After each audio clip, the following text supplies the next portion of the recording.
that the science of climate change is settled. It's ridiculous.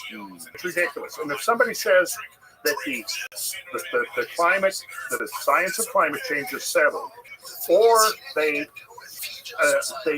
call anyone who questions that consensus a climate change denier, right there, those two things are telling you either they don't know what the hell they're talking about, or they're phonies and they're lying. I think people get lost in the politics of this. People don't understand the history of this, and it's more nuanced, where people are arguing over whether humans contribute to climate change or do humans not contribute to climate change. Of course, humans do contribute to climate change. The question is how much and how significant is that relative to the natural forces? And I argue, basically, look at the history of the climate change on Earth, that natural forces are overwhelmingly the dominant factor. Right.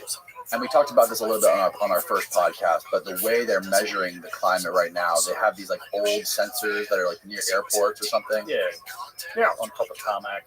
Right. That's why there's manipulation of raw data going on too. They've literally changed the raw measurements from the past. Essentially, cooling the past, warming the present, so that the trends match some of the computer models more or less. There's a guy named Tony Heller who does some good. He's great. Yeah, Tony Heller does some good stuff. Some good videos exposing some of the way that's worked in order to kind of manipulate the data such that it matches the predictions that were made almost exactly. And it is political, unfortunately. I always find it telling that the first moment you usually ever engage in some sort of skepticism around the narrative of climate change, you generally first of all have to then defend yourself as saying, well, pollution bad as well. It's like for some reason it's weird. It's like, of course pollution is bad and we should be stewards of the planet. But that right there is telling you that it's a political argument. There's somebody who did a study on this. I think it was Steven Pinker, who basically he reverse engineered people's view on climate change, and he said basically all you have to do is figure out their political meanings. Yes, and then you can figure out how to go about climate change. So that's the point. I mean, the point is that the climate, anybody who studies the climate, and I've studied in depth for decades, knows that the climate has changed profoundly over and over and over. Right. There has never been a point which we can say the climate has remained stable. Right. It doesn't exist.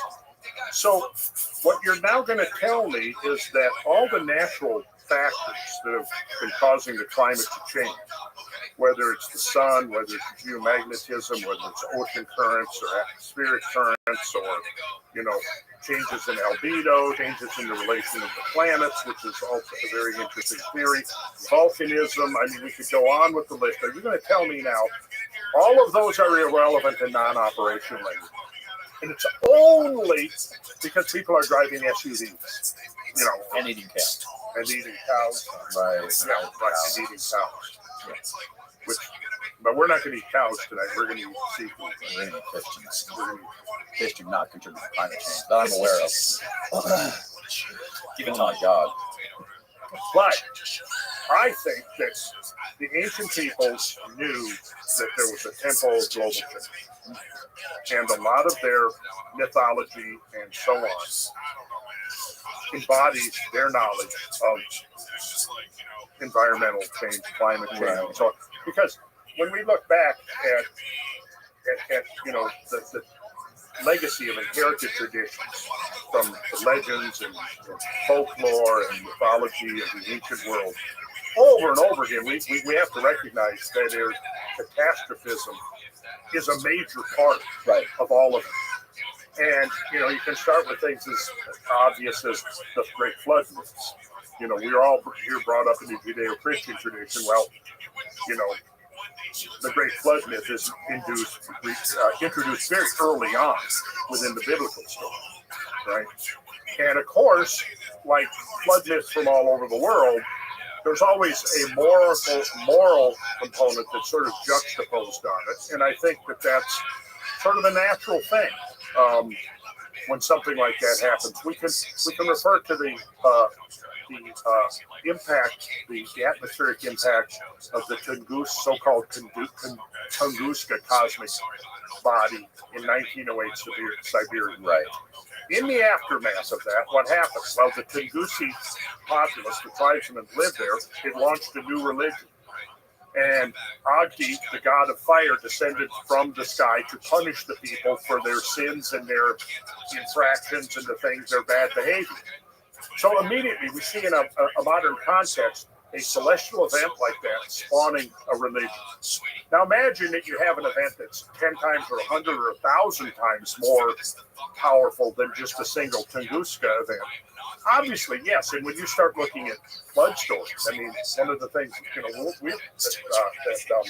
we'll be doing in Montana, Ben and I, is we will be exploring landscapes that were created by flows of hundreds of millions of cubic feet per second. We'll be exploring landscapes that were carved and created by water flows that are 10 and 20 times greater than every single river on Earth combined. Now, if you survive something like that, yeah, it's natural that the survivors of events on that magnitude would look at it in theological terms and moral terms and so on. But behind that veneer, that theological and moralistic veneer, I think we're looking at very natural events that we can document that events like have occurred repeatedly in Earth history. And the wonder of it is, in some ways, is how we humans did not go the way of the woolly mammoths. Yeah, we did have a bottleneck. I mean, we know that there was definitely a bottleneck in both population and genetic diversity associated with the time frame of the younger drivers. It's kind of funny, there was a study done recently, Antonio Zamora's done some short YouTube videos on it if you're interested. But it is a study that shows that there was, across the world, all populations of humans almost everywhere, and these are disconnected, isolated groups, simultaneously went through a decrease in genetic diversity, particularly in male populations, actually. And it's all associated with a period of time shortly after the onset of the younger dryas. And of course, the study's authors don't make a connection to, the younger dryas period because it's still a debated topic, I guess, in what you call mainstream science. Mm-hmm. But they said that, well, perhaps it was just some sort of somehow simultaneous change in breeding and preference patterns between these isolated and different groups of people that resulted in this genetic diversity. But it also coincides with this extinction event. It turns out we're megafauna. I mean, I'm certainly megafauna. Or 90% of the world's population got wiped out. Well, it's hard to say what percent. It wasn't that. There was a bottleneck in population and just diversity, but I'm not sure it was that.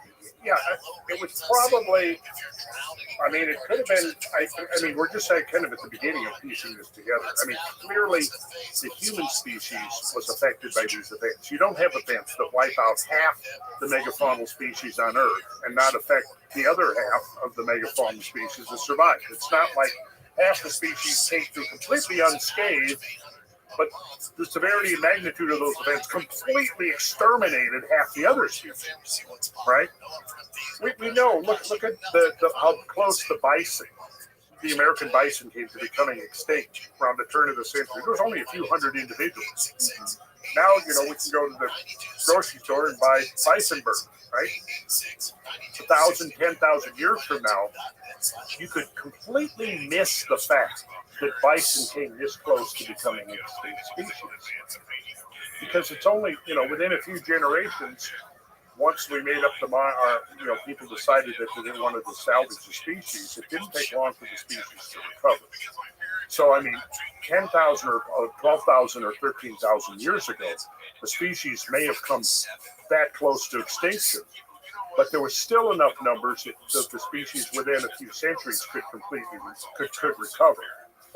See, and it brings us to the question of, how drastically were humans affected?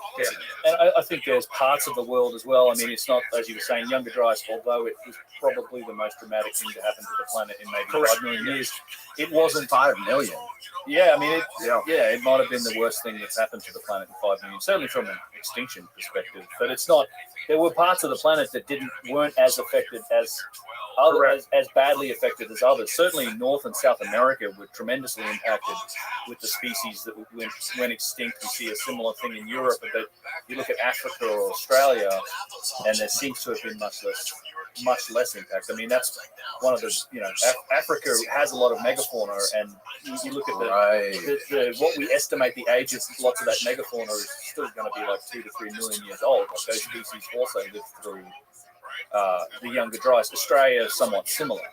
Australia did undergo very severe mass extinction, but it was much earlier than the younger dryas.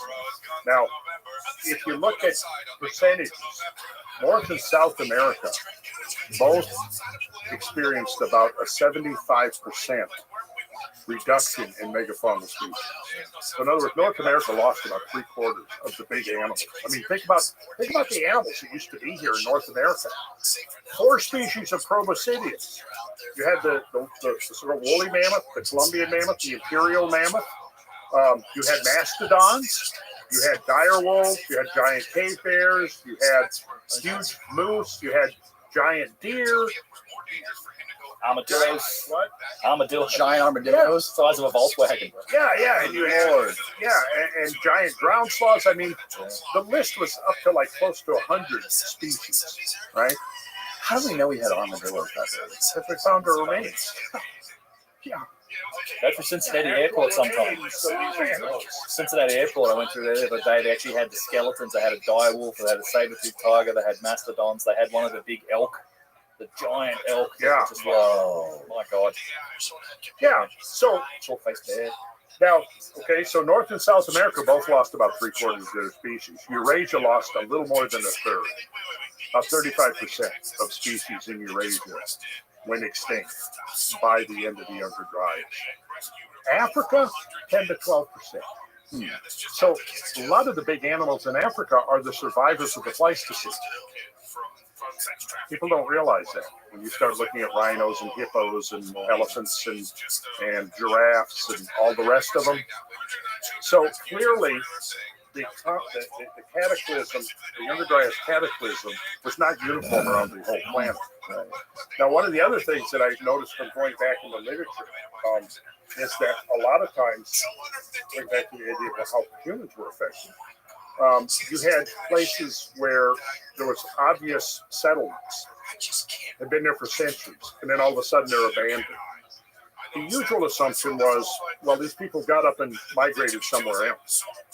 Problem is that then the other places you find evidence of human occupation, and they're gone at the same time.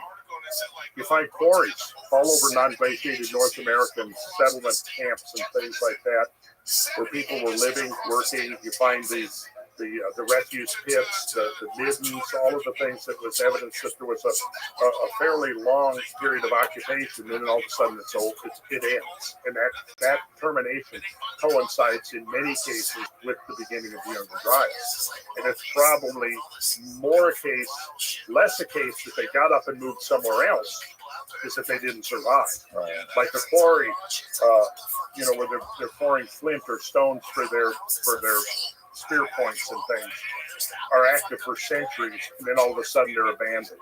Oh, well, they got up and moved somewhere else. Well, where'd they move to?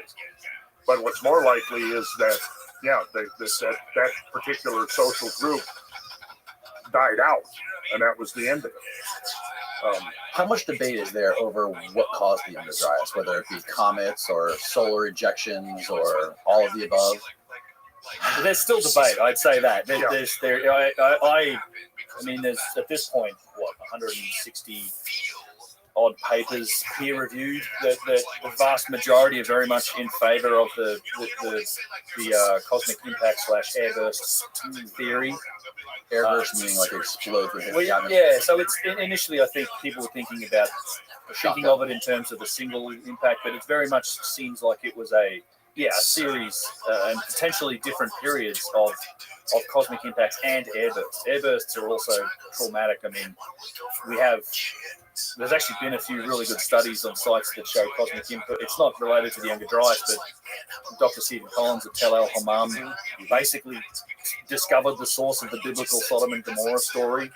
He did a digging on the site, and they've shown that site was actually subjected to a cosmic burst, and it literally matches all the story that's in the Bible, which you would probably attribute back to the wrath of God if you had happened to witness that from a hill a few kilometers away. But yeah, I mean, airbursts are bad as well.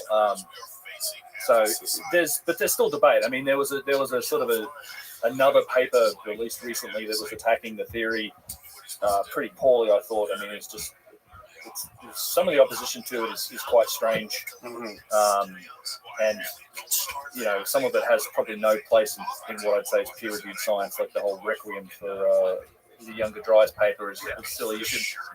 But safe to say at this point, there's still some debate. I mean, I'm not playing in that arena, but it feels to me like there's a vast amount of evidence supporting the idea. Yes. Both on the macro and micro scale, as well as cultural evidence in all of our. There's like nano diamonds that are. Yeah, so I exactly. There's a lot of the papers focus on the. We have a number of sources of evidence. There's a lot of papers that focus on the impact of proxies, the things they find in the strata layers of the dirt, the shock synthesized nanodiamond, the carbon and magnetic microspherules, extraterrestrial platinum and iridium spikes, the black mat layer. So all of that's in those layers. You have the evidence for catastrophic climate change that correlates with those strata layers that are found in the ice core samples. So we look at oxygen isotopes and other elements. There's like soot particles. There was a paper done looking at some of the particulate matter in some of these ice core samples in the Younger Dryas that suggest there were wildfires and like 9% of the world's biomass was burning. So you have these indicators there, and then you have the macro evidence. A lot of the stuff that I've really enjoyed Randall showing me, the evidence for just flooding the likes of what we're going to see in Montana, where just astronomical channeled scavengers, astronomical volumes of water pouring off, those ice sheets on the way to the ocean that sort of must have happened in these catastrophic sort of short-term events. So you've got a lot of evidence that points to this traumatic period, and that something happened. And then there's all this scientific work that sort of says, well, these are all impact proxies. Mark, there's a great presentation done by Mark Young at the Cosmic Summit conference that we held earlier, which sort of looked at a lot of this evidence. And I think at one point he points to some of the rebuttals of some of the naysayers of this, pointing out that, well, no, we're not looking at micro diamonds. We're actually looking at like bug poop. And Mark was saying, well, bugs don't shit diamonds. So bugs shit diamonds? I don't think so. The deadpan guy, and he just delivered that line quite well. What is the idea about solar ejection?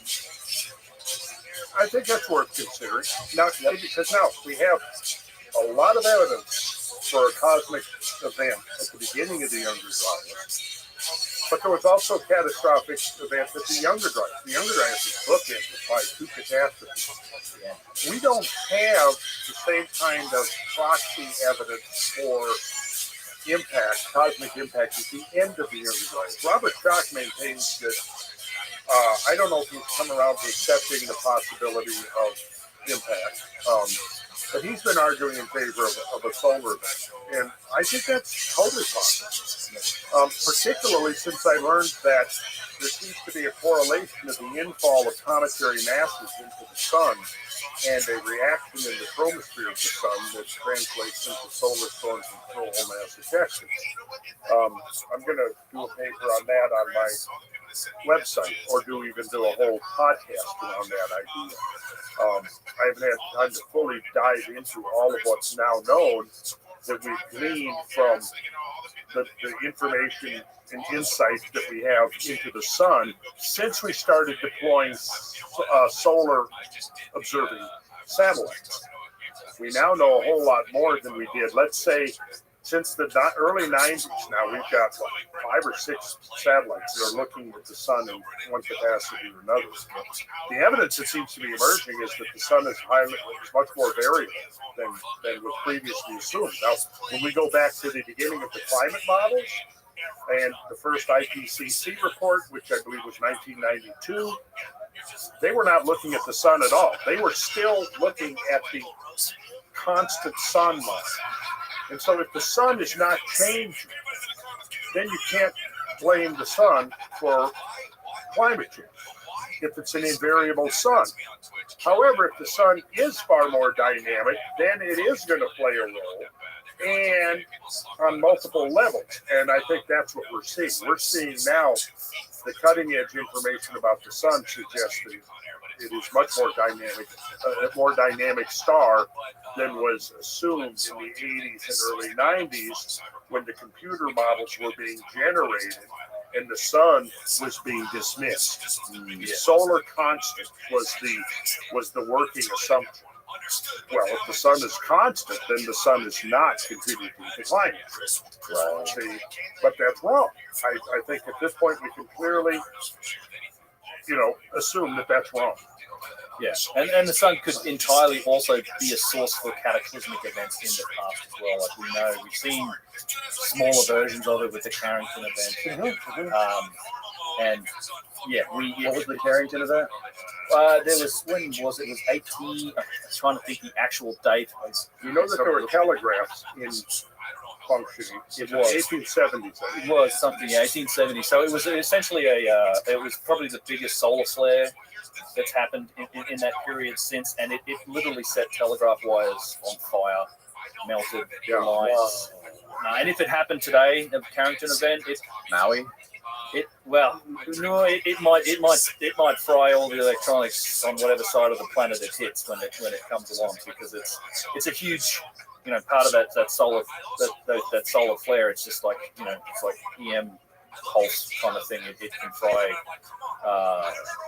It sort of fries electronics. Right. A lot of our electronics are very sensitive to electromagnetic pulses and things like that. With solar flares, hit you with. And there are theorized more serious events even than that come from the sun. So. There's evidence that there have been more powerful solar events than the Carrington event. Oh, yeah. Really? Yeah, we could talk about that in the future. Okay. Two things I want to mention. George Howard is reminding me that the second Cosmic Summit is coming up next June 14th. And the tickets have gone on sale, I believe, while in sitting here at podcast. Yeah. Amazing. So for sure when it goes live. Yeah. Dan was talking about our Montana trip. The last I heard there was like 2 or 3. I think it might have filled up. But there might be one spot left. We'll see. But I think it filled up as of yesterday. But there may be a spot. Okay. Well, the other thing That's is coming up. Then starting on Halloween and for the following 4 or 5 days, we're doing a tour eastern Tennessee in the Cumberland Plateau, which is an amazing place of caves and grottos and canyons and cataracts, mostly hidden under the vegetation and the canopy of the forests off the beaten path. This will be our 4th tour up in that area. We get off the beaten path. We've got a great lodge reserved for the tour that we're going to be using as a base to do these explorations. And we've still got we've got probably 8 or 10 seats left open for that. And this again, the people that come together around these things to me, and I get this feedback all the time that people say, well, it's awesome as learning about this natural history and the landscapes and the catastrophes and all of this. Just as interesting and valuable and satisfying as the connections and the friendships that come out of it, because like Ben said earlier, repeatedly people will say, well, I'm every day, I go to my family for dinner, I go, work. There's nobody interested in this kind of stuff that I can talk to, but I come here and everybody is interested in the mysteries of our past. And that's a big part of what we're exploring in this. So it's not only about teaching people to read this decipher the landscapes. Because wouldn't you say that's kind of what once you've seen? Oh, it's for me, it was revelatory, and having somebody like you teach is great. Like actually being able to look at that land. It's a place. These are beautiful places just on their own. But then once you actually get some of that context about what caused it, and you can start to imagine what actually happened here, it's just this. It's a whole other level. I've met people who actually live in these places, like in the Scablands, and you start to explain to them what happened, and it's like, holy crap, I couldn't believe what you're looking at. They've been living in it, They've and they've never even looked at it from that view. I can't tell you how many people have contacted me saying, well, I've lived here in this landscape all my life, and I'm suddenly looking at it with new eyes. Here's an analogy for you, Dan. Imagine, like we look up on the screen, we see words up there, don't we? And you can read those words. Because you can read those words, you extract meaning from them. You can make associations. You can understand things. But if you're illiterate, you'll look up there and those they'll just be shapes. They won't convey any meaning to you. They won't convey information at all, will it? If you're illiterate. So what I'm getting at here is that there is a grammar, a syntax, a language of catastrophist geology that even most geologists are not well versed in. So what I've been doing for 40 years is learning that language. So when we go into the field, we look at things, and what I'm trying to do is teach people to be able to read that. And imagine this, all your life you've been going through and you're surrounded by words. And maybe if you're intuitive type, you get the sense that those aren't just shapes. There's some kind of meaning there, but you don't know what that meaning is. Now you come and we do a week-long intensive, and I start explaining to you, well, this is an alphabet, here's how you say it, and this is what this word means, and this word means. And you know, if you take letters by themselves isolated, what do they mean? Nothing. If you arrange them in a certain way, suddenly the word has meaning. Then you take those words and you put them in a certain arrangement. It's a sentence. More depths of meaning emerge. Put those sentences into paragraphs. You see what I'm saying? Now, let's say we do a week-long intensive and you go from being completely illiterate to now you walk out and suddenly words all around you start conveying insight and information to you. That's the goal of these tours, to teach people to read that language that has literally been hidden within the landscape of the entire planet for 10 or 11 or 12,000 years, because nobody had the perspective to see it on the scale that we can now see it. That's why when we do our briefings, when we do the full study of what we're doing, it starts with, we look at myths, we look at stories, obviously, then we look at photographs, then we look at videos, then we look at NASA satellite photography, we look at, geographic information systems, we look at Google Maps, we look at digital elevation models, all of this, because now we can see things on a scale that our grandparents couldn't see. 50 years ago, 60, 70 years ago, we didn't have satellites where photography where you could begin to see the scale of some of these events that have played out on our planet. So I try to bring in as much of that as possible. Then the crown of that is you go out in the field and you start seeing this stuff. And I'll tell you, even with all of the photography and the videos and the drone footage and everything, seeing that, until you get out in the field, it's just, that's when it hits you. You begin to realize, like a microbe here. I'm like a microbe. These things that have played out on the surface of this planet are in another realm altogether. So, yeah, you can start to appreciate the literal, like, one of the terms I've heard you use is like, they call it, America was also known as the New World, and it literally is, because it's built on the ruins of the old world, and you can get a sense for some of those processes when you start to see this.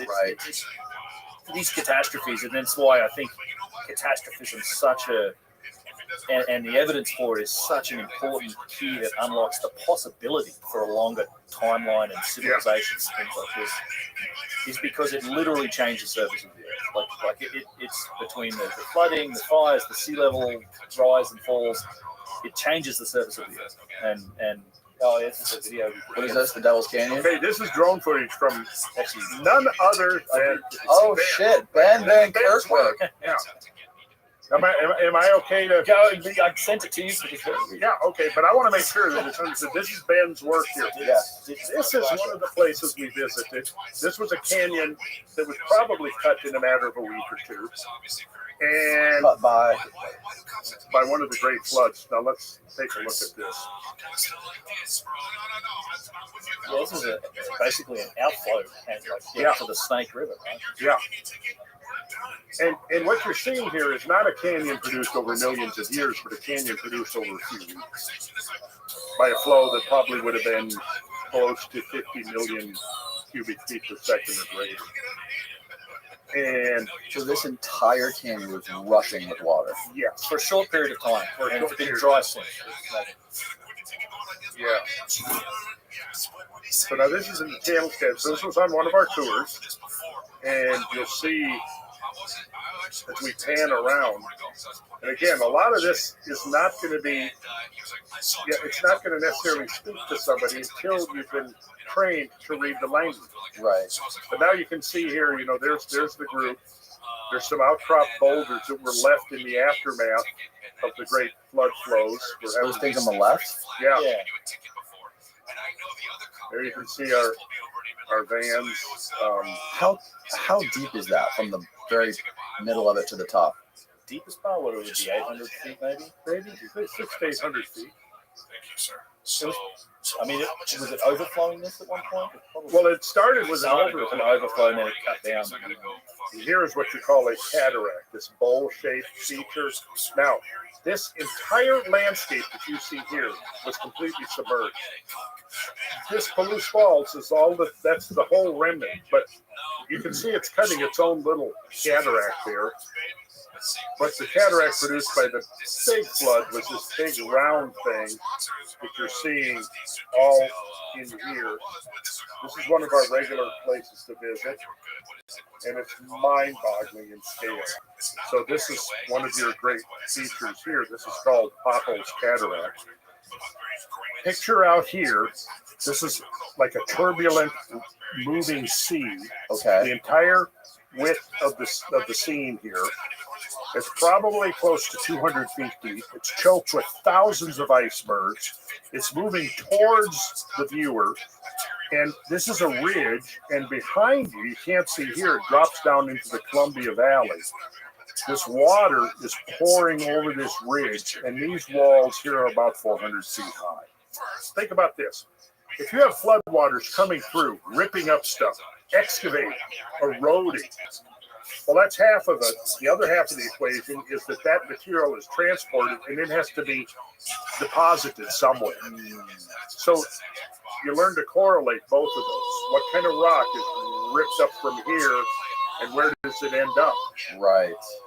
But you're going to see West Bar here, which is pretty amazing. We're coming around. This is West Bar. You're going to see it now. So are there giant rocks here that came from somewhere else? Oh, yeah. Glacial erratics. Yeah. There's rocks and huge chunks of granite that probably came from Canada that Yeah. deposited out on this giant, like a stream floodplain. And where these really ended out is just these boulder fields that go for hundreds of square miles. And just huge chunks of basalt, even some granite that probably came from a long way away. And then you get these big erratics where, like haystack rock and things like that are just giant boulders that were deposited. Now I want you to look here at the surface of this 3 mile long, 200 or 300 foot boulder bar has giant current ripples on it. Now the height of these current ripples varies between 30 and 50 feet. The height of up to a 5-story building. And that's how we know without any doubt at all. There we go. Look at these. These are the kind of current ripples. I mean, you'll see them walking along a sandbar in a creek, except that these current ripples are gigantic. Like I said, Isn't this also seen in the Sahara? Well, you have sand dunes in the Sahara, and they're being blown by wind, not water, and they're dynamic. They're constantly moving. These are not moving. These are pretty much like they were when they were deposited 13 or 14,000 years ago, when this gravel bar, it's actually a boulder. Yeah. That's what you see when the tide comes out of the beach. Yeah, that's right. Scale invariance, right? It's a great example of it. Like the same sort of phenomena at work in small scale as it did with this. You can imagine this current of water coming around the inside of this bend, this giant current of water that left these current ripples. Mm-hmm. 50-foot high current ripples that are there now. It's almost impossible to comprehend. Wait till you see it firsthand, Danny. You got to put on your bucket list if you want to go on one of these tours. I'm coming. Yeah, no, haven't people pointed out specifically, I think it might have been Jimmy who pointed out that those things are near the reshot structure. Those water ripples. That was me. That was you? Yeah. Oh, okay. Maybe Jimmy got it from me. I think I heard Jimmy say it too. Well, Jimmy has been arguing that the Reshat structure is Atlantis. Exactly, yeah. I don't agree with that. Now, Right. I remember you were here last time. You said it's Azores. I think that the most if it existed, I think the most likely place that's the most consistent in the details of Plato's two dialogues is the Azores as a remnant. Those islands are the tops of mountains whose bottoms are part of a plateau that about which there is a lot of evidence that it has subsided by a substantial amount since the last ice age. And I do I've got like 9-hour lecture that I do on that. It's a pretty solid case. I watched it. It's phenomenal. I watched it after our last podcast. Oh, excellent. Okay. Wasn't there a recent voyage that went out to the Azores to look at this? I don't know. We were talking about it. James Cameron. I thought he was supposed to look at. I haven't heard anything about that since it happened. I mean, but I wasn't involved in it. But a lot of the science on this seamount died or something. Could have been. Yeah, I don't know. It's unfortunate that a lot of the actual science looking into the Mid-Atlantic Ridge submergence sort of ceased in the 70s and 80s. Yeah. Most of the real science, once Atlantis became a dirty word, right, they kind of stopped looking at it. But I think it. Oh yeah, like for example, one of the seamounts was named the Atlantis Seamount. In the literature and everything, and I've got the old from the 50s, 60s, 70s, and then we get closer to now, the same seamount has been renamed the Atlantic Seamount. Really? Yeah. That's bizarre. Well, I mean, to try to have that connection. To try to get rid of that Atlantis woo-woo connection to Atlantis. Right. But what I try to show in my dissertation on it isn't woo-woo. Right. I mean, what's woo-woo about? I mean, if you start talking about, whatever, crystal spaceships or whatever, yeah. But if you stick to whatever Plato actually says, which is what I do, I pretty much break Plato's two dialogues down and go, what did he actually say? Now, what is geology, geography, oceanography, and so forth, botany and genetics, what does all that say now in the context of what Plato said? And that's where I come up with, that to me, Azores fits the bill. But I'm not saying the Azores was Atlantis. What I'm saying is that if Atlantis was real, of all the places that have been named as potential sites for Atlantis, I think the Azores is the most consistent with Plato. And where did Plato, he got his information from Socrates? Solon. Okay. Well, actually, from descendants of Solon. In the Socratic form of Critias, who was like a great-grandson of Dropidas, who I think, if I'm recalling the succession, he got the original story from Solon, who got it from the Egyptian priests, who gave him the date, which was 9,000 years. In their sacred registers, this Sanchus was the name of the priest. And that would have been when compared to now? Well, Solon's trip to Egypt occurred about 600 BC. So if you had 9,000 years to 600 BC, which would have been 2,600 years ago, what's 9,000 plus 2,600? 11,600, which is precisely the end of the Younger Dryas, which precisely coincides with what's called meltwater pulse 1b, where there was a massive melting of the great ice sheets, pouring water into the oceans, causing the oceans to rapidly rise. Coincidence? Maybe.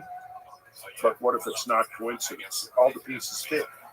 This is the stuff that I know you cover in your lecture series on it. That once the glaciers melt, you have isostatic rebound of the Earth's crust, which is lifting up, like the all that weight of ice on the top of the globe here is going to come off it. So I love the beach ball analogy. Yeah. It goes up the Mid-Atlantic Ridge, which is where the Azores is located, is essentially think of it as like a hinge joint in the crustal plate on the planet. So right. So imagine if the land over here is going up, and what's it going to do? It's going to pull that apart. So you're going to have submergence of the landmass at that Mid-Atlantic Ridge. Yeah, it's going to go down. It's isostatic compensation. because the Earth is constantly trying to make equilibrium. So if one place goes up, someplace else has to go down, and vice versa. That's the geoid. It's trying to constantly adjust itself to fit the mathematical geoid, which is the perfect distribution of mass given the mass of the Earth, its orbital speed, its rotational velocity, which is what causes that bulge around the equator. So during the Ice Age, you had this enormous buildup of ice on the planetary surface, on the land. All of that weight, which is billions of trillions of tons, is taken out of the oceans. So like Glenn said, the beach ball analogy, if you take a beach ball and you press it this way, it bulges this way, right? If you, Danny, get up and go over and sit down on that cushion, what happens? Isostatic depression. When you get your ass up off that cushion, you'll have isostatic uplift or isostatic compensation. Will come back up. Right. I told this to Joe Rogan when I was explaining to him, and I said, Joe, you probably didn't realize that right at this moment, your ass is causing isostatic depression of the cushion on your chair. He probably doesn't remember that. But I did say that.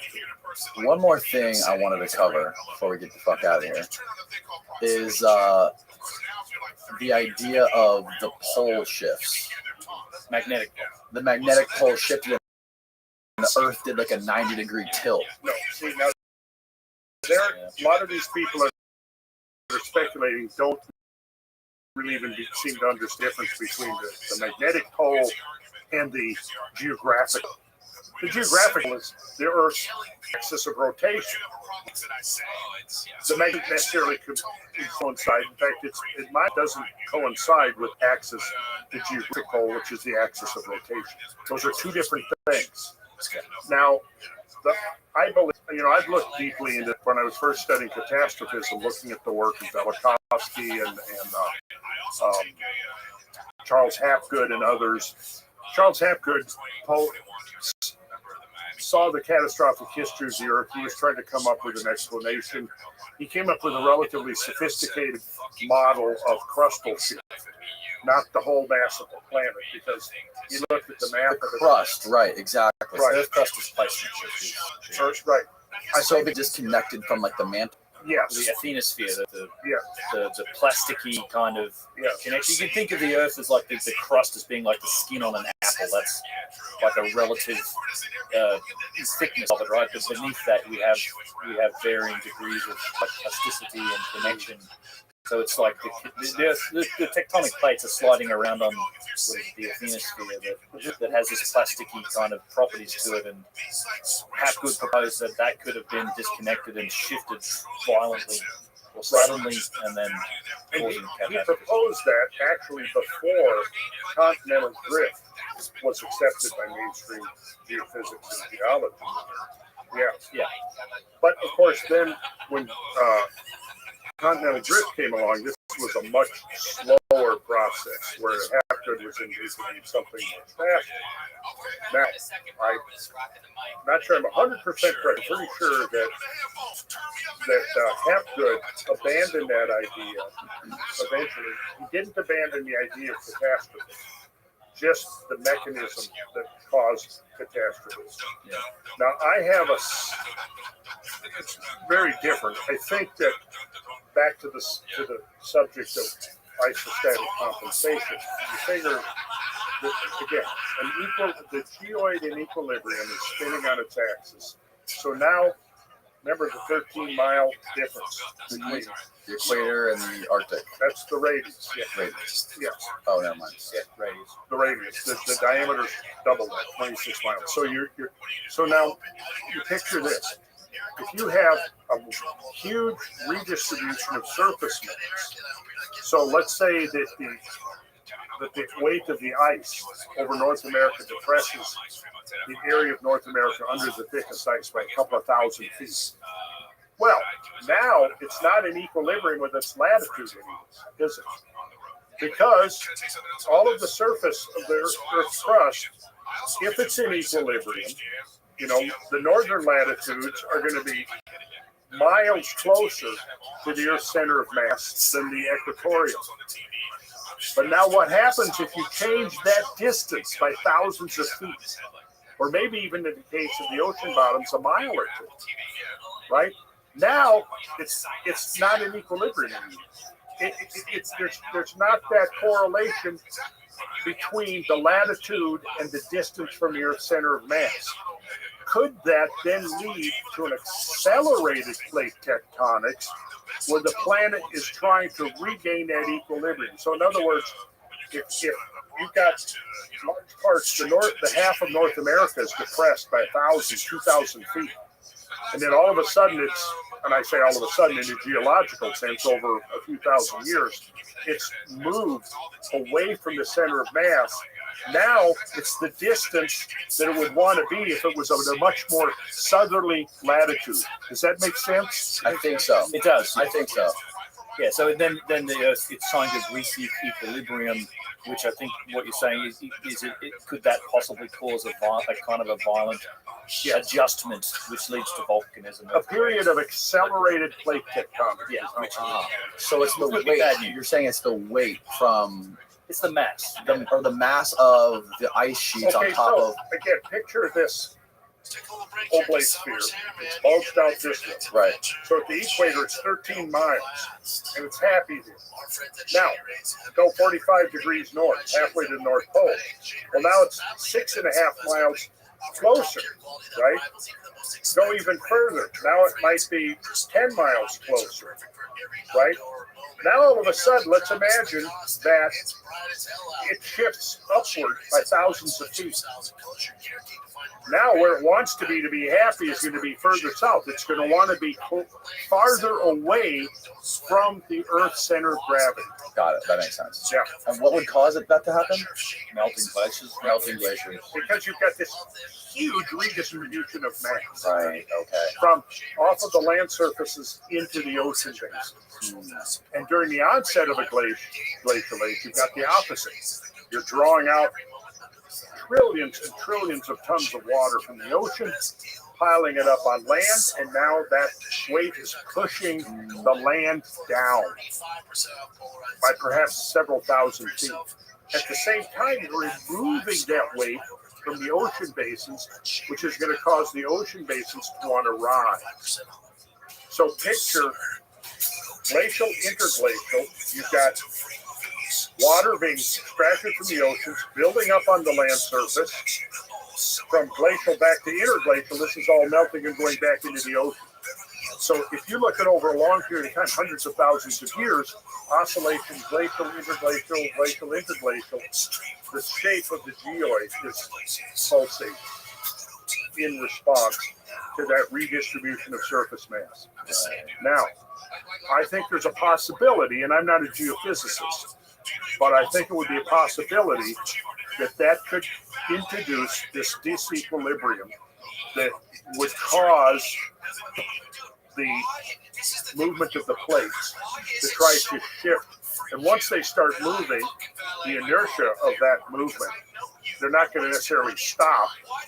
Because clearly, like Hapgood was right, I think, when you look at orogenesis, mountain building, have you ever been up in Canadian Rockies and looked at these incredible overthrust faults? That's a I'd love to tour, by the way, where you have slabs of rock, thousands of feet thick, thrust up over other, forming these mountain ranges. Well, okay, you can look at rates of erosion, and the higher you get material up, the faster the rate of erosion. The problem with mountains is this, that seems to be ignored, is that when you look at rates of erosion or downcutting, they're roughly, and if mountains are being built by continental drift, and continental drift is a few centimeters or a few inches per year, that would mean that they're moving, it's causing the plates to buckle and raise the mountains. Well, so uplift of the mountains isn't going to be any faster than the lateral movement of the plates.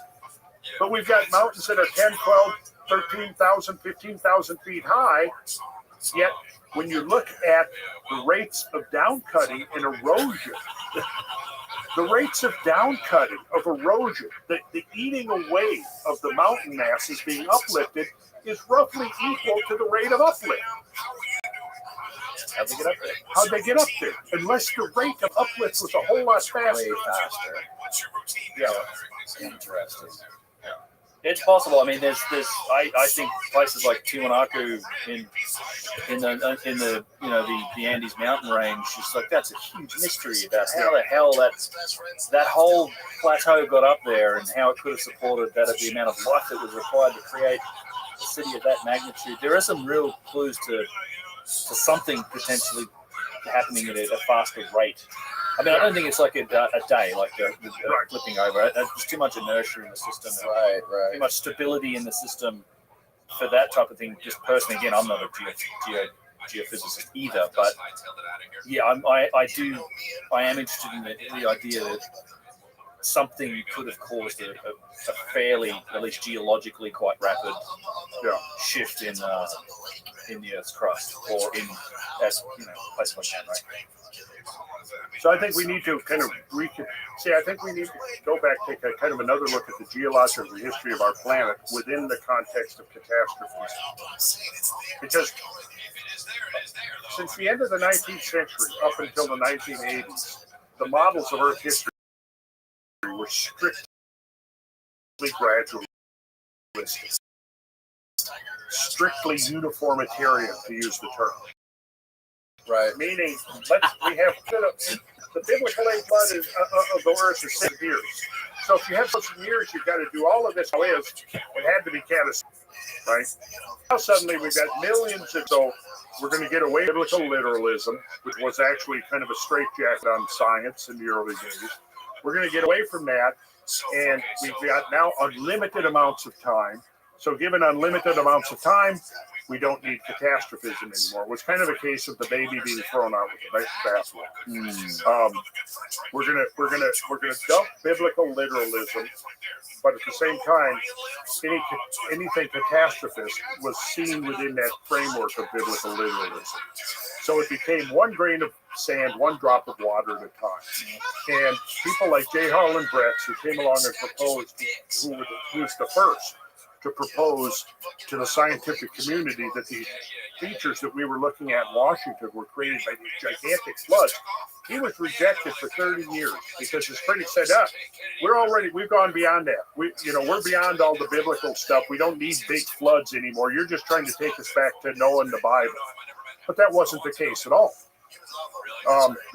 The reality was that he was documenting these gigantic, you could almost say biblical scale floods, but yeah, was a good word for it.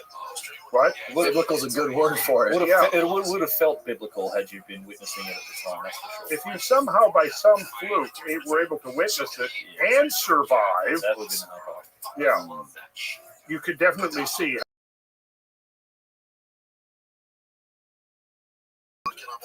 that whole theological. Bretz was eventually.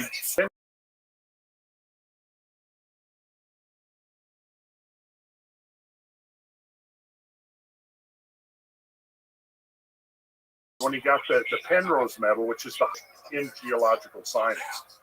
And like he was about 96, and a reporter or someone, how do you feel about this? And after all these years, and he said, it's great. The only thing is, my only regret is that I outlived all my critics, so they're not around for me to gloat over anymore. But I was right, and they were wrong.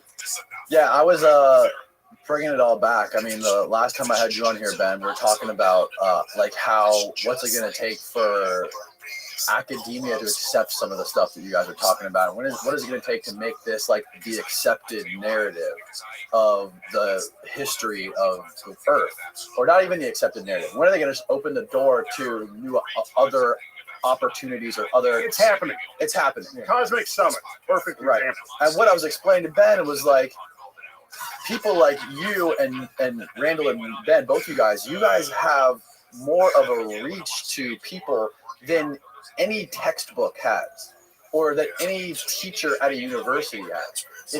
It's surpassing what the quote unquote narrative is that you learn in school out of a textbook. and bypassing a little. Yeah. bypassing it. Yeah, it's well, and it is. I can see that it's a slightly threatening thing. I think certainly guys like Graham Hancock get attacked because of it, and there's a reaction from you would call academic circles to try and say, how do we, become popular and get on social media and things like that as well.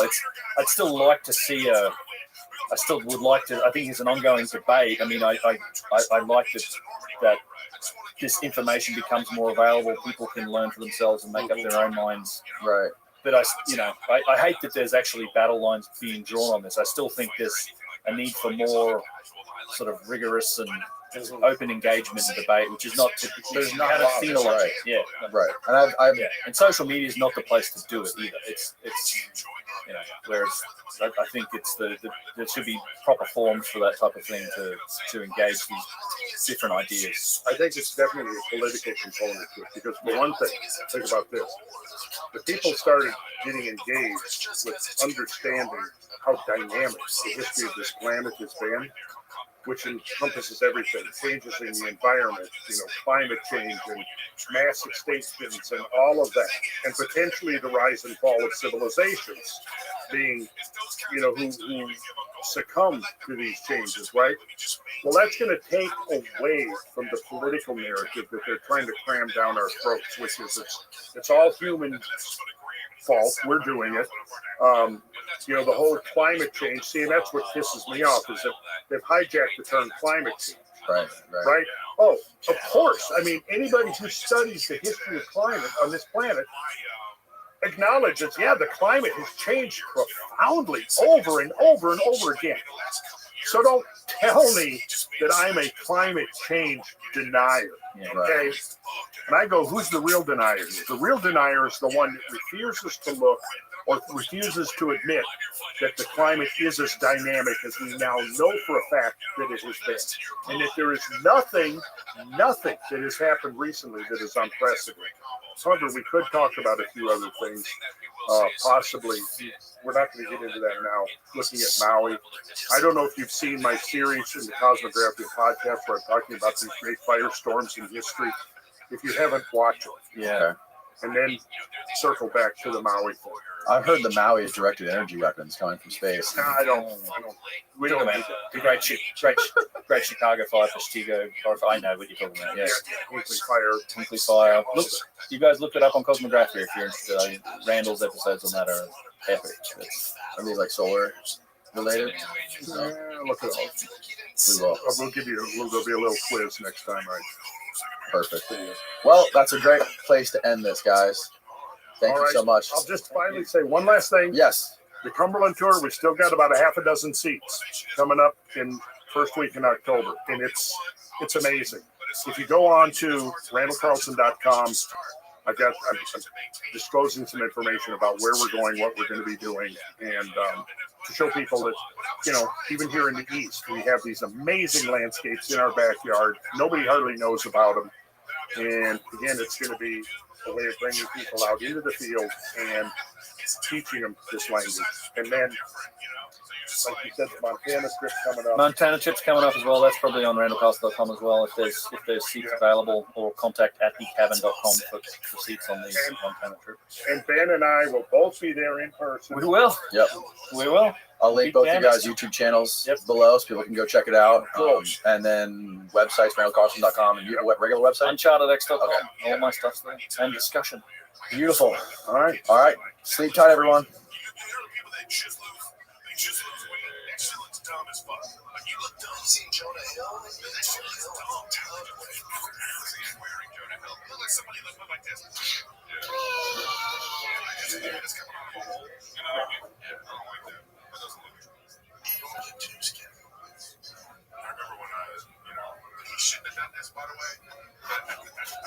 Welcome back, Ben.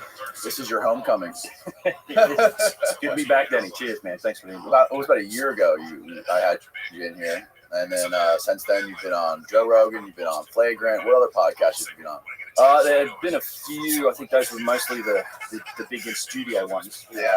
With Rogan and Andrew Schultz's Flagrant, which was hilarious, actually. That was that was a lot of fun. And I was on Rogan with Jimmy. That was a great opportunity. I enjoyed that, although it's a bit of a blur in my head at this point. But I've been on a few others, just on like Zoom and the remote style ones. So yeah, you were the first guy the first in studio podcast. Well, cool, man. I'm happy to inspire those guys to discover you. I mean, I'm sure they already. I know Rogan already knew about you. He's already seen videos of your stuff. I think so. Yeah. But you've been all over the place too. You just got back from Turkey, I think, recently. England, Turkey earlier this year, and then England. I came back from England a couple of weeks back. First chance to visit sort of the megalithic structures there, the stone circles, the museums, things like that. You could spend months in the British Isles. There's so much to see there. I definitely want to go back. Yeah, but Turkey earlier in the year. So what were you doing in Turkey? Where'd you go? You went to Göbekli Tepe? We did. So we did. I did a couple of weeks in southeastern Turkey. So in that Göbekli Tepe region, like this, it's all centered around the city of Şanlıurfa, which is the biblical Edessa. It's the city of prophets. It's a city that goes back thousands of years. I mean, there's been occupation there since Neolithic times. It's a really interesting city. It's sort of Abrahamic traditions there. A lot of the legends from books of the faith that now are like Judaism, Islam, and Christianity. A lot of the events that happen in those legends are all centered in that area. It's it was part of like the Silk Road, the northern-ish end of what was Mesopotamia back in the day. So it's an ancient place. Really interesting city. A lot of fun. I wasn't sure what to expect. It was my first time in Turkey. And different to Egypt, I'd say. It was a really nice place. And the timing I don't know what happens with me and travel, man. Trying to even get over here, we had the hurricane. But man, I had the worst luck with travel because they had the earthquakes earlier in this year. Those big earthquakes they shook down a lot of people. Like at least, I think the government estimates they said something like 50,000 people. The guys that I knew on the ground there who were out, like my guy there, Ramazan, who did the tour with, lost his home. Like his home fell down. He was living out of his car, but within the next day or two, he was out helping in the villages, trying to help people to sort of recover from it. But he said it was probably more like 250,000 people that might have died, and that just from, if you include Syria, because it's right next to the Syrian border, and there's a lot of Syria that was affected as well. But yeah, so that happened, and they're like, man, so the city itself of Şanlıurfa wasn't, the infrastructure was still up, the roads were okay, like a few buildings fell down. Some of the other cities were impacted much more. And then they had these rains, they had these floods, which were almost unprecedented floods in that region. It just poured down, and there were people that died in Şanlıurfa purely because they didn't have anywhere to live, and they were in these tents, and they got sort of washed into these alcoves and carried away in these floods, and a bunch of people died. So I was like, man, and all this happened within the couple of weeks, and I guess around the month leading up to it. So we were like, geez, are we going to do it? And he was like, yeah, we can do it. And we sort of reassured the people that were coming with us, we can make it happen. And we did. Unfortunately, obviously places like the museum, they have this wonderful museum in Şanlıurfa where a lot of the artifacts from Göbekli Tepe, Karahan Tepe, like all of the recent archaeological finds there are housed in this museum. But it was, they had to evacuate it because of the floods. They basically boxed up, I don't know, like 100,000 artifacts or something and shipped them off, so we couldn't get into the museum. But also, as a consequence, it did make the place green. Like normally, if you see pictures of that region, it's brown. But we were there; it was just breathtakingly beautiful. Like these limestone hills were just breaking out in wildflowers and grass, and everywhere we went, it was just gorgeous. And of course, the sites there are just incredible. They go back forever. There's Göbekli Tepe, which was, everyone I think who is interested in this field should know something about Göbekli Tepe. It's the site that was. It was originally discovered in the 1950s, I think. There were some farmers that they saw the tops of what had turned out to be these big T-pillars sticking out of the ground on this side of a hill. I think it translates to pot-bellied hill in that language. And they sort of dismissed it as being, they thought, well, no, this is a relatively modern cemetery or something. Like it's not a, it's not, the stonework was too good to be considered very ancient. And it wasn't until the mid-1990s when the German Archaeological Institute and Klaus Schmidt, who sadly passed away since then, began to excavate at Göbekli Tepe. And that's when they found, okay, yeah, so this is actually tremendously ancient. It does have some very unique stonework, including megalithic work. You've got T pillars that are 18 feet tall and 20 plus tons, and it's a very large site. It's all of these stone circles, these pillars that are encompassed by more of a loose or a rough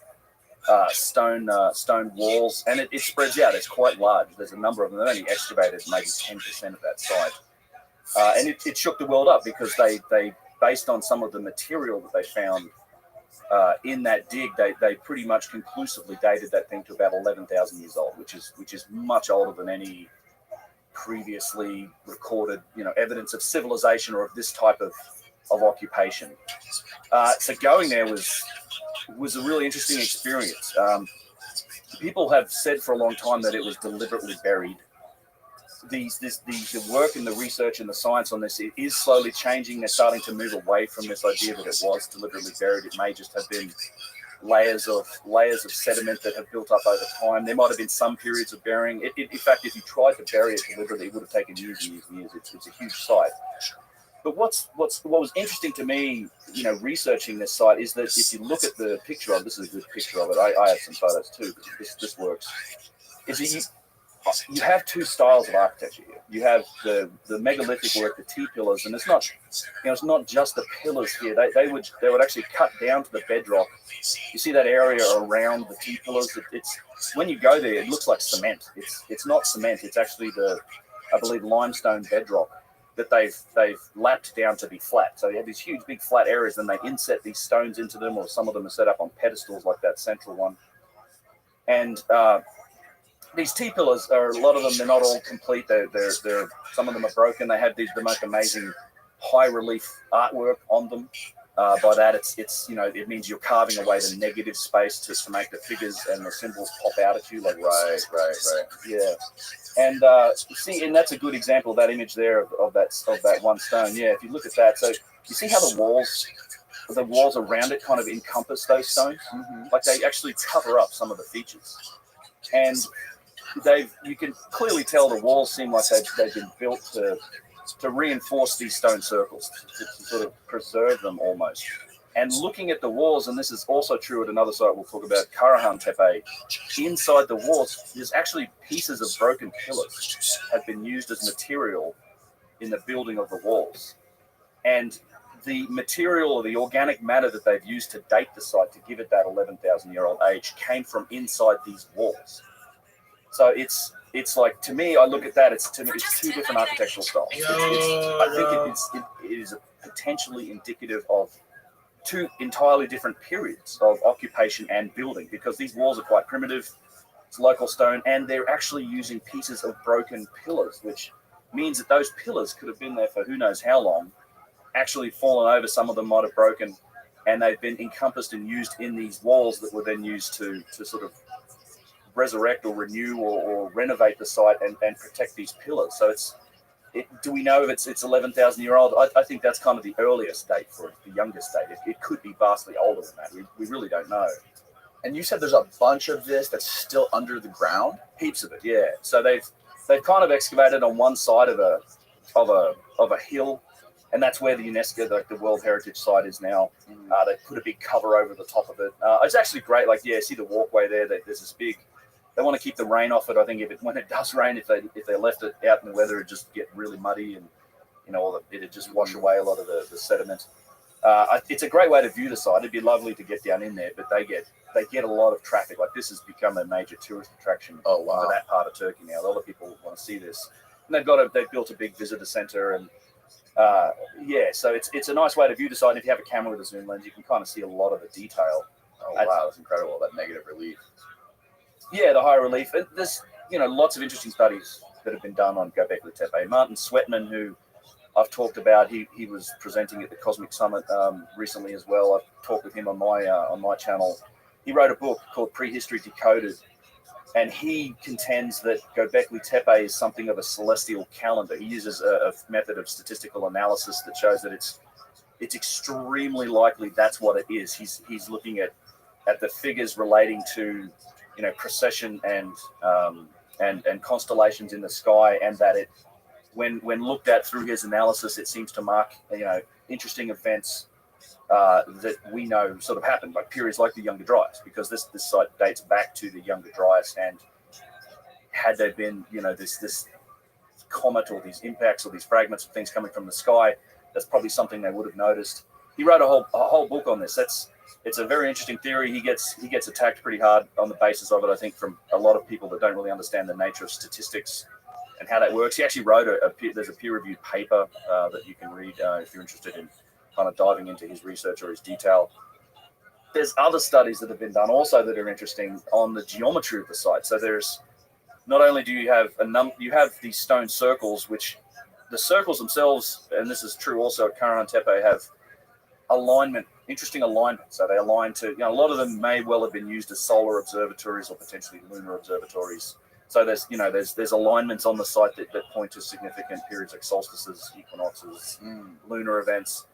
But there's actually a geometric arrangement between the circles themselves at Göbekli Tepe. So they form like equilateral triangles. I think there's been some studies done that shows that there was a very deliberate layout plan of how these stone circles were formed. So it was fascinating. And not, so Göbekli Tepe was obviously a highlight, but what I didn't know on this trip was the fact that, okay, I knew about Karahan Tepe, so that's another site that's nearby. It's actually pretty close. There was a site that was very recently discovered. It's an active archaeological site now. I believe the University of Istanbul is excavating there. It's another stone circle site. It's similar architecture to Göbekli Tepe. You have huge T-pillars, but it's something like 10 times larger than Göbekli Tepe. And they've only just sort of scratched the surface at Karahan. They're still digging, and we had special permission to go in there and look around the site. And you can literally look at these beautiful hills with flowers on them, and just poking up everywhere are the tops of T-pillars. You just see this tiny little top of it, and you can clearly see it's a T-pillar, and there's something buried under here. And there might be as many as 1,000 T-pillars on this site. It's at least 5 times or more, I think, larger than Göbekli Tepe, and it's at least 500 years older based on the dating of material that they found so far. Which, it's kind of funny because when they built a visit to Göbekli Tepe, they called it like the Zero Street. That was the brand name that it gave you. You go to big light shows and these big wall-to-wall sort of cinematic experiences to look at the site, but it's like, well, I guess that makes Karahan Tepe 0.-500 or something like this. Wow. Right? It's even older. And I actually was out there like 3-4 times during the 2 weeks. It's a wonderful site. I could probably even pull up images if you want to see them. But it's, they're just starting to excavate. And you see a similar thing. In fact, at Karahan, there's evidence of domiciles. So one of the controversies about Göbekli Tepe is this civilization, right? Because technically, if you go look at, and I guess this is more along the orthodox line of thinking, the date for civilization hasn't really changed. We're still saying, well, 6,000 years ago, Sumerians and Mesopotamia, that was the start. But when I look at a place like Göbekli Tepe or Karahan Tepe, that screams civilization to me. Right? The theory is, it's purely ceremonial. It was what happened, and this sort of came out with the Michael Shermer, Graham Hancock, and Randall Carlson podcast on JRE. It's a well-known one. I mean, they've essentially just changed the definition of hunter-gatherers to now not just be, well, no, this is not just, we're not just out hunter and gathering, but on the weekends, I guess when the men want to get away from the women and the kids or something, they'd like to, participate in a little bit of megalithic stone building and things like this, and, building these 20-ton T-pillars. It's insane. But, there's infrastructure on these sites. They're massive. There's cisterns, there's quarries, there are other structures at Karahan Tepe. There's actually evidence for domiciles and permanent housing, which is another indication of sort of settlement and civilization. And I just look at the scale and scope of what is on these sites, and it's like that's not something you do on the side. Like this requires specialization, right? So for people to be able to specialize in doing this type of stonework, this type of a logistical endeavor, the artwork that's required to carve these things, you need to have infrastructure around you that means there's other people collecting food, there's other people doing things. Like it's that organization that essentially defines civilization. I think just the scale and scope of the work requires that. So I think it's kind of ridiculous that we don't consider this civilization. And the nail in the coffin for me, and this is something I learned on that trip, is that it's not only is there Karahan and Göbekli Tepe, but there's between 40 and 80 more sites that they discovered just like that. Around that area? Around that area in southeastern Turkey, yeah. I mean, there's a lot of other well-known sites, Sogmatar and other places, but these tepes and these T-pillared stone circles, they're doing a lot of ground penetrating radar and that type of thing, and they discovered somewhere between 40 and 80, and I think they want to open up like 15 of them for tourism. And that's like, at that point, you know, it's a huge civilization.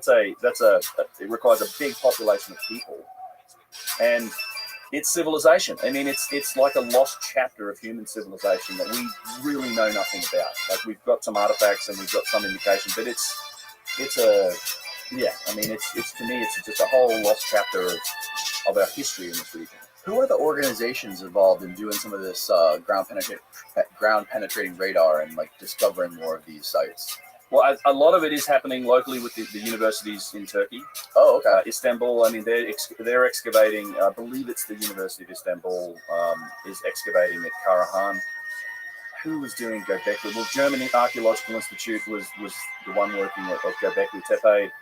It's, you know, the way these projects get dealt out and the way that digs happen and sort of institutions get involved there's no regular process. It's like a negotiation process. I assume it's, you know, some academic institution somewhere in the world wants to go and dig somewhere, and it's a negotiation with the government to get the permissions, and then they kind of get to run the site. And then at places like Göbekli Tepe, when UNESCO gets involved, that's a whole other set of things. You see the same thing in Egypt. Like there's various.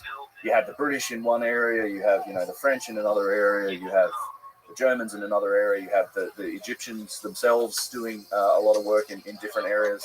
So it's a case-by-case basis almost about who actually does the work and publishes. Certainly in Egypt, any publishing of findings has to be done in close concert with the Department of Antiquities, formerly the Supreme Council of Antiquities. So they essentially control the release of information. So people that have seen things like the recent, you know, Scan Pyramids project and that sort of data, when they found that new chamber in the Great Pyramid and stuck a little camera in there to take a look, that was all released by the Department of Antiquities in Egypt in partnership with the people that were actually doing the work. When did they find a new chamber in the Great Pyramid? Oh, yeah, it's been going on for a couple of years now. There's been the Scan Pyramids project is what it's called. They're essentially using muon cosmology, or it's basically cosmic ray detection. So they put all these sensors, and I've seen them a bunch of times because I've been into the pyramid over this period of time several times. And down in the subterranean chamber, there's like a rack full of gear, and there's these boxes up on the Grand Gallery and in the Queen's Chamber, like the parts that you can't normally get to, that average tourist won't be able to get to. You need to book a special permission to see. There's a lot of this infrastructure, and so what they're doing is there's these cosmic rays and muons in this case are passing through. They pass through material, they pass through stone and everything like that. But there is a sort of a very slight difference when they pass through material versus a void. So they put these detectors in there and they leave them for a couple of years, and they've got them on the outside as well. So they're measuring it kind of from all these different angles, and putting all that data together and crunching it has let them kind of put together a rough picture of where they think there are voids inside the pyramids.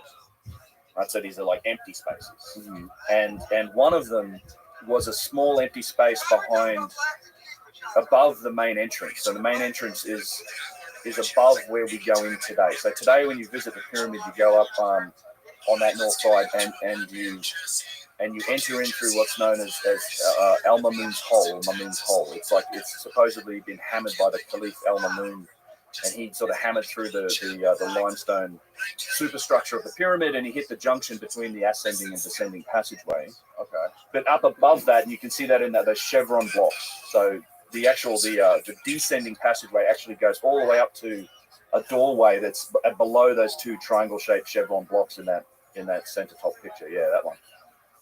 So there's a doorway there. That's considered the original main entrance to the pyramid. Now, this was all in antiquity still cased over, so this wasn't visible. At some point, it was certainly opened in antiquity. It was El Mamoon wasn't the first one in there, but it's actually where the void is above that, sort of behind those chevrons. There's a small chamber, and they either drilled a hole or they found a space where they could stick a little tube in and then put one of those little snake cameras in there, and they had a look around, and sure enough, there's this space, and it was a big this scientist revealed hidden corridor.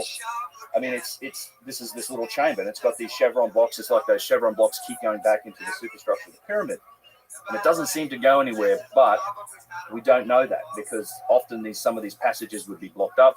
That was certainly the case with the ascending passageway that comes off. The descending passageway has these big granite plug blocks in it.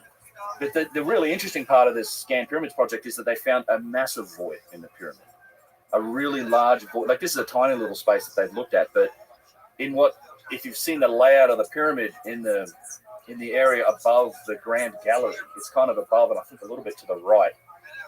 They've found indication for what is just a huge chamber. It's something like 40 meters long. Which one is the Grand Gallery there? So it's that large angled piece on the right. See, it's the one that's just to the right of the King's Chamber. It's the angled down like. Oh, I see it. Okay, towards the top. Yeah. So it connects so the descending passageway is the passageway that goes down to. That kind of isn't to scale, that picture. Right. Okay. Not even actually. I don't know. That's not the architecture for the pyramid. Mm-hmm. That's fair osmosis. That's a completely sort of that's not the actual pyramid. Okay. That's like there's a lot of chambers that aren't there on that map. But it's a huge. Yeah, that's probably a better thick diagram. Yeah, this is probably a little closer to reality. There you go. Is it obvious to you when you go in the pyramids that these things were made for people to walk through? No, not at all. It doesn't feel at all that way. I actually think I don't think they were made for humans, put it that way, and I don't think they were tombs either. They certainly. I mean, this would not have been an easy space to take some sort of formal procession of Pharaoh's body into these places. It's ridiculously difficult to move around in them today, and we've added steps and handrails. It's a difficult exercise for anyone. Just the passages are like 3.5 feet high and feet square. So you do this pyramid crouch thing. They're on a pretty steep angle, going up and down. The longest passage is like 300 feet or something. The descending passageway that goes down to the subterranean chamber, and it's quite an exercise getting out of there. And I can only imagine how difficult that might have been without the modern steps and handrails that we put in there to help people. It's not an easy task at all. And then you get into spaces like the Grand Gallery.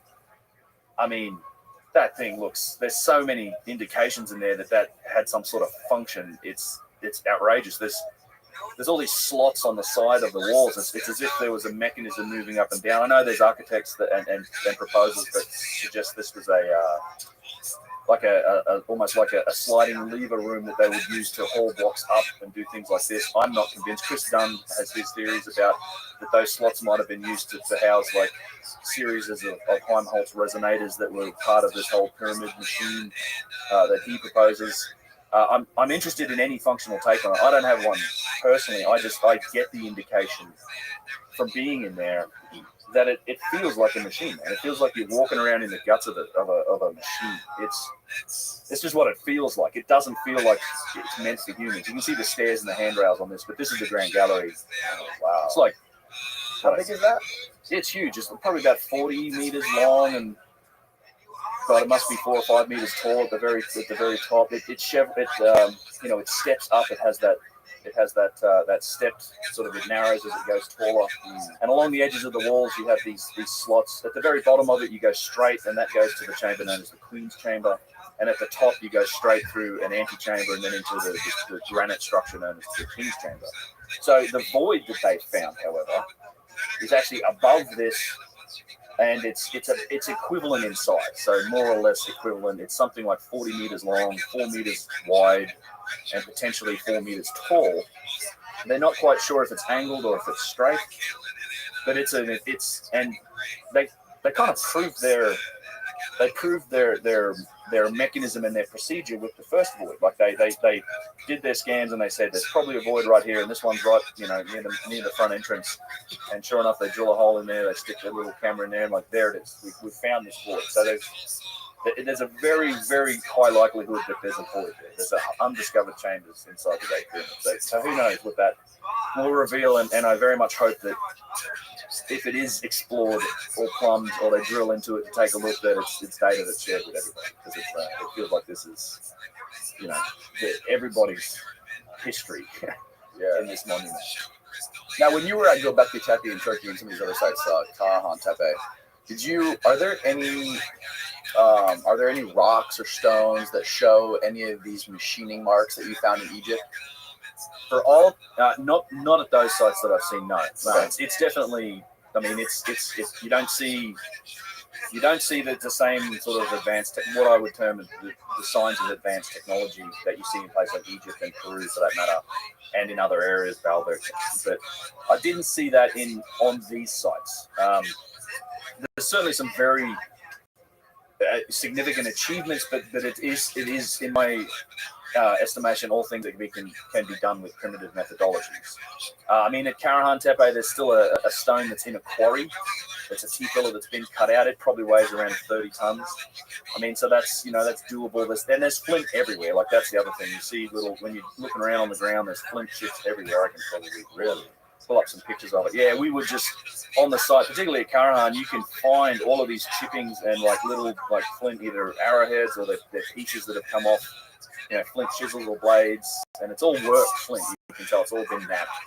Found dozens of them and just pick them up, take a photo, throw them. But yeah, the big T-pillar still in a quarry that's attached. I mean, it's a difficult thing to do, but logistically, sure, you can move 30-ton loads. That said, there are other sites in Turkey that do. I have not visited them yet. I think there's one called, it's Zanaki Tepe. It's kind of hard to say, but it looks very much classical, sort of megalithic, matches the stuff in Egypt. I've seen photos of tube drills and other indications, and it would take more investigation to see, well, is this specifically something that needs, some sort of advanced tech to do. I'm pretty careful about specifically what I say is like, well, this can or can't be done, with primitive methodologies. It's very specific signatures in stone. It's particular achievements, and it's things like precision that we've measured, not just eyeballed, stuff like that. And I also classify like the massive logistical challenges over say 250, 400, 1,000 tons. I don't think we've answered the question or satisfied the statement that can all be done with primitive methods. Like I think you can do that, and people have demonstrated moving large loads up to 100, 150 tons, maybe even 200 tons. I don't know, but at some point there's a line. I don't know if it's at 300 or 400. I mean, anything above 400 tons. I'm really starting to question that this can be done with purely primitive methodologies, particularly those attributed to the dynastic Egyptians in this case, because the Romans could do a lot of things, but the Romans used pulleys and capstans, and they had metal, they had steel, they had a lot more capability than what we know the dynastic Egyptians had. Remember, in the Old Kingdom, and for a lot of that civilization, they had no use of the wheel. There's no evidence for pulleys use. They didn't use capstans. They didn't use force multipliers. They literally had wooden levers, sleds, ropes, and human horsepower. There's no evidence they even used animals to haul stuff around. So that's a very much a different challenge when you're talking about gigantic, single piece objects that weigh 1,000 tons or more, of which there is evidence for many. And in fact, I think there's evidence that stones of this size were even being removed from quarries prior to the pre-dynastic civilization. I think there's strong evidence for that at the Aswan Quarry. It's a new area of it that When was the pre-dynastic? So the give us the rough timeline. Well, yeah, I can actually show it to you. Okay, perfect. And Cleopatra was in the most recent. She was the last. She was the last, right? And I don't remember where I saw this, but Cleopatra is actually closer to us than to indeed the building of the Great Pyramid. The building of the Great Pyramid. Yeah. So this here gives you an idea. So, you're talking about a little earlier than 3000 BC. So around 3150 is more or less the date where you have Menes, the first pharaoh of the first dynasty. So like 5,000 years ago.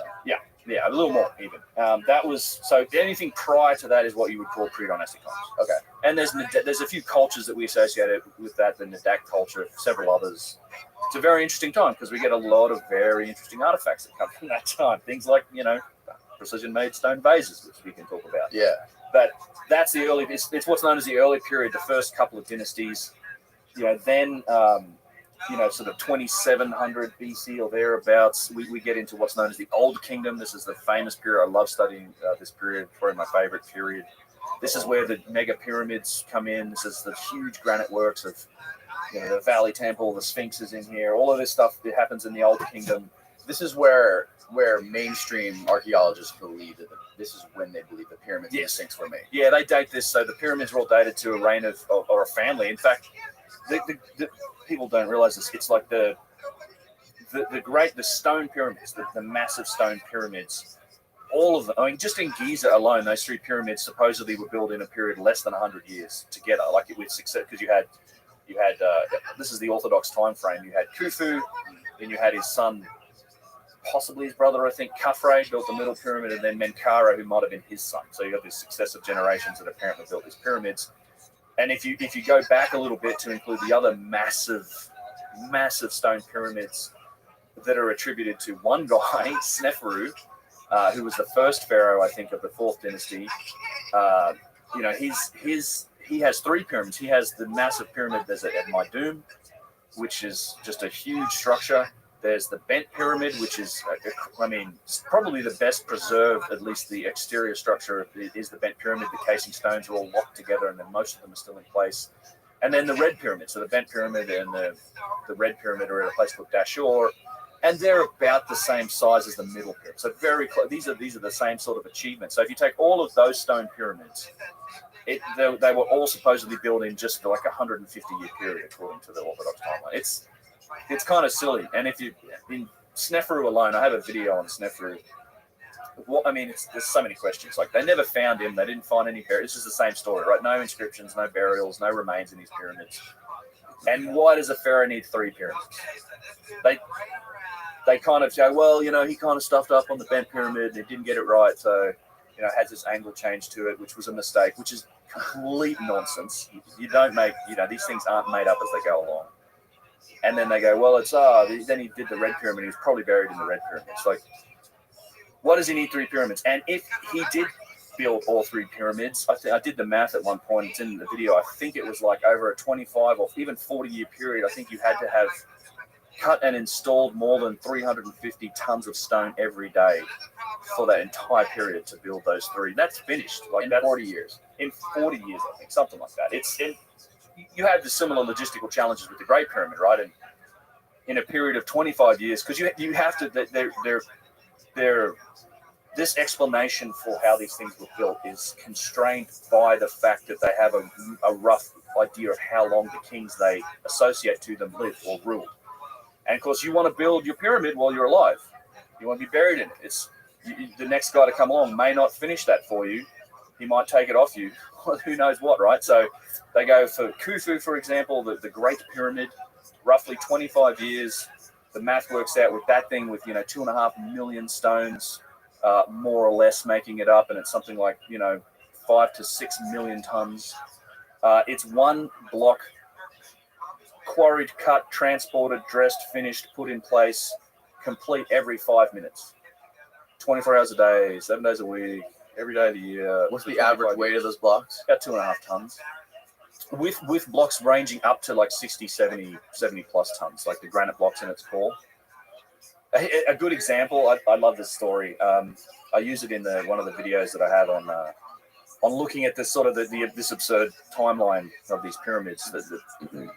So in France, there's a well-known article. This was shown in the Revelations of the Pyramids, a documentary made by a good friend of mine, Patrice Poyard. Fantastic film.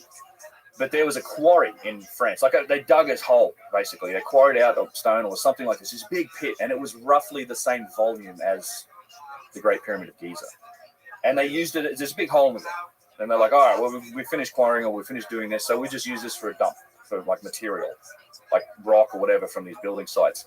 So they would literally just dump truck that just back up with this, whatever dirt, digging material from other sites and just dump into it.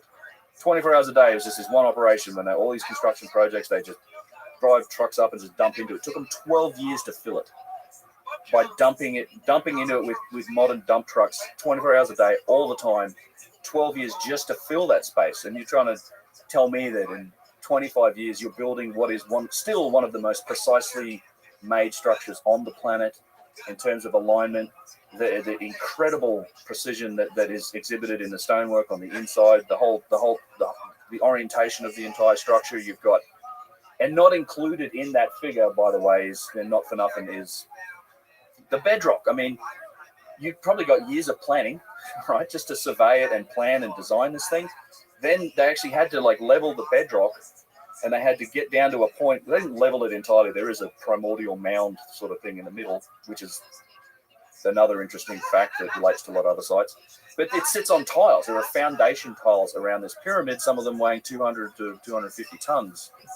A lot of people walk up and look at the pyramid, but make sure you look down at your feet. You're walking on something that was constructed before they ever laid the first stone down to build the pyramid. So all of that's probably taken years as well. And then you've got to go through this process of actually constructing the thing and finishing it, because, the inside, they definitely use mortar, and there's it's not you wouldn't call it like super precise, most of the superstructure, but the exterior casing stones were incredibly well made, as was a lot of the structures on the inside. The whole massive granite structure that's in the center that is the King's Chamber is part of, and is what is above it. There's like 5 or 6 chambers above it, all made out of granite.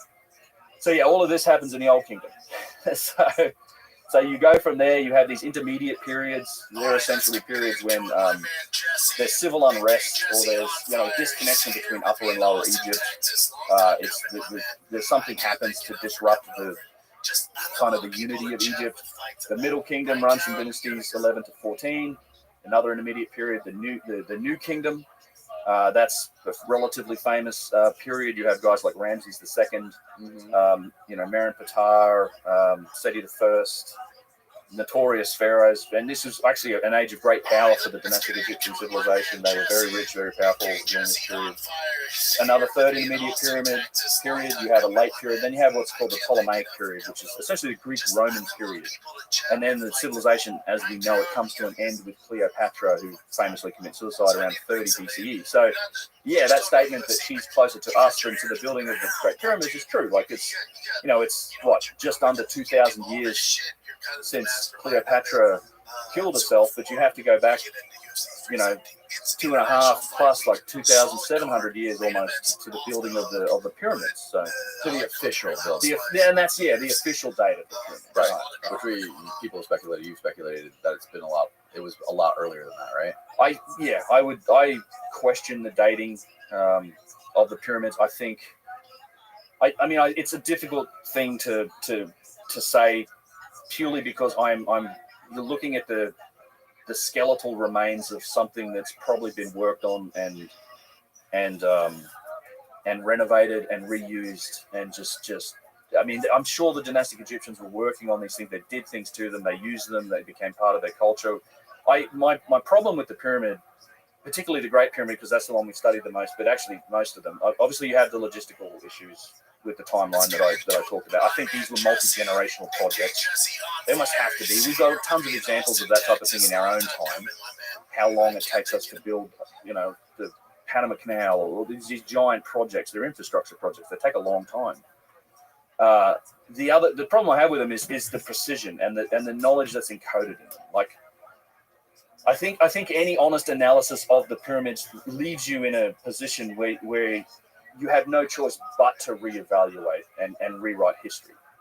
You either end up, if you go, okay, the dynastic Egyptians built them, right? Fine. In that case, they had far more capability, Right, and far more knowledge than we've ever attributed to them, right? I think I've talked before about the fact that you have the dimensions of the Earth encoded into the pyramid, right? It's essentially a scale model of the northern hemisphere. There seems to be specific information about the fact that the Earth's an oblate spheroid, that it's longer around the equatorial circumference than it is the polar circumference. right. This the grid of latitude and longitude, like that ratio, the fact that we're slightly longer east to west than we are north to south, that ratio, if you knock it out on like a grid of latitude and longitude, those squares, they're not really squares, they're rectangular. Because of the way the Earth's shaped, the latitude lines are shorter than the longitude. That's right. Line. So if you take a square unit basically out of the Earth, starting at the equator, it would be wider than it is tall. And if you scale it down, it is like within inches, the exact size. I have it here. Let me grab it here. Pyramid stuff. It's actually called. This is it here. So it kind of starts here. This is where that ratio is encoded. It's in something called the socle. Yes. Which is essentially a cubit high. It's like a little think of it as like a little platform the pyramid sits on, which gives you two ways to measure its perimeter, right? You can measure the perimeter based on the perimeter of the socle or the perimeter of the actual pyramid. And then so this is exactly what you're talking about. So 1/4 of 1 minute of latitude at the equator on the Earth is 3,022.9 feet. Mm-hmm. 1/4 of a minute of longitude is slightly longer at 43.5 feet.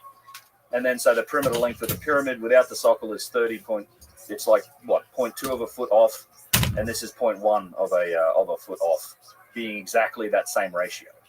So you have latitude and longitude. You have the dimensionality of the planet. Which is Randall mentioned this the other day. It's we didn't really get an accurate understanding of that until we had satellite surveys and we did space observations in the 1980s, and it turns out.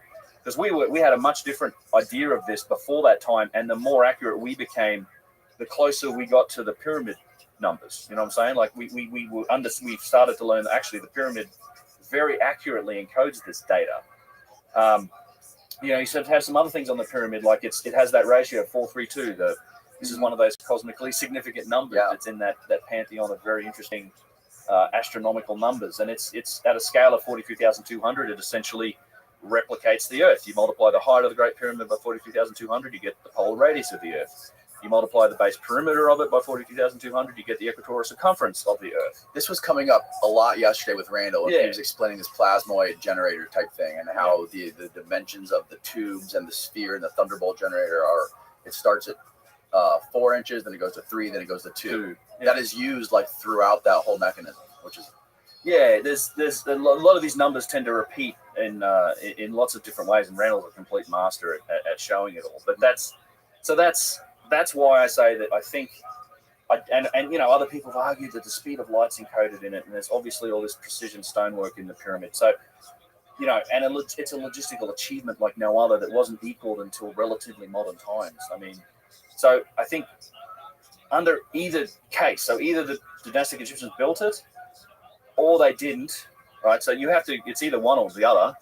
But if you go with they did, then we need to reevaluate and rewrite history based on what it means and what information they have and their capabilities. And we vastly underestimated the dynastic Egyptians. They were far more capable. And where did they get this data from? And how did they know it? Like that's a rewrite of history.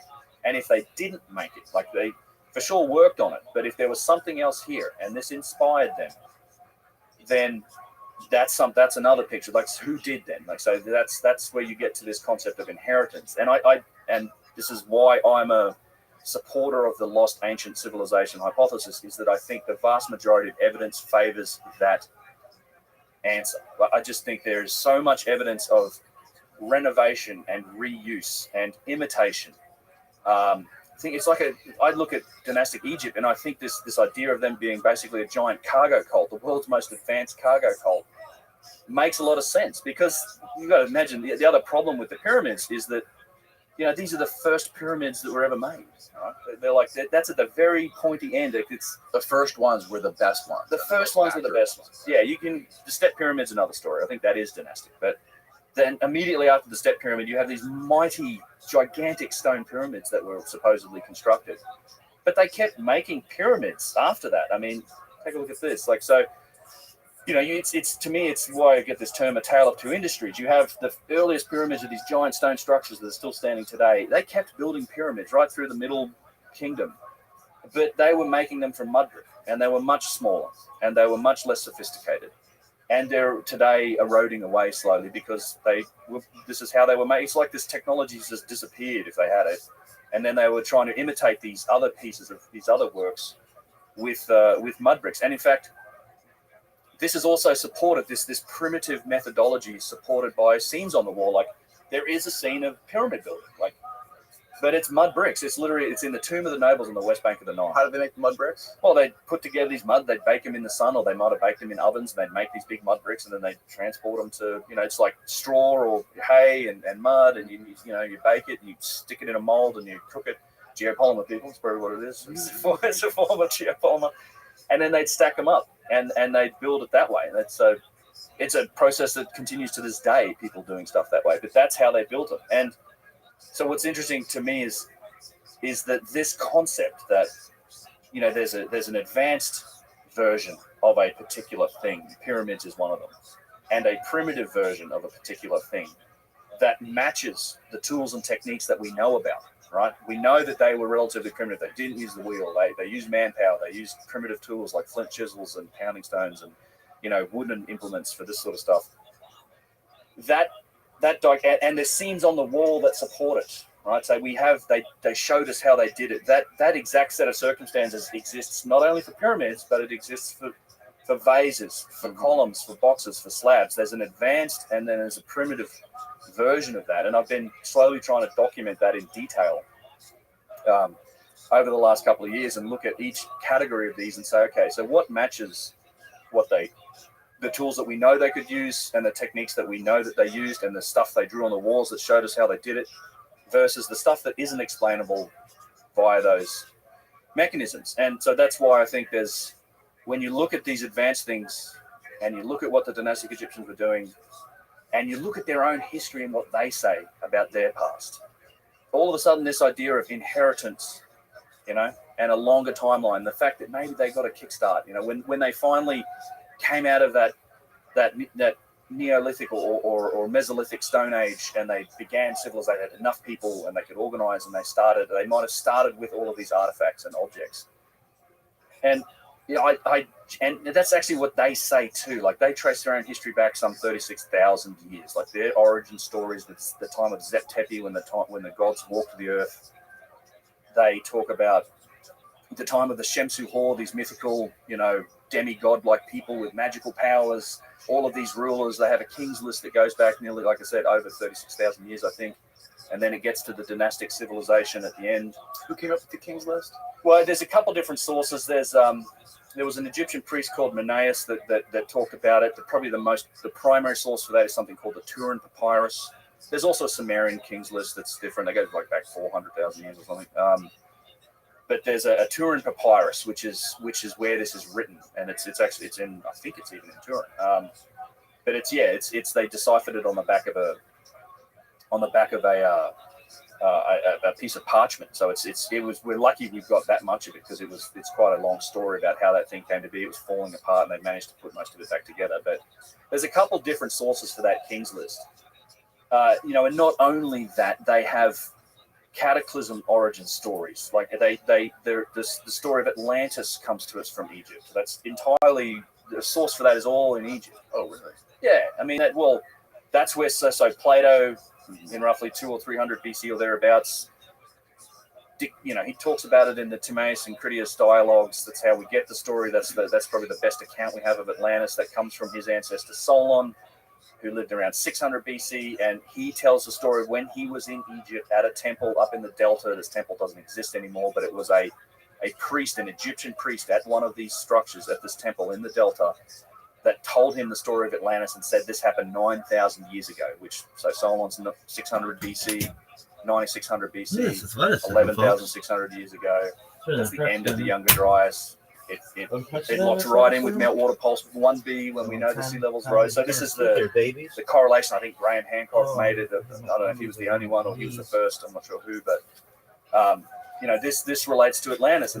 It comes from Egypt, and not only that, but It's also written on the walls of the Edfu Temple, the primeval Jajiba story. It doesn't specifically say Atlantis, but it tells a story with Thoth, who it's one of the few sort of Thoth passages. I've got photographs of it actually, and they talk about the primeval land being an island that sank, and then they had to go to the homeland and build these primeval mounds that was where all the temples would be, and beneath these pyramids and a lot of these other structures, you have primeval mounds. There's a lot of correlation to this concept of a lost civilization. Call it Atlantis, call it whatever you want, but that's why I think all of this evidence makes sense. So, the Egyptians are connected to it. We've got the evidence of the artifacts for it. And then I think you're also, with the Egyptian iconography, you're looking at that as well, because I do believe there is plenty of evidence to suggest a lot of these statues, not a lot, but certainly several of them, and certainly the very large ones,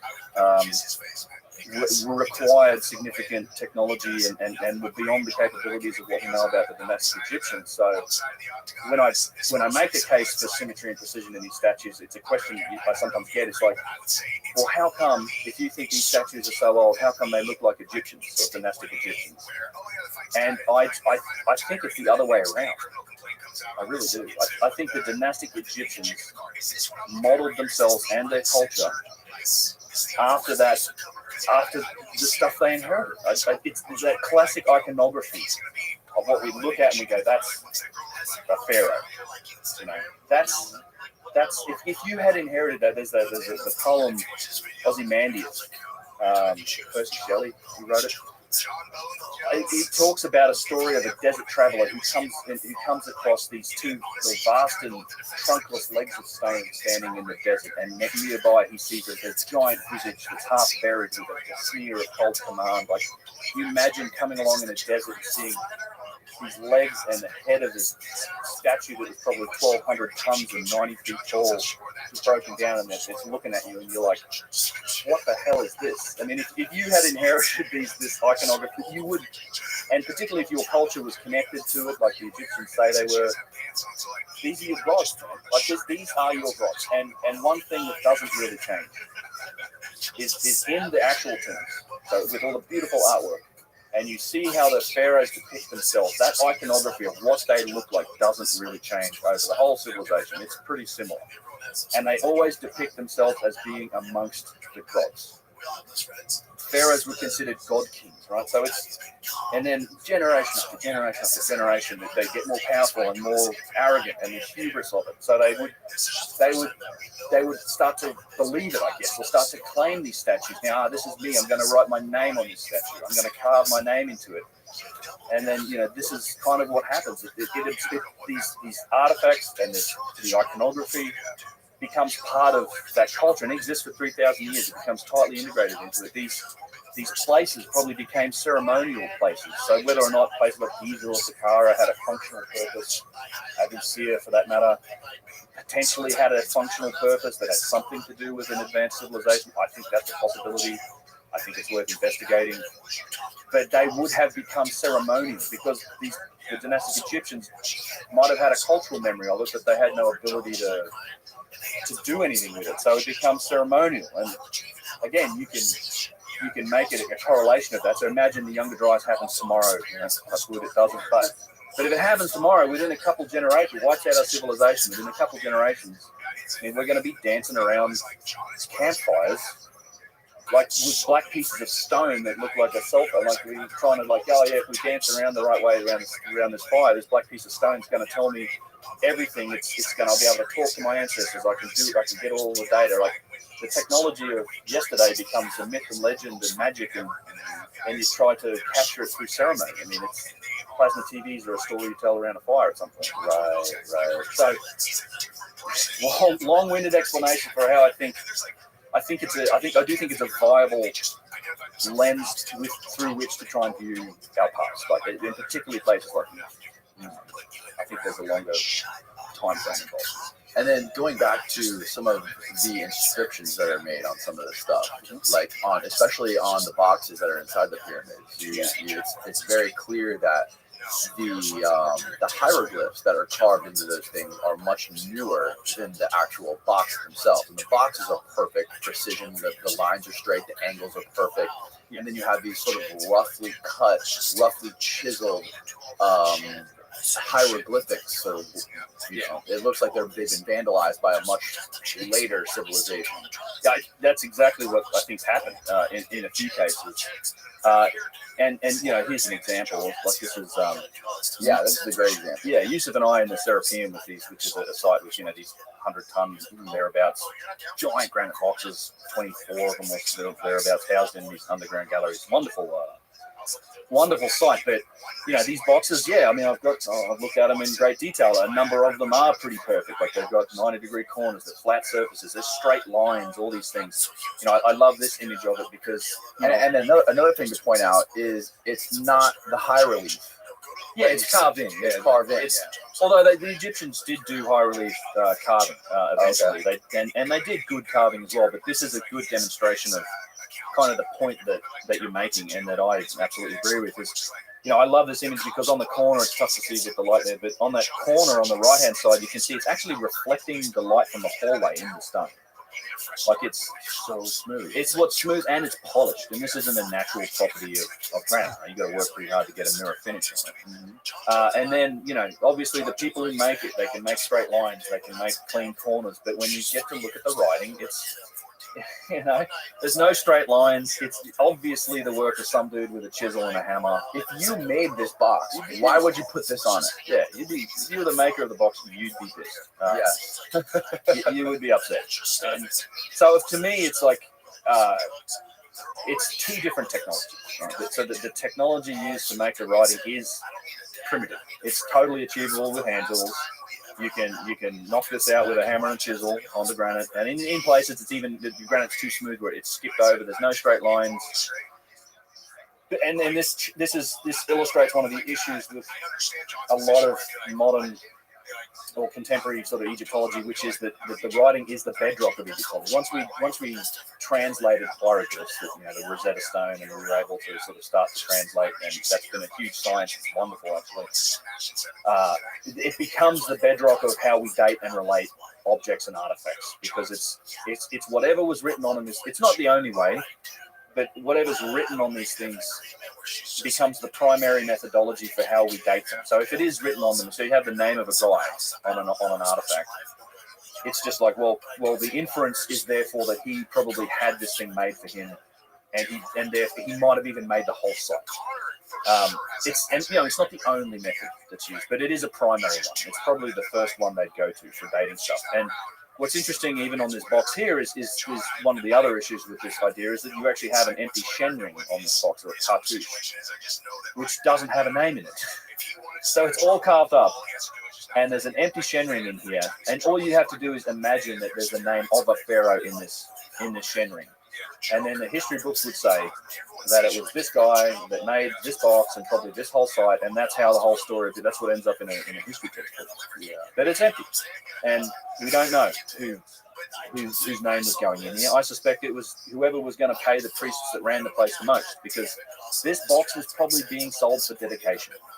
Right? This is the priests ran this site. We know there were all over the Serapeum. There's little indentations on the walls that have. There were these little limestone or granite steles that you would put in there and dedicate and have a dedication to yourself, and this would be a service being sold by the priests that were running the place. It's one of the issues with it, and it goes further. Once you start to see this dichotomy of technology between the artifacts themselves and the writing, you start to see it in a lot of places, and this is a great example I like to show people. Yeah, it's a Hyksos Sphinx.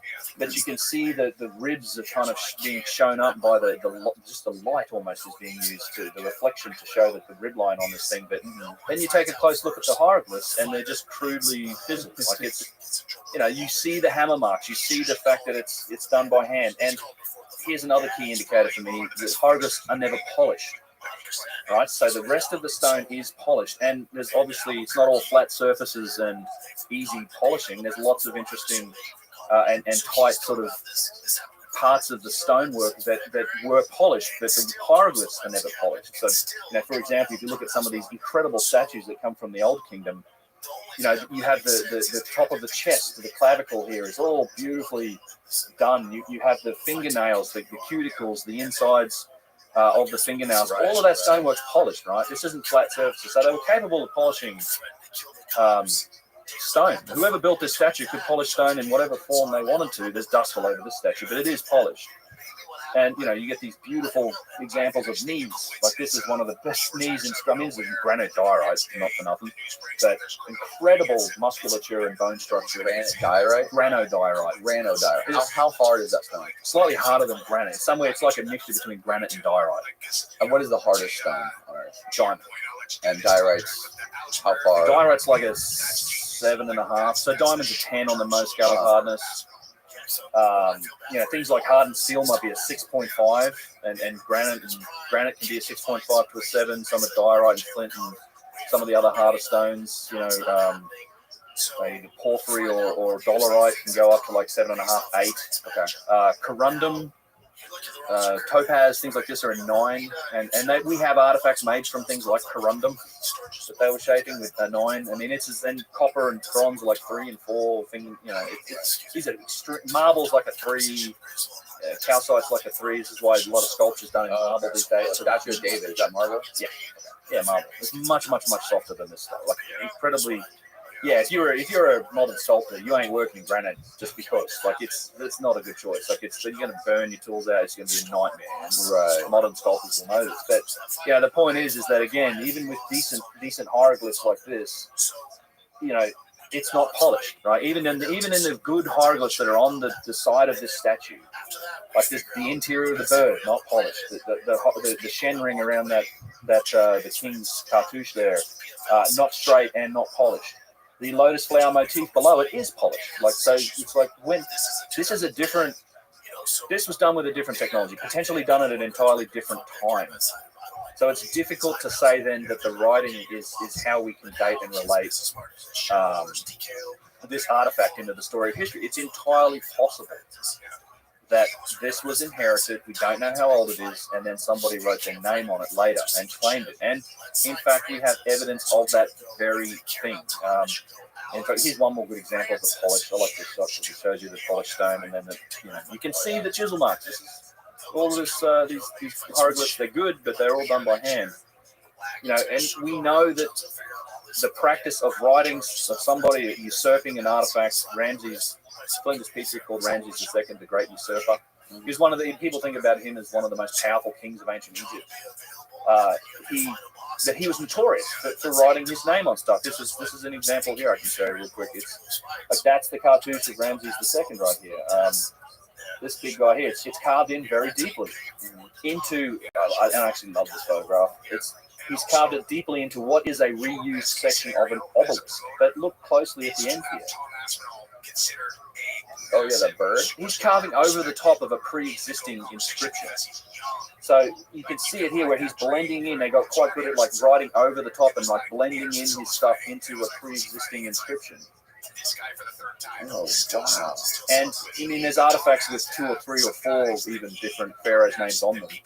And Ramses became notorious. He would carve his stuff really deeply because he didn't want other people doing to him what he was doing to others. But what I love about this particular picture is you're actually looking at 2 or 3 different reuses of a particular artifact. Right? So this piece of stone was originally probably part of an obelisk. Right? It's a broken piece of an obelisk. They had a place called Tanis, which was forested with obelisks and columns.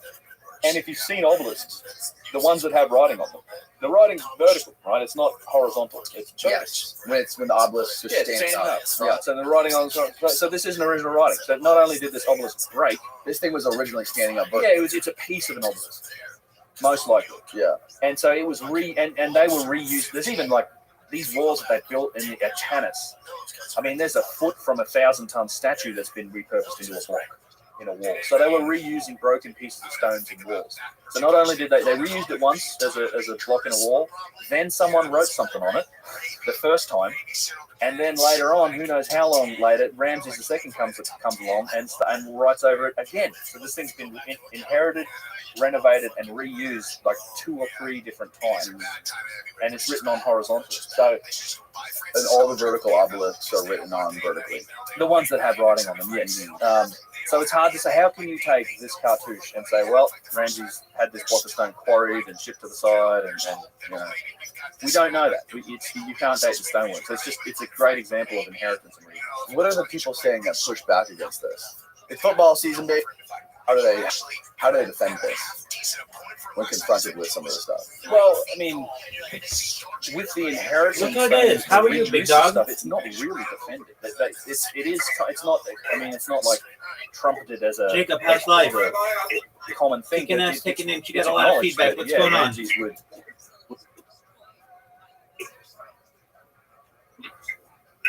Big dog. Barely. There's a lot of feedback. What's going on?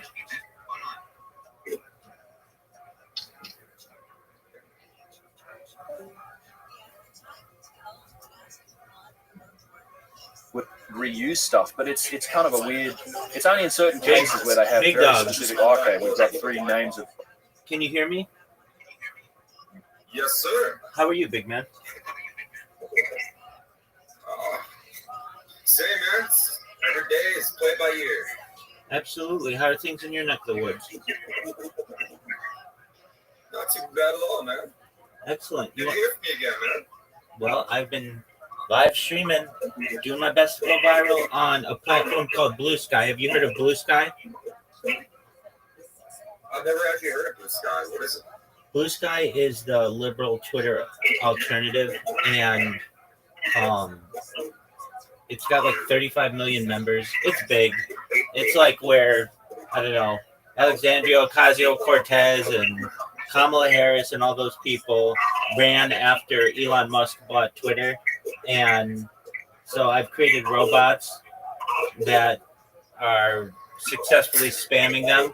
And people talk about me once and on average about 1 or 2 times an hour, which is great. I mean, you know, I'm just basically just sitting here, and to get people talking about me is a major benefit. So I just spam people about world peace and futurology.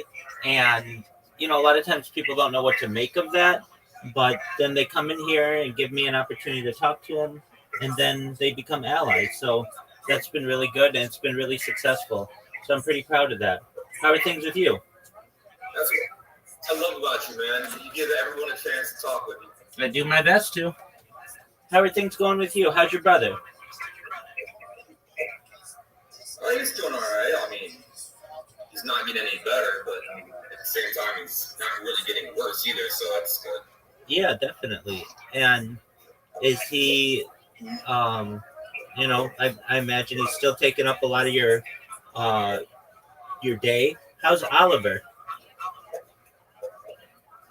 He's just as hyperactive as the day I got him. Oh, no way. Okay, so he's still biting through stuff? No, thankfully, I taught him that, like, through a little persistence and repetition, I got him to stop that. It's more of a, he has to be around somebody, otherwise he just has, like, some sort of nervous tick. But he definitely came from an abused home. Because, I mean, I kind of play with him a lot, and then I kind of, like, put my hand up really high, and then he, like, ducks his head down really low as to, like, indicate that I might hit him. Like, yeah. I've never hit him before in my fucking life. Right. How would I start now? So obviously it's previous. Right. And how old was he when you adopted him? Oh, I believe he was about 1. Okay, so he's had some trauma early on in his age. Yeah, he's locally adopted, so he's from around here. So he could have came from a meth lab for all I know. And I mean, who knows what kind of environment that thing was raised in. But it wasn't exactly friendly for him, I can tell you that. What kind of breed is he? I think he's got a little beagle in him. He's definitely got some Welsh Corgi, predominantly. I mean, that's more of like his his features are more like Welsh Corgi-ish. Does So he Corgi and Beagle for sure, and then he may have another breed in there somewhere, but I don't know, maybe Terrier or something. does he like to not hunt, but like basically when he sees a small animal, are his senses aroused? Oh yeah, he definitely needs to be on a leash outside Okay. because he's got like massive ED. Because if you don't distract him, he's off in his own world. He'll just go along with it. Okay. Very well. You want to play some Battle Box? Wow, I haven't played that in a while. Yeah, sure. All right. I'm about to send you an invitation. Wait, have you been playing a different game? For what game? Have you been playing a different game? No, I just really haven't been on that much. Very well. I've got people who come in here every single day and play a game with me on at least a couple games on here. I've got some women who play with me, some men who play with me, people domestically, people like as far away as Australia. And I've got to say, I appreciate you sharing the knowledge that you gave me to recommend this app, because a lot of people really enjoy it. Cousin anyway, so. All right, I'm gonna send you. I wouldn't know.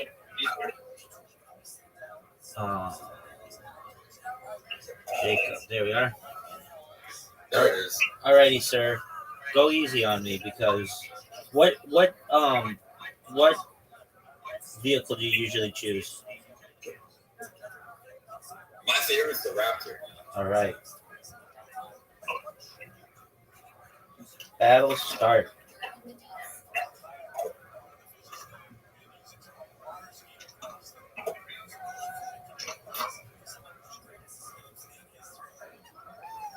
I was doing some family genealogy and I was using AI for assistance.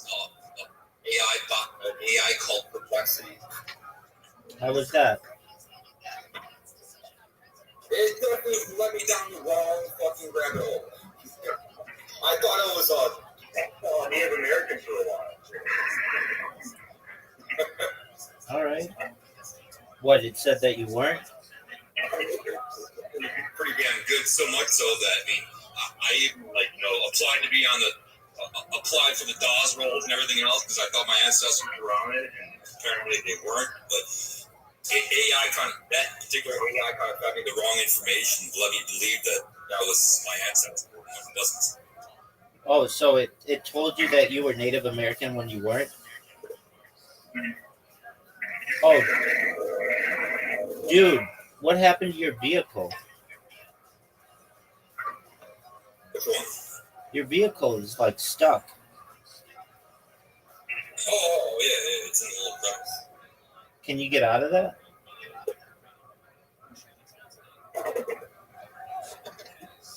Oh, wow. Oh, good move, dude. That was baller. Oh, wow. All right. Let's try.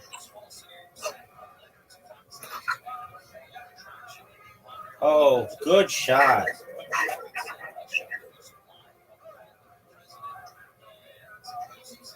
I didn't even know. I don't even know if I hit you. I did. Wow. Uh-oh. Uh-oh.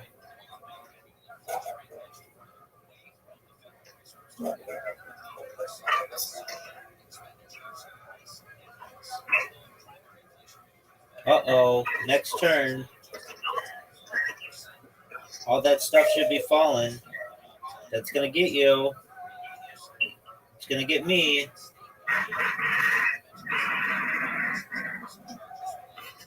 Yeah, but now you can't go anywhere, though. And even the shield won't help you. And I've got the more powerful PMT weapon. Oh, you just killed me. Wow, 3,170 wins. That is a lot of wins.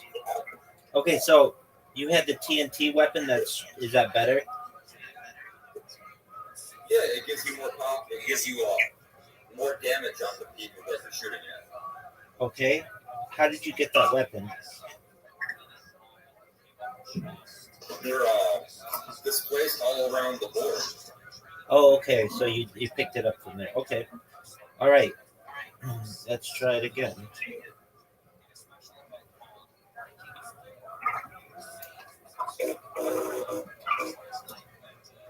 Oh, what a jump. What a jump.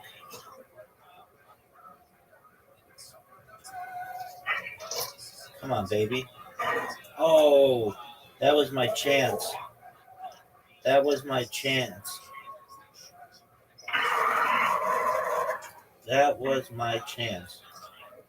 All right. I can't believe that just flew right over you. Oh, what a move. What a move. What a move. You can hit a lot more, and it'll take less energy from you. What was that? The boost with the arrow, that blue one that I have, that means that you can hit me, and it won't have the same impact. It's the same as if I hit you. I gotcha. It takes away less energy. Yeah, it does. Okay. Uh-oh. Those little towers. Yeah. I see that. All those bombs are going to be coming now. Oh, no. Airstrike warning. Oh, dude, smart move. With this stage in particular, it's best to try to go on that ledge. And, you pretty much have to own that ledge, and you'll be able to defeat any kind of, enemy as long as you take out the bottom layer, which is, obviously, you have to shoot at it. Which ledge? The one by you or the one that has This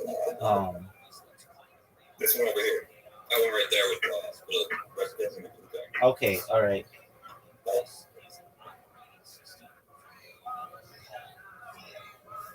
And what's the blue thing do?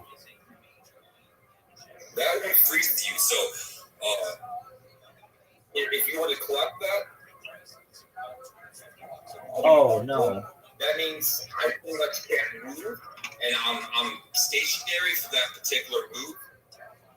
So it helps if you're the one with the bouncy stuff and all over. You know how it turns all fire? The power up stuff can help. All right, let's see what this one does. I've never used this weapon. Oh, it worked perfectly. Perfectly.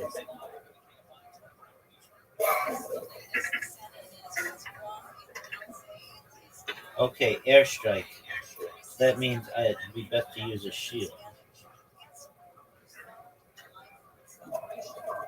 Now, why didn't you use a shield?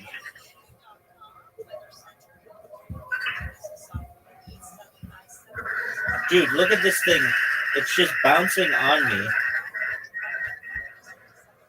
Because I got the little arrow thing that takes less damage, so it really doesn't matter.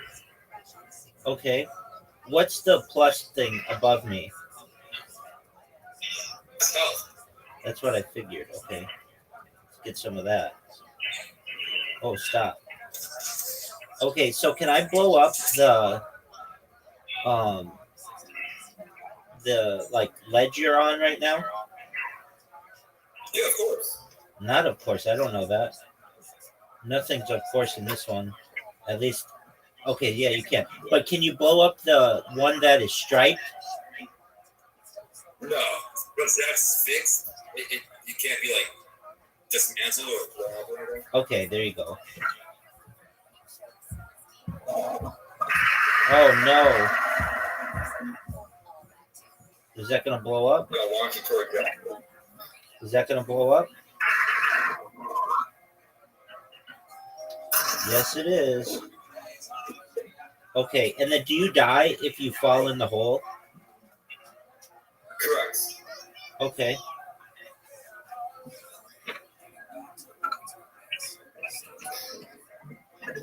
Oh wow. So you're just taking out. Oh, okay. I see why you say to get on that thing is really good because you're basically like if you don't get on it, you're kind of fucked. All right. This is gonna be Yeah, I mean, it doesn't really matter what you have.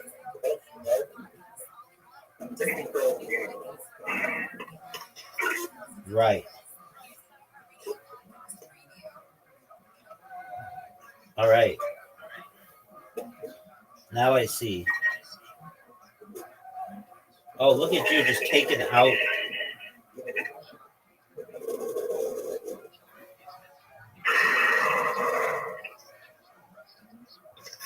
All right.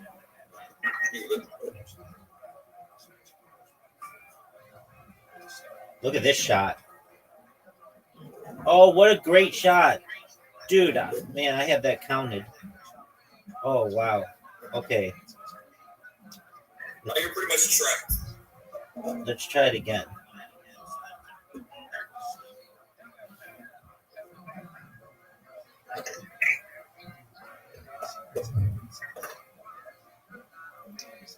Oh, no.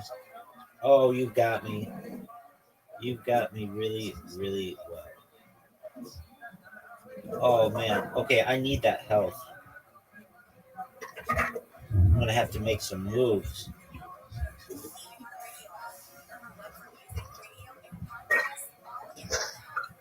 Oh, I hopped you.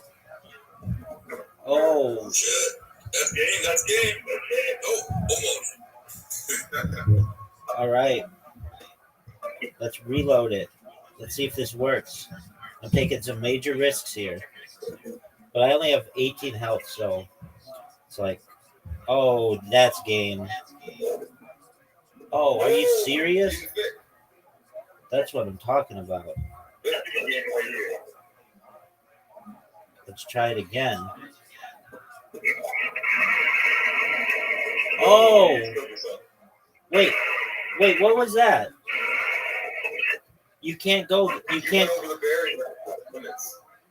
Oh, okay, I did not know that. All right, that's all right. I'm going to get you, don't you worry. Well, not robots. Oh, for sure. Dude, I see. You have to use like a I'm going to get you. There's no doubt. I'm learning all of your moves. All right.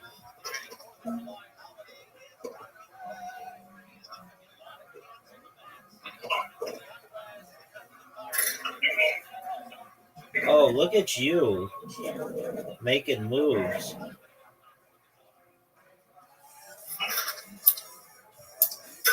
I've got you here, no doubt. I'm going to get you really, really good. Dead on. Dead on. You're locked on. I've got you in my sights. I'm going to get you with a big one. Are you fucking serious? What a move. What a move. Was not expecting that. All right. That was great. Oh, are you serious? That was really great. I'm gonna get that help before you do. Yeah, you probably will.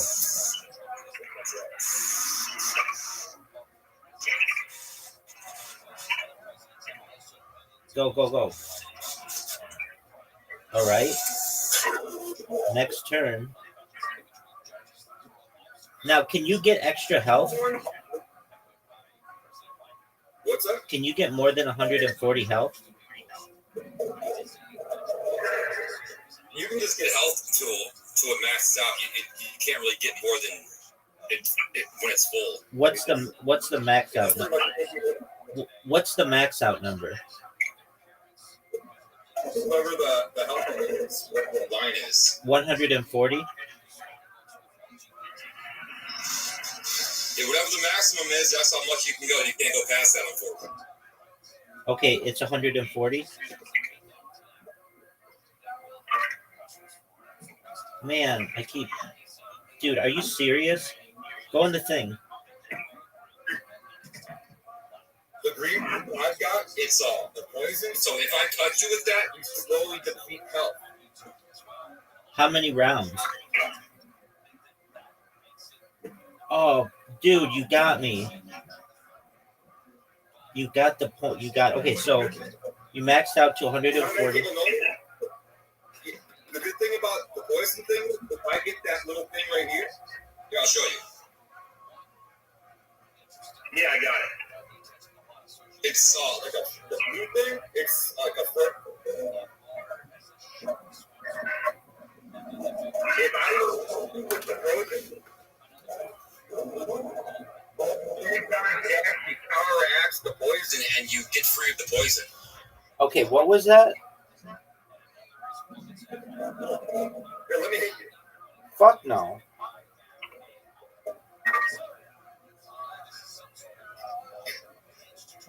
Oh, what a move. Okay, so did you just freeze me? Yeah, but you're not poisoned. You don't. Your health isn't depleting anymore. You're just frozen. Okay. So you can't freeze someone and health deplete them at the same time. It's one or the other. What's that green thing? The green thing's a poison that I poison you with. All right, let's get that. And you got me. Oh, did I get you poisoned? Yeah, that's good. Yes, it is. I'm about to die this round. Now, why don't I have any missiles left?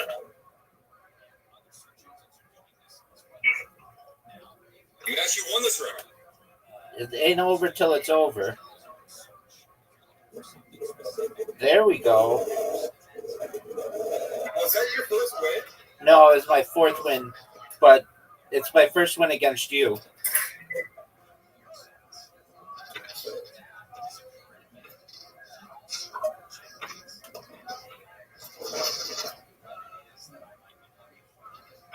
All right, battle start. Well, this is an interesting map. With the one with the artificial base, it's best to try to like destroy the ground first. That way your enemy would fall. I've gotcha. What's that blue thing that just fell below me? That's the freeze. Oh, okay. So if I touch you, that means you won't be able to move for that round. I've gotcha.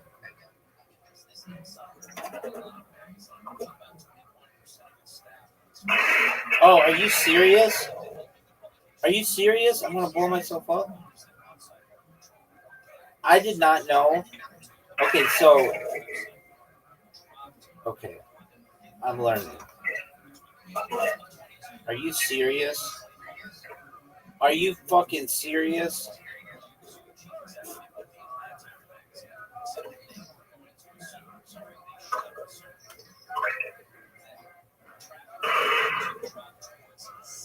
Now, why don't you protect yourself from bombs? Oh, are you serious?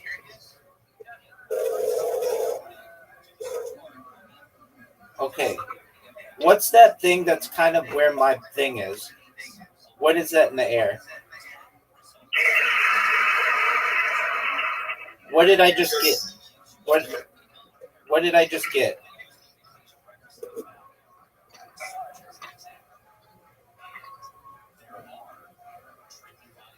You're done. You are done. Oh, what a move. What a move. I'm going to get that out.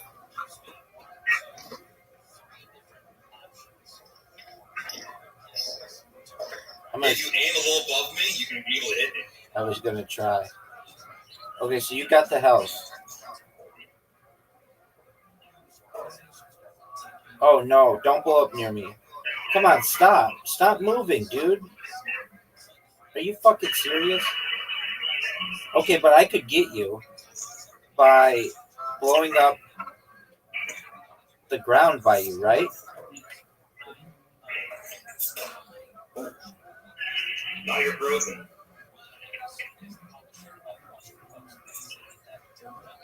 Okay. Frozen isn't that big a deal.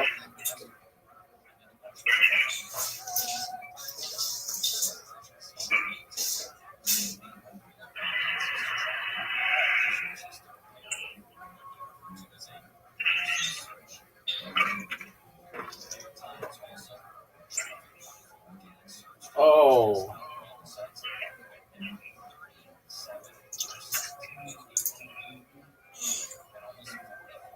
Next turn.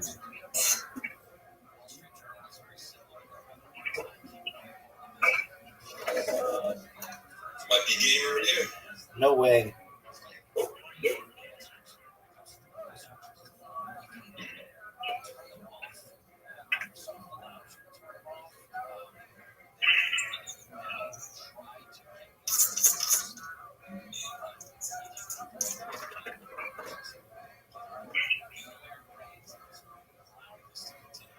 All right, that's game. Go. All right, I'm going to get you now. I'm going to get you now. I've got it. No doubt. No doubt.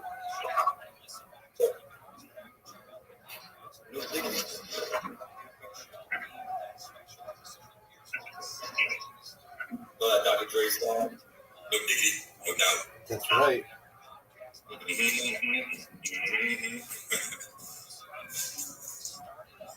She got tricks and style. That's what it comes. Are you serious?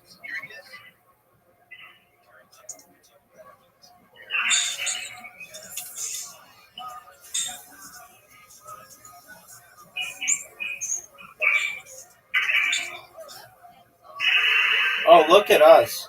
Oh, wow. I overshot you.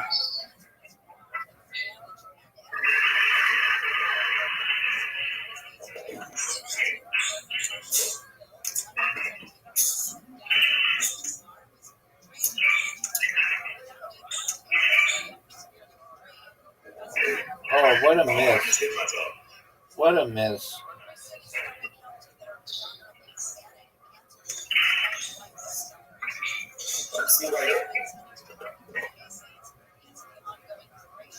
No way. Oh, that was dirty. Oh, that was dirty. Oh, I'm done.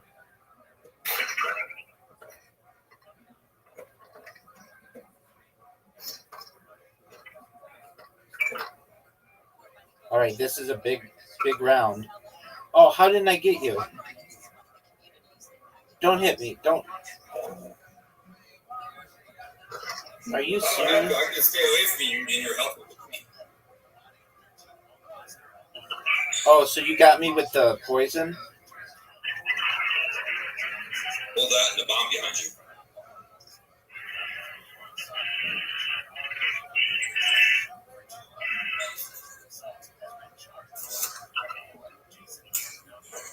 All right. Here we go. Raptor. Confirmed.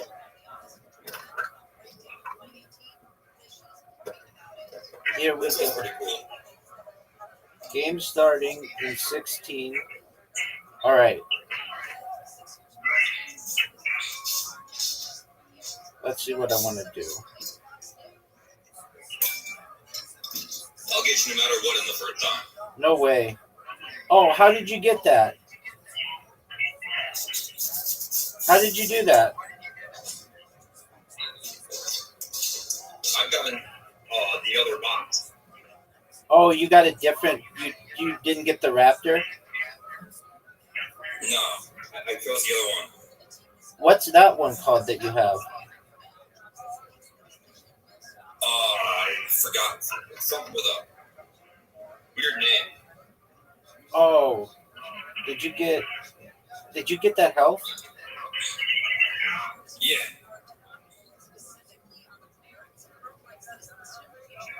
All right, big shot here for you. Big shot here for you. Whoa, what is that? Oh, I'm going to get blown up really badly. Not that badly, though. Give me that. Give me that health. You got me to it. I know. Not gonna happen.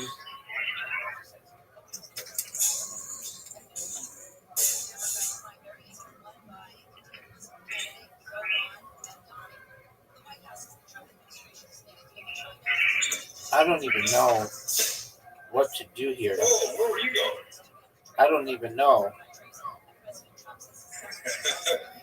Oh, that's only. Yeah, some gaming arenas allow you to go backwards and shoot you from behind, but other ones they just go into an abyss and they don't have it backwards. Oh, no way. Okay, I did not know that. So this one just goes into an abyss? Correct. Oh, okay. Dude, what? WTF with that fucking laser. Oh, look at you. Look at you keep getting blown up. I just won.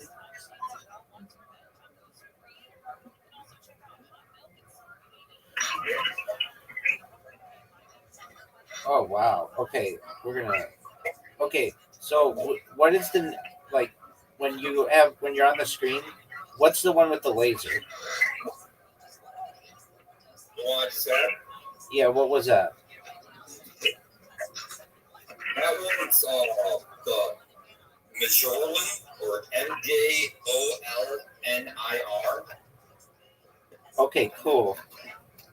I want that one. Wait, I have to buy it? I got it like a couple years ago, so that was before we were able to buy it. You guys buy it. I'll just go with the Raptor. You can choose whatever you want, but Yeah. I purchased them with the points. Now they don't let you purchase them anymore. Now they don't let you purchase them with points. You have to actually use money for some reason. And it's just another glitch, so they can make money off it. Right. Okay, no big deal. Oh, look at you. Look at you. All right. I'm going to do the same thing. Same exact shot. Oh, there we go. Oh, wait. What did you just pick up? What did I you... picked up the one with the blue arrow, the white arrow. Yeah, what is that? that? Means my damages are going to be less than yours. Okay. So if you hit me with a rocket or something like that, and I hit you with a rocket, your damage is going to be more, mine's going to be less because it's like a protective thing.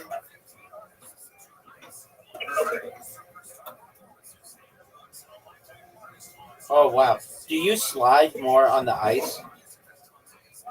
Yeah, it's the ice. And you can't destroy it?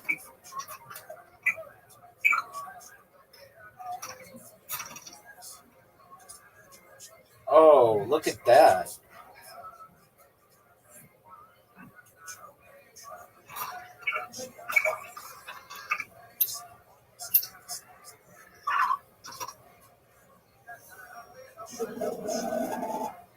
Oh, so it does. Oh, look at that health. Dog. I've got I can get you before you get to it. Oh, what a move. What a move. Oh, no. No, don't hit the thing. Oh, no. Okay, what's that dynamite thing above you?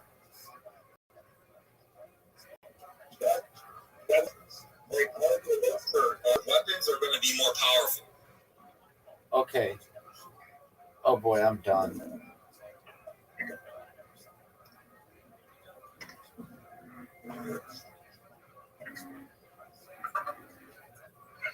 Oh, no.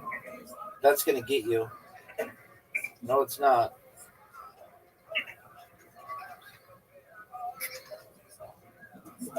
What's that one that just went on the top row?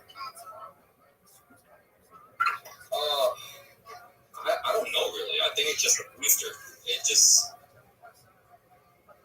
I have no idea. But you killed yourself. All right, so I never even get to know what it does. R.I.P. Boom. All right. Are you willing to play me at mini golf? Of course. Dude, I'll destroy you. I'll destroy you at mini golf. There's no doubt about it. We'll see about that. Dog, Tell me into it. I am. Usually I play 5 holes. I accidentally sent it for 3, so we'll play this one for 3. I'll just show you a minute ago. I've gotten disgusting at it. I was once ranked in the top 1,000 players in the world.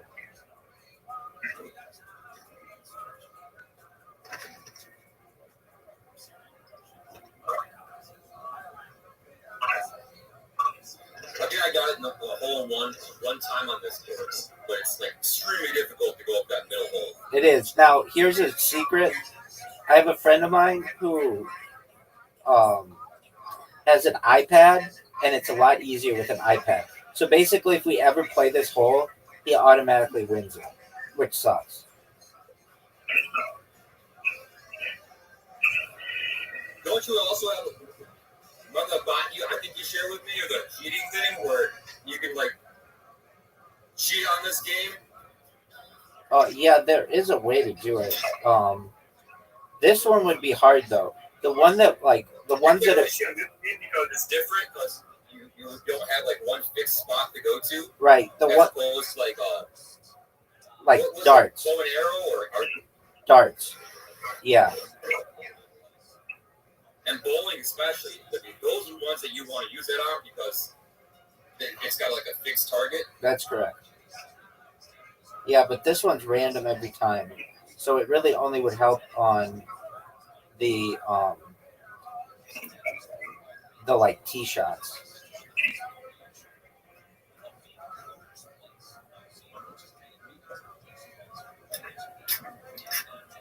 Boo. Not playing well. I'm not good at this hole. That was a great shot, Jacob. That was a great shot.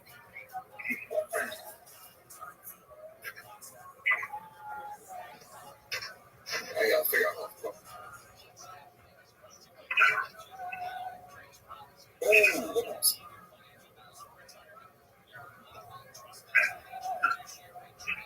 Oh no. Oh, I got fortunate. I got very fortunate. Deuce. Yep. This is my best hole.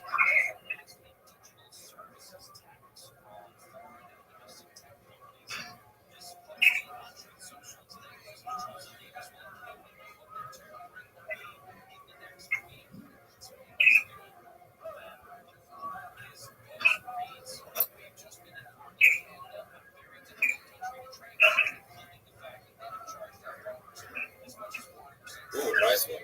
Really good. Thank you. I think you got the score on this game. Yes, sir. I told you I'm good at this hole. I have not lost on this hole in like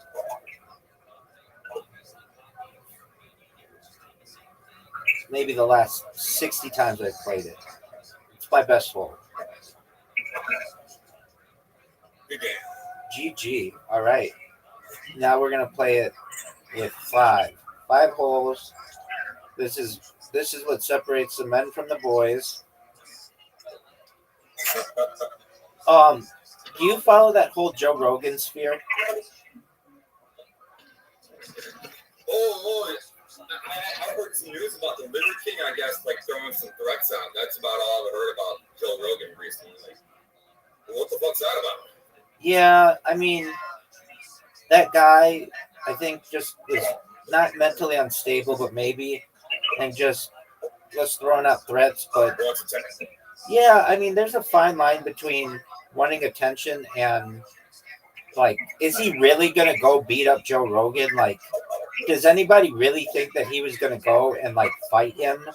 Like, he probably, I don't know. I kind of just think he was flapping his lip, and he should be allowed to do that as a free speech protection. I get it. Like, he went to Austin, which is not good to do. But I don't know. That's kind of like what people do. It's like, to me, I'm a free speech absolutist. So I feel like you should be able to say whatever you want. And so long as you don't physically hurt someone, you should be able to say whatever you want. Whatever the fuck you want. I didn't really see too much. I didn't really see the terroristic threat there. He kind of just like challenged him to a fight. I mean, obviously out of nowhere for no reason. Exactly, but isn't that what those? It wasn't real. He can obviously turn it down. Yeah, exactly. I mean, isn't that like what those guys do? Basically, like, how is that terrorism? That's a bad law. That's terrorism. Terrorism is like, I don't even know what it is, but it's not that.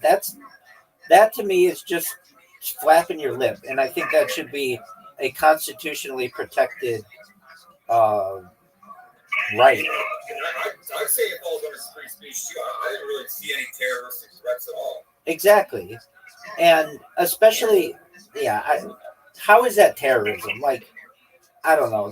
That's a stupid law to call that terrorism, or making. It's like if I challenge you to a fight, you just say no. I mean, that'll be it. You know, like, what the fuck? Exactly, and like, let's say we had an instance where you, let's say you hurt somebody.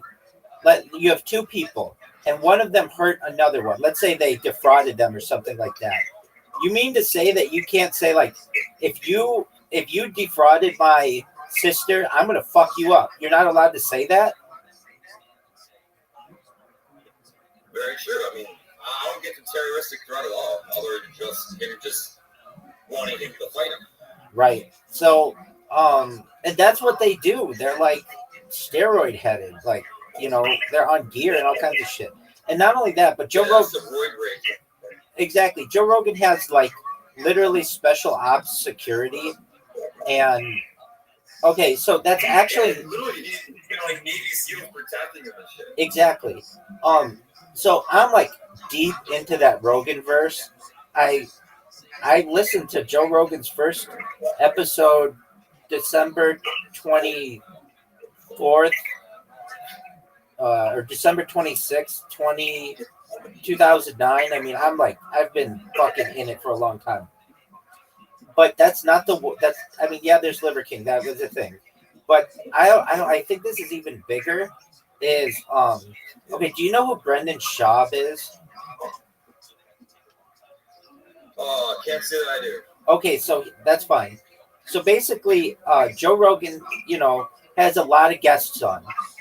Brendan Schaub has been on the Joe Rogan Experience more than any other person ever.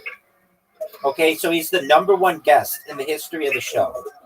And he's a former UFC guy who has his own show. Do you know who Brian Callen is? No, I can't say I don't know who that is either. That's okay. He was a guy who used to be on Mad TV, and he was on Sex and the City and like some other shows. And I can't believe I didn't go in. And they have a show together. It's called The Fighter and the Kid. And look at you taking the lead. Okay. All right, so it used to be a really popular show. Do you know who Theo Vaughn is? Yeah, I know who that is. Okay, so Brendan Schaub and Theo Vaughn used to do a show together called The King and the Sting. And basically what happened was Theo was owed a bunch of money by a third-party company, and he eventually left that show to go do his own show, which is now really big. You know, he gets like Donald Trump on it and like JD Vance and stuff. And all right, so basically Theo Vaughn abandoned ship on this Brendan Schaub, and all these people in LA were like basically like abandoning ship on these guys, on the King and the Sting, or on the Fighter and the Kid, which is Brendan Schaub and Brian Callen. And look at your shot, dude, that was great.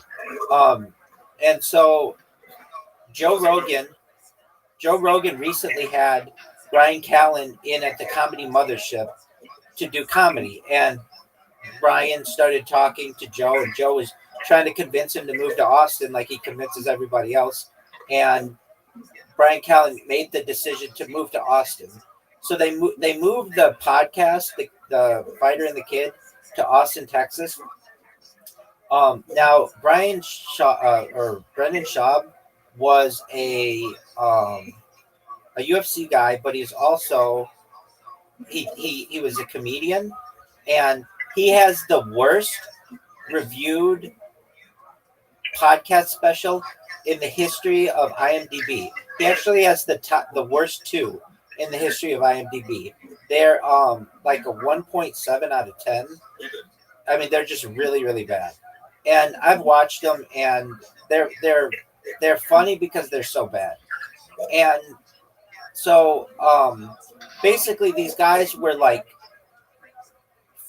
flaming out and unable to get guests anymore in LA, and so they started making the decision to move to Austin, which they did recently. So they just moved to Austin, and in doing so, they you would think that like, oh, these are like new comics or like new UFC personalities in the Joe Rogan sphere. They're going to be on the Joe Rogan experience, but they were not. And Joe Rogan hasn't even like texted them or anything, or like at least one of them. So it turns out that this recently came out that one of them, Brendan Schaub, had been like he's basically being sued, and he's got all this IRS stuff that's gone wrong, and he's in a lot of trouble. And so, like, if you follow that whole Joe Rogan sphere, you'll learn that like one of his boys is like basically pretty fucked at this point. And yeah, I didn't know if you were A lot following of it. them people like on too. They've actually been paid by like Saudi Arabia and shit to say like anti-Semitic shit. Who's this? Theo Vaughn as well. There's other people like Candace Owens and shit like that. They're like shills for fucking anti-Israeli type shit. Yeah, I mean, I feel that they should be able to say whatever they want. That's what the First Amendment's about. You just shouldn't be able to necessarily. You don't have to listen to them. Oh, good shot. But yeah, no, I do see that, and I'm not happy about it, but it is what it is. There are money too, their own way, but I mean, it's definitely kind of misleading from some people because they believe in like everything they say type shit. But then again, they'll be swayed either way anyway. It doesn't really matter who's really saying it. They would have thought the same thing no matter who said it. Right. I mean, like sheep will be sheep anyway. I mean, don't really need much help. Yeah, I mean, I don't like the idea of deplatforming or canceling people just because of my very strong beliefs in the First Amendment. And so, like, I mean, I get shit from people every day who are mean to me for numerous reasons, and that's fine. I don't feel that they should lose their accounts because of that. I just don't have to pay attention to it. And I feel like that's how generally it should be treated, but I get it. Some people call for, deplatforming of people and canceling of people, and I get that element of it too.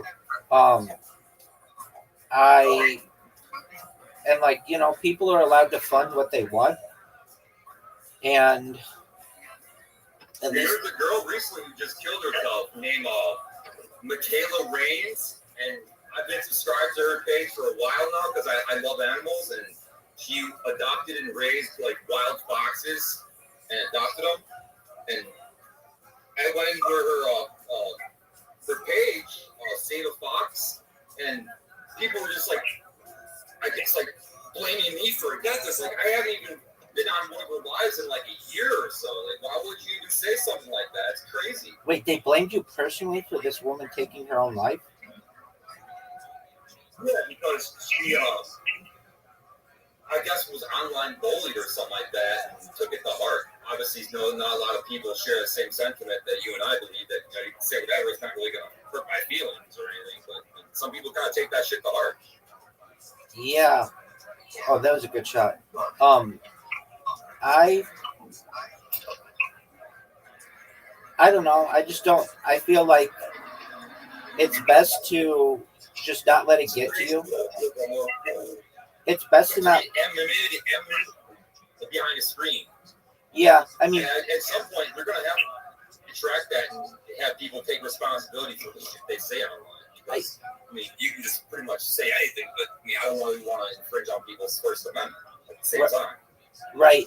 I mean, I imagine a world in the future where you'll have to have like an internet ID. Oh, thank you. You're welcome. Where that can be suspended or whatever. We're in the wild, wild west of free speech, or I don't even know if it's free speech, but online anonymity. And I can imagine that goes away in the future, especially with like companies like Palantir. Dude, I got accused yesterday 3 separate times for being Like people just throw that out there just to discredit you. And I mean, you obviously don't even like have any relation to anything like that, and they'll just straight up call you that just to discredit you. 100%, dude. I got called it yesterday 3 times. I got called an AI Palantir bot. It's like you think that a Palantir, this random ass company that's worth like billions of dollars, is funding me, which is just basically like a mom and pop shop of a live streamer? It's like what are you talking about? But I get accused of. I mean, people just don't know what. Like, where's the line to be drawn where it's not free speech more or less than hate speech? Like look at the Columbia University people like screaming like globalize and Antifada. I mean, that's fucking insane. Like you're literally glorifying terrorism. Yes. Again, though, I feel that they should be able to say it. For sure. But, You don't have to follow it. Be like, okay. You don't have to follow it, but there's a very dangerous precedent that we set when you can't say something, and I want to stay away from that because they can use that against you. Is when free speech is infringed on. They can use that against you, basically, and I don't like that. It just depends on who's in power, and so because of that, and being such a free speech advocate as I am. I do my best to limit. I mean, I'm a free speech absolutist. You should be able to say whatever you want to anyone you want under any condition. When we start putting conditions on it, that's where we start to nice shot. That's where we start to run into trouble of free speech zones and all that other shit. And I just don't like that. I'm against that kind of thinking. And I feel that the founding fathers were as well. It's kind of like socially acceptable for you to say, I hate Jews or death to all Jews, but God forbid you say death to blacks or something. I mean, isn't that the same fucking thing? It's just different races. Yeah, but it absolutely is. I feel as if you should be able to say it, though, and then you just look uneducated when you do that. You should be able to say the N-word, or the K word, or the F word, or whatever you want to say. Say whatever you want to say. It's only going to look badly on you. But when we start saying that certain people can say a word and other people can't say a word, that's where you get into trouble. And then you have courts who are established to be unable to be able to differentiate. Oh, well, this person has 50% African American blood, so they can say the N-word, but this person has 49% and they can't. And you don't. That's not what courts are supposed to do. And yeah, but why? I mean, considering like the Liver King, for instance, I mean, how is saying I challenge you to fight a terroristic threat as opposed to death to all Jews? You know what I mean? It's just like, where's the common sense there with the terroristic threat? Well, you're like personal feelings. You're exactly right. And throwing the word terrorism in that kind of discussion is a joke. It actually undermines what terrorism is. Like, basically, this guy just was feuding with an online personality. And I don't know, unless he actually, frankly, like, attacked Joe Rogan, he should be out of cuffs. I mean, I'm not a Liver King advocate. I really didn't know that much about it. Like, I'd seen him online, but he wasn't like in my understanding of, like, he wasn't in my consciousness. Now I know who he is, and I hate to say it, but like, I understand. Like I don't think it's cool to say that you want to go beat somebody up or whatever, but I think that that's covered by the First Amendment. I frankly do. And I know I'm not alone. Exactly. I mean, how is free speech, but saying death to all Jews, globalized anti-violence, that's not terroristic threats, but saying I challenge you to a fight is a terroristic threat. Exactly. And I think that both of them should be allowed to be said. Because when we start litigating speech, we run into a major issue in this country, and then it creates loopholes, and I don't like that. Look, if you want to litigate, if you want to legislate speech, that's fine. But there's one thing that you have to do first and foremost, and you have to pass an amendment that essentially eradicates the First Amendment. So long as the First Amendment is law in this country, then you should be able to say whatever you want. And there's the argument that originally got started to erode at the First Amendment, which is, well, what about saying fire in a crowded theater? Well, guess what? You should be able to say fire in a crowded theater if there's a fire. And people don't understand. You should be able to say fire even if there isn't a fire. You know what's going to happen the next time that person says there's fire? People are going to ignore them. And that's basically the way that it works. When you start legislating about what you can and can't say, it's a dark road that you go down. And so long as the First Amendment, exactly. So long as the First Amendment is the law of the land, you should be able to say whatever you want. It doesn't say that you can't say something under Emergency Powers Acts, or it doesn't say that you can't. It's Congress shall make no law limiting essentially the right to practice of religion, the right to a free press, and the right to you know what? This is important enough. I need the actual language. The right to protest. Hold on. First Amendment.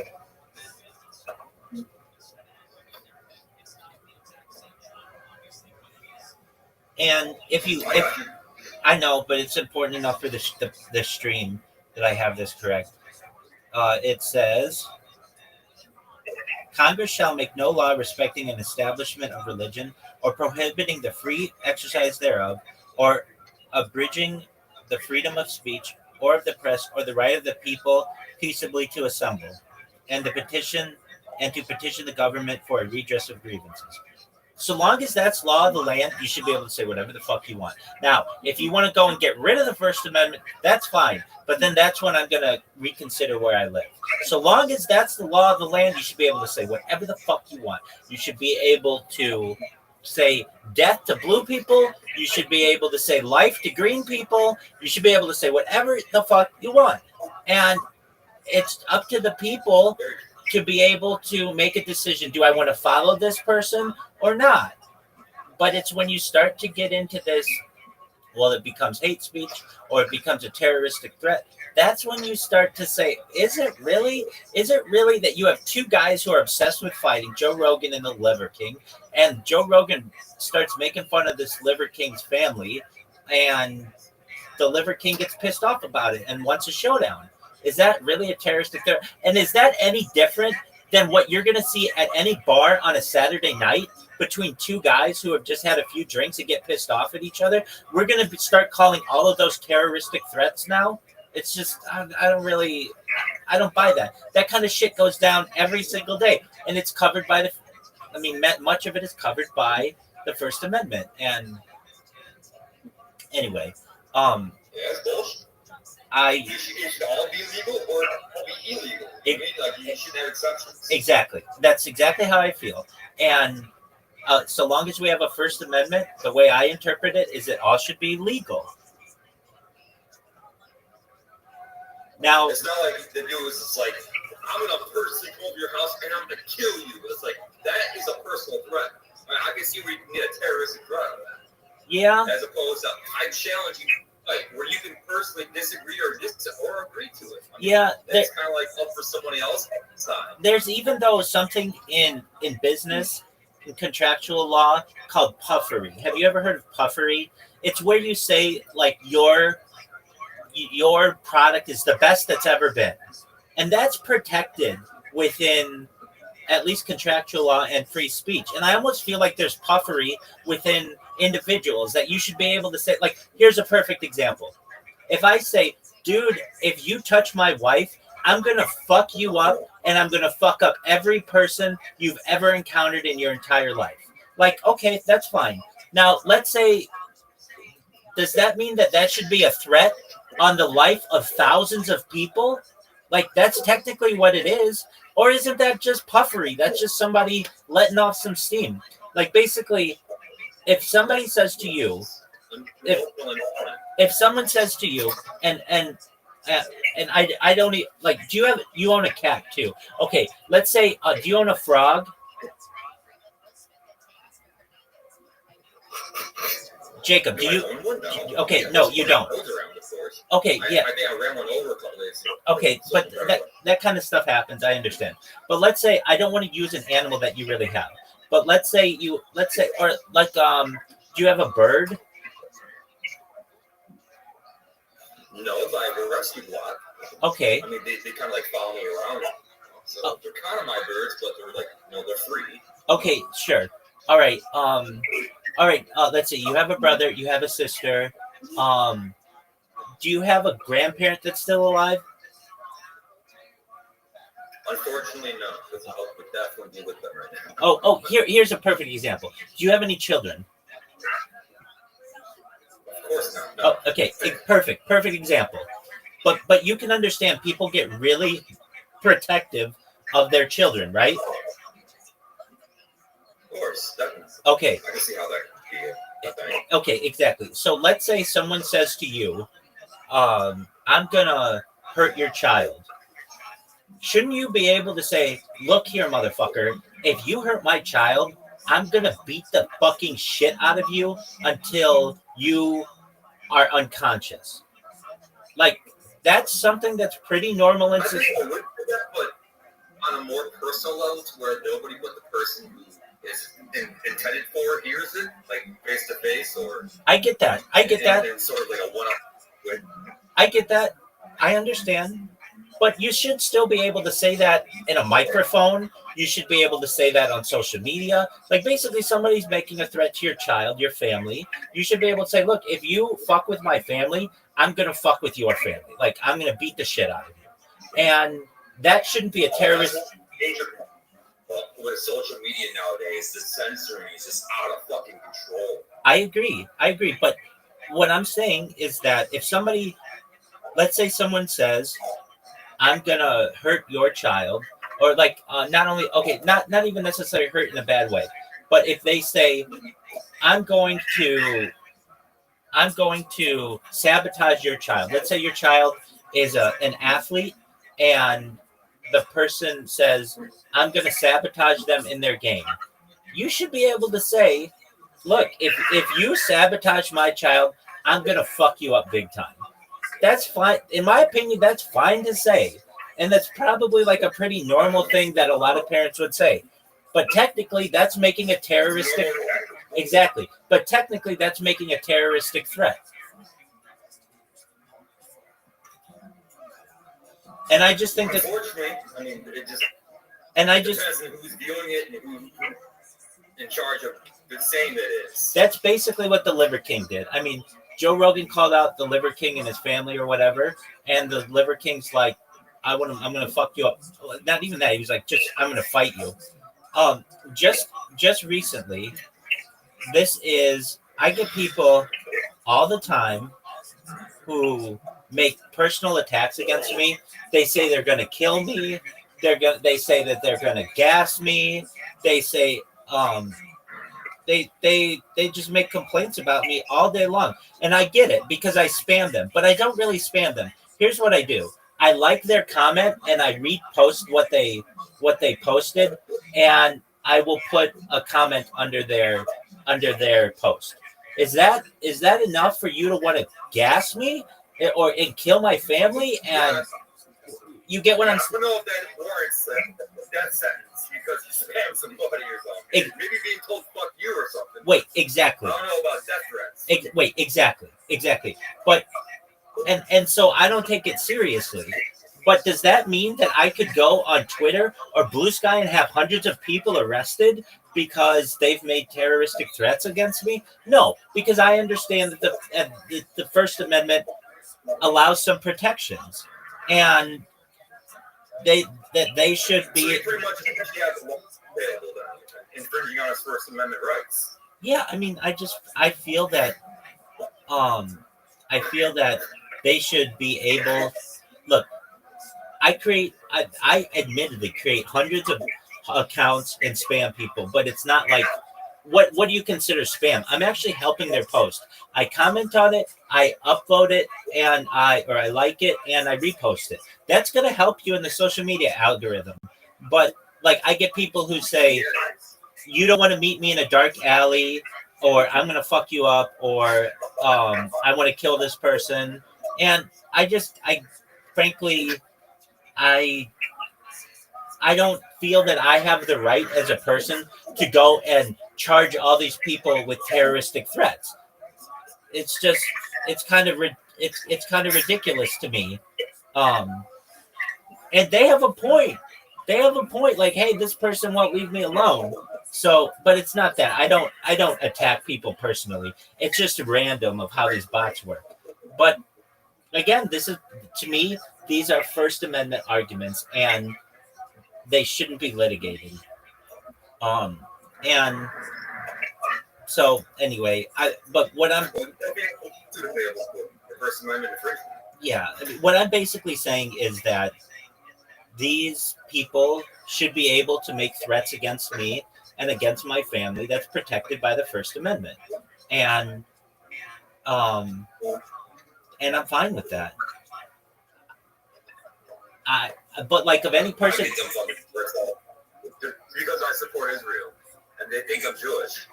Well, and so I don't say that I'm not. I kind of go with it because I mean, I'd rather someone try to fuck with me or try to take my life as opposed to somebody else who's innocent and unknowing.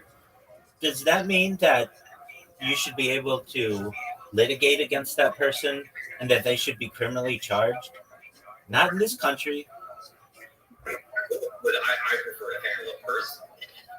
Well, and you're allowed to. You got that much hate if you want to hurt or harm me or something. I mean, really nothing I can do to talk them out of it anyway, or just encourage them to say, "Come on, I'm trying." Perfect. Yeah. Even saying "come on and try," isn't that making your own threat against them basically as well? Well, I mean, it's more like accentuating it, I suppose. Exactly, but you get what I'm saying. Like, basically, do we need a court to sit here and say whether one side is like that's not what courts are for? And in my opinion, that's a free speech argument. You guys should be able to say that. Look, here's an example. Okay, and I really mean this. So take this example seriously. If someone says that they're going to hurt your child, and you say, if you hurt my child, I will destroy you and everyone who comes from your ancestry. Okay, you got pissed off because somebody said they were going to hurt your child. But technically, everybody comes from your ancestry if you follow everything back evolutionarily. So that means that you're now making a threat against 8 billion people on this earth. So does that mean that you should have 8 billion individual counts of terrorism? No, you should be able to say that. Like that's something that you should be able to say. We shouldn't put people in jail for It's just as simple as this. We should not put people in jail for words. There's the old adage, sticks and stones may break my bones, but words will never hurt me. And you should be able to say whatever you want. Especially when the internet gives people so much immunity to hide who they are, they can just say things without taking any responsibility for it. And plus, that like there's a mass epidemic of mental illness in the world. It's just like everybody seems to be on that bullshit. There's that too. People have times where they have temporary insanity. If somebody said to you, I'm going to hurt your child, and you say, if you hurt my child, I'm going to fucking kill you. I mean, that's almost. I would say that, but in the correct way. I would say, well, if you hurt my child, it'll most likely be the last thing you would ever try to do. Okay, so that's so it would okay. Be insinuating the sentence, just not saying it. Right. Okay, but a court may say that you are insinuating that you're going to murder this person, and you go to jail for it. But I would say objection. That's pure speculation. Wait, exactly. And here's the thing: that should never go to trial. That shouldn't have any discussion. You should be able to say that. You should be able to say that. Now, what about a situation where someone says they're going to shoot up a school? Okay, so they go on Facebook. Their girlfriend broke up with them, and they say they're going to shoot up the school. Okay, in my opinion, I think that you should be able to say that. I know that's probably. That's the line of legality there. I get that. Wait. I get what you're saying. Like, you should have the right to say whatever you want, but at the same time, it's like there's been so many fucking like school shootings and shit. You don't know what to take seriously and what not to, and who's unhinged and mentally ill, and who's just straight up planning and plotting weird fucking terroristic shit. I get that. So you kind of have to treat everyone. Wait, I get that. But I'm a free speech absolutist. And if I'm going to be a free speech absolutist, I have to even defend the people who make like threats to people like that. I get that. What do you do in that case? I think you can probably find that person some psychological help and help them through whatever issue they're having. But that doesn't mean that I think that they're threatening the lives of 150 people or 1,500 people, however big their school is. They were just pissed off and they made a threat. I think that people should be allowed to do that, and that's protected by the First Amendment. It's my opinion. I'm a free speech absolutist. I know that isn't technically, like, courts have found that we don't have free speech absolutism in the United States, but I feel that those courts are wrong, and I can have that belief. I'm allowed to have that belief. It's all about wording, I suppose. Like, for instance, if you say, in my opinion, to a police officer, you can pretty much say anything you want to after that. Like, in my opinion, I think you should just, like, drive off a cliff or something, But if you say, you're going to drive off a cliff or whatnot, I mean, that's kind of like a different scenario there, you know what I mean? It's all about wording. I don't agree with that. It's not about wording. You should be able to say whatever you want. You can say whatever you want, but there are going to be repercussions if you don't word it right. I don't think there should be. I mean, that's, I guess, free speech absolutism. That's free speech absolutism. I'm right there with you, man. I'm all about free will, but everyone's choice and decision to do what the fuck they want to. Exactly. And more or less say anything you want to. Well, and I don't even say more or less. You should be able to say whatever you want. I'm not saying you should be able to do anything you want, but you should be able, if there are words that come out of your mouth or the words that you write, you should be able to say whatever you want. I agree, man, for sure. And even though that's a tough situation, it's a tough situation. At what point do you put that off to realize, like, this is an actual threat or a precursor to a terroristic action that you could have prevented by, taking action, but you didn't because it's free speech. That's you know what I mean? that's But you don't want to condemn free speech at the same time as condone some sort of like threat that could have been prevented. That's why we have the First Amendment. If you want to get rid of the First Amendment, then we can play those games of these word games. But so long as we have the First Amendment, it's the overarching law of the land, and basically you should be able to say whatever you want. Now, where's the line where there's a threat? I mean, where's the line if a child says, or let's say someone who's 18 years old says, I'm going to shoot up my school tomorrow, versus I'm going to kill everybody on Earth? What's the difference? It's pretty much the same thing. Exactly. Should that person be charged with 8 billion attempted murders? You get what I'm saying? And or should they be charged with? Yeah. No, they shouldn't. It's not like that's not practical. People. Yes. Exactly. In business, there's at least in the law, there's something known as puffery. Puffery is undue or exaggerated praise. And just like you can have like, oh, this car is so great, it's going to run 1,000,000 miles for you.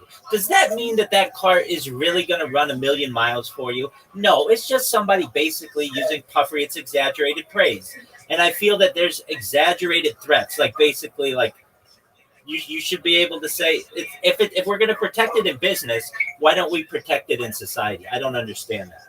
Now, I understand not everybody agrees, but then those people get locked up in or get caught up in the law and these fine lines between things. And that means that if you have someone who like says, I'm gonna hurt your child, even if it's not like what would be a weird, I don't know, almost like let's say you have an adult daughter who's 25 years old and she has some dude who says, your daughter broke my heart and I'm gonna go and be in another relationship to hurt that girl just to make her feel the hurt that I felt. And you as a father are like basically, if you hurt my daughter, I'm gonna fuck you up. Now you're in jail for attempted murder because you said I'm gonna fuck you up. That's not realistic to me. That's also not a terroristic threat to me. And even the term terroristic threat, look, we made that all changed on 9/11, as you know. But people made these threats to each other long before and nothing happened and we lived in a fine society. So I don't understand why it's any different today. I don't know either. It's just everything's been ballooned up to where like feelings are more important than law. That's exactly right. And okay, so here let's have a situation where you are a business owner and somebody tried to destroy your business. Let's say they were gonna burn it to the ground. Okay. Is it wrong of you to say, I'm going to fuck you up or if you burn my business down, I'm going to fuck you up? Is that wrong to say? No, it's completely practical. I'm not saying that that's the best thing to say, but it's understandable that somebody would say, or your house, somebody says, I'm going to burn down your house. And you say, if you burn down my house, I'm going to fuck you up. You should be able to say that. That's protected speech. It's not a terroristic threat. That's Terrence. So for that Joe Rogan thing, I personally feel like he didn't warrant an arrest for saying that, well, he's going to beat Joe Rogan's ass and he challenged him. I mean, he obviously gave him an option. There wasn't no, like, I'm going to beat your ass and this and that. He was actually just challenging him. It was just like a yes or no question. Right. It's and in my opinion, there's some puffery to that. I don't know, that doesn't have a word, but we need a word in society for basically like over exaggeration of physical threats. Because if not, let's say the Liver King said, I'm going to beat your ass and your whole crew's ass. Well, now that's hundreds of people. Perhaps thousands of people are in Joe Rogan's crew. Now that guy's got to go to jail for the rest of his life because he made an Instagram post or whatever. To me, that's why you don't litigate on those things, and you should allow people to say what they want. Now, even in a situation where, exactly. Let's say the Liver King says to Joe Rogan, I'm going to fuck you up or whatever. I'm going to fight you, or do you want to fight or whatever? And he goes to Austin, and he goes to Joe Rogan's house and rings the gate and says, Joe Rogan, I'm here, and I want to fight you. That doesn't mean Joe Rogan has to come out and fight him. He can just be like, no, dude, go away. Now, when Liver King steps on his property, then there's an issue. Then it's trespassing, and he can go to jail for that. But that's a different story. That's a physical act. Joe Rogan doesn't own the whole city of Austin. And well, exactly. And so I was even watching a podcast on this earlier today, and the people were like, you mean you can't do what the Liver King did, which is basically challenge someone to a fight? You're not allowed to do that? And they're like, well, I guess not. Like, and now he's got to face like a terrorism charge. I mean, that to me is an overarching of the law, and you shouldn't. That just it's like okay, you see this all the time in the UFC. Who are in charge over there are obviously going more or less on their feelings and emotions and straight up law, and that's wrong in itself. And unfortunately, that's not exactly an uncommon thing to happen. Exactly. I mean, it happens quite a bit. Exactly, and I think the city of Austin recognizes that Joe Rogan's a business owner, and that they want to make sure that he feels safe in that city because he brought a lot of money there. And if he leaves, then they're going to lose. Receive the First Amendment. They're going to lose that money.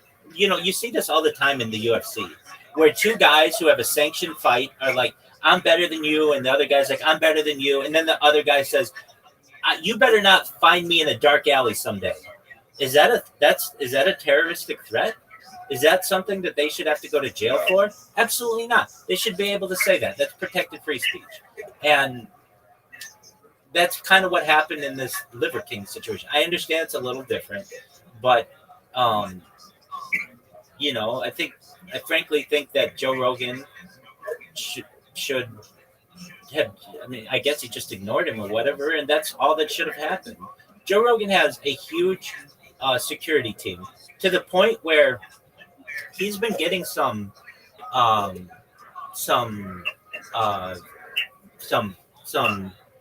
what's the word for which I'm looking? Some not payback, but some flack, essentially, because he says, I mean, like, this is how Joe Rogan goes to his club. He has a huge caravan of people.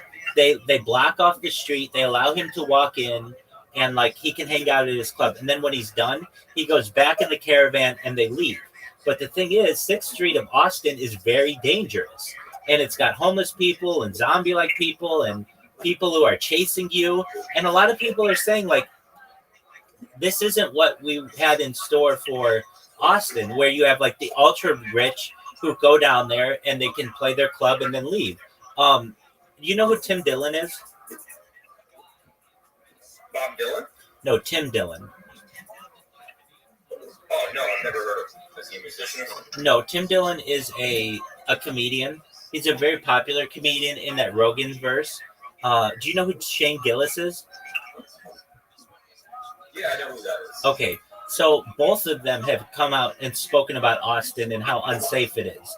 And they're like, you know, it's one thing if you are like a multimillionaire and you can go down there with a bunch of security and hang out at your club and call it how great it is and say how great you think it is.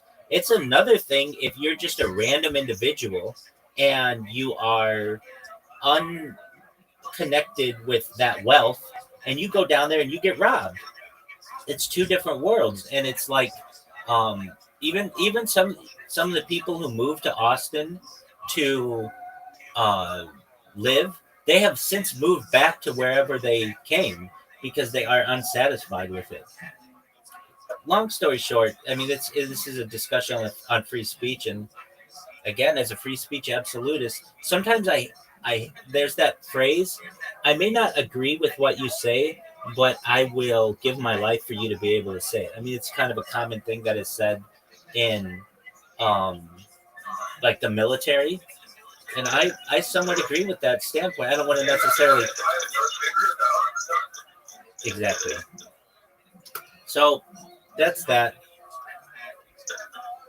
All right, big dog. I've got to use the restroom, so I'll be back. Can you hear me? Sounds like a plan, man. Pleasure to always speak with you, Jacob. You're a good friend, a good person, and feel free to come back whenever you have time, okay?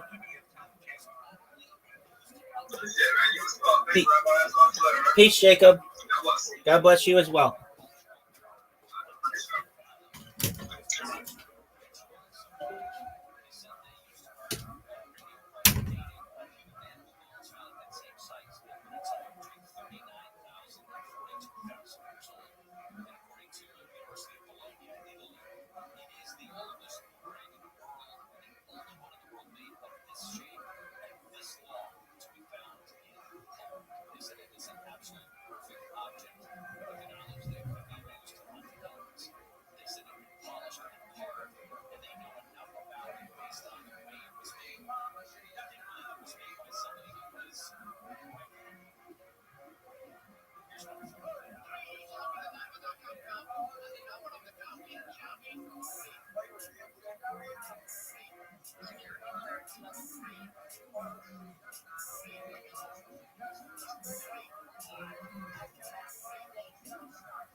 Time. So the UFC can figure that out. That's available. It's not going to be fast. That's why you fight Alex. But on the back end, even with the Alex fight, you're getting those negotiations with Francis going. Yeah. For Francis, what else you going to do? Boxing, all right, you did it there. You made all the money. Good for you. I fully agree. You should have left and done the Tyson fight and the fucking Anthony Joshua fight. Even if you lost, you made more generational wealth. Made all the sense in the world. MMA, where are you going to go, Francis? What are you going to do?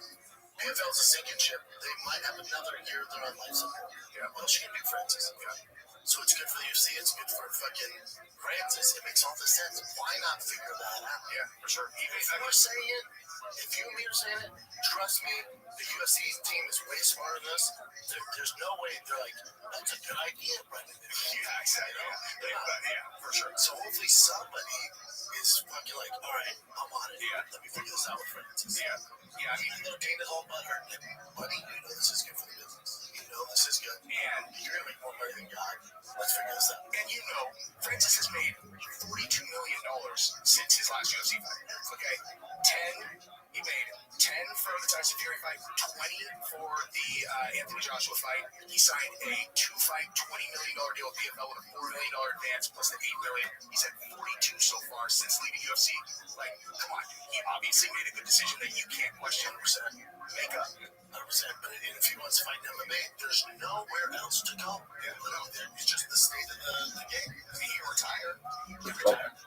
Rule is on this artifact, so therefore this is probably all that he might have renovated this, but they don't. Yeah, they don't really acknowledge it as a possibility for a lot of the stuff, and I think it is. Even the statues, like there's the big statues at Luxor have the names of 2 or 3 different pharaohs on some of them.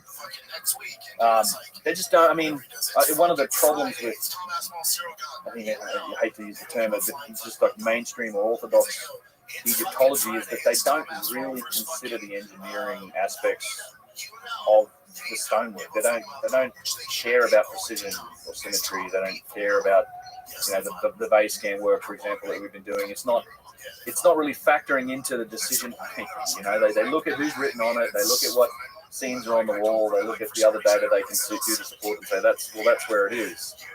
I genuinely don't know how they think about this. I mean, for sure they probably point to the fact, well, where you get the same sort of questions like where are the tools and where's all the structures and all that stuff. I think we're looking at some of the structures. I think we're looking through the lens of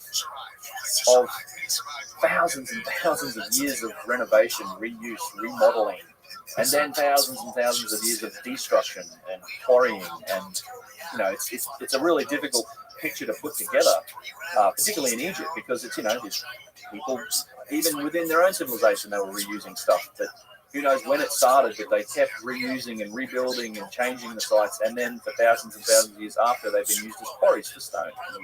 People take the stone and they chop it up, and they it's all a great source for granite. Even during the Egyptian civilization, this was happening. Ramses II was quarrying granite from the Middle Pyramid at Giza to go use in some of his other structures, like Lisht and a couple of other places.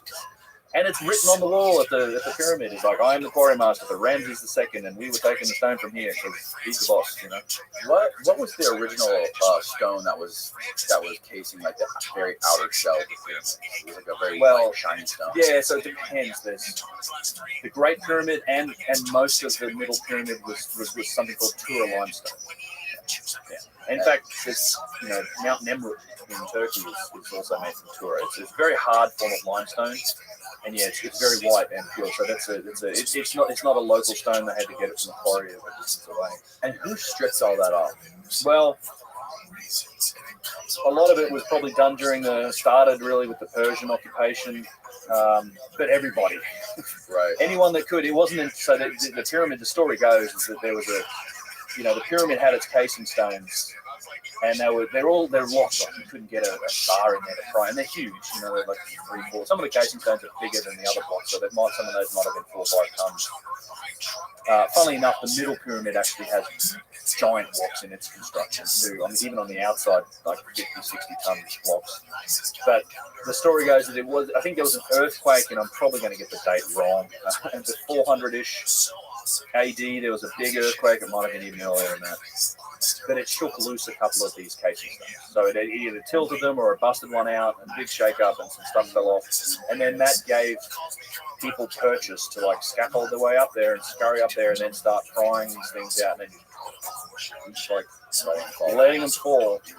And then it went from there. And it's a valuable stone. It's obviously useful for all sorts of purposes, but one of its main purposes was you could grind it up and make like a plaster out of it. You grind it up, mix it with water, and you make a fine plaster that you can plaster over things and carve into.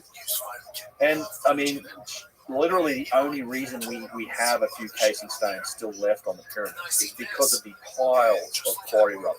There was 50, 60 feet of quarry rubble pushed up against the base of the pyramid from all of the quarrying activity that covered up the few remaining casing stones that were still at the bottom. Yeah, Flinders Petrie always decried this, and he was always admonishing people for this, because he said this is literally like 100 to 130, 40 years ago. At all of these places, he said, everyone who's anybody has a headstone made from the stuff, like the stone from the pyramid, and every day there's just camel trains of people taking stone all the time. And he actually excavated through the rubble, he found the casing stones, documented them, and then he reburied them. He's like, if I leave this open, it's gonna be gone, no question. So he reburied it. It's like they'll have to work to get to that. So yeah, I mean, it's just people don't care. Most people are just interested in enriching themselves. They're not that worried about taking the stone. But it's human nature thing. But you get to, the middle pyramid, the bottom two courses, maybe the first, maybe also the second, for sure the first, was cased in granite. Like literally all of those casing stones were granite. The bottom layers, like the bottom two layers, it's really cool. In fact, I probably have a picture of it. Yeah, so this is the bottom pyramid here. So these casing stones are like the same shape as the ones on the other pyramid, but these are granite. And they're huge, and they're perfect. You walk around the middle pyramid, it's littered with these amazing casing stones, and you see this dashed line that's in this. Yeah, that's an attempt to quarry it. In fact, they were looking to split this whole face off it and get to this square block behind it. So this is you see this everywhere on these sites, and people are like, what are those dashed lines? It's quarrying. It's called a wedge and chisel. So you'd use like steel chisels, you just hammer away at it, you create these wedges, these divots, and then you'd get wood or something, or you can sometimes use stone too, like flint. But wood was good because you pound wood into it and then you'd wet it, and when wood gets wet, it swells. So it would provide pressure on the stone, and then you would get a lot of these flint chisels or steel chisels, just hammer into these gaps, and what you're trying to do is crack the stone along that line and take a piece. And yeah, I mean, these things were perfect. These casing stones were perfect with their angle, and they're all polished on the outside. And there's tons of it just from quarry rubble. Talking about the boxes, it's funny. I was reading Chris's book this morning, his first one. He's a Death Star, he's a power plant, and he was saying how he interviewed he talked to, like the guy who ran the biggest granite manufacturing company in the U.S. and he asked them what it would take, what the resources would be to reproduce one of those massive granite blocks that were basically hollowed out on the inside. And the guy said it would take at least $2,000 just to quarry it. Not more than it's $200,000. That's what I meant, $200,000. Yeah, $200,000 just to quarry it. Another like $50,000 to transport it. Easy. And then he's like, it would make no sense for us to hollow out a single piece. We would just take 4 or 5 pieces and we would bolt them all together. That's right. Like we would never just hollow it out. They couldn't. Well, you'd need to develop the tool. Like modern granite processing, we cut slabs. Right. We quarry them out of the quarry in like big blocks, and then we cut them into slabs for kitchen counters or whatever use. When you talk about doing granite sculpture, which happens, people do like complex shapes in granite. It takes very specific tools, and man, hollowing out a single piece of granite like that would cost a bomb in the tooling to make that happen. You burn out all half the tools trying to do. That's a big volume of space. But and remember these prices that they're like. I mean, when you write that book in the 90s, I mean, right? So that's prices that probably doubled easy since then.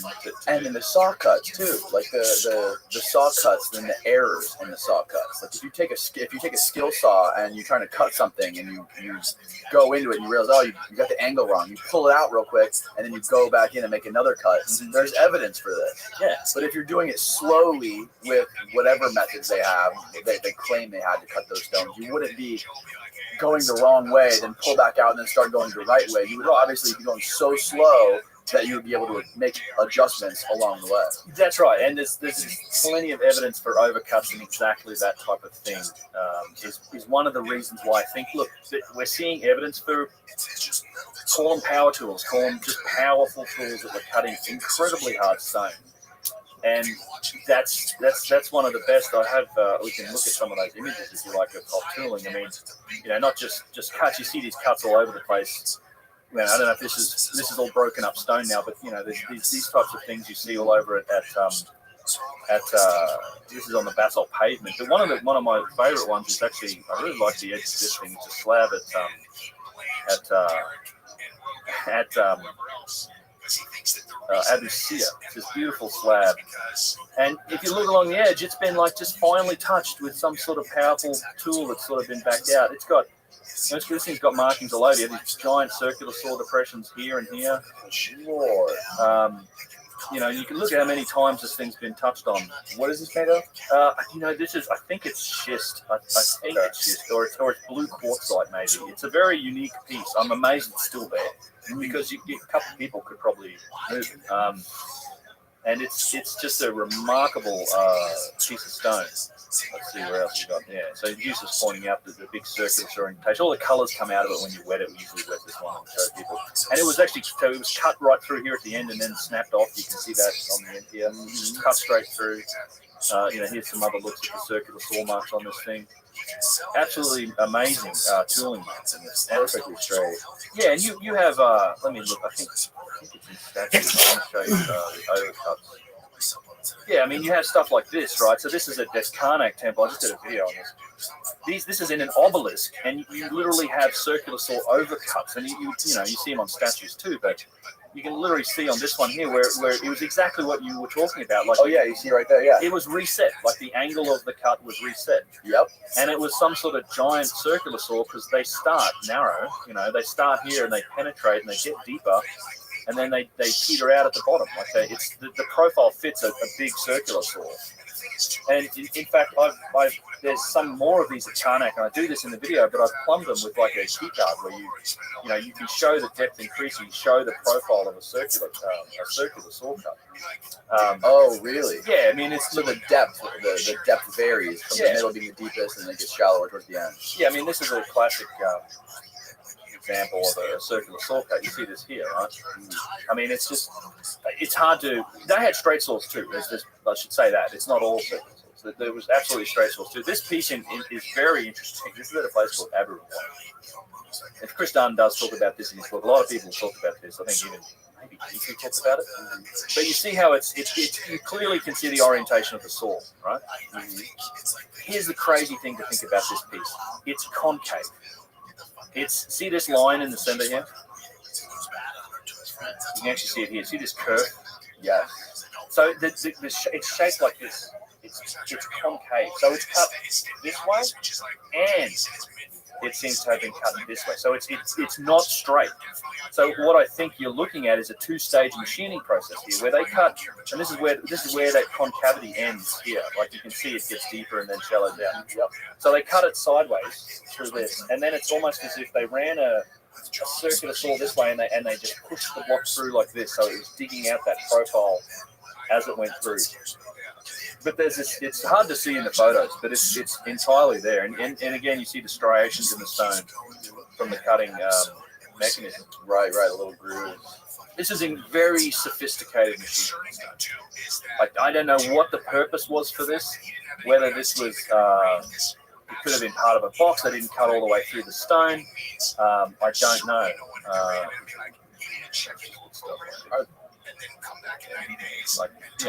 I mean, we're blowing Steven's mind right now. I mean, I've got endless examples of this, and I like this one too. But you see, it's just been, and you actually look close to, you can actually see the striations, like the individual cut lines. So it gets really interesting with this because, a lot of these saw marks, the basalt ones, and again, basalt being sort of as hard, if not a little harder than granite, are in what's this basalt pages, and it's on the side because they would finish the top and it was perfectly flat. In fact, it's a wondrous application of stonework. But over the years, millennia, it's been falling apart. In fact, they even built back in the day. They built a road. They had a road over. Like they literally put down a road over the top of the basalt pavement. They've taken the road away now. But at the sides of this thing where it's falling apart, you can see where they were rough shaping the blocks. Right? There was different types of tools, it seems to me. The quarry, there was like the scoop marks in the quarry. They were looking to remove stone quickly. They didn't care. It wasn't precise. They're like scooping stuff out to get out as much material as possible so they get the block out. Then they had the rough shaping of stone where they were cutting out the kind of the general dimensions of the block, and you might be looking at that with this, where they're just cutting on the side, and okay, we want to get this down to this point. And then there was a capability to just perfectly finish the stone, like fine polishing, fine machining, doing those fine little touches to get those precision surfaces, and then a polish to make it kind of like that mirror finish. So there's different levels, and these were done in different places. And what's interesting with the stone cutting is that we don't have a good explanation for this. There's tube drilling kind of falls under this too, but the stone cutting is like the explanation is that it was grinded with like a copper drag saw, you call it. Like it's like a V-shaped copper bar. You put sand and water and you grind and grind and grind. So you just sit there and grind and grind and grind. And the problem with that is that it doesn't leave. There's videos of this, right? Yeah. Mark to do this. Mark Lehner and it's a good experiment. There's nothing wrong with the experiment. So Mark Lehner and a guy named Dennis Stocks. Mark Lehner's a famous Egyptologist. Dennis Stocks is an experimental Egyptologist who does actually do these sort of experiments, and it's great because we get some data from his work. But there's a few problems with it. One is it doesn't leave the same signature. Secondly, you don't get overcuts. You don't get these narrow cuts like these. Like you're not going to get this sort of stuff with that because it's V-shaped, right? And based on that data, though, from Dennis and other people, we have data on how long it takes to do this, and it's something like let's round it off and say I think it's a little tiny bit over, but about 2 millimeters per hour. Right? And with that grinding technique. Yeah, and that varies based on the length of the cut. Obviously, the longer the cut, the slower you go. Oh, damn 2 millimeters, roughly 2.5, whatever millimeters per hour. It's very, very slow. And at the same time, you lose copper. Like the grinding, because it's the quartz sand doing the cutting, the copper's kind of, you could use horn or potentially even whip it. Even using copper, you lose copper at a tremendous rate. So you lose almost as much, if not more, copper than you're actually getting from cutting the stone. And it's a very slow rate. So with that slow rate, you'd have to grind away for hours to get these sort of overcuts that we see for starters. So and again, as you said, you're probably not gonna make that mistake and sit there and keep doing that mistake for hours and hours to get an overcut. Like, all right, Johnson, you're in trouble. You know? And secondly, I have yet to do the math, but I plan on. I'd love to do this, man. I've said it a few times now, but I want to scale this up to see what is the at an industrial scale. Can the stuff, because we know you can kind of calculate how many blocks, how much granite was cut. You can probably get to a rough figure of how much tonnage of granite, say just at Giza, or maybe just on the Middle Pyramid complex. I don't know. Okay. But Chris Dunn kind of calculated it. Just to give you an example, there's a box inside the Middle Pyramid, right? There's a box in the room, kind of like the box in the King's Camp. It's a little bigger, a little longer, like maybe 8 feet long, and 3 or 4 feet wide. And based on Dennis Stocks' experiments, purely to make the primary cuts on that block of granite. So soon you quarry the granite, takes God knows how long. But just to make like the north, south, east, west, top and bottom cuts, right? To shape the box. Using the data that we've got from guys like Dennis Stocks, would take something like 267 days of continuous grinding, 24 hours a day, just to shape that one box.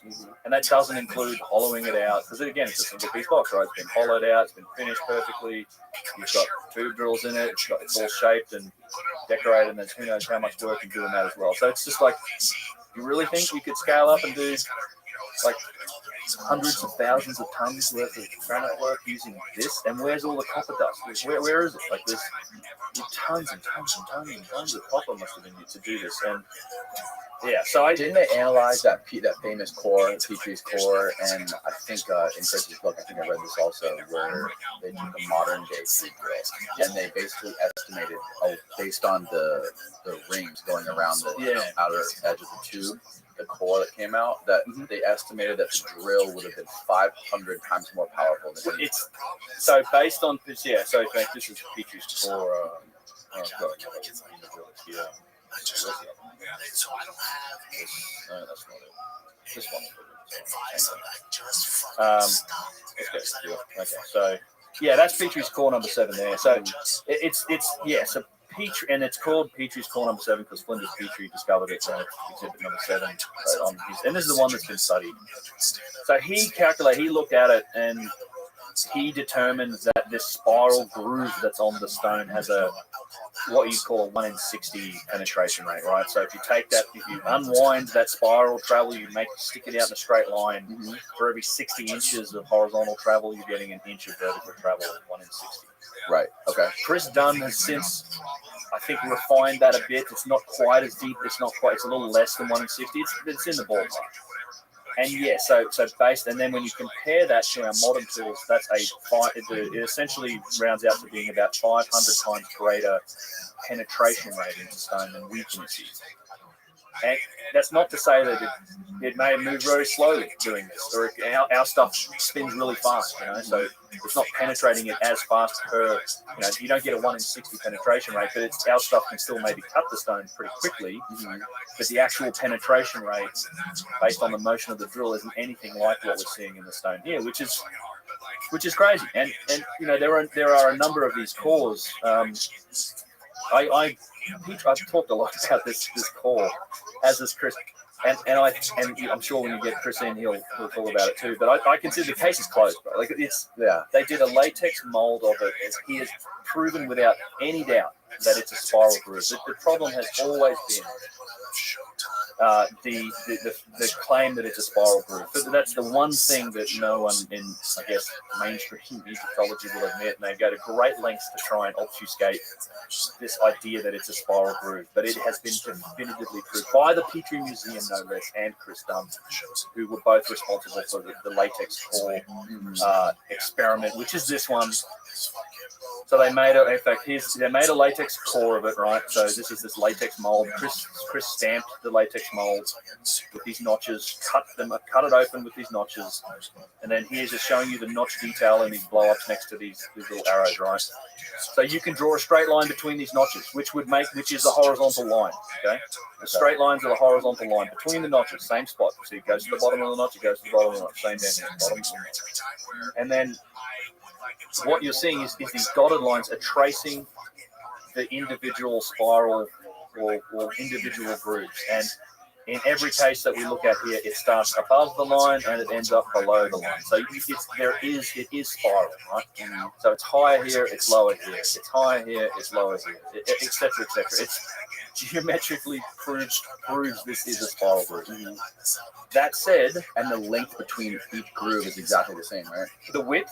That's what I meant. Yeah, not really. It seems, well, it's Petrie described as a drunken screw. There are some crossover. It seems to have been more than one cutting point. So it was multiple cutting points. So there might have been so. And people speculate all day about this. It is, and the other thing to note about this is that it's actually tapered. So it's tough to see. You can kind of see it. See how it's tapered? Right. Yep. Right. So it narrows down, and this thing's upside down. So this is probably where it's fatter at the bottom. It's upside down. It snaps off here. And so you got to imagine that the holes that they come out of are straight, right? And it's tapered. So it tells us that the tool itself was probably tapered, which means that it's shaped like this. So as it goes there, it's cutting down, it's cutting on all surfaces. And then, so a lot of this is where people say, well, this groove could have been made when they retracted the tool and unscrewed itself.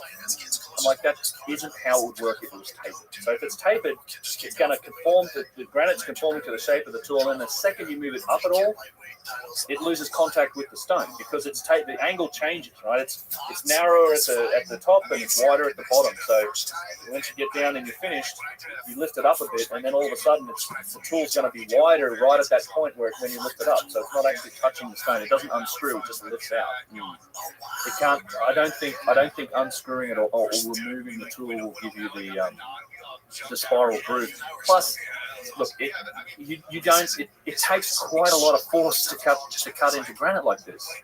It's not just a simple. You're not scratching granite and leaving a deep groove like we see in these tubes. It's not just in the drills, but we see it in these holes too. You have these deep grooves in the holes. And you see this all over the place with many. Now, is that an example of like them doing a core drill used to split a piece of stone? Well, I don't think it's used to split a piece of stone so much as they were sought out to then split stone.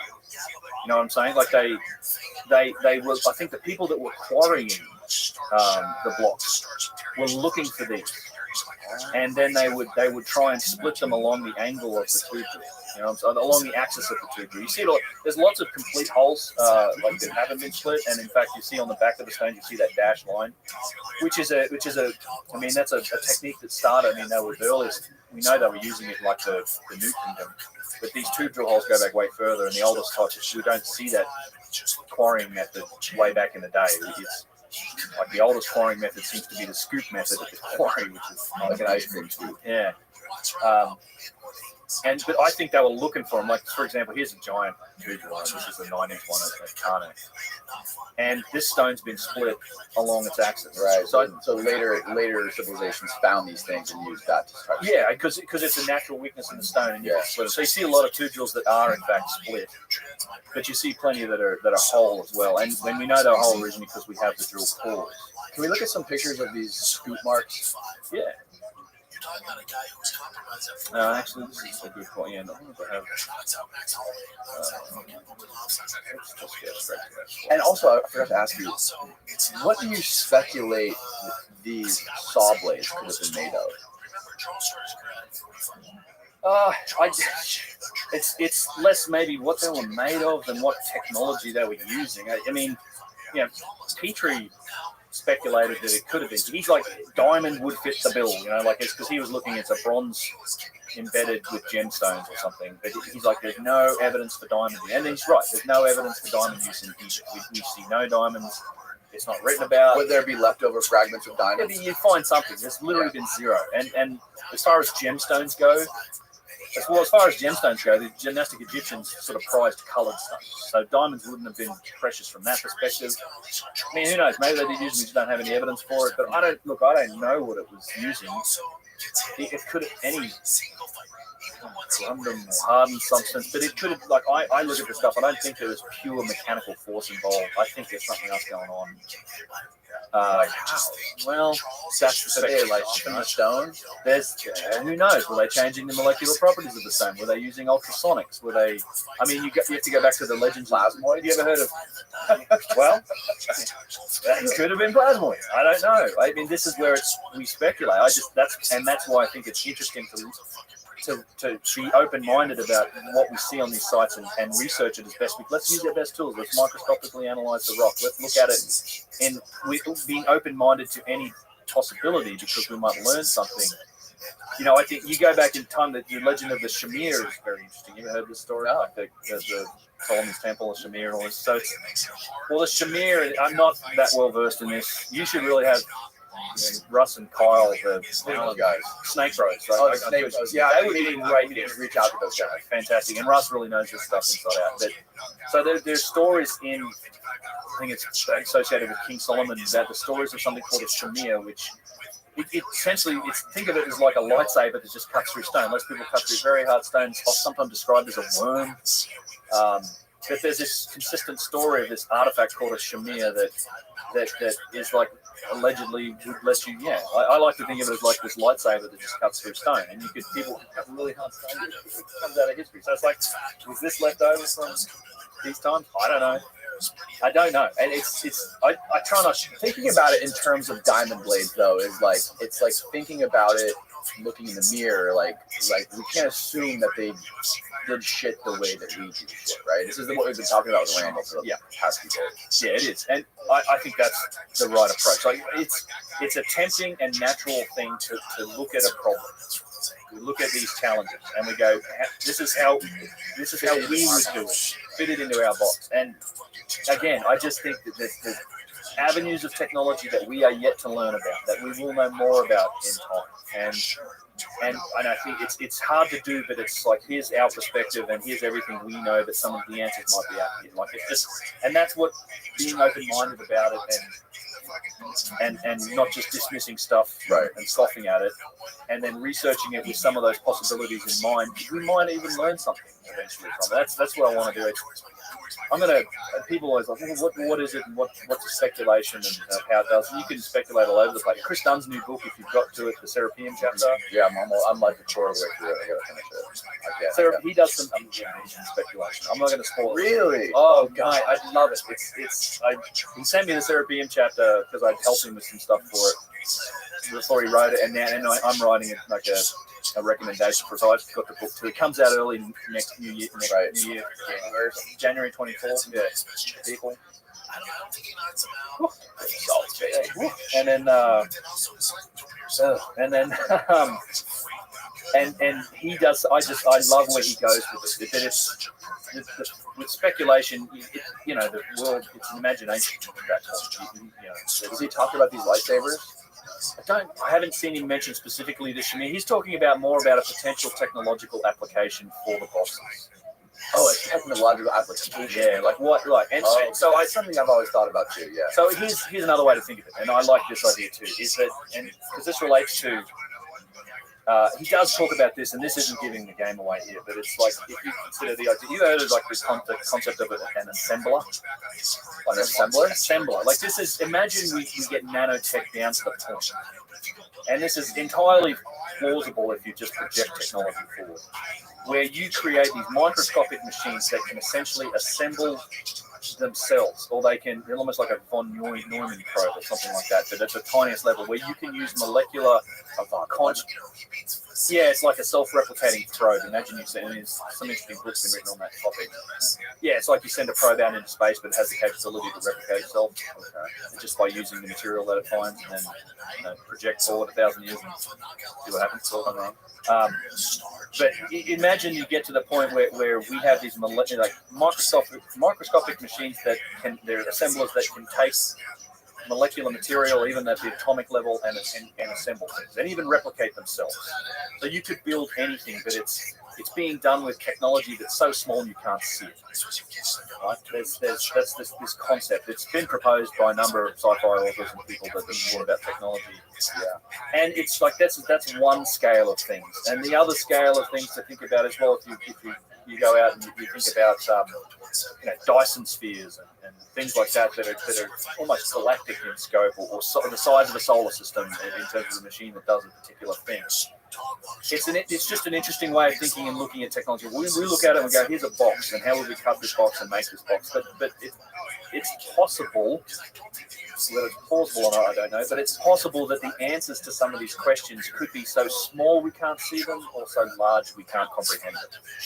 Like, that's just the nature of technology. Like, we just don't, you can throw simulation theory into that too, the idea that we're all just part of some simulation running on the computers of the future. But it's just projections of technology.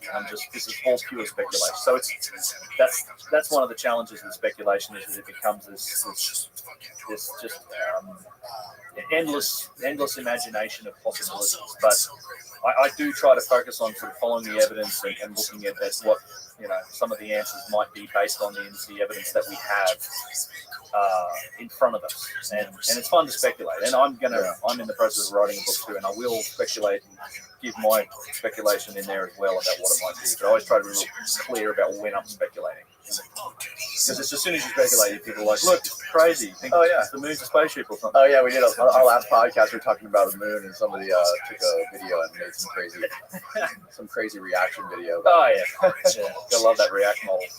I gotta pee real quick. Sorry. They've really figured out, their construction guys, and they've got two guys, Russ and Kyle. Okay. Yeah. They've really figured out some really cool shit on how some of this architecture might have been made, because these blocks that go around the corners. You know how you can usually the blocks kind of go around the corner, where they're cut and then they go around. They're not like cut with bricks in the corner; they're curved around. But they've sort of worked out how that was probably done, and they have a really good method for showing people that it's made some really astute observations on how the pyramids were built and how the big granite structures were built. And do those guys go out there a lot? Go with me, yeah. They come with me next year, and I've taken them out twice. Yeah, the 2 times I've been to Egypt, they went with me. Yeah, so I like to tour with them because we also jam. Oh, do you really? Yeah, we play. Those guys are fantastic, particularly Kyle, amazing musician. I use some of it. If you watch the Karnak video, the song at the end, Did you get to the end of it? Like the video? The most recent one. Right at the end is like a music. There's like a song at the end. Yeah, the last like 10 minutes of it is a song. Yeah, I remember that. Yeah. That's Kyle's music. Oh no shit, really? Okay. Yeah, so we jam and they're good. And I'm like, they're more like they help me to manage the group, and then also I mean it's more social and personable than me most of the time. Yeah. A bit more serious. I'm happy to have conversations with those guys. They're funny and yeah. So it's great. We work together really well. Yeah, but one of the things, like getting back to those boxes, I wonder, like, was the technology just so hyper advanced that like making something that precise wasn't a big deal? Like if some culture came along a million years from now and like, how do they make this bottle so perfect and smooth? Like, not because there was a purpose, just because it was easy. So like those boxes, was it just really fucking easy to do that? And the pyramid too, or was it for a specific function? Like how can you make that box functional? Well, I mean, there is a relation, and I have a long view on precision, and there is, and I said this the other day, I think too, as well, that there's a relationship between precision and function. Right. You don't develop precision. Developing precision costs money. Like it costs resources. You only do that for a functional return. And when you look at the development of precision in the modern world, it kind of stems out of the need for like old naval cannons to shoot straight. The old days, you would cast a cannon and then fire it while it's hot and go, well, I guess that's the barrel, and hopefully they can shoot straight now. And then they were like, well, we can make more accurate weapons if we actually, maybe cast it and then carve out and then machine it, like slowly use a water wheel and turn out, a cannon barrel to make it shoot straighter. And then they started to draw that relationship. Then we needed to make chronographers accurate timepieces. That helped with navigation. Like longitude, we talked about longitude earlier, but it's very difficult to measure. Latitude's okay, you can use the sun for that, but longitude, you need accurate timepieces to be able to know where you are on that east-west time frame. And in fact, the way we used to do it, it was you'd go to where you wanted, and we'd basically move in right angles. Like if people would sail to get somewhere based on navigational maps, it was called like running down a westing or running down an easting. You would get to where you wanted on the latitude and then go that way until you hit what you needed to. You knew you could head east or west, but you weren't sure how far. Right. You were gone. And it wasn't until the end of the 17th century, essentially, that we developed accurate enough timepieces to be able to navigate using longitude effectively. Then progression or precision progresses into the industrial age and steam engines and the need to create containment vessels for pressure and that's now in the modern world we've got 7 Newton meter processes that we're developing silicon on and you're packing millions of transistors and complex logical circuitry into a tiny little footprint, but that costs billions of dollars to do, and we do it because there's a functional return on it. So a long way around of saying that you develop precision when you're chasing a particular functional return. And I think it's one of the indications to me when you look at some of these precision objects, particularly the more like the regular ones. The boxes are a good example. I think they were functional, and potentially some of the structures and even the sites were functional. And I think in order to get that functional return, they needed to make these things with precision. Now, in terms of the bottle that we looked at and industrial design, once you have a manufacturing system that supports precision is what you get. Like today, you buy a toaster, it's going to be industrial design on a computer, and it's going to be made in a manufacturing system that is just by its nature very precise. Like it's all there's no panel gaps on it. And cars, look at the panel gaps between different panels on cars today versus in the 1960s. It's much better. Like you don't need it, but it's a result of the manufacturing system. So that's also an explanation that I like to use when it comes to the more abstract artifacts like statues that show tremendous precision, that look like they've been designed. And then they've been executed in a manufacturing system that gives you that precision. It gives you that perfect symmetry. It gives you these features that are like kind of hard to explain in isolation. But I do believe that they developed that capability to get some sort of function. What that function is, I don't know. Like that's where the speculation comes from. Why? What was the function that the boxes did? This is crazy correlations with these boxes in these pyramids or these boxes in these underground structures. The Seraphim is an example. The pyramids are an example. Even across the Giza Plateau, the Osiris Shaft, you see these boxes underground and in these big structures. I don't know, but I get the sense they're functional. There's infrastructure on these sites. At Saqqara, at Abu Sir, at Dashur, at Giza, we have evidence for very complex systems of what I can only call channeled blocks, these U-shaped blocks that are below the floor level. So you have these floor tiles that might be a couple of feet thick. In some cases, they're even cased on top of that. But right down beneath that stuff, you have this infrastructure of essentially piping. It runs all under these sites. It's all over the place at Abu Sir. We see evidence for it, Giza, Saqqara, like all these old kingdom sites. Not something you ever see on the later sites. These are the oldest of sites. Have these very strange and complex. Essentially, either it could have been housing piping, it could have been housing cables, it could have been, we don't know, but it's, and sometimes it's not all gravity fed, like sometimes they'll run all the way down beneath causeways to where there would have been water, and then it runs all over the same complex patterns. At Abu Sir is the best example. There's wire joins and all these other things running beneath the floor, and sometimes using fairly exotic stone types like granite or white calcite, alabaster. And a lot of those stones show evidence for machining. There's a great example at Saqqara of machined alabaster U-shaped channeled blocks that are beneath the floor tiles, and it's a real mystery. We don't know why. I mean, it's like if you ask the explanation for what this white calcite or alabaster was used, it was prized for its white color. It's an expensive stone to try and use. It's difficult to obtain. And alabaster and calcite comes from, extinct and calcified natural springs. Like you have to, these are millions of years ago with natural springs that calcified over time. And to get white calcite, you actually have to dig all the way to the source of the natural spring. So it's wherever that was. It's not like an easy stone to get to. Further out from the source, you get sort of yellow calcite and brown calcite. But they were using white calcite, and Egyptologists say that they prize that stuff for its color, for its clean color, or sometimes it can be transparent. In that case, what is this stuff doing buried beneath the floor level where it's never going to be seen? Like it's literally a stone type that gets used in this underground infrastructure that's never seen. So they must have been using it for some other purpose. Like I think some of these stone types that you see, particularly in the really megalithic stone sites, might have had a functional purpose, like choosing particular types of stone, like basalt, granite, limestone, white calcite, even quartzite in some places, and in particular orders. And there's plenty of other indications that there was something else going on at these sites. I mean, my last video I did on Karnak Temple, there's some really interesting. There's an area of Karnak that is normally off limits. Again, the right people to get in and see it. And I love showing people this stuff every year. There's a part of Karnak that's where the granite's literally crumbling apart. It's granite diorite. It's something's happened to the stone here where it's like, the inside of the stone has swelled. It's like it's undergone a transformation and it's expanded. And it's almost around the edge of the stone. There's a couple of inches of where the stone is in good condition. But because the inside's like transformed and expanded, it's put this pressure on the outside and it's cracked all of the outside.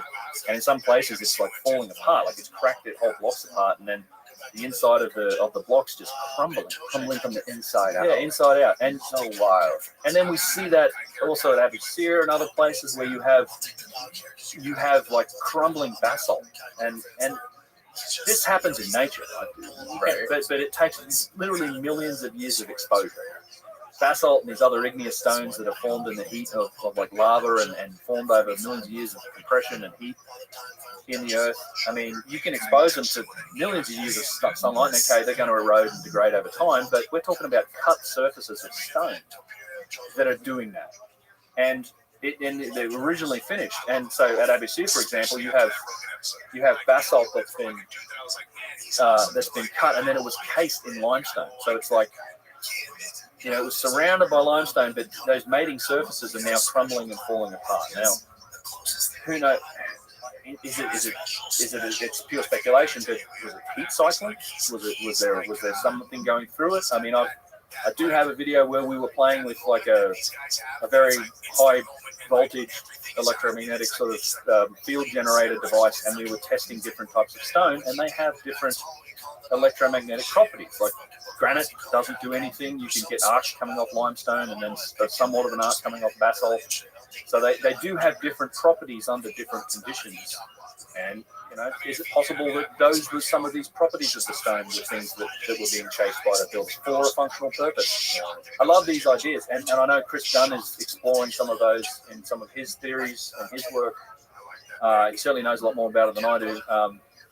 Again, I'm trying to illustrate that there may be reasons for that type of stone, and some of those properties might have something to do with a possible purpose. So it's like, why would we not research that further? Why would we not apply ourselves and try and see, is there anything here that could possibly provide an answer or provide a clue for why this was done this way? Let's look at those scoop marks. Okay. So you know what? Let me give me a second. Now, when it comes to these scoop marks, is there any sort of idea or explanation on how they were made, either by the Egyptologists that are there or by you? The explanation for them is, is that they were just pounding stone. This is the pounding stone explanation here. I love the part of one of your videos where you guys are filming that lady with the pounding stone. She's trying to pound the he said, watch out, you break it. Yeah, let me pull up this, and then we'll go to, I also want to talk about Yusuf. Oh yeah. Yeah, we'll get into that. That guy seems super interesting. In fact, they let him run around there and guide people in tours and explain all this stuff that goes counter to the narrative. Yeah, Yusuf's great. I mean, I love Yusuf in just the fact that he has, he's such a knowledgeable guy, and he's the greatest. He's my brother. I sort of hit the jackpot when I met him, and he's a superstar for teaching people. It's what he does. It is absolutely what he does, and I will swear to God, I'll find You said Yusuf has lived right there his entire life since he was a kid? Yeah, Yusuf, so his dad, Yusuf's dad was Hakim El Ayalon. He's a really famous indigenous wisdom keeper and guide. He's unfortunately rested since then, or he's passed. He was the guide that was used by guys like Graham Hancock, Robert Bovell, John Anthony West. Hakim's well known. There's lectures you can find from him online. He's got, at Yusuf's shop, he's sort of got pictures of Hakim from all over the world. He's met all sorts of interesting figures. He's kind of been really well known, as a guide, and really interesting guy. So Yusuf kind of followed in his father's footsteps. He doesn't believe everything that Hakim does, and if you're interested in Hakim's theories, there's an author named Stephen Mailer who wrote a book, Land of Osiris, I think it is, and he was Hakim's student. Hakim was the founder of this modern, I guess you'd call it chematology, this theory, chemet being the ancient word for Egypt. And he has a lot of interesting theories, but again, I wouldn't say that Yusuf subscribes to all of them. He has his own theories. He's done his own work. Yusuf's he's a practicing stonemason, so he works with this material. He's a very talented musician as well. Works with this material with his hands. He's very well versed in traditional Egyptology, like he knows all of the rules. He can read hieroglyphs, he grew up literally across the street from the Sphinx. In fact, it's still where his family store is. It's in Nazlet El Samam, which is a little village. It's right near the entrance to the Sphinx entrance to the Giza Plateau. And the Awen family store is right there. And his balcony up the top, you're looking straight at the Sphinx and the pyramid complex. It's really cool. What are some of the theories of that guy came up with? Hakim? Yeah. Hakim has one of the things I can talk about, he thinks there was acoustical properties to a lot of these sites, that there were some of these were sound hospitals. In fact, he even ran one for quite a while. And they had, anecdotally at least, very good results. They would take people to these ancient places into some specific areas that have, resonant properties, and they would I don't know exactly what they were doing in there, but they had people that recovered from illnesses. And at least anecdotally, from what I've heard, it worked. And then, as the story goes, as it's been told to me, Zahiwas actually shut them down.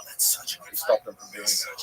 Who was Zahiwas again? Well, Zahiwas was the long-term head of the Supreme Council of Antiquities, or the Department of Antiquities and Tourism, I think it's called now. He's notorious kind of figure that's he had the debate with Graham Hancock where he kind of lost the duel. He's probably the world's most famous Egyptologist, certainly Egyptian Egyptologist, world famous guy. Written a bunch of books. I talked about him a few times. I've met him a few times. In fact, with the last trip to Egypt, we ran into him like 4 times. Really? Yeah. He was just there. He was at. Is he a nice guy? He's a charming. He can be a charming guy. I suspect he probably. Look, I don't know him personally. I know something. He's treated a lot of people very fairly. He's probably been less fair to others. I had no problem with him. I mean, I was just on a tour, and this was the Graham Hancock tour where he was supposedly debating him, and we spent a day with him. And I think he's certainly had a history of being quite. In the past, it's strange, he really attacks a few of the alternative authors, Graham. I mean, in particular, Robert Bovall, he doesn't like. He's pretty fond of saying that people are just charlatans trying to make money and they're all pyramidians and stuff like this. But back in the day, though, he was quite friendly. And in fact, I've seen a picture of like nobody Zahi and John Anthony West and Robert Bovall and Graham Hancock kind of arm in arm at the Sphinx enclosure, and he certainly has enabled some interesting research to happen privately a few times. I had a video about the Sphinx temple that started to get into some of that with there's an interesting correlation and at least these allegations of connection between him and the Edgar Cayce Foundation. Do you know who Edgar Cayce is? The American prophet. Okay, so this is an interesting story. So Cayce was a prophet, and a lot of people made a lot of money based on his predictions for the stock market back in the day, and he ended up he had these visions and wrote a couple of books, and one of his visions entailed you've probably heard of the Hall of Records, right? Yes. Okay, so a lot of that comes from Cayce. He talks about the fact that there's a Hall of Records in one of the locations. There's 3 of them, I think, and one of them is under the paw of the Sphinx, and then there's another one that's supposedly under. I think it was. I mentioned it earlier. It's Mount Nemrut, like the Nemrut tumulus pile, which is an insane sight that I also saw for the first time this year. But so he's that foundation. It's the ARE. I think it's the Association for Research and Enlightenment. Is essentially the Cayce Foundation. Okay. And they've kind of been involved in private expeditions to Giza. They've been looking, right? They're trying to satisfy Cayce's prediction about the Hall of Records, and they have been essentially digging and looking around at Giza and these other places since like the 1970s. Now, Zahi is very much against anything Atlantis related. He's like, there's no ancient civilization. So in publicly facing, right? He decries any of that type of thing. But he did also grant like the Cayce Foundation like a 5-year permit to do unlimited, essentially digging and excavation on the Giza Plateau, including in the Great Pyramid. And so it's on one hand you sort of decrying all of this anything lost civilization, and then on the other hand you're enabling essentially an organization whose stated goal is to prove out Atlantis and that there was a Hall of Records and everything like that. Not only that, but Edgar Cayce's son, Hughlin Cayce, he wrote a book, and in that book he claims, and I will say that Zahi has denied this, he claims that the Edgar Cayce Foundation funded his education, like they paid for his education at Pennsylvania University. They found, like he literally says in the book, and this isn't me saying it, he found that they found Zahi, who was a site inspector at the time, like not like lower ranked kind of guy, but he was pliable and agreeable, and they thought he was someone they could work with, so they funded his education. Mark Lehner, who's been a long-term partner of Zahi and that went through the Pennsylvania University. They got him his doctorate. And for sure, it's verified. Like Zahi has had engagements with the ARE plenty of times. He's gone and spoken at their events. He's been part of it. He goes back there and lectures quite often. So, it's just strange to me that he's associated with an organization like the ARE, which has done these secretive digs. And there's strong evidence, as documented by Robert Boval, which might be one of the reasons that Zahi doesn't like him so much. He's documented the fact that Zahi's been enabling kind of secret expeditions, digging and drilling around the Sphinx since the 1970s. Like there's kind of one acknowledged drilling effort that they made to look under the Sphinx. I think it happened in the mid-90s thereabouts, and they were drilling under the body of Sphinx. And the stated goal was, we're checking the integrity of the limestone bedrock given the water tables rising, blah blah blah. But there's plenty of evidence for a bunch of other drillings that happened, like as far back as the late 1970s. And there's pictures of Hugh Lynn Casey and Mark Lehner and Zahi Hawass from those times, and the young Zahi. They're all together. And then in the mid to late 90s, he enabled something called the Shore Expedition, which is Dr. Joseph Shore, a couple other people, Boris Said was one of them, but they're all ARE members. They're all part of the Casey Foundation. And none of them are Egyptologists or archaeologists, but he gave them a 5-year permit, open permit to do whatever they wanted up at the Giza Plateau. And they did a bunch of stuff. They did a bunch of excavations around the Sphinx, and Zahi was involved in it, and they even made a documentary that's never been seen. So Boris Said, who was a filmmaker, he's also since died. And I dug into like these old Art Bell radio episodes from the 90s where he was talking about it. He had a falling out with I think Joseph Shaw, the guy that was funding the experiment or the expedition. And just based on this fallout, the documentary kind of went into limbo and it's never been seen. But apparently, it's part of it, and they had gone in under the Sphinx and looked at chambers. And Zahi at the time. And Boris said they found chambers beneath the Sphinx. Like they 100% found chambers beneath the Sphinx. By the way, also a claim made by John Anthony West and Dr. Robert Schock when they analysed the area with ground penetrating radar. They found chambers beneath the Sphinx. And at the time when they were doing this experiment, Zahi said, we've got this incredible announcement and discovery. It's going to shake up the world's history. We're going to change what we know about the sort of the structure of the Giza Plateau and what's down below the ground. He was teasing it. And then this documentary kind of went away, and he's never said anything about it since. And in fact, to this day, denies that there's any chambers or any structures or things beneath the Sphinx. Now, if asked, he'll say, well, yeah, they found natural fishes in the rock and there's nothing else, which is nonsense. I mean, Boris Said's on record saying, no, I've seen them. Like, he's been down there and seen them and in them. Well, it's kind of what he says, yeah. And but it's very secret. It's all privately organised and permitted by us. And so there's an interesting history. I think if there are chambers down there, and if there's anything in them, well, there was, it's long gone. Like, I think it's been filtered or it's been taken. It's not public. I mean, there's also a chance that if there was ever anything in there, the Egyptians, or the dynastic Egyptians, might have taken it. There's a couple of people with theories along those lines, like Manasseh Bezada wrote a book, I think, called Beneath the Sphinx, that talks about the idea that the Hall of Records may well have been there, but it was discovered by the old Egyptians who took it, and then there's some evidence that they were replicating some of that information and knowledge through a particular cult that persisted through dynastic Egypt.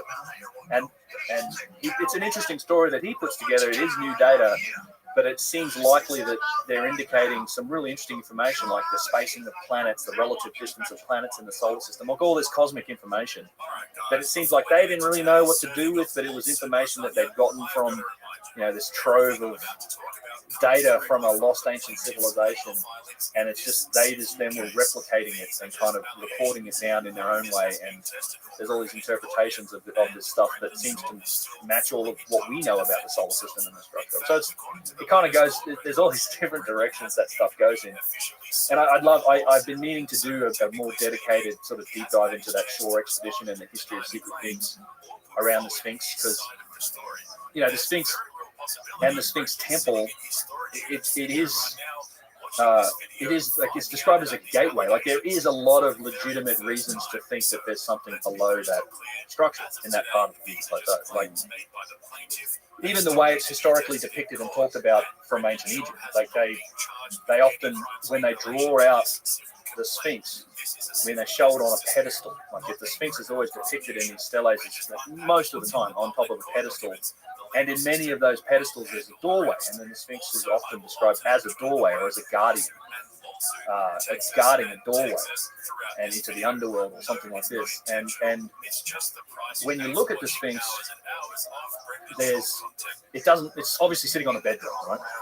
But you have to imagine there's a structure in front of it that's next to the Valley Temple's on like the left, looking at the Sphinx. Then there's the Sphinx Temple in front of the Sphinx, and the Sphinx is behind it. Now, the Sphinx Temple has been shut for public access for I don't know how long. Like Yusuf, I mean, he's in his 40s. He's never been in there until we got to go in there on one trip. We were probably one of the first groups to ever, and thanks again to the people I know in Egypt who arranged this through the Ministry of Antiquities to finally open up access to the Sphinx Temple as a special permission. And we went in there. Very interesting structure. Amazing. There's amazing granite cornice blocks and all this stuff. But if you would imagine it back in the day with its cornice blocks, which are these curved blocks that would have been around the edge of it, and you looked at it from down in the valley towards the Sphinx, it would have looked as if the Sphinx was sitting on top of the temple, which makes the Sphinx Temple potentially the location for the pedestal of the Sphinx, which has the doorway to the underworld. Now, in the Sphinx Temple, when you go in there is indeed evidence for shafts that go down. There's these, again, these giant, there's like an 80-ton channeled granite block in the ground beneath the floor tiles that have since been removed that terminates at a shaft that goes down to we don't know where, that hasn't been cleared, but it obviously goes underground. And I mean, not only that, but at the front of the Sphinx Temple, if you walk back, if you're standing there at Giza and you're looking at it, it's where the seats are for the sound and light show. Sort of off in the corner, about 30 or 40 feet in front of the Sphinx Temple, there's a little concrete pad, and there's a metal tube sticking out of it like this, just off the ground, just sort of unobtrusively in the corner. That's where Zahi Weiss himself did a drilling experiment. So they drilled down like 150 feet. This is a limestone plateau. And at like 150 feet or 130, something like this, they hit granite. This drill hit granite and returned these shards and flakes of red granite from 130 feet below the ground.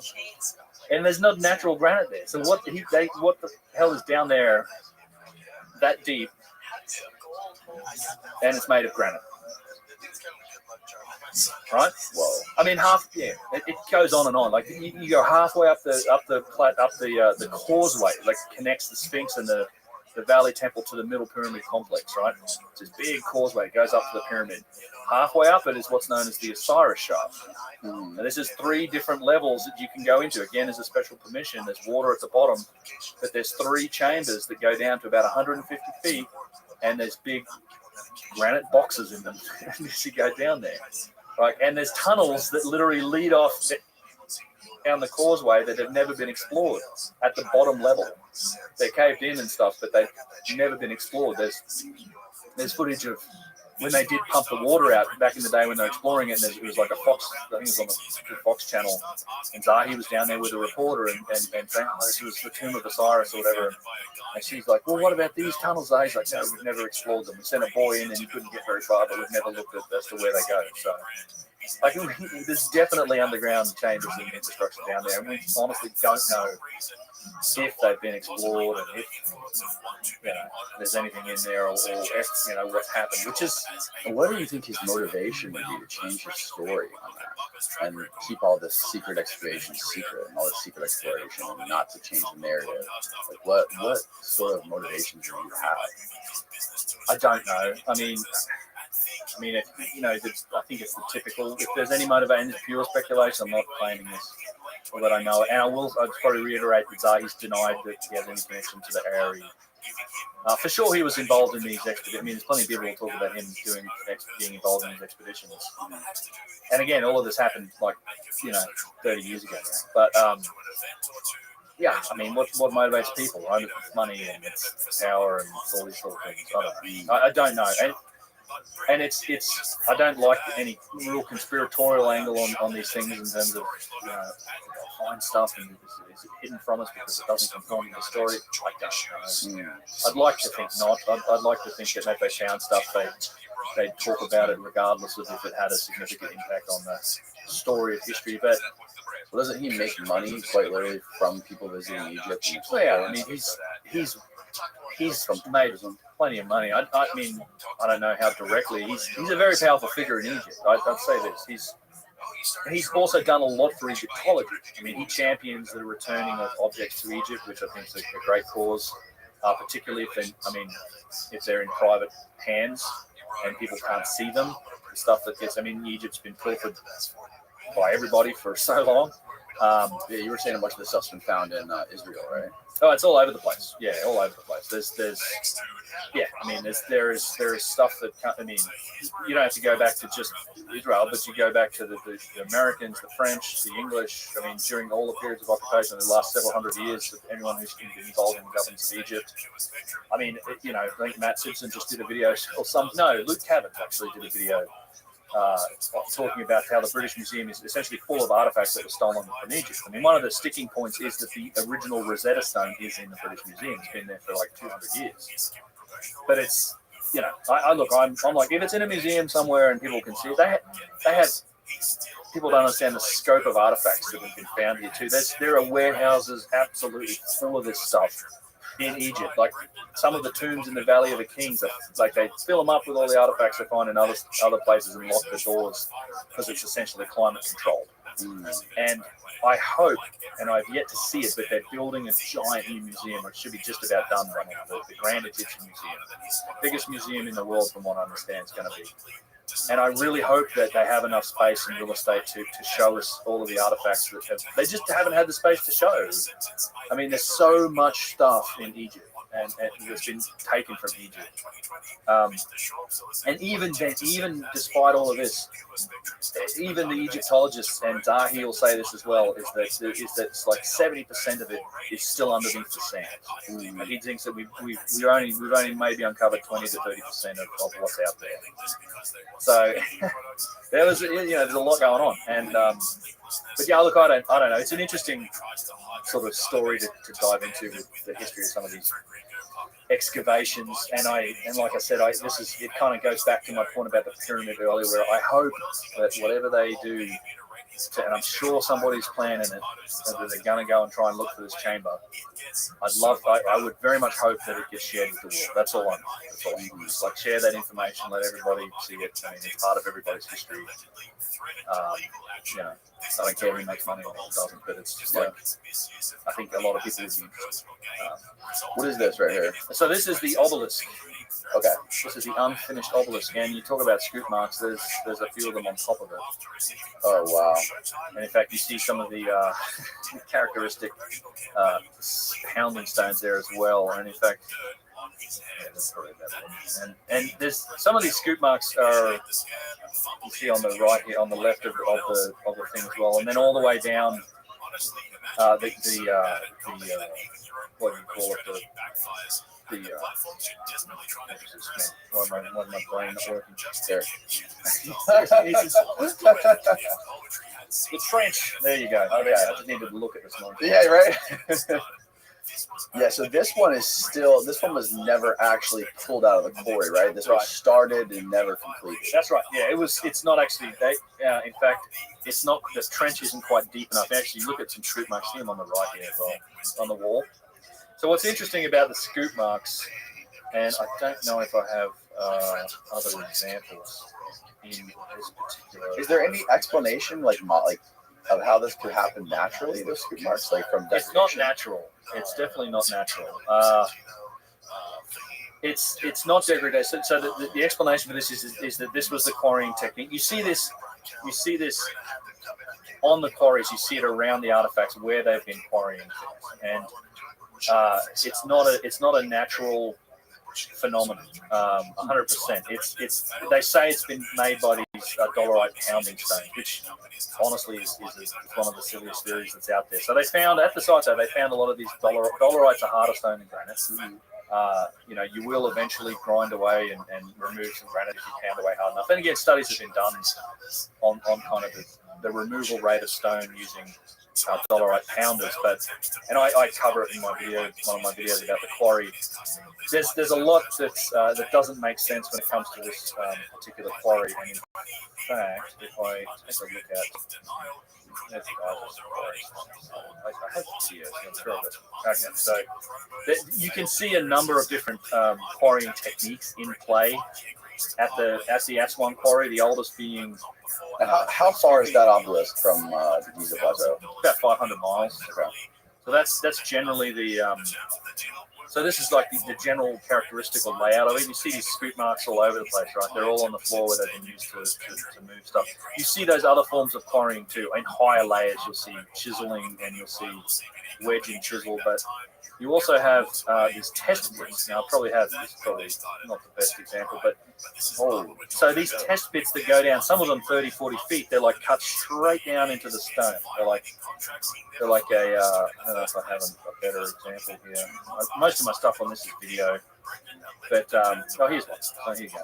So see, this is like that's put a grate over the top of this.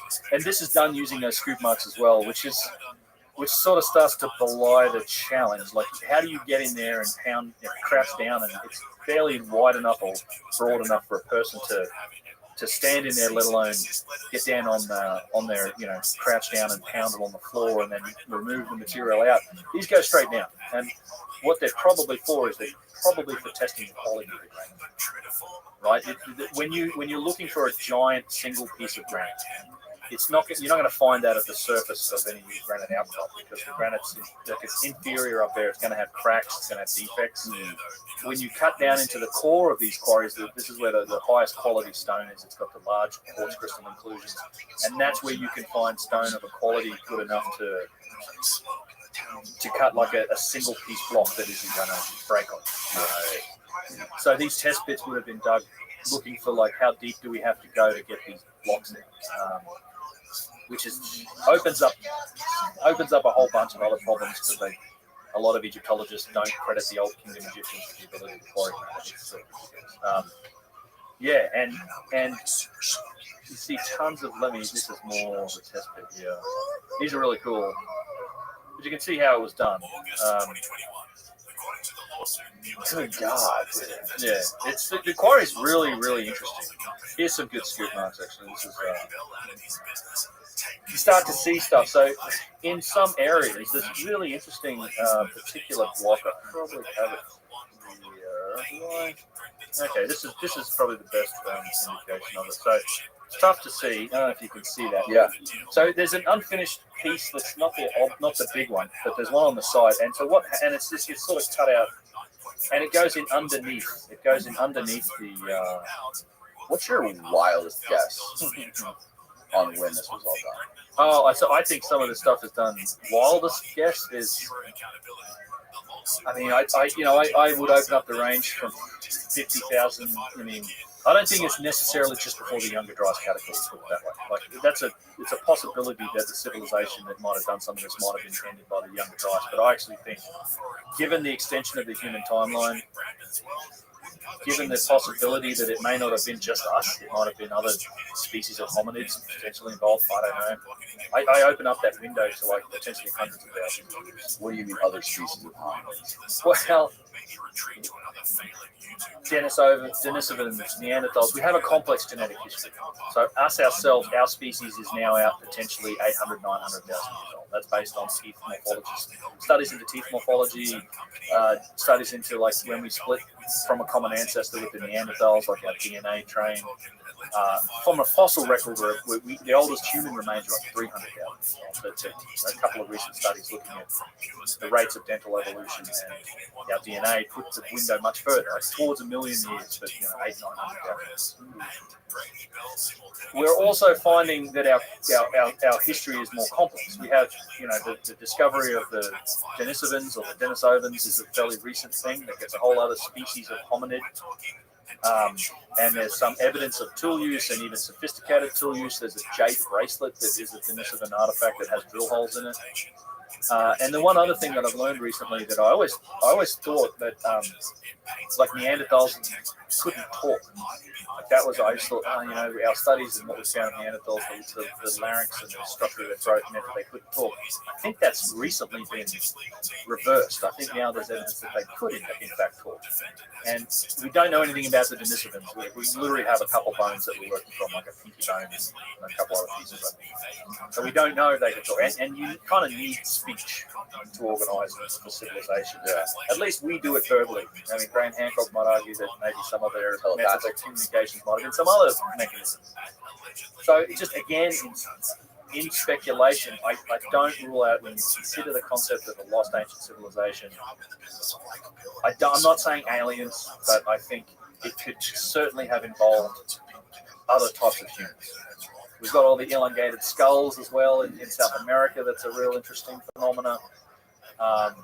Graham I've heard him talk about the fact that some of those people, that they may have had other faculties that's created or achieved some of the stonework. I prefer. Well, he gets attacked for this endlessly, but he says that it's possible that they achieved some of the things they did through other mental faculties, not just telepathy, but telekinesis and stuff like that. I mean, the stories that seem to go along those lines. I prefer to take the technological angle, just given that we have the evidence for some of the tools and powerful tools being used and achievements being made, like these 1,000+ ton statues. I mean, God, I think I was telling you at dinner last night that, there's a quarry in Egypt that had they disconnected that one limestone block, it would have been 5,000 tons. Right. There's stuff up to that scale that seems like they were working on. And it's crazy that at the mini quarry. So I don't rule out the possibility for a lost ancient civilization that it could have involved other species of humans. Like we're one. We're the last humans. There were other humans.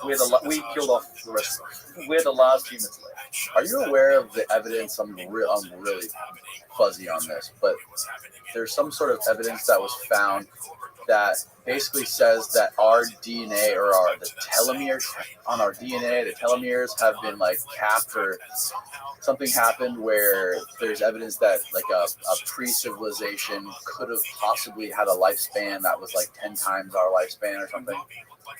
Yeah, there's some really interesting. There's a very stark difference between our DNA and the DNA that was found in, what was it compared to? DNA and what? Probably in chimps and chimps, yeah. And other our closest relatives. But so I'm not 100% familiar with the telomere thing. I've heard that, but I've always been fascinated by the work of guys like Lloyd Pye. Lloyd Pye, that's the guy. That's how I heard about this. Yeah, so Lloyd Pye is interesting. He has a great lecture online called "Everything You Think You Know Is Wrong." He was probably more well known for being the keeper of the Star Child skull, just this interesting artifact. But he was genuinely interested also. That's a whole okay. All right. Keep going. Let's not get you off track. It's interesting, but he was interested in human origins and human evolution as well. He wrote a book called Everything You Think You Know. And I will say that he does do the whole Anunnaki thing. He does go down the route of what's his name? Who wrote 10th Planet? Sitchin. Zachariah Sitchin. So he sort of follows that. But I mean, I don't think Sitchin is correct, and I'm not really a believer in the Anunnaki stuff. But oh really? No, I think Sitchin was kind of pretty comprehensively kind of debunked with how he translated his deliberate mistranslations. It's a long story with Sitchin, but not to say that you can rule that possibility isn't ruled out. The work that Lloyd Pye did made it interesting from a perspective of a potential intervention theory, which means that he was sort of hinting at the fact that we might have been genetically engineered as a species. And there's some evidence that, at least from he was looking at the evidence to support that. I think we have. I'm gonna get this wrong. We have a different number of chromosomes, right, than other species, than our closest relatives, right. And when you look at the DNA structures, it almost looks like we've been engineered, like that they've been tied together and kind of engineered that way. There's a few genetic oddities about our species that Lloyd Pye was suggesting might be indications that we've been engineered. So it gets into that in detail. I'm not an expert. It's been a long time since I've read the book. And this flies in the face of evolution. Like it does in a lot of ways, but there are sort of other examples. I don't know if it's horses or something like that that have a similar like chromosomal difference. Yeah, it's not the only thing he points at. Like we're a weird kind of species with some of the diseases that we have. I mean, he talks about the fact that we're like one of the only species that dies of exposure. Like it's like we're not well engineered for the planet. Right. You ever seen a dog just looks at the sun? Like its eyeballs, they're just looking at the sun. Like, don't look at the nuclear explosion, you'll go blind. No, they're fine. We go blind if we look at the sun. We don't have very good night vision. We die from exposure if we're left out, without clothing and shelter and all those sort of things. Yeah. We have a bunch of really weird genetic diseases that other species don't seem to suffer from. I mean, there's even some deficiencies in our genome that we're so far away from every other wild animal. It's insane. It is. Well, and that's always been true. I mean, the missing gap idea is you'd actually need like a dozen missing links. The idea that there's a missing link in the chain of evolution to get to humans. And you need more than one. Like to go from our nearest ancestors and Neanderthals to us is a huge jump. I mean, and it's actually, he points out that in a lot of cases that gets obfuscated by the way they lay out skeletons, like by making skeletons of Neanderthals look more humanoid in terms of they space out the neck and they don't show it like it was when they had no neck and their shoulders were kind of much closer to their head. There's huge genetic and evolution gaps between us and our nearest relatives. Not in a number of different areas. So he gets into that, and it's an interesting idea. Like I don't know. I don't know how to explain it one way or the other. I do rate the whole intervention theory as a possibility. So either the OG intervention theory, which is life itself, panspermia, like DNA itself coming to this world by intervention, or by just panspermia as an accident. Like comets could well be the progenitors of life in the universe. Like the fact we're learning more and more about the fact that there's, the amino acids and the building blocks of life could be contained in cometary material in those icy cores, or even if they're radioactive, they could be liquid cores. Liquid water could be carried by these things, which could contain the building blocks of life. And it's really interesting to think that, this is the mystery that's at the origin of life altogether. And, we're definitely creatures of this planet, should I say that. Like, we trace our DNA, we're part of a tree of life of this planet. But it's the one, as far as evolution's gone, from single-cell organisms through the dinosaurs to us, the one part of that that's never kind of changed, that's never evolved, is DNA itself. So the way that life gets expressed as a technology, the DNA, that's never really changed. Like DNA as a technology has not changed. It's changed its expression. Like it's the forms and the life that it creates has changed. And there's a real mystery at the point of origin of life, like how DNA came to be. This is an ongoing field of research. There are people trying to figure this out. I personally think it's quite unlikely that it was a bunch of proteins and amino acids and some warm water that got hit by lightning and boom, there's DNA. It's a very complex structure. And even by saying that, so life might have been seeded on this planet, either like Prometheus style, where the aliens came and said sprinkle some DNA in the river and away we go, or it just arrived on a planet from somewhere else. All you're really doing is kicking the can down the road. Like it still had to start somewhere. But it's a possibility. I mean, I wouldn't be surprised if panspermia was the origin of life on this planet. Could have been another civilization. I don't know. And I think there's some interesting lines of evidence and interesting thinking from people about the idea that it could have been a more direct intervention into evolution later on in time. I'm not saying I believe that. I just think it's interesting, and it's tough to rule out some of those possibilities based on them. Especially when you look at some of the stuff that we're looking at here and the stuff that you've discovered. I think beyond a shadow of a doubt that we have proved that you and people like you have proved that we're not coming from off of a linear timeline I would agree. at least technologically. I would agree. So let's see if I can show this to you. It's hard to see. I'm going to show you these photos. Maybe I can pull up a video or something. But Which one? So is this? Are you looking at? Is this looking at that new 5 million or 5,000 ton obelisk? Is that no. If you want to see that, I do have a picture of that. I would just say that I would finish off the quarry discussion by saying that with the scoop marks, the one other thing I'd just like to point out to people is that these are regular lines. You actually see it here. I think it's not a bad example.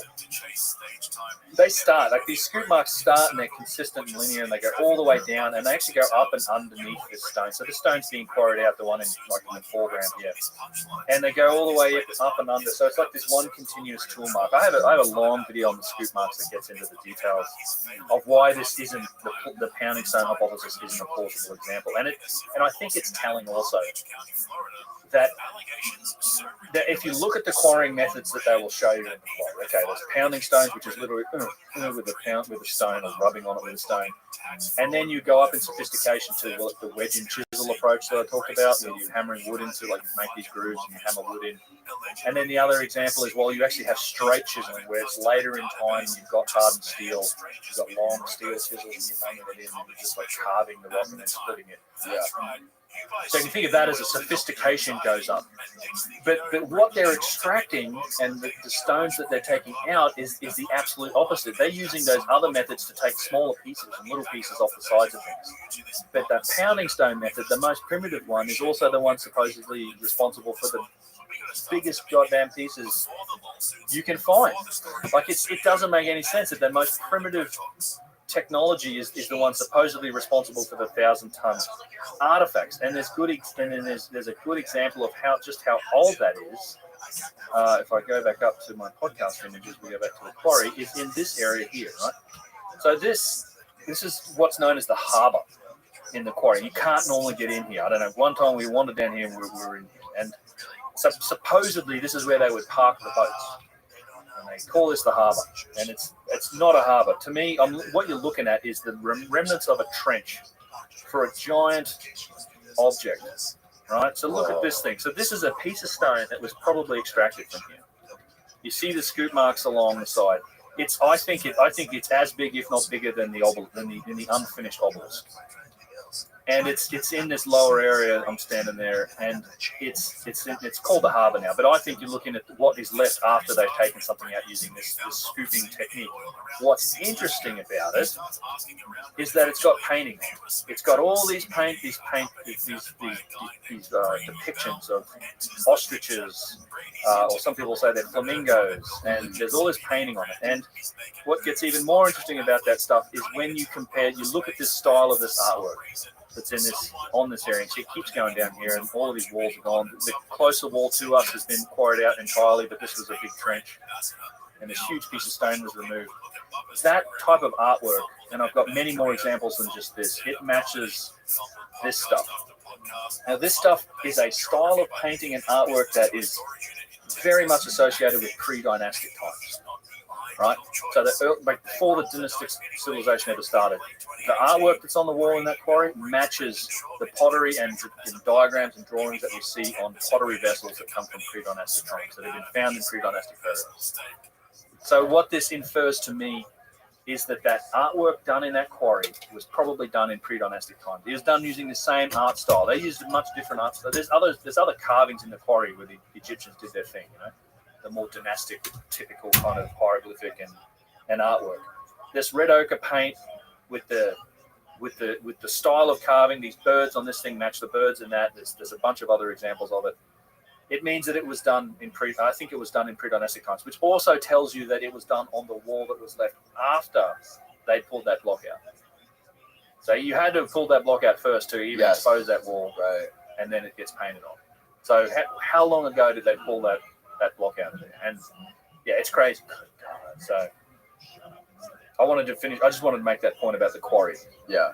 And I do have a video that dives into that giant block that's been extracted there and the connection to that artwork. Let's talk about the vases. There's a lot of new shit going on with the vases that you've been looking at. There is. What we talked a lot about the vases on the first podcast we did, and the incredible symmetry involved in making those vases, and the fact that they're extremely thin. You can shine a light into them, and you can see through them. They're so goddamn thin, and they're made out of some of the hardest rocks. That's right. On Earth. And they still say that these vases were made during those times with chisels and pounding stones and all that stuff, right? Yeah, even after you come out with some of your videos and some of this stuff, no one's acknowledged it officially. Right. Yeah. I mean, nobody's looked at nobody's really said that. That there's. I mean, the hypothesis for how they were made, at least in the mainstream, has remained the same, which is, it was people rubbing on them with rocks, banging on them with flint, stuff like that. So made by hand. And again, to speed run the vases, it's like they go back to well and truly pre-dynastic times. In some cases, there's evidence of them going back to burials as far as 14,500 years ago, right through pre-dynastic times. And then they've been found in times, basically during the Old Kingdom, up to about the 4th and 5th dynasty. Most of them, the majority of them were found beneath the step pyramid, like 40, 50,000 of them, which is a 3rd dynasty structure. Then they kind of peter out after that. Like there's a few examples of vases that come from later periods, but we identify them as coming from those periods because they have very poorly scratched hieroglyphs on them. So, I mean, we talked about that earlier. But these are incredible class and, category of artifacts, like made from all sorts of exotic types of stone. Like I said, we talked about them before. Perfect symmetry, extremely thin. Petrie found one that went down to 1/40th of an inch, which is the quote that I've got here from him. One of the other things I always like to point out is that they're often found. We talked about imitation earlier, painting them. This is where you would find them, and they're ascribed to the same person because they're found in the same burial. But you have a hardstone vase here next to a hand-formed pottery vase that is painted to look like granite, and not even this is not a turned vase. This is hand-formed. Right. So a lot of people. Even when you get into the details of arguing about this, the people are like, okay, they made them on a lathe, but it was just a simple lathe. Because, the idea that you're turning the stone to get these results. Right. I'm like, okay, so if they had lathes, why didn't they have the pottery wheel? The pottery wheel was a much simpler application of the wheel than a lathe is. But it's just a facetious sort of argument to suggest that these came from the same people. I think they're inherited and they're older. But what's happened, and there's lots of evidence, they go way back into time. Lots of them discovered, they were inscribed. They were definitely reused and inherited. There's a depiction of how they were made that was found at Saqqara. This is what they used to basically say, this is how they were made. It's basically like bent sticks with weights on the side and flint tips. This guy's got his hand in the middle of it. Yeah, he's rubbing at it with a hand. But what they're showing you here is the vase making industry that happened after the 3rd dynasty. Right. It's the alabaster vases. It's just white calcite. It's a 3 on the Mohs scale. It's much softer, and we have lots and lots of examples of beautiful alabaster vase work. But it's very simple. It's not simple. It's artful. It's not precise. You don't see the same symmetry. They're off balance. They don't they don't have the same properties as the very hard stone vases that seem to come from earlier times. So what's happened though since I talked to you last was that we finally been able to take this analysis to a new level. Like we've finally been able to get our hands on what is a privately owned pre-dynastic rose granite vase and subject it to structured light scanning. This is the first step we've taken. This happened at the start of this year of 23, and we've since come a long way since then. And structured light scanning is a process where you're basically 3D scanning it with lasers, and you can basically create a model of the artifact down to about the accuracy of about 1,000th of an inch. Take an inch, divide up into 1,000 pieces. A human hair is between 2 and 3 thousandths of an inch thick. A sheet of printer paper, maybe 5 or 6, something like that, 1,000ths thick. So where accuracy is down to less than half the width of a human head. So it creates an extremely accurate model of the vase. Now, once you've got that model, you can start to do some interesting analysis on it. You can start to look at, okay, how precisely was this thing made? And that's exactly what we did. So this is the vase. It's actually only about yay tall. It's like 6 inches tall, maybe. A little tiny thing. And that's it being scanned.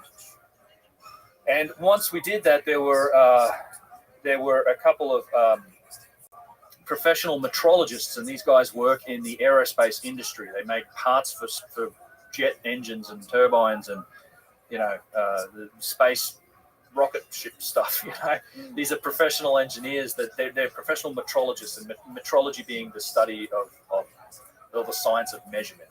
So in those fields, you have to you use these techniques a lot in those fields, and it's very important, right? We want to make things precisely. And this is a good example of precision enabling function. It's like turbine blade manufacture and stuff like that, like efficiency of jet engines, all that sort of stuff. These guys work for one of those companies, and this is what they do on a day-to-day basis. So they analyze the scan and they ran it through a coordinate measurement system. And what they found was just astonishing. Like the results and looking at just how precisely this thing was made, absolutely astonishing. And in particular, it's not just the precise nature of the surfaces themselves, but it's the interrelation of one surface to another. So making the different parts of the vase be perpendicular or parallel or perfectly aligned with other parts of it. So the way this works, it's fairly complex, but we can sort of step through it. The first thing to note is the vase itself is an ellipsoid. You can't match it to a regular geometric shape. Right? It's not a circle, it's not a sphere, it's not a cone, it's an ellipsoid. And what you want to be able to do is match geometric shapes or regular shapes to parts of the vase, so that then you can do geometry on them. You can calculate center lines and center points and how perpendicular or parallel are they to other parts of the vase, so things like this. So we essentially start by creating an XYZ three-dimensional grid, which helps us derive things like center lines, axes, and then we can start to compare the other parts of the vase. So the way you do this in a CMM system is you match geometric shapes to parts of the vase. Now, you could do that with five. You could say, like, all right, we're going to match a flat plane to the top of the vase, the lid, and we're going to use 5 points to do it. It's not going to be very accurate. It's not going to represent that surface very well. But if you do it with thousands and thousands of points, the more points you use of reference, the more accurately it's representing that surface. So you'll see in these slides the fact that we're using thousands and thousands of points. So in this example, there's nearly 4,000 points of reference has been used to match a flat plane to the top of the vase lip, to the top surface. And then the measurement we're doing is like how close to perfectly flat is this? It's within 3,000ths of an inch. It's very flat. Like that flat, the flatness of that surface is within 3,000ths of an inch of being perfectly flat, basically. So very close, very, very accurate. Around the width of a piece of hair. Yeah. That's just the top. So then you can go further from that. Now we can look at, all right, let's look at the vase mouth. So this is that round part on the inside of the neck of the vase, if you like. And so what we're doing here is we're measuring it with a cylinder. So you can see that on the left of the vase mouth there, there's a little cylinder icon, and we're using like 10,500 points to match it, which is a lot. I mean, this actually has got some damage on the inside of the neck to this vase. And we can match it looking at the cylindricity. So how perfectly cylindrical is that? It's within 13,000ths of an inch of being cylindrical. But now that this is I'll speed up a bit on this, because now that we've got that top surface, you can think of that as like an x-axis, right? And if you think of a cylinder sitting in the neck of this vase, we can now, because we've matched the cylinder to the surface, we can say, okay, how perpendicular is that cylinder to the top surface that we just managed? And we call that, like, the top surface is control surface A. Right, so you can see like the perpendicular measurement. How perpendicular is it to control surface A? And it's within 1,000th of an inch. 1,000th. Yes, so it's basically perfectly perpendicular to the top surface. Now, top surface is A, and now we've got this vase neck, the cylinder in the vase neck, and the center line of that vase neck. We can call that the axis of the vase, and we can call that control surface B. So now we can measure every other part of the vase relative to the top and the neck, and that's what we do. So we go on to measure, like, all right, you can match a sphere to the lower part of the vase body, and we did that using like nearly 80,000 points of reference, so it's really accurate. And then what you can do is with that sphere, this is worth talking about for a minute. This is the highest number we saw in the whole report. It's 17,000ths of an inch. So the center point of that sphere is basically within 17,000ths of an inch from the center line of the vase. So it's like a couple sheets of printer paper basically away from it.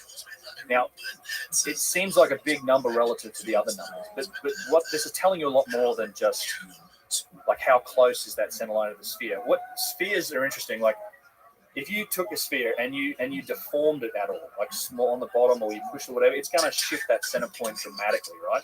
So what this is telling you is not only is this 17 thousandths is no joke, like that's extremely close. The exact center point of that sphere is really close to that center line of the vase, but it's also telling you just how regular that shape is. Because if it wasn't regular and that part of the vase that matches the sphere, if that was at all deformed, it would shift that center point all over the place. So it's telling you that it's not only is this very close to the center line, extremely close, it's almost perfectly spherical in this section.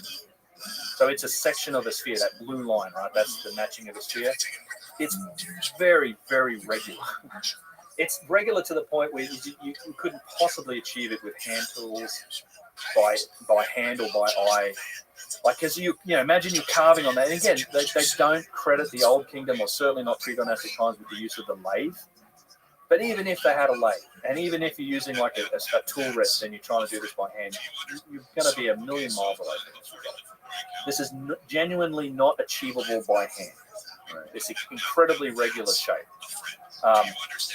It's a phenomenal achievement. And even though that's the biggest number you see in this report, this represents something that would require some of the very best machinery we have today to replicate, even in other materials like acrylic or stainless steel or aluminium. And this is in rose granite, which isn't a regular material, right? The hardness changes microscopically as it goes through the material. We get other results. The same thing. We're matching a cone at this point to the vase bottom, and this is the other end of the vase from the top and the center line, and we're within 5 thousandths of an inch of being perfectly perpendicular with the top. We're within 9 thousandths of an inch of being perfectly parallel with the center line, using 60,000 points of reference. Like, this is, it's infinitesimal. It's so ridiculously well made. It's not fun. Is what we're seeing, right? So. It gets interesting here even with the lug handles, and this gets into some of the details around how this might have been made, because you can imagine like turning this on a lathe, you can't really do the lug handles, right? Right, exactly. If this thing had lugs on it and you were spinning it this way, you can't, you're cutting it as it's spinning, you can't really create the lug handles. Yeah. They add those after in modern times. Yeah, you'd have to. Well, these aren't added; they're a part of one piece. Part of one. Exactly. Yeah, so you'd probably have to leave a ball nose and come back with a different procedure to make them. But we can do things like compare the match a cylinder to the lug handles, compare them to A and B, which we're doing here, and we're within a thousandths of an inch, like 1 3/1000ths of an inch. So incredibly accurate relative to these axes of measurement that we're taking. And then we can compare them to each other. We can create we can make one of these called reference surface F, and we can measure the other lug handle relative to it. And again, we're within 5 or 6 or I think it's 7 thousandths of an inch of being perfectly aligned, parallel with the other lug handle. Not only that, but it's like the tops of them. Like there's actually a video of us spinning this thing on a surface and having like one of these precision tolerance gauges that measures in the thousandths of an inch, and you sort of zero it out on one lug handle and you spin it around and it just zeroes out on top of the other lug handle, like they're perfectly the same height on the thing. And that also speaks to the flatness of the bottom, because it's turning relative to the flatness of the bottom of the vase, which we didn't measure, but that's the fact that you're zeroing out this gauge. It's in some of the videos. It's manufacturers and it's hard to explain, and machinists and people that understand these sort of measurements will understand it better, and they'll get it. But it's interesting to think, all right, so assuming you've left a bull nose, right, to create these lug handles, and you have to come back with a different tool, and you've got to carve away the area of the vase body between the lug handles. So what about that part of the vase? Because they can't be made on a lathe. It has to be made with a different process, right? And so we looked at that. We looked at the actual area of the vase between the two handles, and we found the same level of precision. And this is truly remarkable. It's 20,000 points of reference. We looked at we matched a cone to look at how close is the center line to the center line of B, like that center line of the neck of the vase is within 5 thousandths of an inch. This is really remarkable, because in today's manufacturing processes, when you change tools or you change the process, it introduces errors. Like this is accounted for in our modern manufacturing processes, things like making turbine blades and stuff like that. We understand that tools and process changes introduces errors, and we don't see that sort of error here. We're not seeing it. So it leads you to one of two conclusions. One, whoever made this was able to handle tool and process changes better than we can, right? So they could deal with changing the process and the tool and just not have the same degree of error that we'd see. Or it wasn't made on a lathe. It was made in a single pass, which means that you're talking about 5 axes of freedom. It's a mill. So think about those CNC mills as computerized mills that can carve like a complex object with one tooltip. It's one of those two things. It has to either be Like 3D printing. not print. As far as we know, this is reductive. As in we're like taking it and carving it away. Right. Okay. Yeah. It's- Obviously. Yeah. Yeah, geopolymer is the idea. I don't mean. Yeah. Right. That doesn't make sense. Like print, but think about like a CNC mill. Okay. Complex 5 axes of freedom with an arm. Yes. That's computer guided. Like that's one of those two things that comes out of this analysis. And it's the fact that there's no perceivable lack of precision between the base handles is amazing. So, and this is just the start of the rabbit hole kind of thing. Like it got crazy from here. This is a lot of fun because we made the STL file, like the model, available online and sort of open sourced it. And there's a cryptographer from Denmark named Mark Kvist who runs this website called unsigned.io. Really interesting guy. I've spoken to him, and he undertook essentially a deep sort of mathematical and geometric analysis of the vase, and he found some just utterly remarkable aspects of it that I think have some extremely startling conclusions. And he kind of started by looking for like, all right, what are there geometric patterns that we can see in this vase? So what can we see in it? And so, he kind of started and he found that it actually does encompass some of the sacred geometry that we were talking about with Randall the other day. The things like the circle of life. There's actually 2 circle of life grids that are in here, and you can see them this way. So if you look at the blue circles that measure at point D, that's a grid based on the maximum internal diameter of the vase, and you can also see that grid matches the very top of the vase with the point A. So it's a circle of life grid that matches the internal diameter, it matches the top of the vase, and then you have another circle of life grid that matches that's based on the external maximum diameter of the vase that also matches other points of it. And this is kind of where he started. And he found that it created, not only were these geometric patterns in it, but there's a bunch of these mathematically significant ratios and even algorithms and interrelationships between the shapes in the vase, to the point where you could define it with a single algorithm. And the overall point here is he's proving that this vase was designed. Like these degrees of interrelationship between these features in the vase aren't accidental. It had to have been designed and then somehow executed in granite with just astonishing precision. So one of the base principles that he found, he's taken the object and he's reverse engineering. Like we're looking at it and he's trying to find out what was used, what is the philosophy, mechanism, mathematics behind this vase. And the more you dig, the more you find. So one of the fundamental principles he found in the vase is the use of the radian, or particularly the 1 radian angle. So this is a little diagram showing you what a radian is. It's a simple way to express any angle, right? You take the radius of a circle, you apply it to the circumference of a circle. The angle that it forms when you draw lines to it on the inside is 1 radian. So if there's a 2, you can measure. You could call something a 2 radian angle. You could get half a circle is pi radians or 3.14 etc. radians, Right. and there are 2 pi radians inside of a circle. So it's like just an elegant way to describe any angle. Mm-hmm. And you can see the use of the 1 radian angle expressed here. So the 1 radian angle kind of defines the curvature and the angle of the top of the vase. It based on that circle of life grid center point, you can see the 1 radian angles kind of defining the placement of the handles. There's a number of different uses of the 1 radian angle.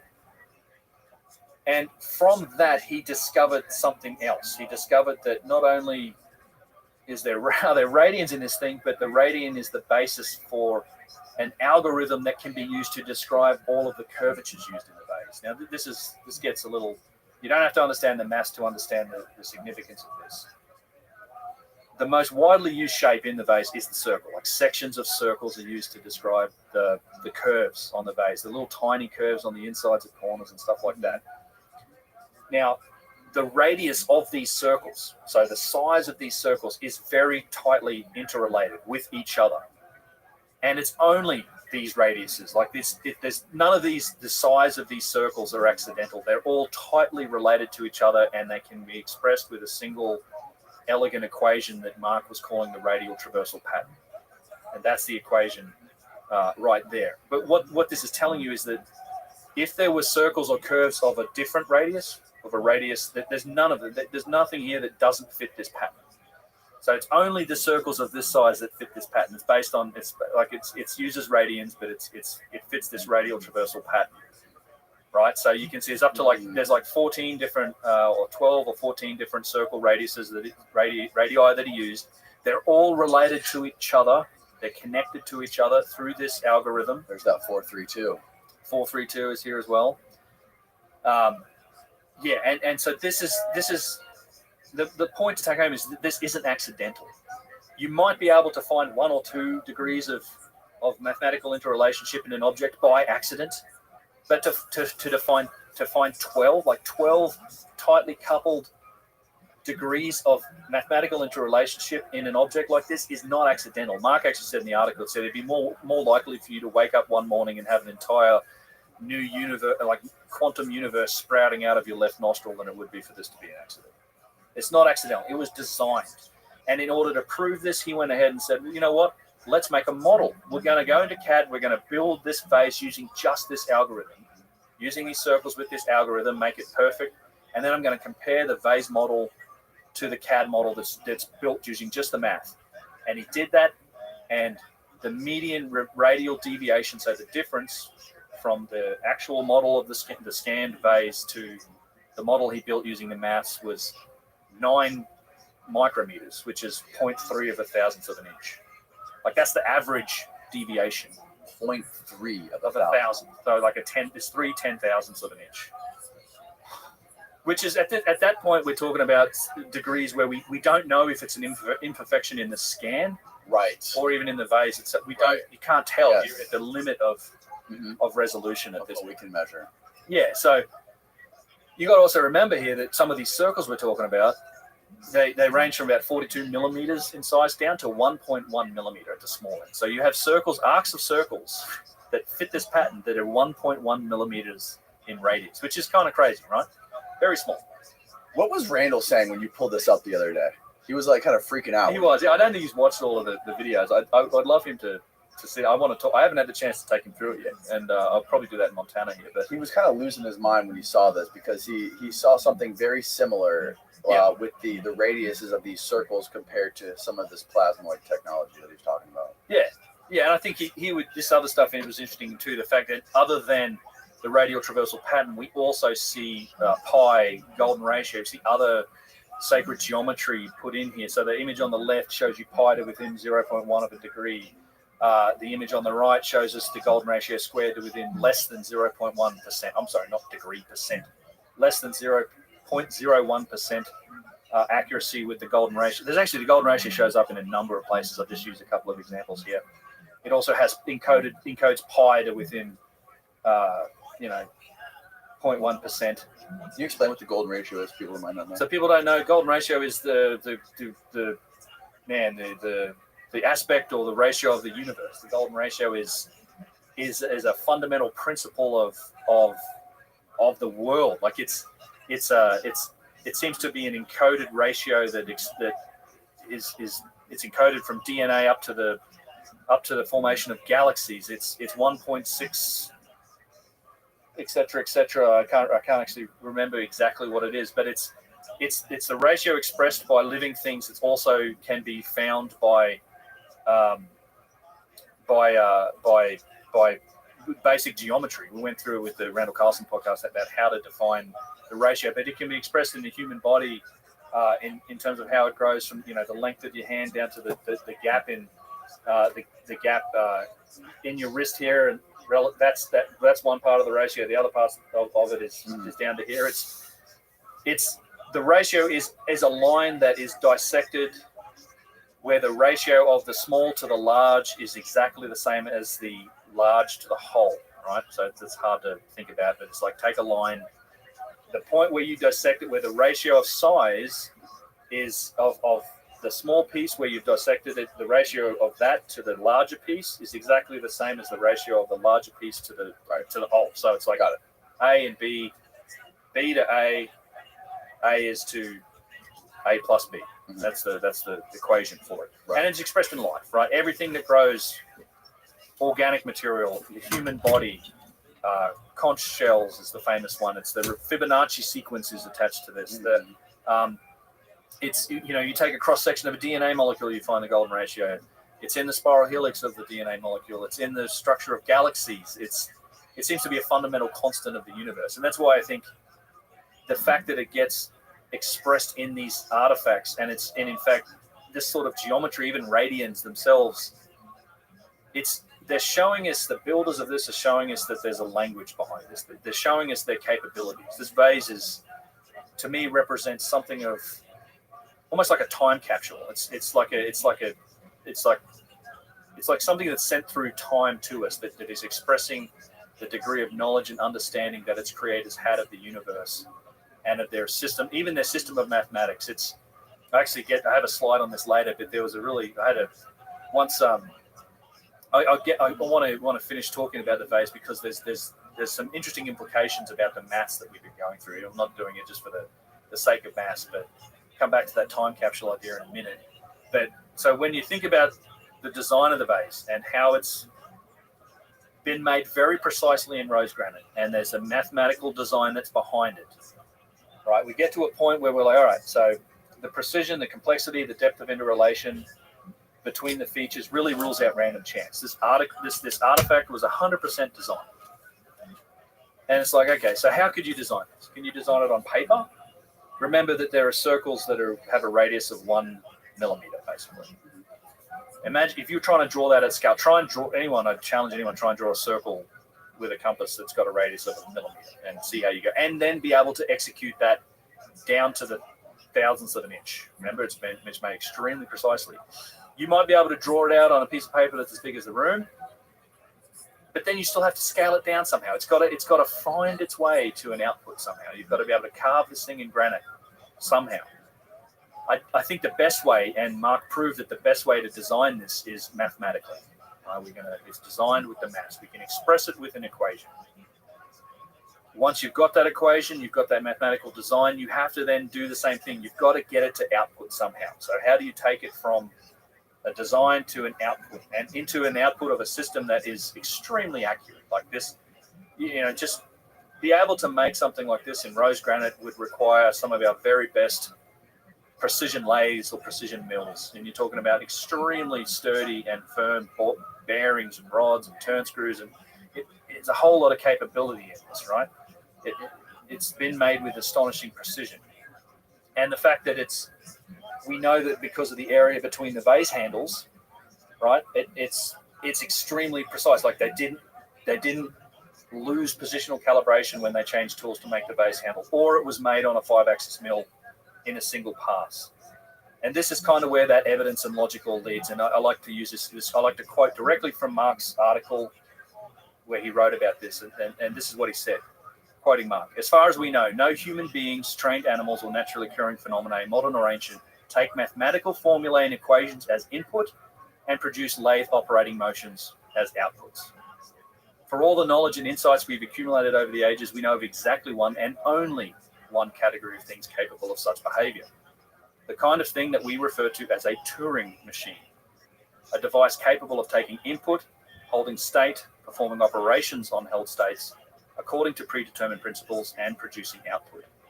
And you can make Turing machines mechanically, pneumatically, electronically, hydraulically, but We call this class of device a computer, and no plausible way of representing, operating on, or manufacturing the design of this artifact exists without having access to one such. He's saying that you cannot have made this without the use of a Turing machine, aka a computer, be able to take that design and produce the output to get the result that we see in this. It's a very interesting statement. That's a mind fuck. That's what we like to call a mind fuck.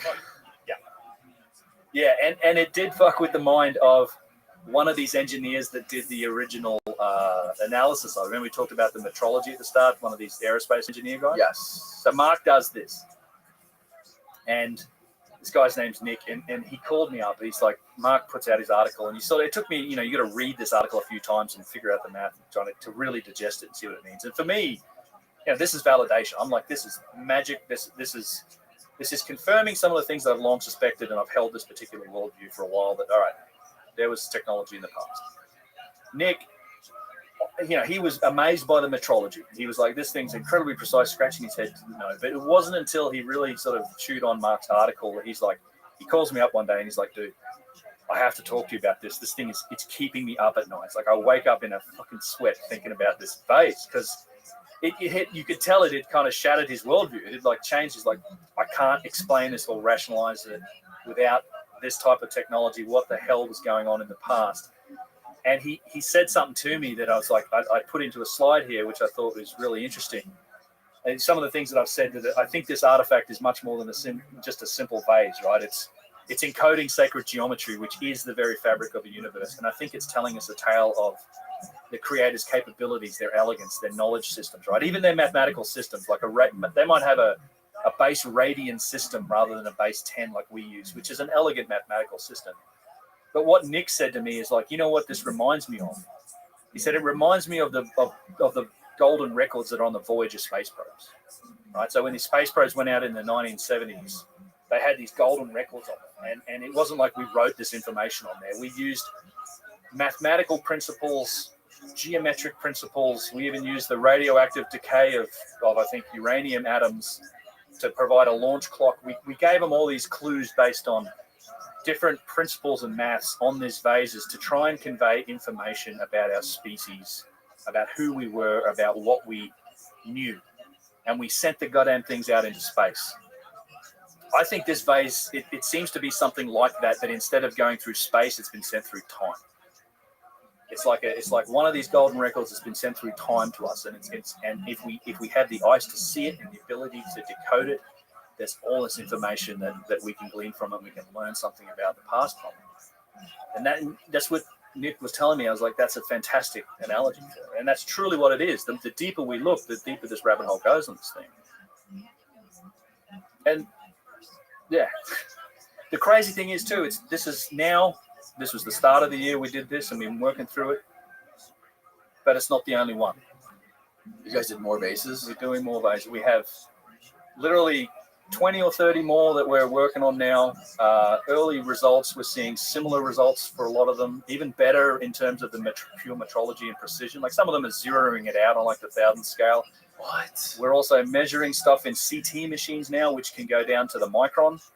So even 25 times more accuracy than the structured light scanning.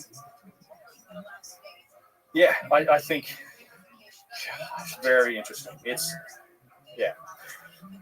So this dude you were hanging out with the other day, he has like a ton of these vases. Do you have that? Can you show that picture? Yeah. Of you with all these vases? Yeah, sure. Is that the first time you put your hands on one of them? It's the first time that I've is me holding one here. This one actually is translucent. You can see through the light through. But this is the collection that some of his that we're working on. I've been extremely fortunate, and I do want to. I'm not going to name names, but I'm very grateful to people that have been inspired by this vase work, and they have the means and the ability to go out and collect these things like this, because these are artifacts that can be bought on the antiquities market. And they cost a bomb. Obviously, I can't do it.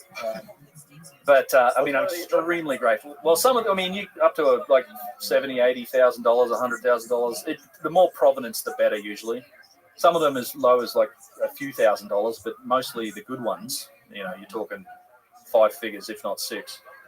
And I'm very grateful too that they're willing to have them looked at and analyzed. Of course, the goal is to get into the museums and to look at some of those artifacts that are in there. We're working on, you know, creating a standardized process that we can then propose to museums, and we have some very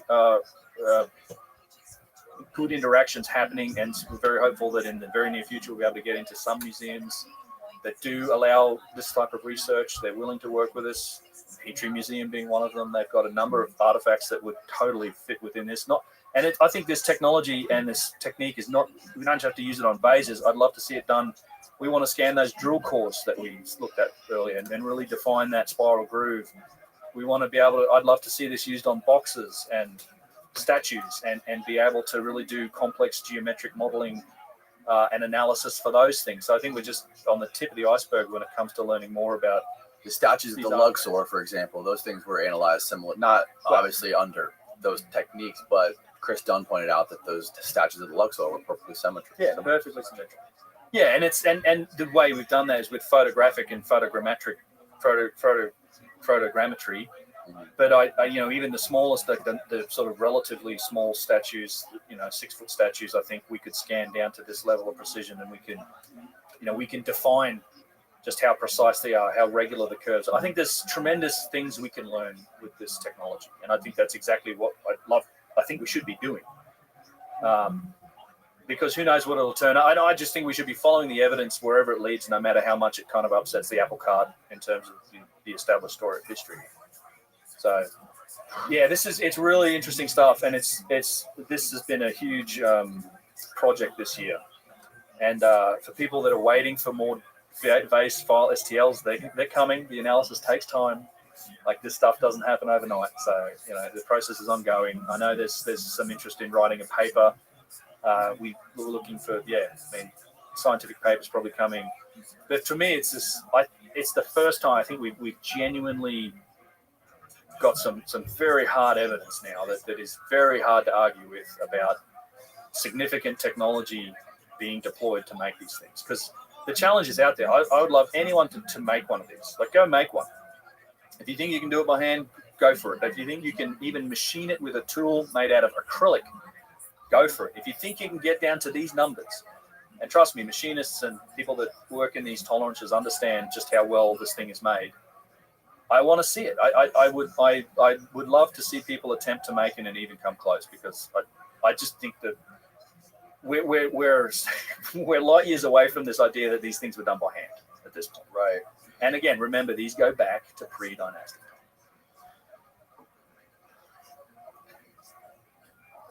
Do you think there will be any sort of like attempts to suppress the kind of stuff that you guys are looking at, or like dismiss it, or there's already people dismissing it. What are they saying? What do they say about it? Well, mostly it's been like, the vase is fake.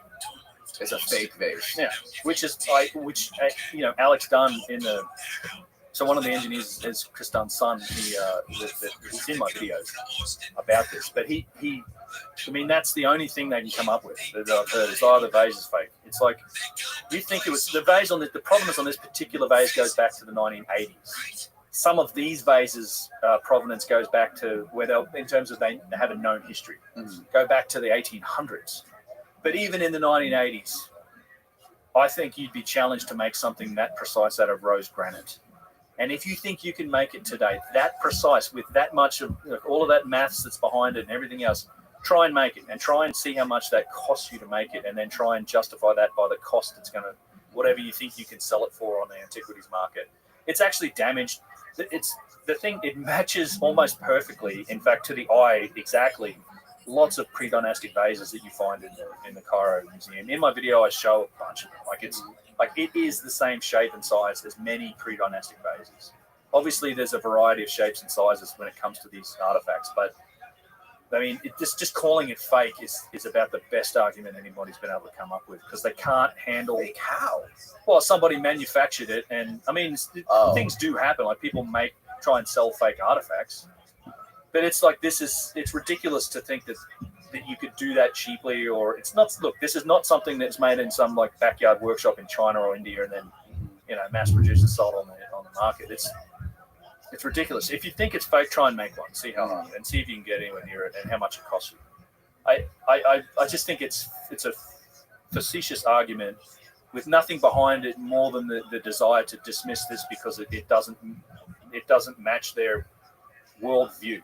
No one's arguing with the metrology. Like, nobody can challenge the metrology. The scan's out there and available. It's public information. You want to do it, you want to figure it out for yourself, the scan's right there. You can make the same calculations Mark made.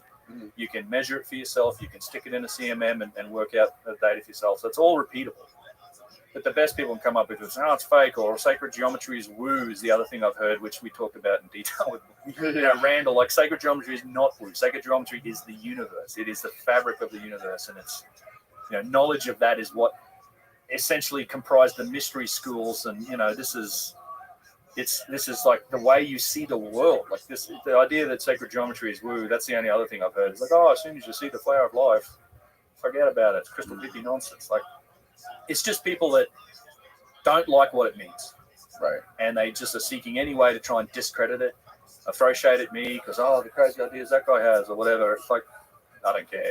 And I think all these other vases are going to put proof to all of that nonsense too. Like, there's vases here that are being scanned that have provenance going back to the 1800s. In fact, funnily enough, one of these vases that happens to be on this table and is owned by this collector and is being scanned and analyzed happens to have been brought up in one of the videos that were made just like debunking this work as an example of a real vase. So we'll see what this real vase actually looks like, because the dude picked a silly example because it turns out this guy owns that vase. Its provenance goes back to the 1800s, and we are going to scan it because it looks to me like it's going to show some similar. Which one is it? It's the back one on the right here, I believe. The big one? Yeah, the big one here. Yeah, this guy. So the guy made a debunking video about that particular. He used that as an example, as a fake vase. As a real vase. As a real vase. So assuming the first vase we scanned was fake. Oh, this is what a real vase is. I'm like, okay, bro, let's see. I don't know what results it's going to show. I will say that not every vase shows these properties. There are handmade vases. They did work on it, but there's often a visible difference between the ones that show these sort of precision properties versus the ones that don't. Most of the handmade stuff is alabaster, but there were still handmade hardstone vases as well, and you can usually pretty clearly tell the difference. Yes. Yeah, it's a fascinating space. Now, are they all found in Egypt? There is some actual artifacts from around the world that I'd love to see subjected to some of this process as well. But in general, yeah, a lot of this stuff. They got, and I would like to scan other artifacts like Roman things. And typically there's not a lot of hardstone artifacts like this that seem to display those levels of precision that come from other cultures. And obviously the technologies that they were using were getting better too. But I'd love to scan them and compare them, because even primitive lathe-made stuff, I don't think is going to come anywhere near the precision of these. The best, I don't know of any particular examples outside of these things in Egypt. Seems to be a pretty common. Magna Fuente bowl. There's maybe a few others that I'd love to see scanned. But yeah, I think this technology is applicable for lots of different artifacts. Yeah, they're like time capsules from a previous civilization of aliens. trying to teach us something, but what are they trying to teach us, Ben? They're telling us that they knew, man. I think a lot of it is an expression of. We're not trying to teach whoever the hell finds the Voyager probes anything. We're just trying to let them know that we were here. We were here. Yeah, we had it figured out. Yeah. Well, bro, you got to catch a flight. I do at some point, yes. So in about 5 minutes, you got to get out of here. Okay. So thanks for coming, dude. We fucking killed it. We did a whole flurry of podcasts this weekend. We did.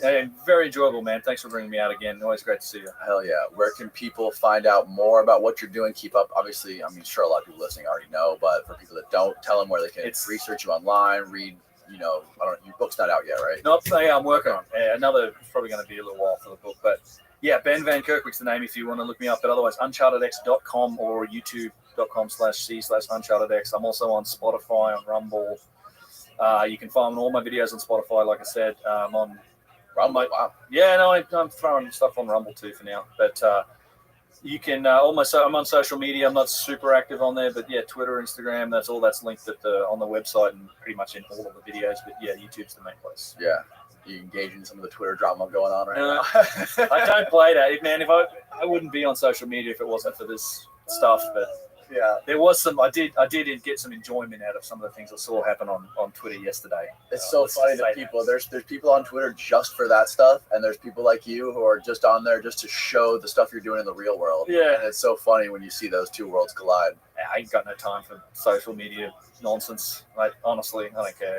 I'm not spending time on social media looking at what people said about what. And, yeah, I think Twitter's meant for arguments. It's literally engaged for conflict. It's so stupid. That's its nature. It's fine. Yeah. Cool, man. Well, I'll link everything below, and thanks again. We got to get you back. What are you working on? Anything new right now that's coming out soon, or what do you got? What do you got going on in the pipeline? I am actually. I'm taking another look at the Serapeum here shortly. I've just got back from England. We didn't even talk about the stone circle stuff, but I am. That's a lot of research involved in that for me as well. But new look at the Serapeum is coming up. Plus, I haven't really done a video talking about the Osiris shaft. There's some other structures up there in Giza that are interesting. South America. Yeah, I'm always working on things. There's another Vase video coming about the recent scans.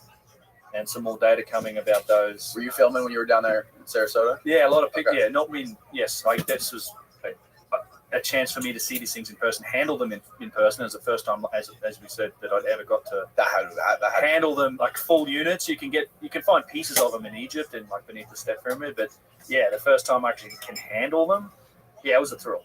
I'm really thankful to that guy for letting me play with his toys. Tell him to at least put a seatbelt around him when he's driving around.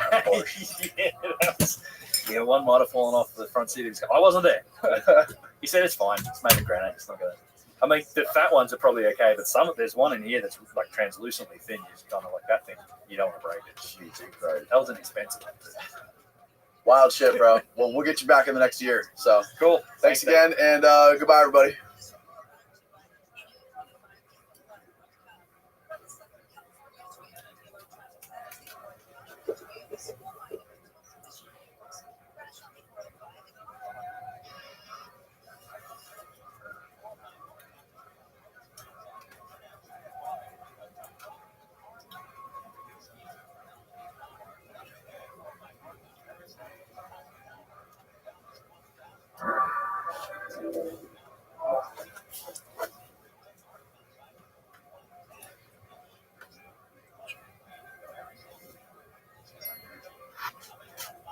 One of the hottest topics right now that I want to talk to you about was this new earth-shattering technology with these plasmoids and this plasma energy that you are working on with Malcolm Pendall. Everyone really got like tipped off about this when you did that episode with Joe, when you and Graham were on Joe, right? And then, you can explain it better than I can. What happened with that? Yeah, well, the subject of, we were talking about ancient civilizations and did they have potentially an energy source that they were utilizing. And that's always been a fair question, and one that's been in my mind for many years. And I had mentioned a few things to Graham that I had, had some conversations with a scientist that had been working on developing an energy system based on plasma energy, which is the fourth state of matter. And at the time, I'm thinking, what I've heard and seen so far sounds promising, but I'm not qualified to have an opinion definitively on whether or not it's valid and viable. So I was very tentative at the time, and I knew at the time that there was going to be some testing in the pipeline that was going to determine whether or not this technology had merit. So I kind of was tentative. I was not too open about it, but excuse me, but I did disclose some information, maybe more than I should have at the time, in terms of the specifics, where his lab was and all of this. So as a result of that, it kind of led to one thing, kind of led to another, and he actually came to America to meet up. And who? Malcolm. Okay. Malcolm. So we met and we spent considerable amount of time where he was tutoring me in the science and the technology. And the reason I had originally connected with him was because, in this work I had done in sacred geometry, he had seen some of that had been posted by my friend Brad Young from recordings of lectures I had given 15 or 20 years ago. And he'd seen some of that and saw that the geometry I was talking about had direct relevance to the science and the technology of plasmas. So because of that, he reached out to me, and we're going back about 8 years now. So we had regular conversations over a couple, 2-3 times a year, where he was giving me updates, and then at the end of that is kind of so that was sort of what led up to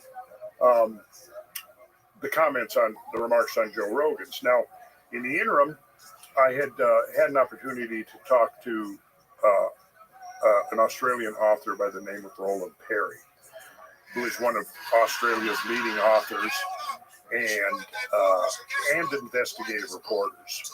So Malcolm said I should read a book he had written. That was a fiction book, but a lot of it was actually drawn from Roland's investigations of Malcolm. So, and it turned out that Roland Perry and Malcolm were friends, because Roland had spent 4 years investigating Malcolm and his claims and looking at some of this stuff that had come up in the 90s and early 2000s, where he was in basically, because his background was geochemistry, and he was an oil prospector by profession, who was exploring alternative energies, like going back to stuff like the kind of stuff that you would trace back to people like Nikola Tesla and Victor Schauberger and others. There's a whole succession of these inventors throughout the 20th century and even into the 21st century. One of the most recent was Ken Shoulders, who is doing a lot of research into plasma energy and how plasma energy might be used as an energy source. So I was starting to dive more into the Tesla stuff and Victor Schauberger and some of these other Stanley Meyer and some of these others that had been doing this kind of work. And it seemed like, yes, the more I learned, the more it seemed like, these guys really were onto something, right? So that just made me have more confidence that Malcolm was, if he's in that succession, in that line of research, and he's building upon what they've done, that gave me a sense that maybe it's not as incredible as it may at first seem. Okay, so Roland Perry called from Australia, and I had about an hour-long conversation. He sent me a copy of the signed book. And in this conversation, he basically said, yes, I spent 4 years investigating Malcolm, and essentially what happened was, he discovered an oil deposit, and one of the big oil companies, he had the licensing to drill, and one of the big oil companies that had overstated their reserves were getting in a lot of trouble because of that, and they saw that he would be an easy mark, and they were coveting that particular oil deposit. And so what they did was they began a whole campaign of bribery, where they were bribing journalists and politicians, primarily in Tasmania, which is where the oil deposit was discovered. And as a result of that, there was a whole smear campaign launched against him to discredit him, with the objective in mind of painting him as a nut job and scaring away investors, right? Because he was trying to raise money to do the drilling, and he had several investors on board. Well, this whole thing turned into this big kind of a scandal, politics, conspiracy theories, all of this. And finally, what happened was this oil company got caught. They got exposed, and the board of directors resigned. Do we know what oil company it was? Yes, we do. Can we say it? I would prefer not to, but I could. I just don't feel like drawing any extra attention. But if people out there want to do some digging, they'll find out what it is, which company it was. Very well-known oil company. And the entire board of directors resigned in 2003. But Malcolm was so basically discouraged and disappointed and disgusted over the whole thing and dealing with the politics, that he decided that rather than going forward and trying to push forward on the drilling, he was just going to go back to what he had been doing in his free time for nearly 40 years, which was exploring alternative energies. Literally since he was like in high school is when he started. So he spent 7 years isolated, writing up his notes and building some prototypes. And then these prototypes were tested, and the principles turned out to be valid. The prototypes did what they were predicted to do. And since then, now, since he came to America and we met, one of the things we did, and I have it right here, we put together a 243 slideshow that goes into all of the principles, which I'm still working on comprehending, because there's a fair amount to it. You know what I mean? It's just like one of the things I kind of compare it to is maybe if we go back 120 years in the advent of alternating current electricity. You know, some of the basic applications can be relatively simple, and you don't need to necessarily know all of the physics behind it, right, to be able to use it.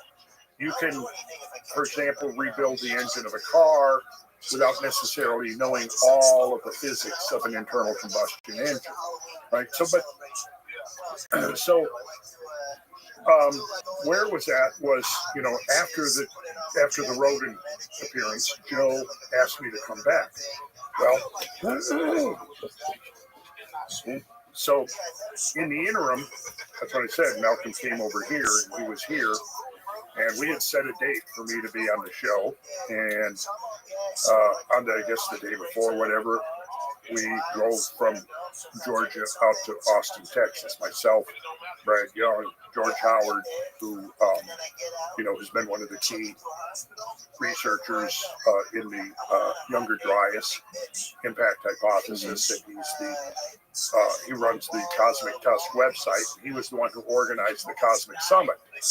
Oh, wow. That was same.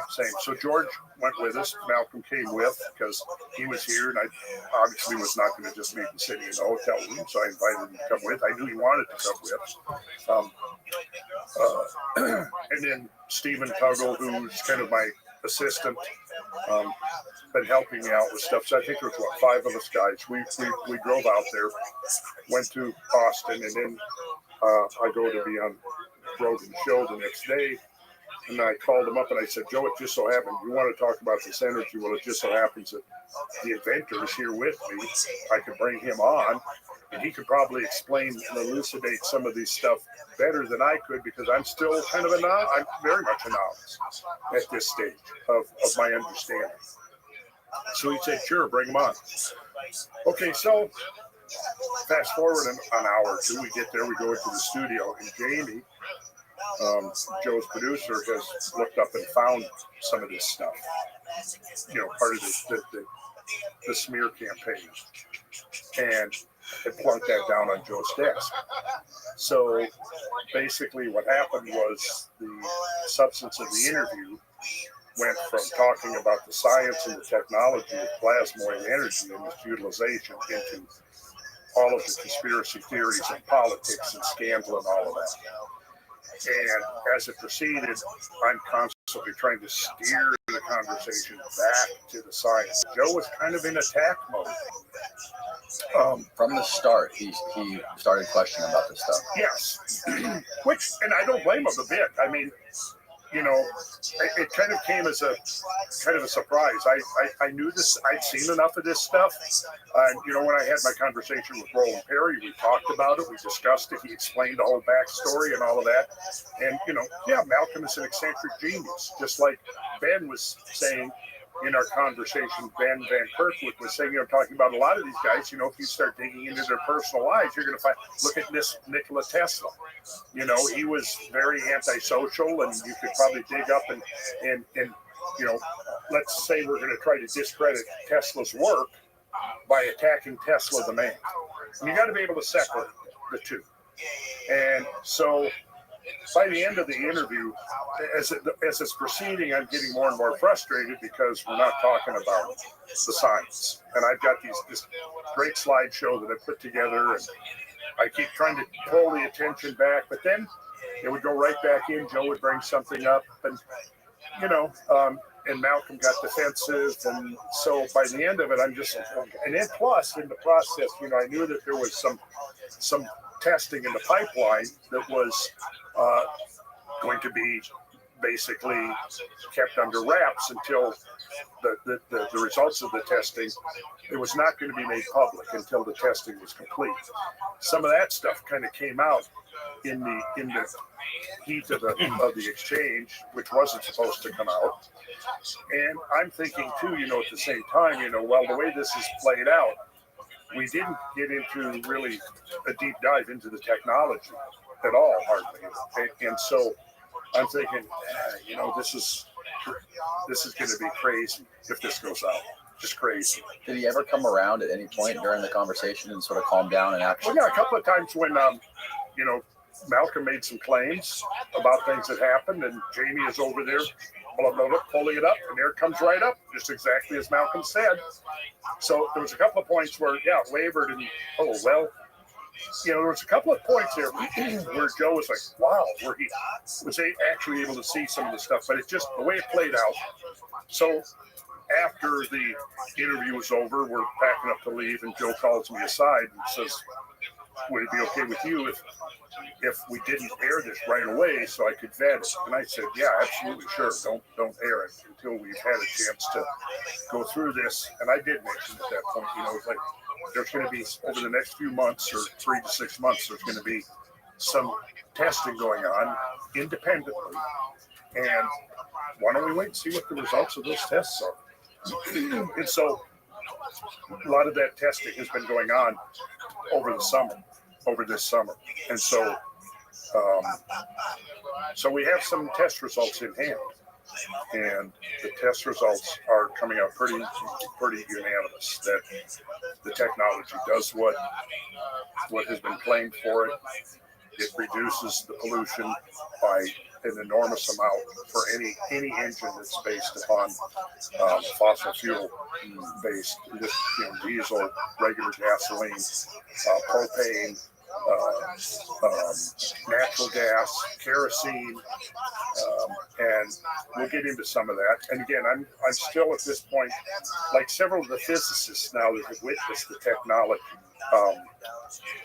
in operation. One of them, George Lush, who did the annealing. He's a contractor with aerospace industry and NASA, very highly credentialed, highly credible individual, third generation in this in the annealing technology, which is, the preparation of the metals. You have to prepare metals. If you're going to launch a rocket ship, you have to make sure that metal is prepared properly. Right.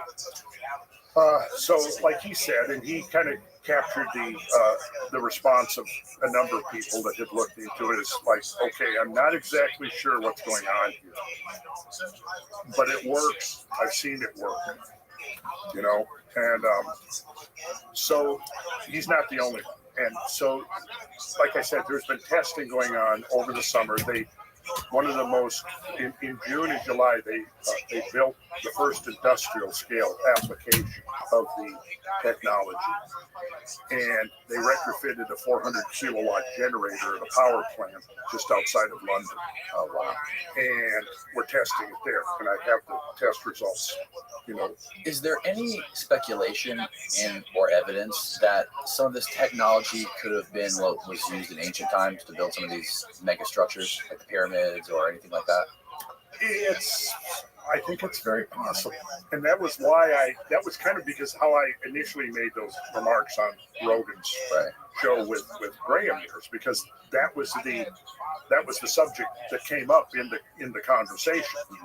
And so I kind of dropped that, and it's been crazy ever since. And of course, I put out a few places that, I was just kind of in a holding pattern until some of the further tests. Now, at this point, some testing has already gone down, right?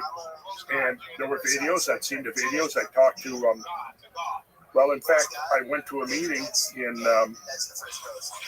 Arkansas about a year ago, and I met some of the key people that were coming together who saw the commercial opportunities of this. And one of them is these individuals bankrolled the building of the prototypes and the testing fees and all of that kind of stuff. Yeah, didn't you say there was a big car manufacturer somewhere in like Asia? Well, yeah, there are several car manufacturers that are interested. I mean, nobody is, signed on the dotted line yet, but they were waiting to see what the results of the tests were going to be. Okay. Now, a few weeks ago in Albuquerque, New Mexico, was the annual Tesla Tech conference, where all of these people interested in Tesla's technology and interrelated things all come together every year to compare notes and see who's doing what. Malcolm and George Howard went out there.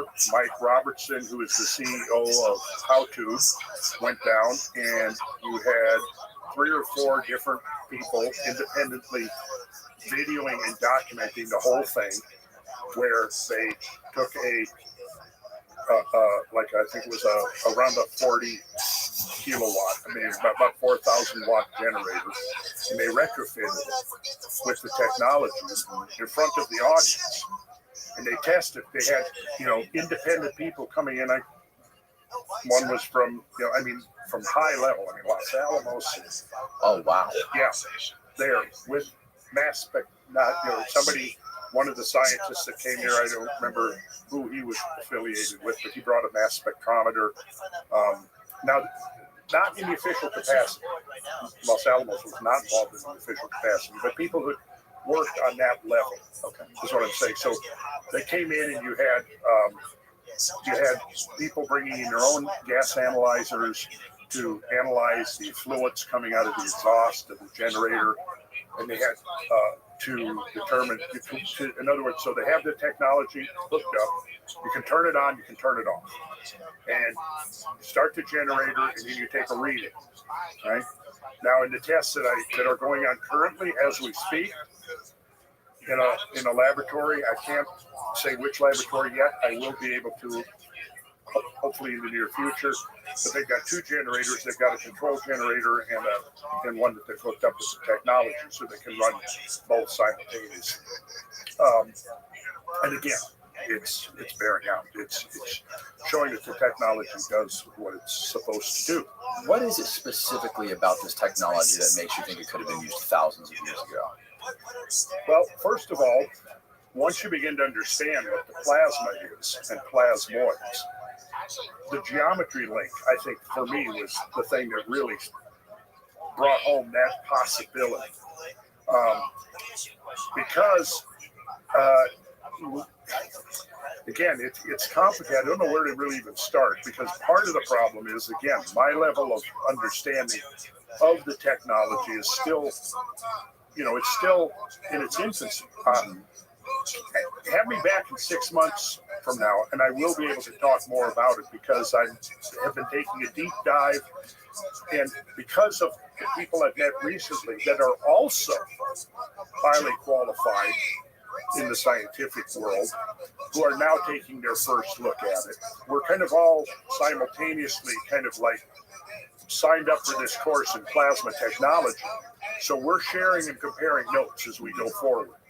But didn't he say that? So Malcolm explained how this technology, he built it on the back of your sacred geometry that you discovered. Well, he says that I built the foundation and he built the house on top of it. Is how he puts it. I think he's giving me more credit than I do, but apparently he found something of considerable value in what I had done, because it all comes down to geometry. The control, geometry. The plasmoids have an affinity for certain geometries, and they are self-organizing. They will cohere into an organized system. Now, once they go from, let's just go in a little background. So you got 4 states of matter, right? Solid, liquid, gas, and plasma. Plasma is the most ubiquitous energy throughout the universe. It's probably 90% of all, well, actually matter, all matter in the universe, right, is mostly plasma. The sun is plasma. Lightning is plasma. Aurora borealis, the northern lights, that's plasma. Okay, so all of these things, these are manifestations There of she plasma. is. These plasmas are being used How now, are you? industrially for a number of purposes, which I'm still learning about. But the question is could ancient cultures have known about it? And I think the answer is yes. I think they could have. But were they? And I would say I think it's very possible that they could have been. Why? Well, just like electricity is such a ubiquitous phenomena, and 150 years ago, consider what we knew about electricity 150 years ago compared to what we're doing now and its applications, right? When you look at the whole 20th century, you've got is basically taking the basic principles of electricity, electromagnetism, and learning how to develop technologies from that, right? So, I mean, think about all the things that we're doing with electricity right here and right now, right? Okay, so electrical phenomena, electromagnetic phenomena would be a natural thing for any evolving civilization to utilize, to exploit. Well, in plasma, you've got, going back, solid, you've got strongly bound electrons and neutrons. And if you add energy to the system, like if you add energy in the form of heat to a solid, and every solid will have a different melting point. But if you add energy, the solid will melt. Okay, so now it becomes a liquid. The electrons and the neutrons are still bound, but there's much greater degrees of freedom, and that's why a liquid will flow. And a solid, if you set a solid down, it doesn't change its shape because of how strongly the electrons and the neutrons are bound. Okay, but a liquid, like what's in this can, the liquid is taking the shape of the can. If I have anything else, if I pour it into that cup there, it's going to take the shape of the cup, right?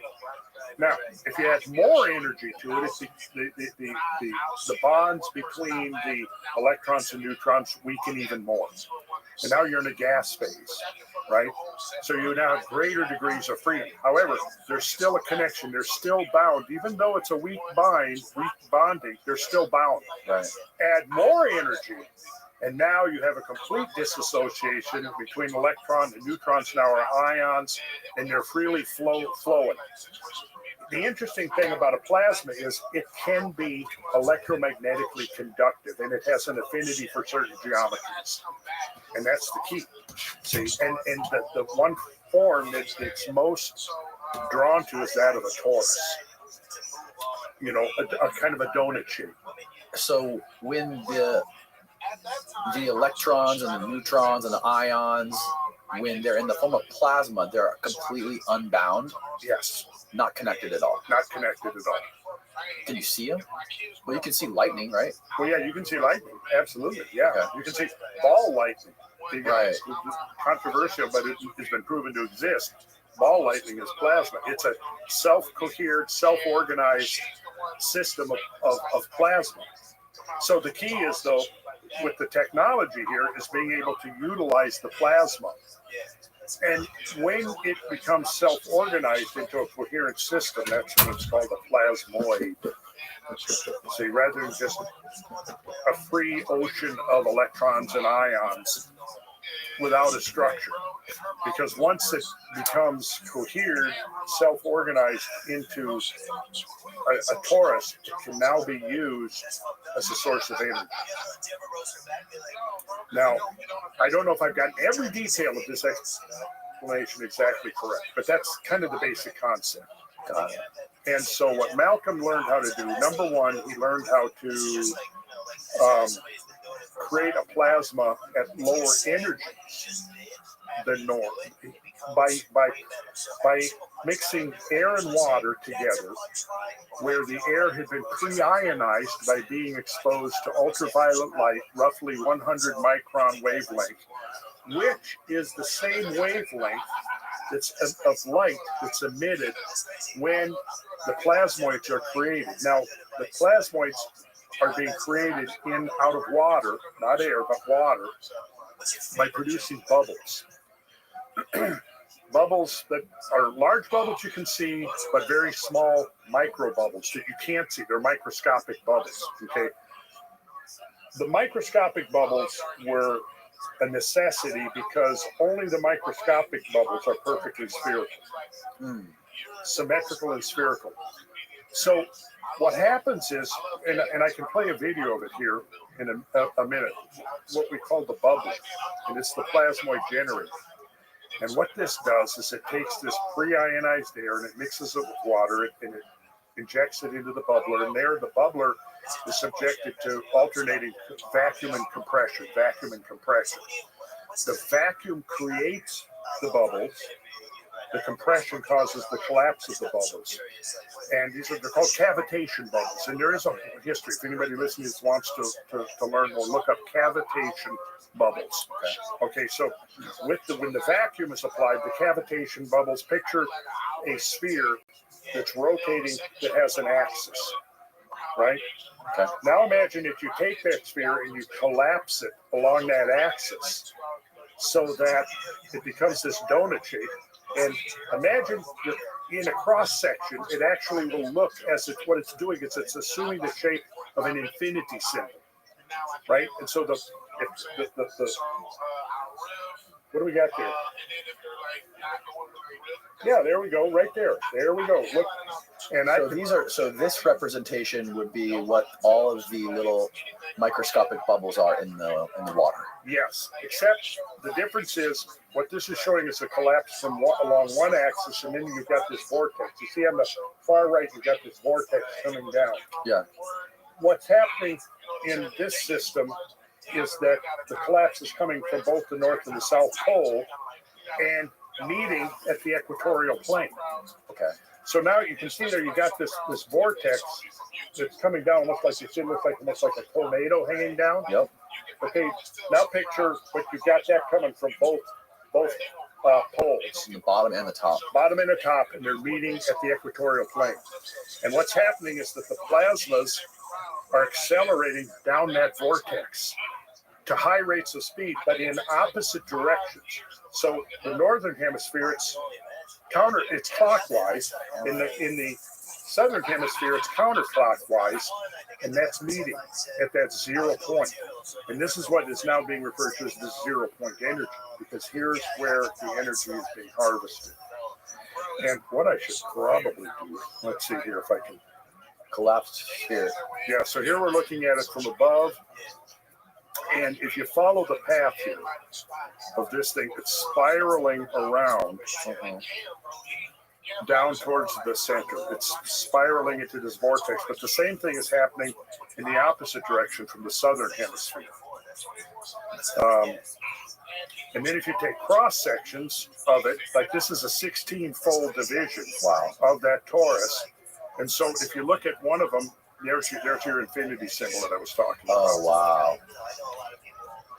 Which might be a first hint. What is the hint? It's football season, babe. Infinity symbol. Of course. Right? It looks like an 8-fold. Well, right? And then you've seen the yin-yang symbol as well, right? Right. Well, that kind of represents the universal opposites that come together because in the infinity symbol, I mean, in the yin-yang symbol, we see it, we just look at it, it's a fixed image. But in reality, you have to imagine that the whole system is spinning. It's dynamically in motion. See? Okay. Yeah, interesting. So now the other thing is that he realized that as this spiraling plasma, electrons and ions are spiraling down this vortex, is that you're changing frequencies. So it's vibration. They're changing the frequencies, and the frequencies coincide with the frequencies of the colors of the spectrum. So that's what you got right there. Then the next step was realizing that the elements could be arrayed along this vortex. And you see the vortex is spinning down, and each of those frequencies correlates with one of the elements. Because explain to me, like, I'm an idiot. How do the frequencies correlate with the elements? Well, because every single thing in reality vibrates. Everything vibrates. You have colors vibrate, sounds vibrate, everything just can vibrate, right? Everything vibrates according to certain frequencies, and every element has a different frequency. Yeah. And so he discovered that those frequencies can be plotted along this spiraling vortex, which is the pathway of the plasmas as they're spinning down towards the zero point. And the frequency is based upon this particular triangle that you see right here. Okay, so we got matter, light, and zero matter. Mm-hmm. Let's not try to get into that because we're getting pretty esoteric. Yes. Now, it is not necessary because, like, I know of, like, one of the people that I met in Arkansas, his son-in-law is a mechanic. And they sent him the specs and the components. He built the thing in his shop and tested it. I've seen his video. Really? Yeah, it took him 5 hours to retrofit an internal combustion engine.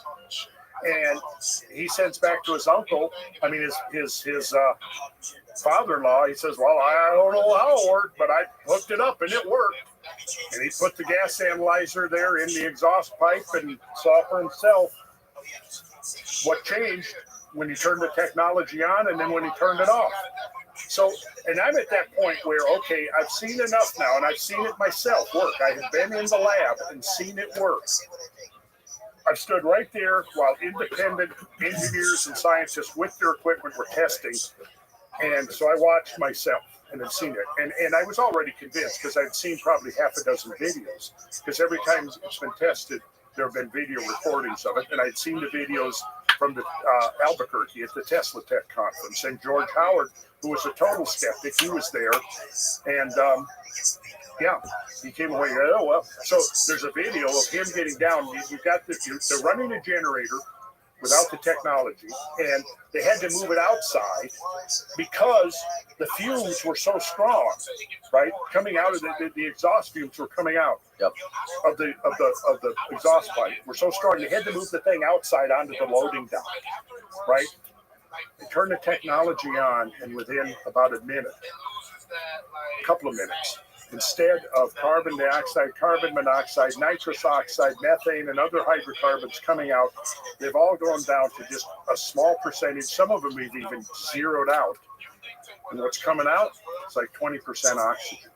Optimum atmospheric levels of oxygen that you would be breathing in a pristine, unpolluted, natural environment. And that's what's coming out of you. This is 20% oxygen in here right now, right?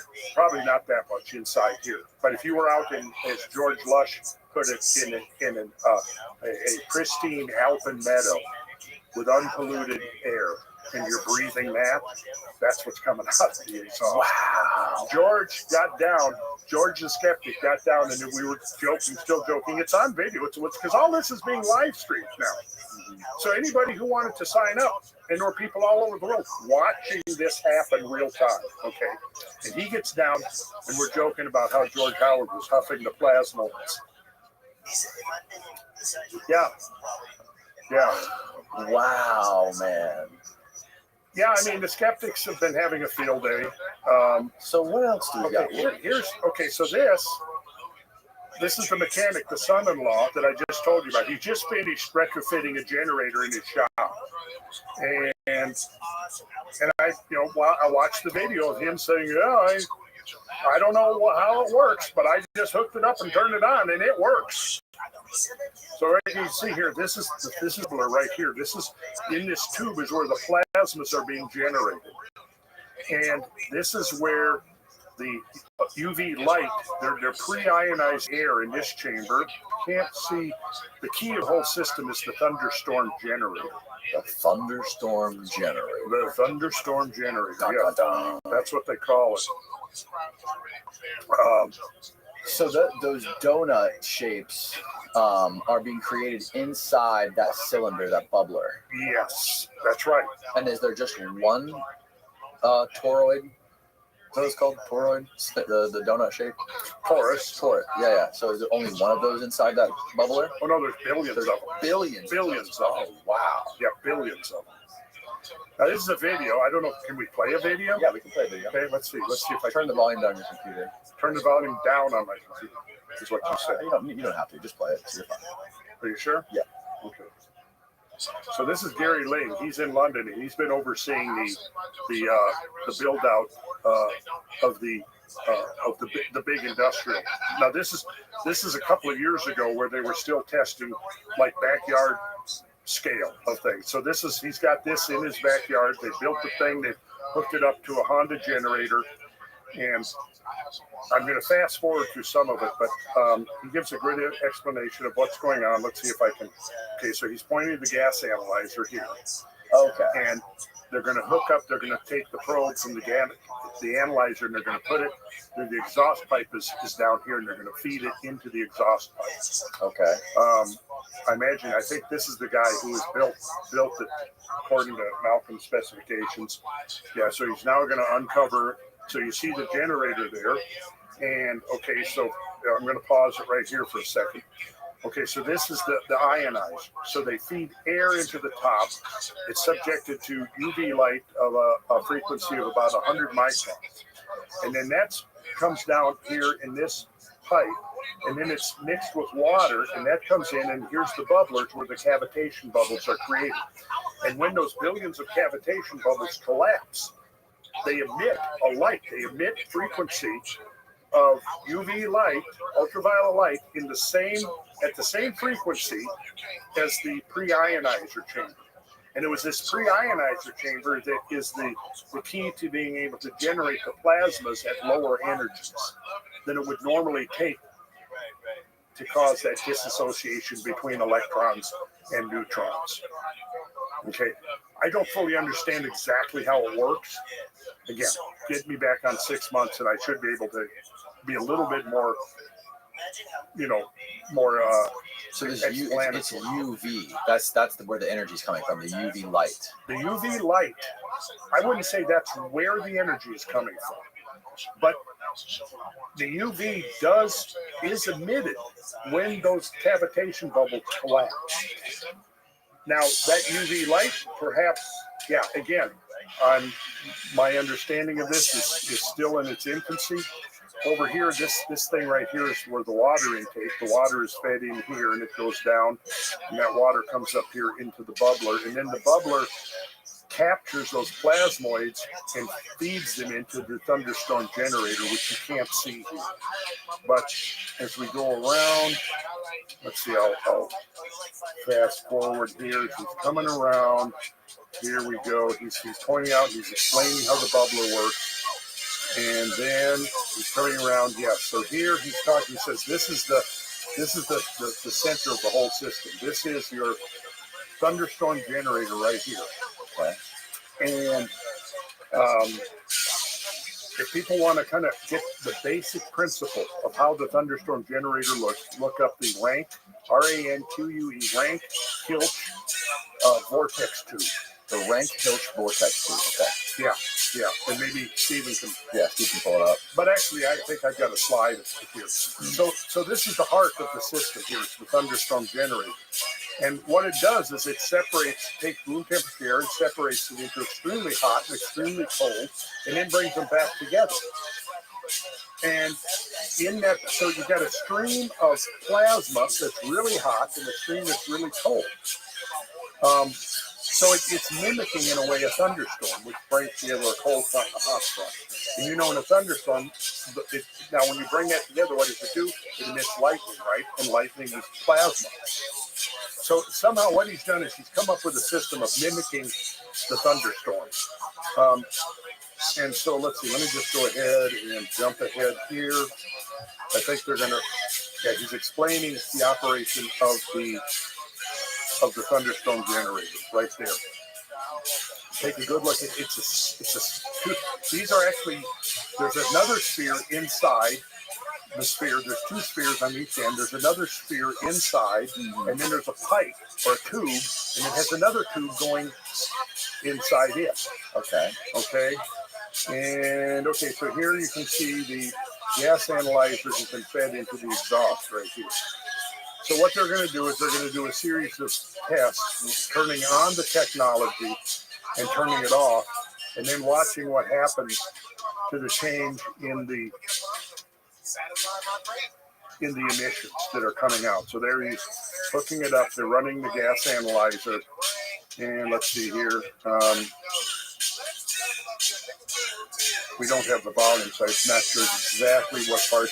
This is Gary Ling here. This is actually his backyard where they built this thing, and he's friends with Malcolm, and he's known him for years.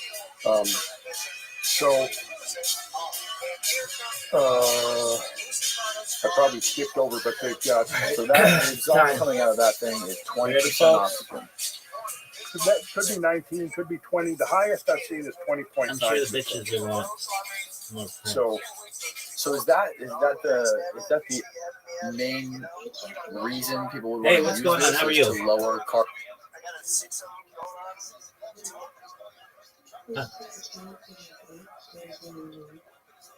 Okay, well, I'm gonna do that thing that I do on Instagram. So if you want to watch that, feel free.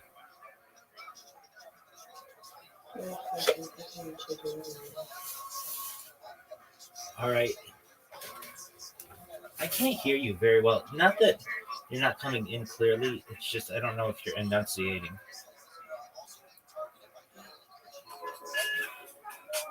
Just enjoy the show, as they say, because I'm gonna make a fool out of myself.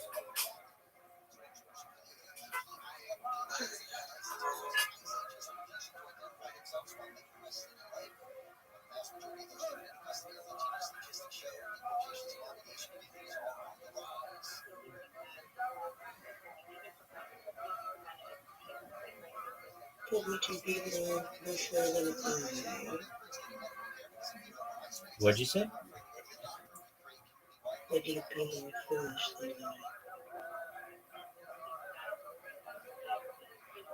I don't think that's possible. There you go. In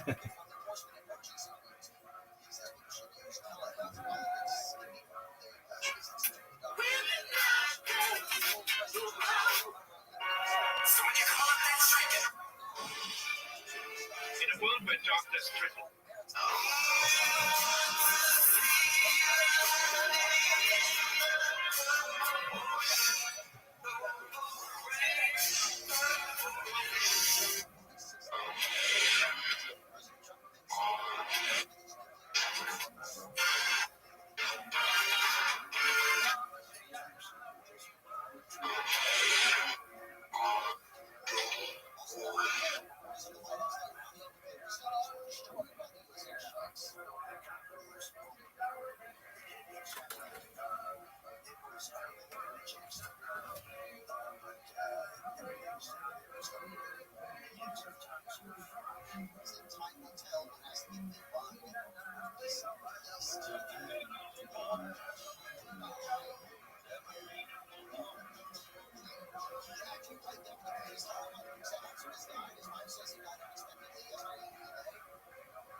Forever. I'm missing my stuff. I ain't going to be here. I'm going to be anywhere. There's me everywhere. There's morning. Everything they come and say on the phone.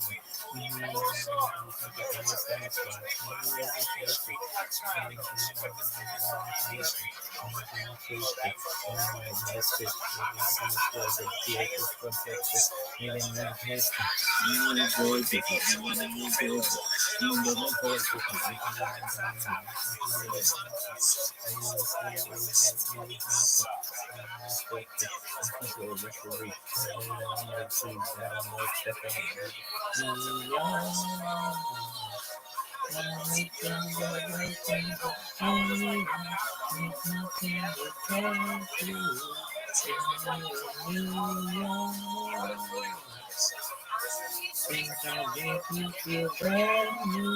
Things that inspire you. Here is hallelujah, hallelujah,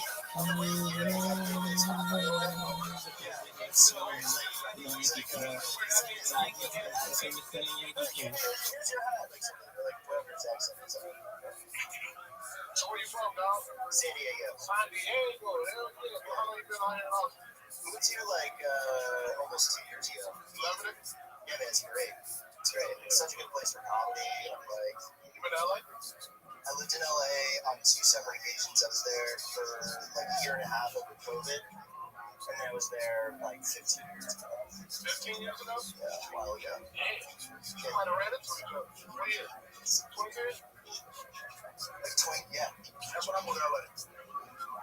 I wasn't doing comedy or anything. I was an improv guy. What do you think of improv, dude?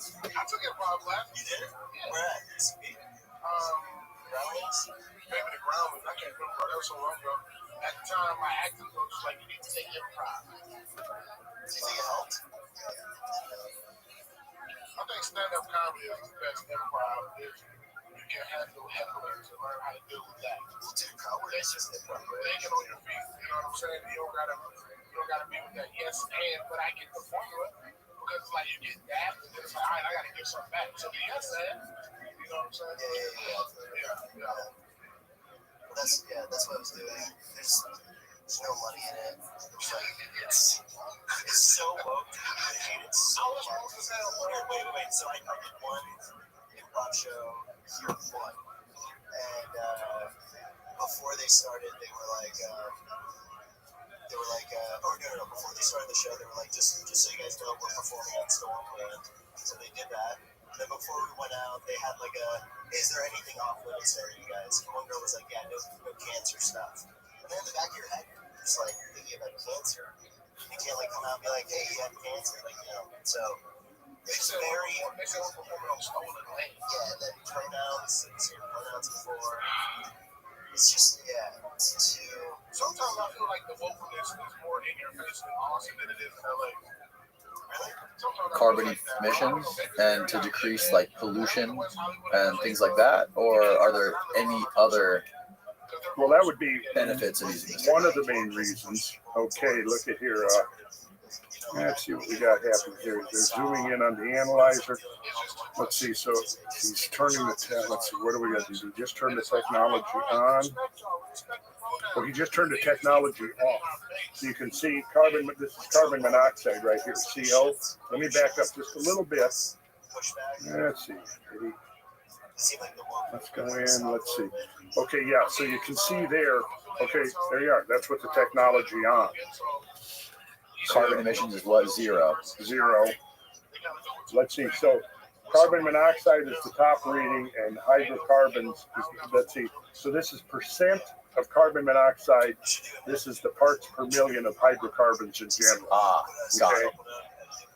So now they will turn the technology back off, and then we'll see what happens as soon as he turns the technology This off. guy's a terrible cameraman. Well, yes. But, yes, that's why we had professionals out at the Tesla Tech. Come on, let's. Let's just fast forward a little bit here. Okay, so now he's presumably going to turn it off.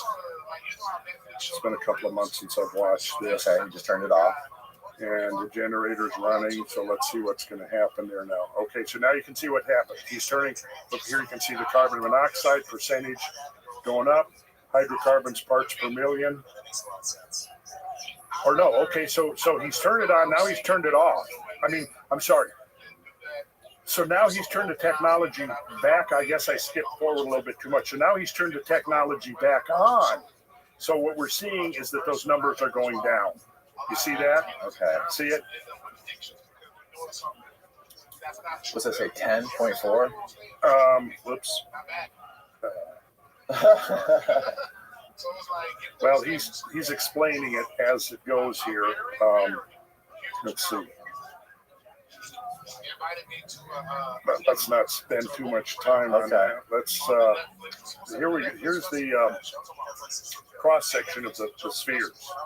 So this is a diagram of what's going on inside the thunderstorm generator. Yes. Inside of those spheres. Exhaust gases are introduced at an angle. First expand anti-clockwise and then contract clockwise as they pass through the cavity between two spheres. This creates opposing tornadoes within both the outer and inner spheres. So again, this is available. People can download this and go through it themselves, and several people are now. This is what I was talking about. This is your Rothschild vortex tube. Okay. Using compressed air supply with a room temperature of plus 23 degrees centigrade. Let's see, what does that convert to Fahrenheit? 73. Thanks, Steve. So right, almost room temperature. All right, so check this out now. Okay, so he introduced it at almost room temperature. You said 73. Yes. Okay, so what is happening? There's no moving parts in this thing. It simply is based upon vortex geometry, these whirling vortexes. So what comes in, this is the chamber where pressurized gas is injected tangentially into a swirl chamber. So this is the swirl chamber in a vortex tube. In the thunderstorm generator, the spheres are the swirl chambers. So the first part it gets introduced to is the sphere.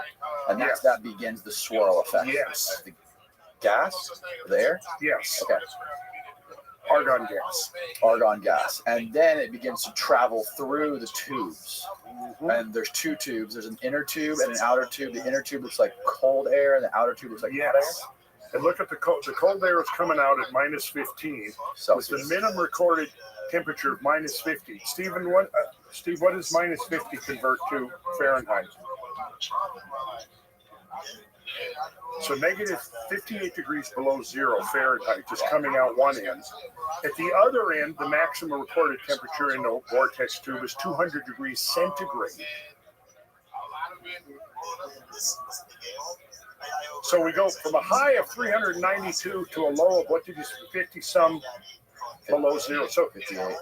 So we're talking well over 400 degrees separation in this tube with no moving parts. And in reading up on it, one of the things that comes up on is that scientists are saying, well, we don't know exactly how it works, but it works, and it's being used throughout the industry. You know, where it's used in nuclear reactors, it's used in air conditioning technology. It's got multiple applications, these vortex tubes. Nobody really knows how it works. Really? Yeah. These same vortex tubes are used in air conditioning units? Yes. Well, the air conditioning industry uses them. And now I want you to look down on what's happening on this end. Right. There's a cone. There's a cone right here. And it's this cone that is pushing this high temperature. You see as it's coming, see what's happening is it's traveling down this tube. It's getting hotter and hotter and hotter. And it's ejected. Due to the conical nozzle at the end of the tube, only the outer shell of the compressed gas is allowed to escape at that end. Got it. Okay, that makes sense. Yeah. The remainder is forced to return in an inner vortex, and you can see this. So here it's returning, it's coming back, and it's cooling as it's coming back up the tube a reduced diameter within the outer vortex, and it is now being emitted at the other end. Okay. Now I don't. That's pretty easy to understand. Yeah, but how it works, I don't know. Yeah, where does the hot air go and where does the cold air go? Well, it just goes out. That's the exhaust? Yeah. Huh. Now, I guess, let's say in air conditioning applications, I guess you would capture that cold air or cooling nuclear reactors. There's some adaptation of this type of technology. Mm-hmm. And again, I haven't researched this in depth, so give me another few months. Okay. So yeah, here's this is a great diagram. Okay. Yeah, compressed air normally 80 to 100 psig, which is 6.9 bar, is ejected tangentially. So here comes your air supply, and up to 1,000,000 RPMs. Yeah, the air stream revolves towards the hot end where some escapes through the control valve. The remaining air, still spinning, is forced back through the center of this outer vortex. The inner stream gives off kinetic energy in the... Sorry about that. But again, you can find this online. Okay. And anybody who's watching this, and I would encourage people to do your own research. And really what we're trying to do is sort of get a group of people who are students of this, who were exploring it, testing it, comparing notes, and so on. Okay. There's a lot of stuff we'll skip over here. This is so what is that big diagram above that? These are all the elements. This is where it gets interesting. This is the plasmoid unification model. Okay. And again, this is basically, this integrates all sounds, all colors, all elements. All of the sacred numbers are in this. Right. Astronomical numbers. You look up here on the right, the sun, 864,000. And people can go through this and work this. Now, I've had some posters, full big size posters printed up of this that I would sell to anybody who wanted one. If somebody wants to really get in and study this, it really looks cool up on the wall, but there's so much information in here. If anybody wants to dive into this, what's the diagram on the bottom corner? There's the sun, the earth, and the moon. Down here, yeah. Showing the numbers. The sun is 864,000 miles, and he's showing how those numbers that measure the sun, the earth, and the moon correlate to these various frequencies. Wow. So in one of our previous discussion with Ben, we did touch upon some of this. Right. So here's your basic diagram. Air inlet, your pre-ionization chamber, which is fed now into the plasmoid generator. Then that's fed into the thunderstorm generator, which then is fed through the carburetor into the generator. It captures the exhaust output from the manifold and feeds it right back into the thunderstorm generator. So does this replace the need for fossil fuels? You use fossil fuels only to get the initial temperatures to create the plasmas, and then once you've done that, it's self-perpetuating. But it requires something to get the energy up. So the models now use fossil fuel only in the initial, but once the requisite temperatures have been reached and you've generated the plasmas, now it is, and I suppose, at some point, I don't know, it would run down, but it can run. I mean, as long as the equipment holds up. So one of the things that's now being done, like with George Lush, is they're now going to go into really high performance metals. So I think the lifespan of this process is going to be dependent upon the lifespan of the materials out of which the thing is made, particularly the thunderstorm. Okay. So in the interview, which I can play, I mean, I have it here, we can play the interview with him where he's talking about now, he's got the industry contact, so they're going to be going into like high performance materials, the kind of materials we would be using in the aerospace industry to build a new generation of thunderstorm generators. So the pre-ionization chamber, the function of the chamber is to pre-ionize incoming air to the engine. Air is drawn into the chamber by a vacuum emanating from the engine that is to be pre-treated before it enters the plasmoid generator. That's the bubbler. It is pre-treated by exposing the air to ultraviolet light at a specific frequency of 100 microns. This frequency is determined by the frequency of ultraviolet light emitted from collapsing bubbles within our plasmoid generator. The bubbles collapse violently as they are exposed sequentially to both vacuum and pressure pulses, resulting from the movement of pistons within the combustion chamber of the engine or the generator. Okay. This has the effect of making the gases, this pre-ionization has the effect of making the gases more reactive by ionizing a small percentage of each gas present in the air, whether nitrogen, oxygen, or argon. And then this all pumps back into the carburetor of the engine. Yeah. Yes. And then it somehow keeps cycling through the engine. Keeps cycling and recycling. So everything that's coming out in terms of okay, so oxygen is coming out because that's basically, it's air, pure air coming out, because all the other stuff, the hydrocarbons, the carbon monoxide, carbon dioxide, nitrous oxide, that's all being recaptured and broken down in a sort of a low energy atomic reaction is what it's called. They're called. Okay, got it. And so here, here's the diagram, the schematics of the pre-ionization chamber. And so again, all of this is open source, so people can go on and, you can go ahead and bluster all you want about hoaxes and frauds and all of that. But while you're doing that, or while these people are doing that, others are actually now building these, using these. I know at least one guy in Australia, a young fella, very smart young fella, who is building his own machine by using the schematics. And we should soon be hearing from him what his results are. Here's again a cross section, the schematic of the bubbler, and all the parts are that you would need to build one. All right, here's all the part numbers that you need to put the thing together. And the team that's come together around this is totally open to helping, backyard mechanics and home experimenters who want to try to build the small scale of this technology. Okay, yeah. So it's been proven. It's been done. People have some of these backyard engineers have done it. They've obviously. Well, the first one we saw, that was we just watched it. Yeah. Right.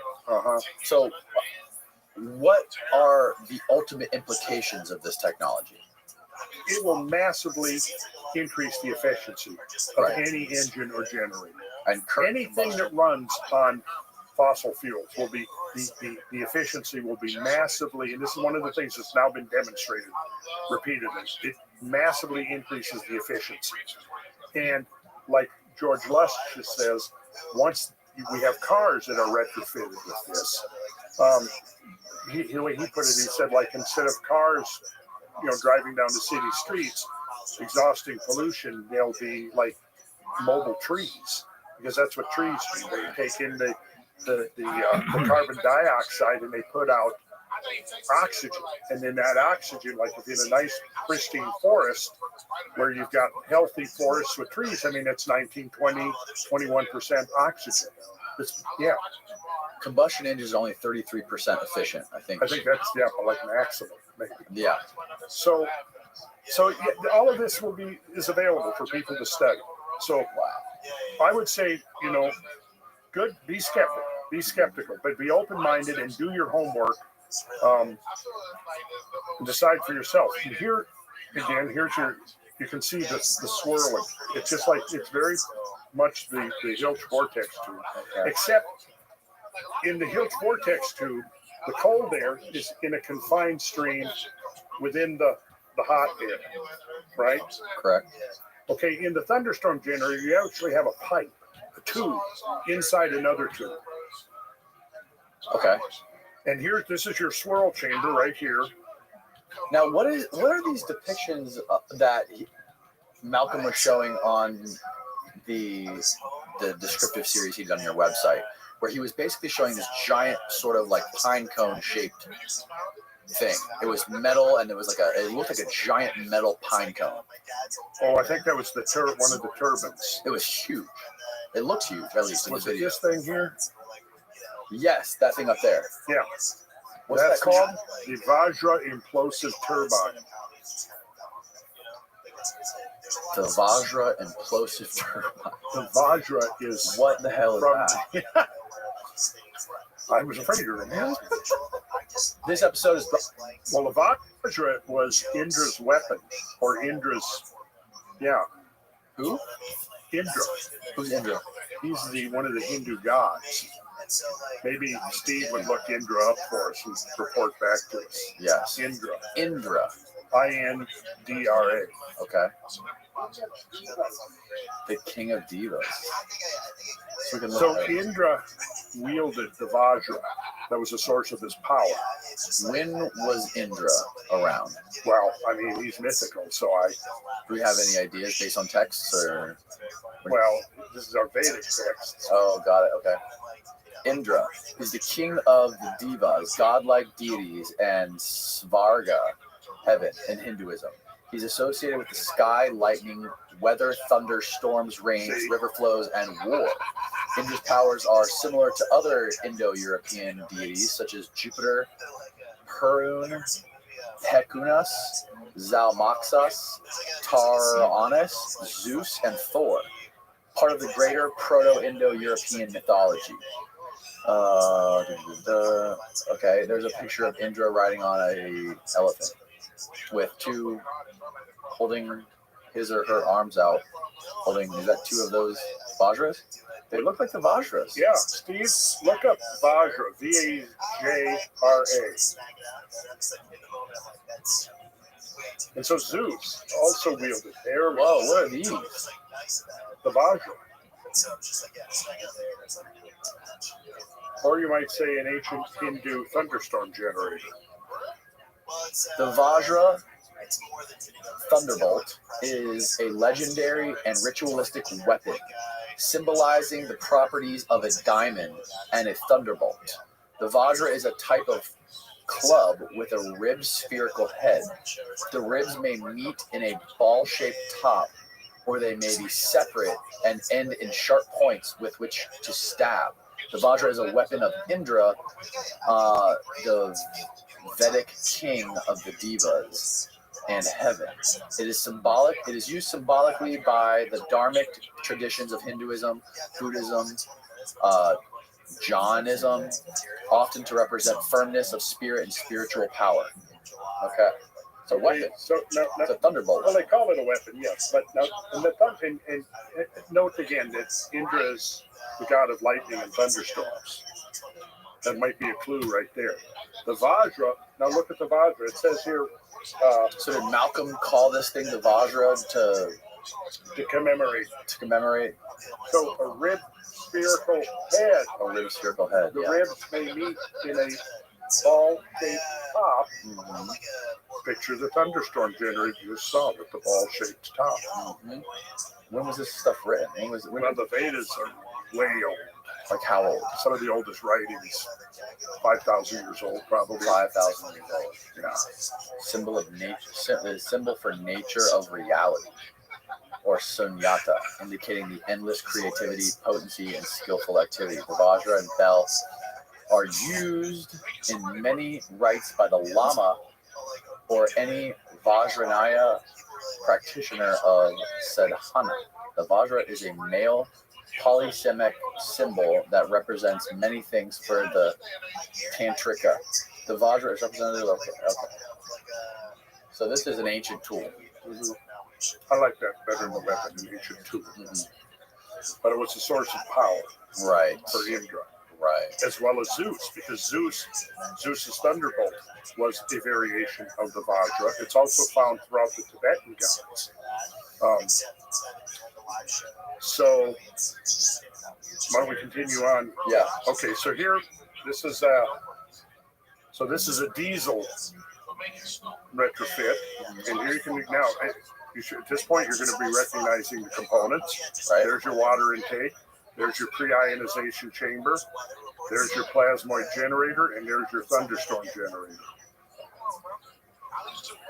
And a little close up here, there's two versions, two variations.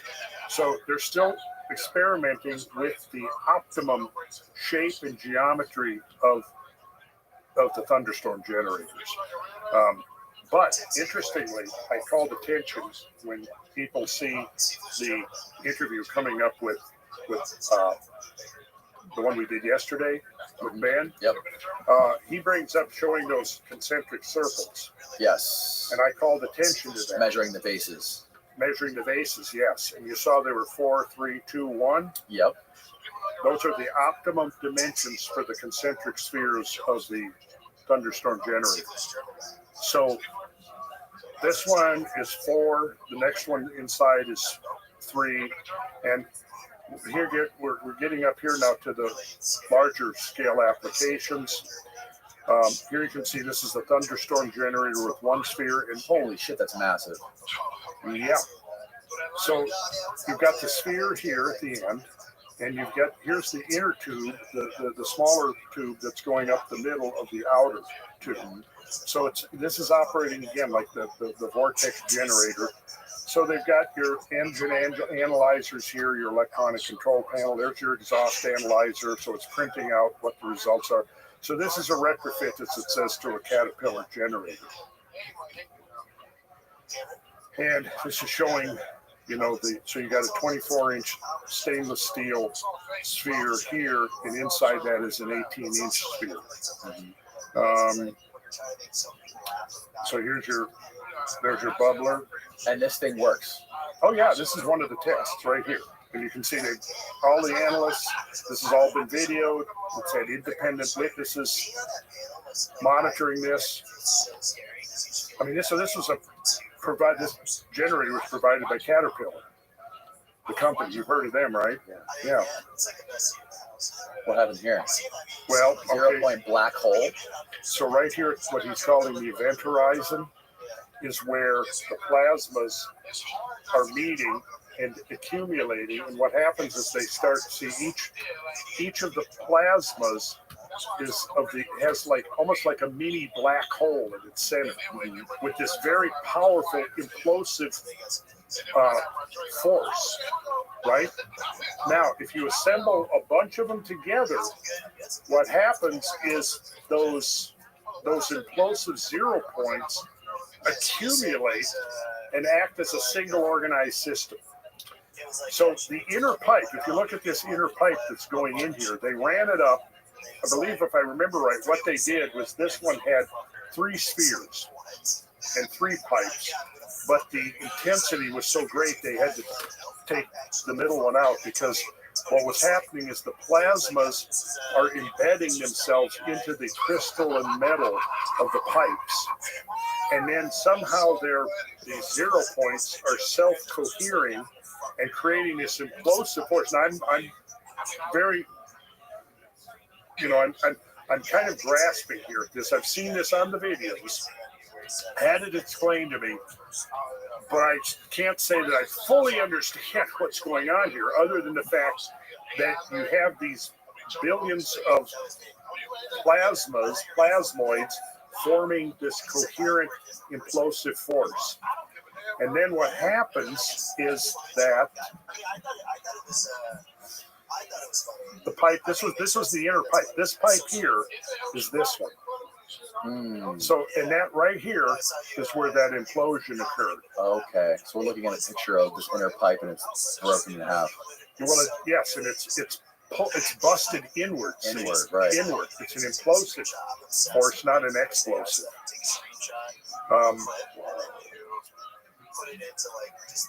So take a good look at this geometry here. Now remember the cone, how the cone separates the flows. Remember I pointed out the cone to you in the vortex tube? Yes. Right. Okay, so this is basically doing the same thing. So this is one scheme for, right here you can see the carbon dioxide. This shows the movement, positive generation. And notice here, 4, 3, and 2. These are the ratios. Inches. Yes, in this case, inches. Okay. So the outer layer of the CO2, the chamber is 4 inches wide. Yep. And the inner chamber with, what's going through the inner chamber? Was it cold water? Argon gas. Argon gas. Okay, that's 2 inches wide. And then let's see, plus water in gas phase. So water vapor is going in the 2-inch one. In the 2-inch one. And it's coming out this end. It's a minus into the engine. That's where it goes into the engine. Yes. I'm not going to try to explain all of That this. looks like some bicycle rims with that pine cone Vajra on the inside. It is bicycle rims. And it looks like there's some sort of like purple aurora around that pine cone Vajra. Here? Yeah. Is that, am I seeing shit? Does it look like there's some sort of like purple like light around it? Yeah, I think you're hallucinating. Okay. This is actually looking down one of those tubes that imploded. And it's interesting that it's trying to create a hexagonal shape. Now, why did they implode?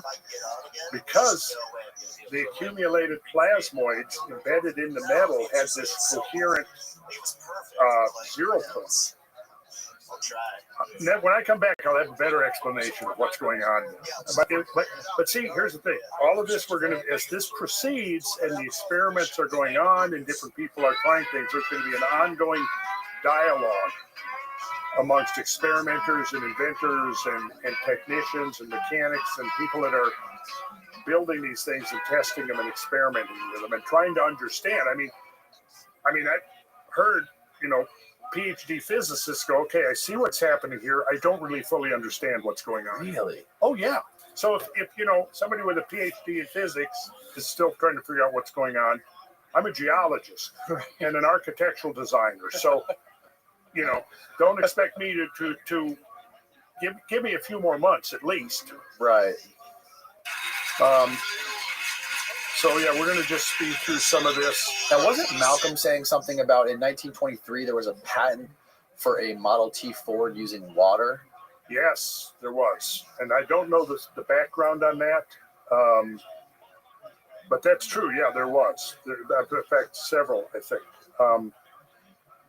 And this is okay. So this is a basic assembly here that could be adapted to chimneys and capturing the effluents from chimneys. Now, this is a simple testing mock-up here, but it could certainly be done on a much more sophisticated level. But this was just to test, to try to see what was capable of attaching this thing to a chimney, particularly with a coal chimney. Like for a coal stack? Yes. At a power plant? Yes.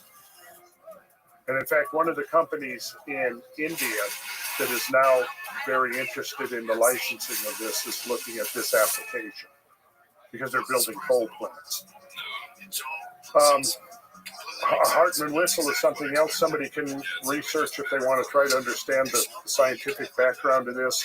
I won't try to explain it now because I don't fully understand the workings of the Hartman whistle. Let's see, we've got in this particular.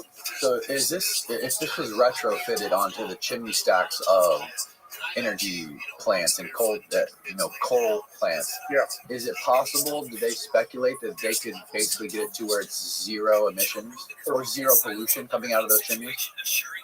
Yeah, but that's the ultimate goal. Where it's at now, you reduce it to almost insignificant levels coming out. And here, this is showing a retrofit of... And more power, obviously. Yes. Falcon Futura MSAT plasmoid energy retrofit, so it could be retrofitted to cars. Here is another... This would be for a jet turbine. This is where it really gets interesting. And I'm not going to try to explain this because I'm still studying this, but you can see it's got... there's that cross-section of the torus there. And it's capturing all of this. There's videos that explain the idea behind this. Okay. So I would recommend that people go online, go to howtube.com or Strike Foundation, and you can find links to all of this. You can download the videos, watch them yourself. Links to other work that supports this. There's been a lot of papers presented on plasma, potential plasma technologies. The work of Ken Shoulders very much preceded the work of Malcolm, and all of his papers are available online. You can get them, you can download them, you can read them, and then we will be forming a study that the people who are working with this can learn about. And this is the scheme for a jet engine. Wow. So there's a lot to it. What are the skeptics saying about this? No, well, nothing other than, oh, it's a hoax. It's just a hoax. It's just a hoax, yeah. I mean, they're not making nobody's making an intelligible argument to explain any of this away. And in fact, like I said, several of the skeptics who come on, look at it and have said, well, It's hard to understand, so it's... yeah. So let's introduce this video. All right, so what is this video we just found?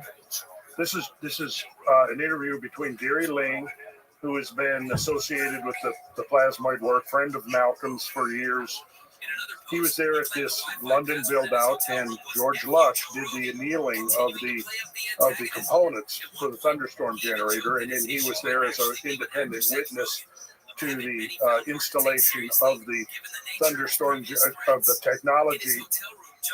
And now he's giving his response to it. Admits that he was initially skeptical. Highly credible individual. You can do the research. He's third generation. And again, this is an interview between Gary Ling and George Lush right here. Whose company has been annealing the hemispheres on this project.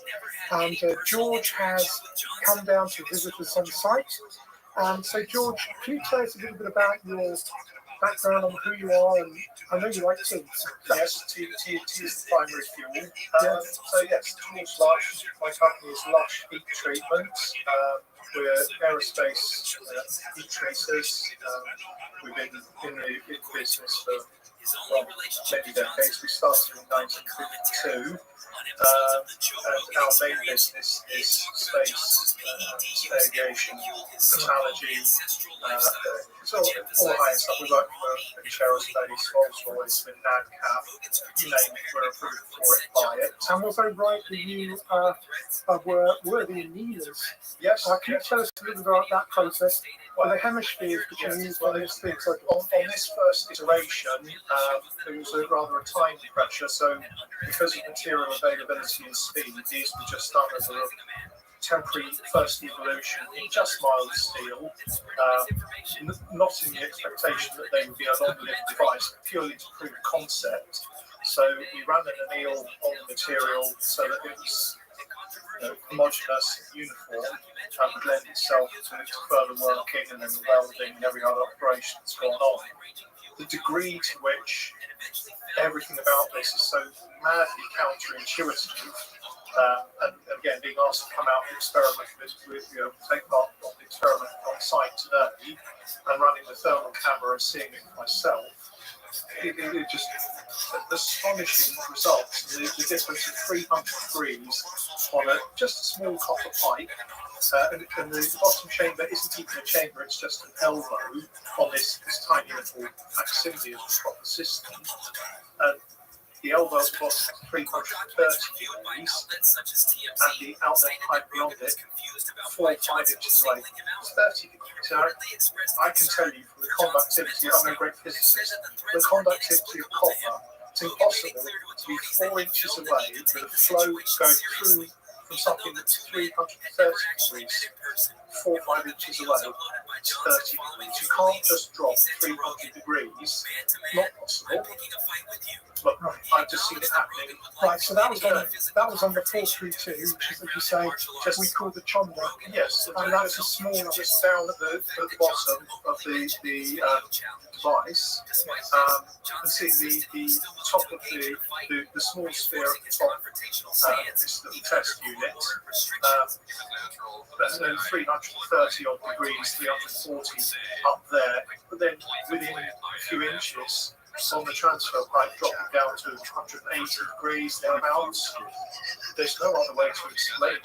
The facts are there, the evidence is there, and I was panning the thermal camera up and down, quite convinced that I'm making a mistake, right? I'm not hitting the right thing. But so many times, up and down and up and down, and it was recording and showing the same thing. So hopefully when the film is examined and downloaded, it will give better data. Not the steadiest hand with a camera, time and again, 300 plus degrees on board at the top, down in 170, 80, something like that, middle of the pipe, then the pipe at the bottom where it goes into the elbow, 300 odd degrees, and then on the outlet pipe to the exhaust, dropping down to about 170 odd degrees in 6 or 7 inches. There's just everything about it is massively counterintuitive, and there's no explanation for it rationally to be displaying just the temperatures and changes that are going on. So the diagrams that are posited from the earlier experiments and theories are proving to be exactly what's going on. But there's a lot more to learn here in terms of behaviour of everything. I find it absolutely fascinating. Yes, you still got obviously the big testing on the 24 and 18th. Yes, We're on our way with that, or we will be soon. But you see all the construction of the stuff with the components that you put in. It's quite impressive, isn't it, really? It's always nice to see things that I think This is good. in their final state, but also Give it one more minute. Okay. I ran out of things to tone, so I put it on the spreadsheet, just thinking about the applications for us. So, And what was the... Can you give us just a short outline of that? all right, so think of a power station. Mobile power stations are now spitting out 20% oxygen as their source. Everyone's going to like that. The carbon dioxide, monoxide particulates from what we've seen so far on the sensors drops away to zero or so near to zero that it's Just to be clear, that's the sensors on the MSART technology. Yes. It's how you configure, yes, particularly on the Chonda, which is a small one, but yes, and it's making the point that even now at just the first evolutions of this, that it's working so well that the MSARTs are just turning out 20-odd% oxygen as an exhaust gas, and you see it when they switch it off, it falls away, and you switch it on, and it comes up. It seems pumping out clean air. You could go into a Swiss mountain meadow. It's not as clean as the exhaust on this. Yes. That is a principle of just ludicrousness, just to illustrate how absurd and yet true the exhaust readings on this are. Now, I'm as sceptical as it gets. If you don't show me evidence, I don't believe it. And seeing these results, just sort of not believing them, and I was looking at them and I was thinking, I must be being stupid, I must be misreading this. This thing's putting out 20% oxygen, whereas before on this reading, before it's turned on, it's nice running engine, it's sort of 11-12% carbon dioxide, and an engine running quite well, but it's pumping out pollution. Well, that's what you're going to get. When you switch this thing in, 20% oxygen, negligible carbon dioxide monoxide, it's astonishing. Well, it's working. Yeah, the evidence is there. So, returning to the applications, fit it on every power station. Another big pollution emission is shipping transport. So, figure all the container ships in the world should have these fitted to them. Cruise liners, same thing. It's just that the cargo is passengers. All the trains running diesel, for instance, fit these on that. Your fuel economy is going to go through the roof. Your emissions are going to fall away to nothing. What else did we do? Oh, now the other one that I thought was interesting, and again, it's just a thought, but where the early evolution, where they played about with the Venturi just to see where the pipe gives the sweet spot, they got cryogenic results. It was minus 50 or 60 or somewhere there. So right away, the air conditioning industry just stopped because you've got a 50-story glass office building in the city, and you put this technology down in the basement, and you're pumping cryogenic air straight out of it. So you've got no refrigerants, no CFCs, no pollutants. You're just creating cold air as a byproduct normally, or cooling. Wow. You set this up to be pumping out cryogenic air. Pump is around a 50-story building. So if you figure, how much does it cost to run a 50-story New York City office building's air conditioning for a year? How much electricity does that consume with the attendance, carbon, all the rest of it? And here's another one. You fit this in every vehicle, it's on every truck, every bus. You don't need a 22 kilo air conditioning pump under the bonnet of your car. Sure. Your car's running a tiny little plasmoid motor, as well as on the side, so you're using half as much fuel or whatever. You get some more power out of it. Your tailpipe emissions are 20% oxygen. You've got a million of these cars going around a city that's all smoggy and horrible. And then once it's these cars, each car is pumping out 20% oxygen. The cars on the street become big city farm trees will go down the road. Yeah, I think that believe you me, I think there are a lot of the mega corporations who have that one in their signs. But George, look, that's one, but you figure your car is now 25 kilos lighter. Set up one of the Venturis. Maybe we can set this up with two Venturis, one for main feed and one for cryogenic. That's your air conditioning. That's taken care of. That's a load of mass. You don't have to make air conditioning pumps anymore. The factory for that can be converted to something useful. You're not having to produce refrigerant. Well, probably good, Steve. That's good. Wow. How many more tests do we have to do before this starts becoming something that's more mainstream and used by some of these big mega corporations? Well, those tests are ongoing right now. Like I said, there's like a major testing laboratory in the United States that's doing a series of tests that I think is going to go a long way to establishing the credibility of this. But yeah, there's several countries that are interested in the licensing. So we'll see what happens over the next 6 months. I think this thing could explode if there's not Implode. Yes, it could go big if there's not obstruction, artificial obstruction. Why would there be artificial obstruction, do you think?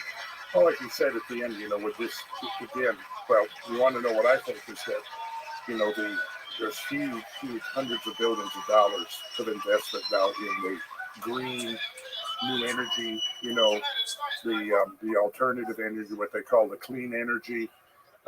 Wind and solar. And basically this makes that completely irrelevant. I mean, it's completely irrelevant if this goes on a large scale. But it may happen. I think it's going to happen simultaneously on two levels. I think you've got, you'll have this group of people, and some of the people I've seen that are very interested in this are very bright, intelligent young people that are studying physics and mechanics and engineering and things that are getting interested in this. And so I think over the next year, we'll see more of the small scale applications, retrofitting, like this guy Jordan, who does alchemical science. It's a website that he does. He's been really getting into this and studying the principles. And I just heard that I think he is going to be retrofitting a car, and Malcolm and some of the team are going to be helping him with that and perhaps providing some of the components. And one of the ideas is to basically create. How you live in Penn? That you can, because one of the things that George was really saying here is that really the applications of this are mind-boggling in terms of.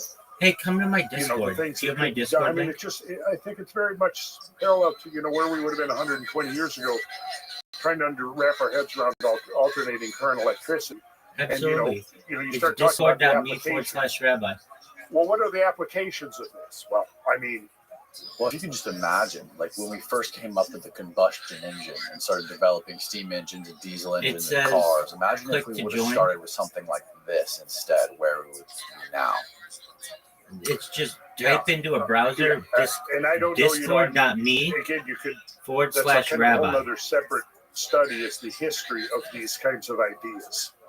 And again, like Malcolm says, he didn't originate a lot of this. I mean, there were other inventors, Discord.me scientists / worked on these ideas and built prototypes and tested them.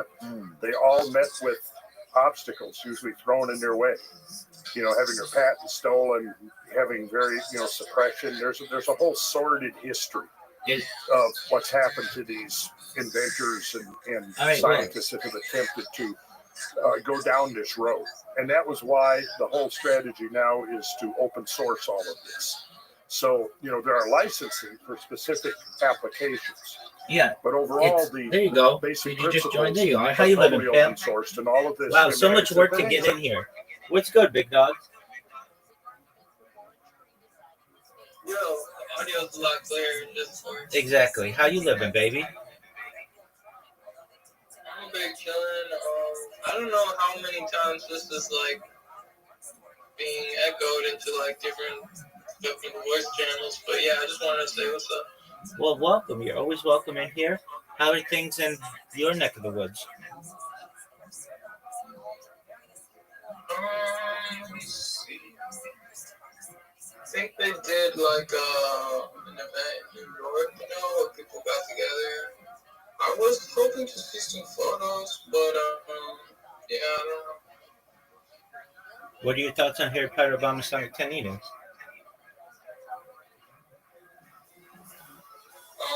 Like the price, like where it is, like how much each coin costs at the moment. I think it's a good buy.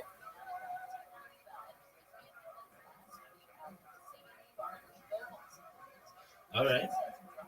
Well, very well. Have you been interacting with the community? Yeah, I would say I'm probably one of the most active and consistent for a while now, but I don't want to count myself back too much. Pat away, man. We need all of the pillars of the communities we can get.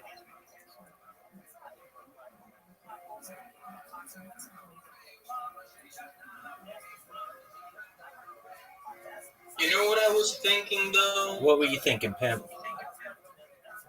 Do you have like a podcast or something, or like a video that you put out like regularly, or is this always streaming? Like, do you have a like serious audience that like is like waiting for your next video to get like published? No. But yeah, basically to like get someone that has that sort of thing going on, to like to run an ad, like in like within their video about like the Harry Potter coin. So you're thinking to get with an influencer and run an ad within their stream to buy the coin? Yeah, you know how people have their their ads that they do like within a podcast or something, instead of like just the ad playing by itself, like they read off the script or something, or they just let the video play in between. Absolutely. So it's known as a live read. I think it's a good idea. I think if we were able to fund it, to get one of the big streamers, perhaps even someone on Twitter, one of the people who's doing a big space, to have them do a live read for some coin or a fixed price, I think is a really good idea. Yeah, it doesn't even have to be a live read. It can just be like a little trailer, Well, if it's a video, I get that. That's something that you have to go through YouTube for, if it's a YouTube. Yeah, exactly. Like a YouTuber or something that a decent amount of people watch. But just something I was contemplating. I have said like I want like a real billboard, but this is like digital real estate. Right. But like, there's a thought that, I don't know, someone who hosts one of those really big Twitter spaces, like take Mario Nofal or whatever that guy is, we could get in contact with these people and say, would you do a live read during your stream to have people buy Harry Potter Obama Sonic 10 Eating, and we'll pay you X amount? It doesn't hurt to ask.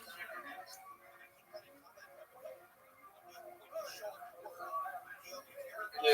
Why don't you go to the radio station? I think it's cheaper. Yeah. Who is this person? That's a friend of mine. Her name's Audie.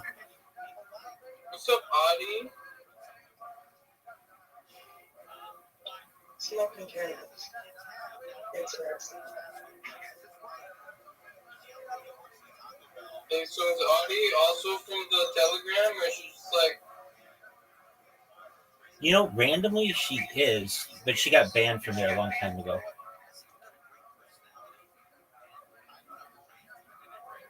hey, Audie, do you still have your Harry Potter coins?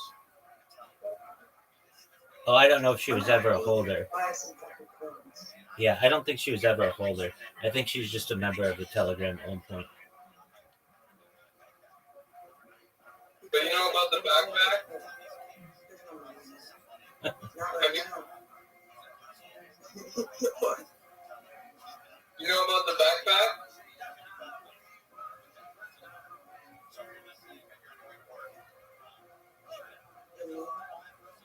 Yo, so you think it's a bad buy? You think it's gonna dump more?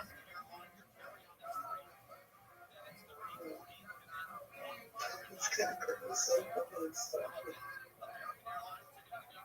I don't know about the projects and all the fucking stuff. I don't know how to fucking put it. I'm not gonna research like that. That's way too much. But, I'm showing $0 right now. You don't have any other coins? No, right now I don't have anything because I lost my the lovely little notebook that had all my secret phrases, and I lost my phone, and I don't remember what my passwords to all my emails are. But it's okay because I think I only have like $15. But maybe if I added it all up, I had like 20. This is the lowest point I've ever had.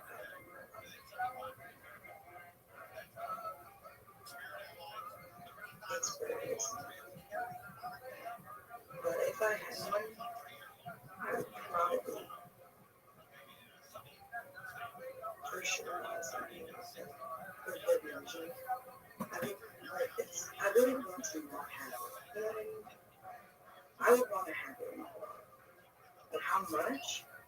I don't know yet. It's like way too early to know that. I feel. Isn't it?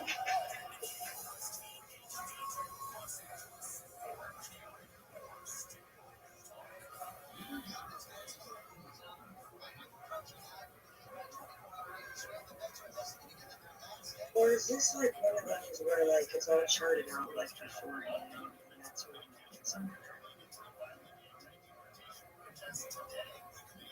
Audie, how did you get kicked out?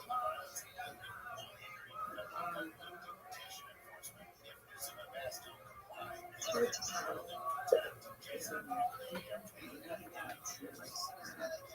How about what happened? It might mean something correct me. You know, if I were to ever be in this situation. What? What did he say? Enlighten you? Yeah, tell me what did I do? I don't know, because I don't even know who you are or nothing. That's a question that you're asking her that's probably best for the moderators. Because she doesn't know. Yo, is this the third person, Rabbi? Are there two other people in here? No, there's Audie and myself. That's your alt, right? Yeah, it's the one that plays podcasts. Okay, just making sure.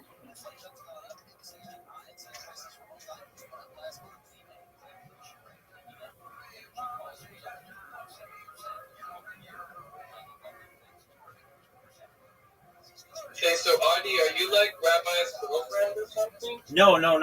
I'm jumping in on that. No, she's just my friend. What are you guys doing here together? I'm a girl and I'm strong. Therefore, I am. May have many. I'm. Yeah, she's part of the brothel, Big Dog.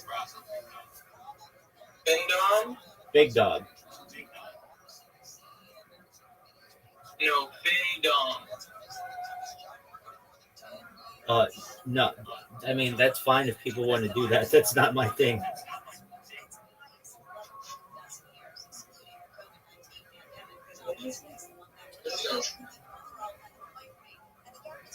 Do what? Huh? Did he say something else after that? While the train was going by? Repeat yourself, Ken.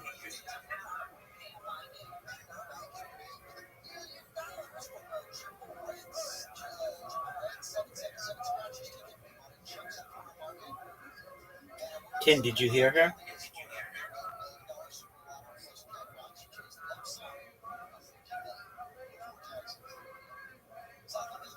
I don't think I understand the conversation. I don't know. It doesn't help that we're talking to him and he's not answering. Ken, are you there? All right, he's doing his own thing. As I was showing you earlier, it's all there. Anybody who wants to dive into it, the notes, the schematics, the videos, it's all there. And so some of this testing that's going on will probably be made public relatively soon. I'm not sure when. But again, like a lot of people at the Tesla tech conference out in Albuquerque a few weeks ago had gone away with an interest. Maury B. King, who has presided over Tesla technology studies and Ken, what are you doing? Stuff for decades. He was presiding over this particular conference. Ken, I can't hear you in there. Go to the Discord. The technology, and it's on video. He's making a statement that he thinks this technology is decades ahead of anything that anybody else is doing. And so we'll see. I mean, but I think that the potential is there to, if this isn't suppressed, if it isn't, have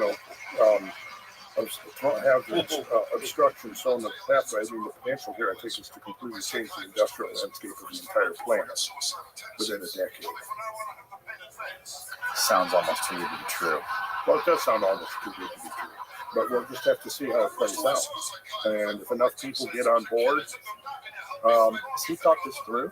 Has he thought this through as far as how some of these massive energy mega corporations could make money off this and transition to this slowly? Yes, absolutely. And I think that there is actually that potential for some of the mega corporations. For example, the retrofitting of coal stacks. The Indian government is looking at it. And it's very possible it could be one of the first large-scale applications of the basic technological principle. And if they do that, if other countries are interested, and there's a number of other countries that have been looking at this, read from this is what I've got here. This is Alpha Prospects. Alpha Prospect is paying the licensing, okay, and they are a little bit about this. Alpha Prospects is an energy-based investment holding company. It owns 15% of Strike Energy, a U.S. incorporated company which has been granted the license for the revolutionary molten sea arc atomic reconstruction technology, or MSAT as the Australians pronounce it, by the Strike Foundation, which owns the intellectual property rights. Now, the Strike Foundation is the nonprofit side, and Strike Energy is the profit side. Okay. In July 2023, Alpha Prospects was granted the exclusive license to MSAT technology in Thailand. Alpha Prospects also owns 10% of Strike Foundation. In addition, the company has a portfolio of other investments in energy, and then it goes on. It says in the subtitles here, the subheadings, a game-changing fuel-saving technology significantly reduces carbon emissions, set to revolutionize energy and power industries, Major manufacturers are now lining up for testing. Unprecedented data in trials, wide variety of applications, dividends expected next year. So it goes on. We can copy this, and I can leave you with this if you want to read the whole thing. I'll just read a couple of highlights here. MSAT allows for the recovery of waste energy and the removal of toxic emissions from the exhausts of industrial processes and internal combustion engines. The technology enhances the energy efficiency and emissions profile of any industrial device or process that produces heat. Aspects of this technology are commonly referred to as low energy atomic reconstruction, or LEAR, and also plasmoid power. A plasmoid is a coherent structure of plasma and magnetic fields that's well understood in the scientific literature as part of electromagnetic particle theory. Plasmoids are found naturally in thunderstorms and in the rare phenomena known as ball lightning. MSAT creates plasmoids in exhaust gases to recover waste energy and recycle it back into the system, as well as converting harmful emissions into water and oxygen. The key advance is that the whole process is undertaken with low energy inputs. Splitting carbon dioxide molecules isn't hard at high temperatures, but it's expensive.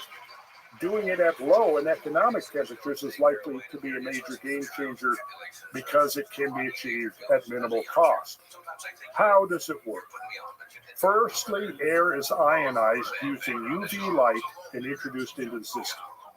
Second, plasmoids are formed in water by passing the ionized air through a catalyst. Plasmoids are then generated by collapsing cavitation bubbles, which are created by a vacuum and then imploded by applying pressure. Finally, the cold plasmoid and water mixture is passed through a catalytic tornado resonator. That's the thunderstorm generator. This comprises two spheres. The exhaust gases from the engine act on the plasmoids, and energy is released in the form of a heat that is sufficient to change the molecular structure of the exhaust. Energy is also transferred to the plasmoids, retained in the water vapor, which is then added to the fuel intake of the engine, either through a carburetor or fuel injector. In the process, energy is released at an atomic level within the exhaust stream, altering its composition and eliminating toxic chemical wastes such as carbon monoxide, nitrous oxide, hydrocarbons, and other toxic harmful compounds. And finally, tests have been conducted at several locations and will shortly be ramped up to an industrial scale via established partnerships with power generation companies in the Far East. The most recent tests in the UK were conducted in July of 2023. Okay. These aim to ascertain to what extent MSAT reduces engine exhaust emissions, increases engine power, and changes the temperature conditions of the engine. And so it goes on to commercial applications. It shows some of the test results. So what is it talking about with the molten sea? What is the connection there? Well, I'm not clear on that, but that was one of the things that was a source of inspiration for Mel, was the molten sea that was described in the Bible in the Old Testament associated with King Solomon's temple. And I'll have more to say on that once I've had a chance to look into it a little further. But we can quickly look here at some of the applications. This is we saw a bit of that in the video. If I go back, we'll just go through this quickly here, so you can see the build out. We started with the build out in the machine shop. Here this guy is creating the sphere, and this is an interesting video. We won't watch this video, but yeah, this is how they're creating the spheres. Thunderstorm generator. Yep. And there's some of the finished spheres. Now, one thing I'm going to show you, which is very interesting. This is the transition piece between the spheres and the pipes. If you take this rim right here and this upper rim, so this is the transition between, this is where the smaller pipe comes into the sphere, and only one angle works, right? That with optimum efficiency. And that angle, you can measure that angle from the rim, the top rim to the bottom rim. So if I was to draw a chord line from the top rim to the bottom rim, that optimum angle is 51.84 degrees. Does that ring a bell? 51.84 degrees. Which I think might be an important hint here. 51.84 degrees, the optimum angle for this thing, is the slope to base angle of the Great Pyramid.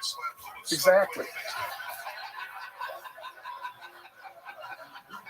So let that sink in. Does that possibly suggest maybe that somewhere in there is a hint? Now, are we getting into is there a connection here with angles and measurements to different frequencies? Oh, yeah.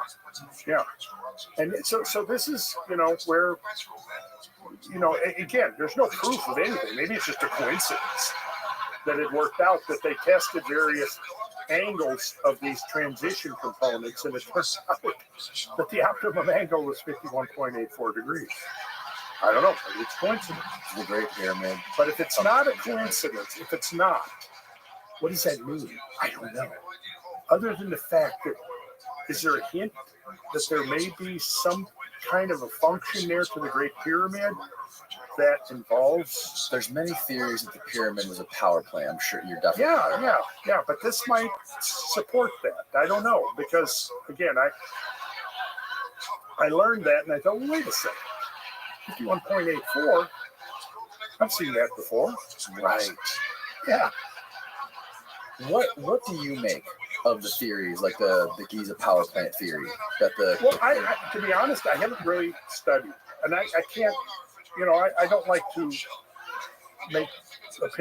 present opinions on things that I haven't really studied into. But learning this fact was enough to make me decide to study further into that idea. Okay. But now, with the idea of how is it possible that somehow this was involved in the utilization of plasma energy? There have been reports of anomalous lights and even ball lightning associated with the apex of the pyramid. So again, that's more suggestive of what might have been going on here. And I think in the ongoing research, these are the kinds of questions that are going to come up. Now, I'm going to show you something else here. When we look at the Vajra. Oh, Stephen, is that something that you can find balls of lightning near the Great Pyramid? Yeah, light illuminations, things like that. Let's see here. Because there is, if you look at the diagram of the Great Pyramid and you look at all the different passageways that move through it and the chambers, it looks like something that was built very similar to something like this. And I know Ben talks about how the Great Pyramid gives off this low frequency it gives off some sort of frequency when it's really quiet. It makes some sort of a sound. Mm-hmm. Now, based on what we've seen, let's take a look at the Vajra again. Now, remember, you saw the importance of the cone at the end of the technology? Yes. Look at the Vajra. Could this be your swirl chamber right here? And you've got the tube running down and you've got the cones at each end, which would suggest that the Vajra was really just a component of a much larger machine. And maybe the insertion of the Vajra here, we're basically just looking at the heart of a machine, just like Gary Ling said when he was pointing out the thunderstorm generator. Well, here's the heart of the whole system, right? Where were these Vajras found? Oh, do you know?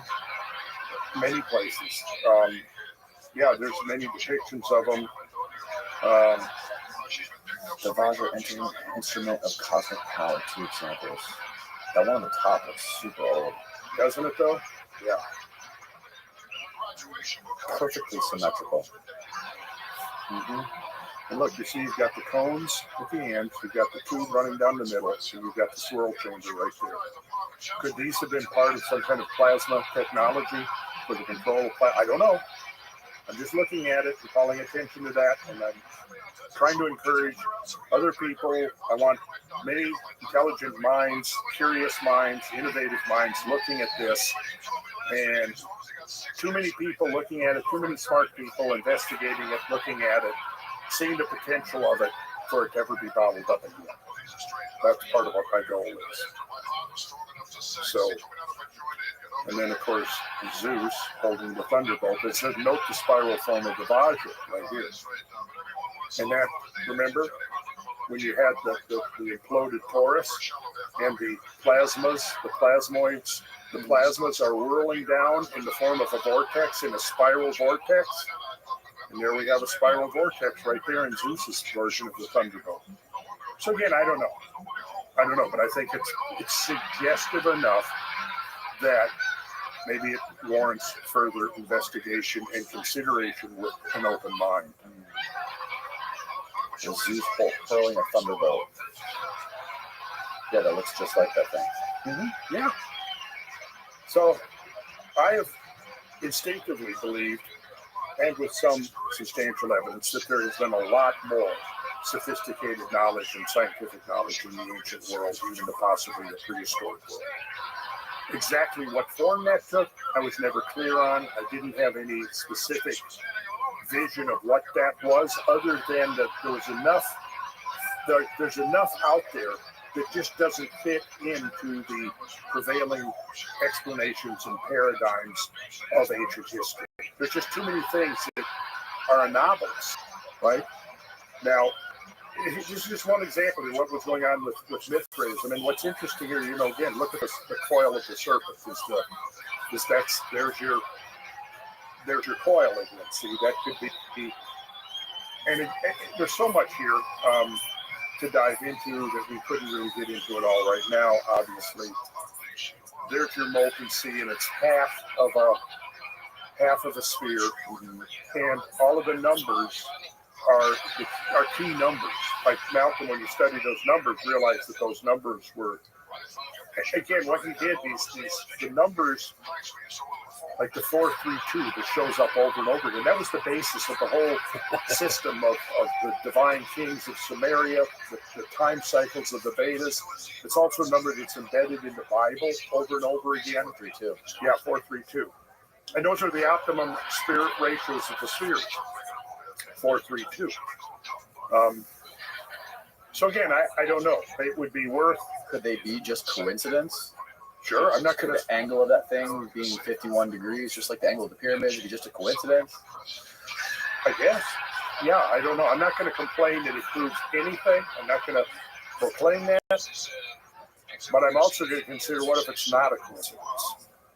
Might be a coincidence. It's got to be investigated, not by somebody who's made up their mind beforehand, before they've looked at the evidence of what's possible or what's not possible. It's got to be investigated with an open mind. And, again, with coincidence, it becomes a matter of how many coincidences are we allowed before we finally go, okay, this has gone beyond coincidence. That's the question. But when we're talking about some of the ancient technologies that were lost from the ancient times, for example, some of the stuff that Ben shows with the symmetry of these insane pieces of these vases that are made out of the hardest stones and are perfectly symmetrical within 1/1,000,000th of an inch, and the Great Pyramids, the moving of these enormous multi-ton stones, not only moving them for hundreds of miles, but elevating them to the top of these pyramids. Is there anything that suggests that this plasma technology, obviously this technology is great for emissions and having clean emissions, but is there any evidence that this stuff could actually be responsible for moving these massive stones or creating some of these perfectly symmetrical vases? Well, I have not pondered how this might apply to creating those perfectly symmetrical bases. Certainly, if we maybe Steve would look up stone cutting and plasma. Okay, so what's going on here? Oh, they're cutting stone with plasma. Yeah, so they're already doing it. They're using plasmas to cut stone. Whoa. So, I mean, perhaps we could explore the idea that at least from the quarrying end, the cutting of the stone, perhaps we're utilizing some kind of plasma technology. How does plasma cut stone? Here, search for this. How is granite cut today? Granite can be cut wet or dry using a circular saw or an angle grinder. Cutting wet granite requires a wet cutting saw. Okay. So it's just a regular saw. It's not conventionally used with plasma, but obviously it's been done with plasma. Yeah, I mean, there is that whole method. And again, I haven't looked into that. Can you find like a description that explains how it works? Plasma cutting is a process that cuts through electrically conductive materials by the means of an accelerated jet of hot plasma. Typical materials cut with a plasma torch include steel, stainless steel, aluminum, brass, and copper. Although other conductive metals may be cut as well, plasma cutting is often used in fabrication shops, automotive repair, restoration, industrial construction, and salvage and scrapping operations. It's interesting stuff, isn't it? It is, especially when you start stacking it on to and comparing it to all the sacred geometry and these numbers and finding all the correlations and all of the depictions of these vajras and stuff and ancient texts and ancient depictions. I don't know what to make of it, but it's definitely is interesting. Well, I'm still wrapping my head around it, but you know, like we talked about earlier, you know, there is the question of the possibility of ancient civilizations, which I think we haven't proven the existence of an ancient civilization, you know, in the sense that like Graham Hancock talks about it. But there's so many anomalies that it's kind of gotten to the point where, you know, for a century and a half they've been brushing all of these things under the rug that would seem to suggest a much deeper, much more complicated and complex and sophisticated past to human civilization on this planet. And what I've now learned about the plasma technology, it seems to me like the natural candidate for being the basis of an alternative technology. And the other things, the tantalizing things that we are looking at here, you're going, it looks coincidental, but maybe it's not.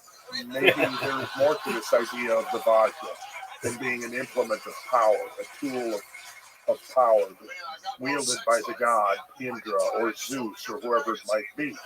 Is it possible that that's a remnant of a much more ancient knowledge of a kind of a technology or a scientifically based civilization that may have not looked anything like our own fossil fuel based civilization? That's the point, and that's the point I think that we are making in the podcast with Ben, is that, you know, if we're looking for in a mirror for whatever an ancient civilization might have looked like, and we're looking in that mirror, we're looking for a reflection of ourselves, we might be missing it. But I mean, we could go down the list, and Graham's work really is definitive in that. You know, he has gone as far as anybody I think else has gone towards establishing a case that there is something that our modern explanations of history and prehistory are just not explaining, that they're almost deliberately ignoring, and that really to me became obvious with the mainstream attacks on ancient apocalypse and the misrepresentations and the character assassination of Graham and so many others whose names we won't mention because of the fact that there could be this blowback. But they're out there, and anybody who does this kind of research is going to quickly learn all of this on their own. And that's what I'm trying to encourage people to do. Ask questions. You know, be skeptical, just like George Lush was skeptical up to a point. But then it gets to the point where, it gets to that level where at some point you got to go, okay, I think there is something here. You can make a case that there's something here. And I started thinking that years ago after I started having my conversations with Malcolm, and things seemed to converge between what he was saying and things that I had already learned. But I didn't have the scientific foundation to say, yeah, this makes perfect sense. But I've learned a lot. I've still got lots more to learn, but I've definitely now seen that there has been multiple levels of tests going on. And, you know, have now myself been able to witness some of these tests going on, and with credible people who are there as much to debunk this as to prove it. And they're coming away like George. Well, it's counterintuitive. How does this work? I don't know. I've just seen the results for myself. So he said, you know, there's a lot of work to do to piece all this together, to unpack all this and figure out what the scientific rationale is. I think what I'll do is we'll go quickly before we get to the end, maybe. Yeah. Just show you the build out of the latest. Can we go back to my laptop, Steve? So here you can see the fabrication of the largest to this date scale, industrial scale thunderstorm generator. And what was this one retrofitted for? This was retrofitted, we'll see in a second. This was onto a 400 kilowatt generator on a power plant. There you can see the concentric spheres. We'll just quickly go through this. There's your bubblers, yep. Here's the power plant. That's Gary Ling again. That's the housing for the generator. One of those is an engineer, and one of them is the manager of the plant. These guys are not going to turn over and allow their big generators, you know, to be replicated with this unless they were convinced there was something there. Okay, so And where did you say this was again? well, it's somewhere in the British Isles. Okay. Let's see. So this is the generator right here that they're about to retrofit. Okay, so there's a truck that's from the site. Let's see here. You don't need to go into all of this right now. All right, so there's the thunderstorm generator on the truck. Let's see. And it's being hoisted with the crane up onto the generator housing.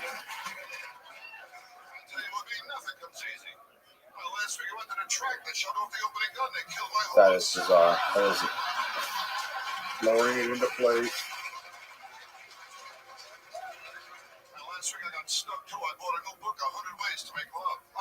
And then there's the crew doing the assembly. There it is in place. And let's see here. We'll just keep going. And okay, so here this is showing how the dimensions and the proportions are critical to this thing working properly. So here you have 12 inches, 1 foot. right. We were talking about that yesterday, weren't we? Yeah, we were. And again, showing the measurements, how the dimensions are very precisely constrained. And here, this is leading from the bubbler up to the thunderstorm generator. The bubblers are down here below. There's the technology now installed on top of the generator housing. And so now they put the heat-resistant paint on it. And here's the bubblers down below. There's bubblers in place ready to start producing plasmoids. This is the type of generator, a 400 kilowatt Perkins diesel generator. This is not the actual generator, but this is what's down below. That's what's here that they've now retrofitted. And there's the bubbler in operation. This is all this. Yeah. And those are all the toroidal. The bubbles you're seeing are not the ones generating the plasmas. Okay. The micro scale bubbles are the ones, because the larger bubbles are not symmetrical enough. They have to be symmetrical. Okay. And this is part of the heat analysis showing this is what was astounding George Lush so much is how the heat changed from hot to cold just literally in a few inches. Mm-hmm. That was the thing that puzzled him. Oh, whoa! This is a thermal view of it. Yeah.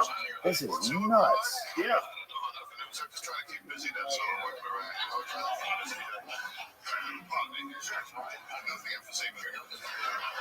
328 degrees Celsius, where he's pointing it at.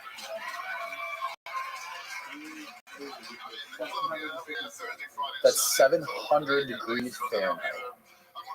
Now keep going. Let's see if he points it somewhere else and see what it changes to.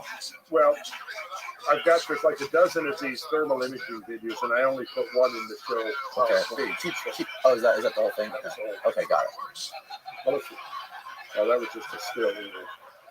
And here you can see some of the results.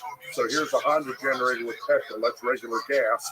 And if you look here, you can see the carbon dioxide up here was at 10/11/53. Before they turned on the technology, was 9.3%. Here it is, like 4.5 minutes later, it's 0. Here's the carbon monoxide, 5.48%. 0. Here's your oxygen. 4.66% of the effluent was oxygen after they turned the technology on 20.97. Hydrocarbons in parts per million, 199 down to 58, and your nitrous oxide in parts per million, 27 down to 4. And you can look similar. Here's Honda with tip gas. Tip gas is, this is a British term again. I think tip gas is the gas that is emitted from landfills. I know they did test that using on gas emitted from landfills. And again, you can see similar. Look at here. Oxygen, 21.37%. Perkins with mains gas, and again, all of this is online, posted. So here's the rough. So this is the same data you see right here, coming directly out of the gas analyzer. CO2 9.3%. And then over here you can see it's 0.0. Carbon monoxide 5.48 and 0 out.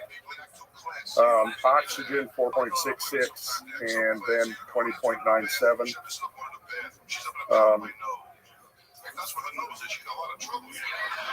So yeah. Whoa.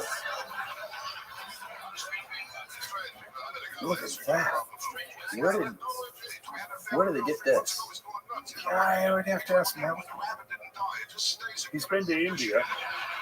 And in fact, I was involved in one of the conversations with, his name's Tom Carpenter. He's the head of the India Foundation.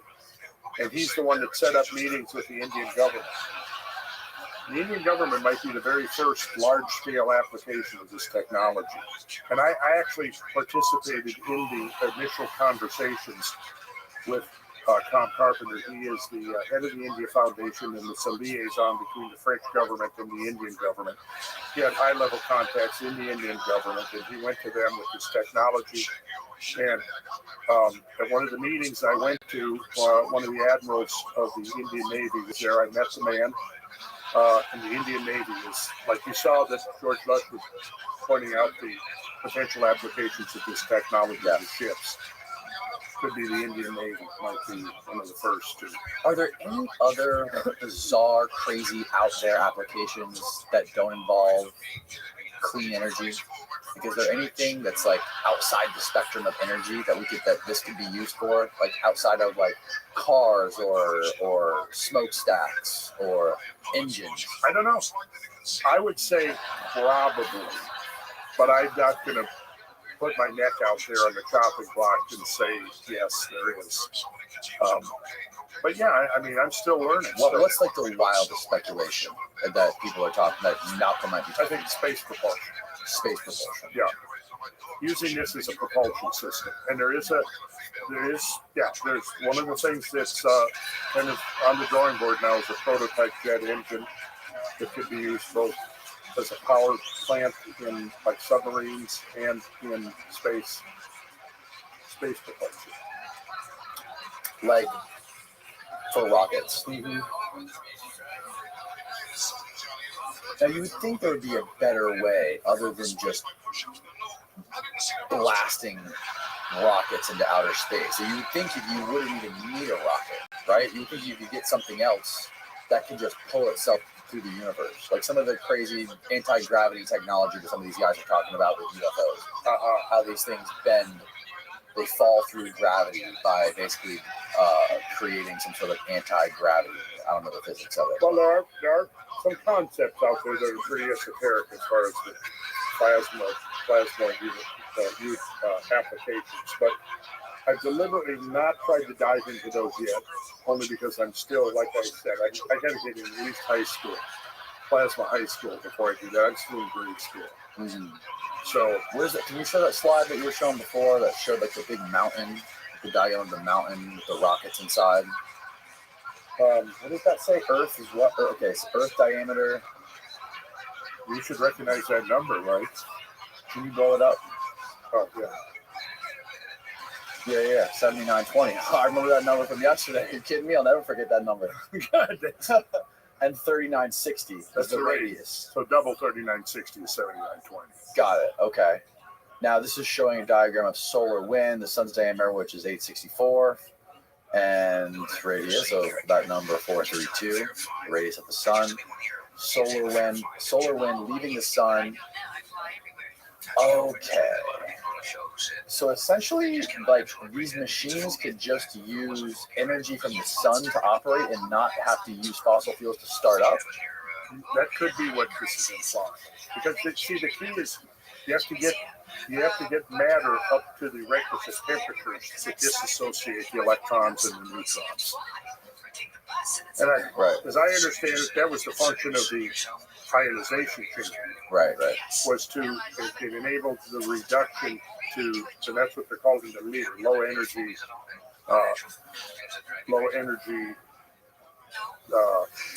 Shit, I don't remember now. I'm getting tired of it. Yeah. I'd probably have another hit off the. Well, we're on the final stretch, anyways. Let's wrap it up. Yeah, let's wrap it up. Ooh. There you go, Randall. I'll send you some. Oh, okay. But yeah, this is. Go back to that one with the rocket. This is definitely what I'm going to be diving into this. Absolutely, because this is where it really very fascinating. But how it works, don't think that explains it. But you can see a spacecraft launcher and payload delivery system, and that schematic, that exploded schematic that I showed you, is the idea of building these engines that are running on plasma energy. Mm-hmm.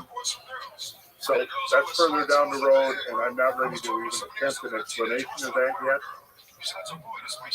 But Well, fascinating, and thanks for showing these slides. The slides are wild. This is like rockets that are housed inside some big mountain, and I guess they get pushed through that plasma generator too. I'm guessing that's what's going on there. Yeah. So yeah, there's a lot to this, and this is the first time I've ever done a recorded public presentation diving into this much detail.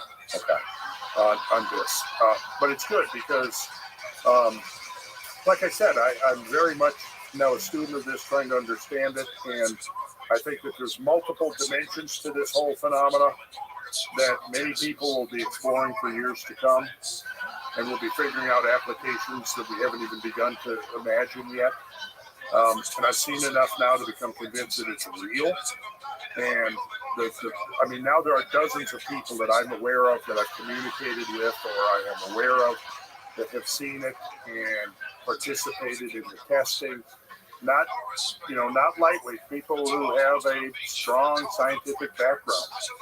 So I think at this point it's past an important hurdle from the time I made those first comments on Joe Rogan. And that is these 3 levels of testing that have now been demonstrated. One, what I just showed you, the retrofit of the power plant in England. What happened at the Tesla Tech conference there, and what is now happening as we speak, which hopefully soon we'll be able to get, reveal the specifics on that. It'll be interesting to see how this evolves and how it pans out, especially when it comes to like mainstream people in academia at universities starting to study this stuff and taking it seriously. And like we were talking about before we started the podcast, being published in journals, because we were even saying that some of the stuff, the evidence of the Younger Dryas and the Younger Dryas period with the cataclysms that happened there, contributing to the drastic change in climate, is still being kept out of the journal. Yeah, that's what it seems like. And what's interesting is that first 2007 paper that came out proposing a Younger Dryas impact was published, I believe it was in the Proceedings of the National Academy of Sciences. A lot of the articles that have come out subsequent to that were published in the mainstream journals, and there's dozens of them. I mean, I have copies of all of them. I've read all of them. That's something I can actually talk about with a little bit more talking about plasma technology, which is something I have been actually studying for years. Where these two dovetail is the idea that if you've got evidence of these ancient catastrophes that have remodeled the surface of the globe and potentially caused the collapse of civilization, then we have to kind of open our minds like we were talking about earlier. Number one, don't be looking in a mirror. Don't be necessarily thinking that an advanced civilization or a scientifically sophisticated civilization has to look like our own. Because if you're looking for a mirror image of our own, we could overlook it. The second thing is realizing, and this is why I do the tours, why I'm trying to bring people into the field, and I've been bringing more and more geologists into the field to try to show them here is the evidence, and here is the language of catastrophism, like we talked about with Ben. So when the interview with myself and Ben, when you post that, people will be able to listen to that, where I'm discussing this idea that, there's a whole grammar of this that I'm trying to get people. It's literacy in being able to read this story that's writ large into the landscape of planet Earth, that has literally been waiting 13,000 years to reveal itself.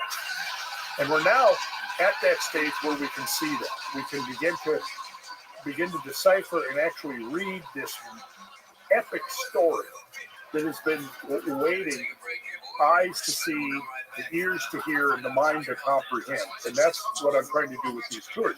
Now, this comes along and dovetails with that, I think, because, and we'll get more into, we'll have more discussions on this, I believe, as we go further down the road.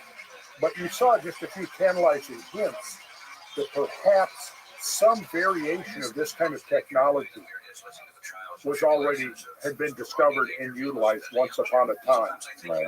Maybe even in prehistory. And what we're seeing in the legends and the stories of Indra and Zeus and the Vajra and the Vimanas and all of this kind of stuff that would seem to imply some kind of a technology. Maybe it's not just the conjurations of pre-literate, out of control imaginations, but there's actually fragments of memories of something that actually once existed.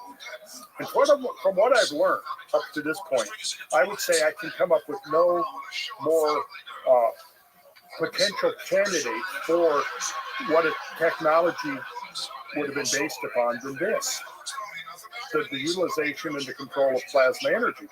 And when I learned that the geometry and the frequency and the numbers that are measured by these frequencies are key to the operation of this technology, that seemed to confirm what I had instinctively realized through my own studies of sacred geometry, that it was more than just an aesthetic, that there was something probably scientific and technological at the base of sacred geometry.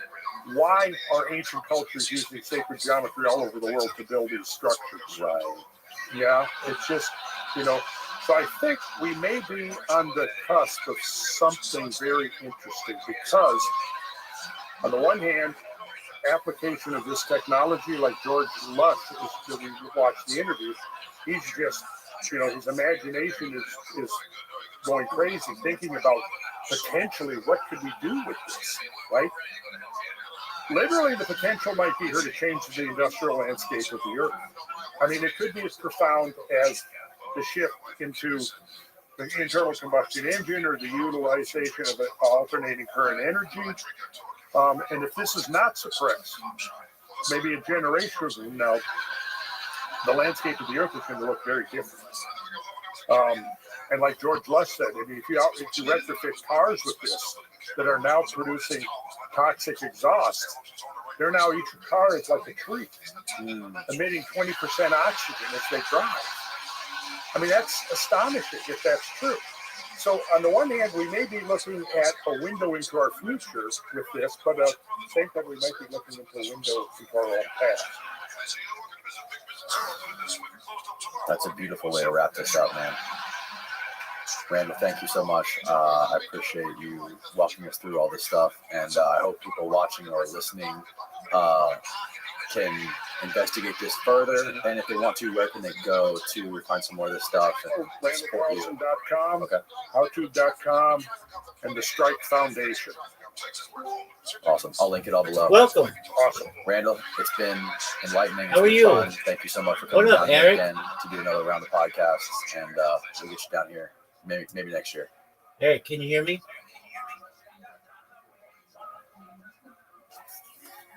Eric. Hello. All right, well, we're just watching podcast, Eric. Feel free to watch it. Sounds good. Awesome. Thanks, Dan. All right. Goodbye, everybody.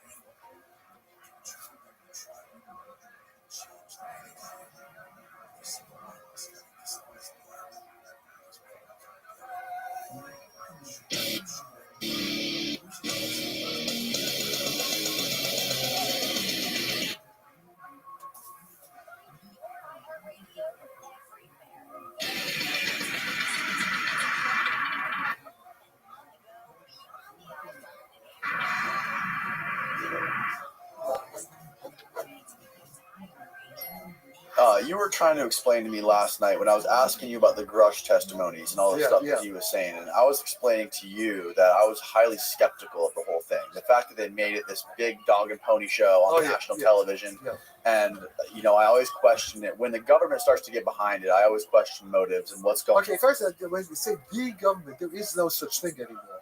There's no government. We're in a state of chaos. The government is, what balkanization means, like in Yugoslavia, but there are different. What you see right now happening, with the extreme Democrats are trying to put in jail all the guys around Trump. That's like civil war. That's a civil war. We're in a civil war, except shooting each other. But they're trying to stop. They're interfering in the election. Huh? It's like a political war. But it's getting real bad. I mean, they're trying to put. This has never happened in the United States. It's like a banana republic now. Yes. It's what do they do? Putin might do this, right? Putin just killed. Who's the guy? Bogosian, the Wagner guy. The only thing he haven't done it. Donald Trump has not been crashed. Donald Trump's airplane has not been shot down yet. Right. But maybe that's coming. I wouldn't be surprised. Would you? Right. So, no, I honestly wouldn't be surprised. So there's no difference between what's happening in Russia with Putin and what's happening in the United States. It's the same thing. It's organized crime all over the place. What it is, it's like the mafia. It's like different gangs are fighting each other. Russian mafia against the Italian. When you talk about these different gangs, you're talking about different factions of the government, like and they're all in the government now. Yes, they're all in the government now. The government, we don't have a legitimate government anymore. So that's what you're talking about when you say there's a war going on inside the intelligence community. Yeah, right now there are guys. Okay, there's Trump derangements there. There's Sarfati derangements there. I have people in the CIA or ex-CIA who are supporting what I'm doing, and then I have guys who are trying to destroy me. If I get hit by a car, who's trying to destroy you? Christopher Mellon's trying to destroy me. Why? That's a good question. Why would he want to? What would his motive be? Because we got into a fight over Donald Trump. You and Christopher Mellon did? Yeah. We were getting along fine. He was going to come up to do a thing at the Bohemian Grove on UFOs. He was going to come. You and him were going to go to Bohemian Grove? I invited him. We were going to have a thing there. Okay. Okay. We should have done this podcast at Bohemian Grove. That would be great. Yeah. Well, I mean, you know, the guy. Can we get the big owl statue? Is this the big statue still there? Yeah, of course. Oh, like the owl? Yeah, that was still there. But they'll never let me back. But you know, what the hell do I care? But it's true. No. Well, there was this guy, Don Rich, who's now died. Don Rich was one of the top members of the Bohemian Grove. Okay? Let me tell you about Don Rich. Just passed away about a year ago. Yeah, just about a little more than, a year and a half ago. He passed away. Don Rich, Don Rich was born in Idaho, cowboy. He's half Indian, half Apache, and cowboy. His grandfather was a Texas Ranger. He was a real cowboy. Grew up on a ranch in Idaho. And his father was a friend of Kenneth Arnold. Worked for Kenneth Arnold, who was a big ranch. Kenneth Arnold is the pilot who in 1947 first saw the flying discs. Yes. So Don was a little boy, like 4 or 5 years old, but was there when Kenneth Arnold came back and had just seen the flying saucers and the tall ones.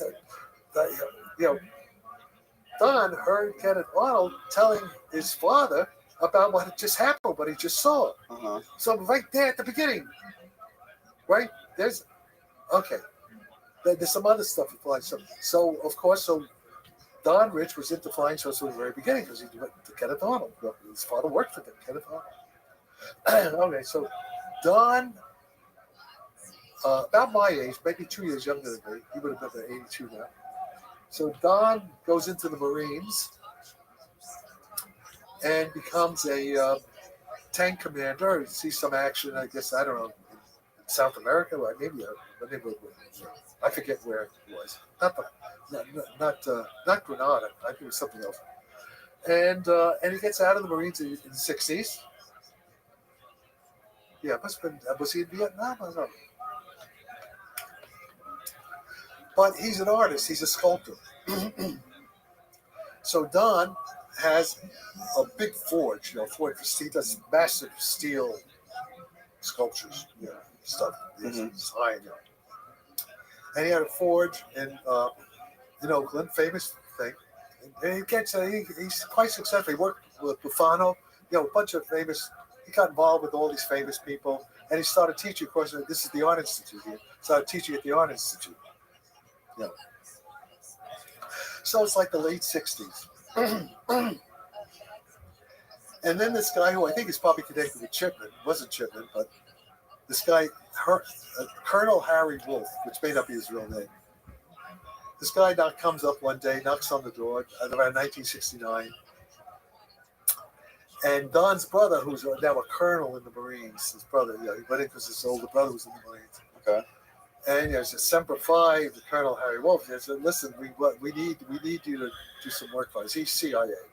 Well, CIA.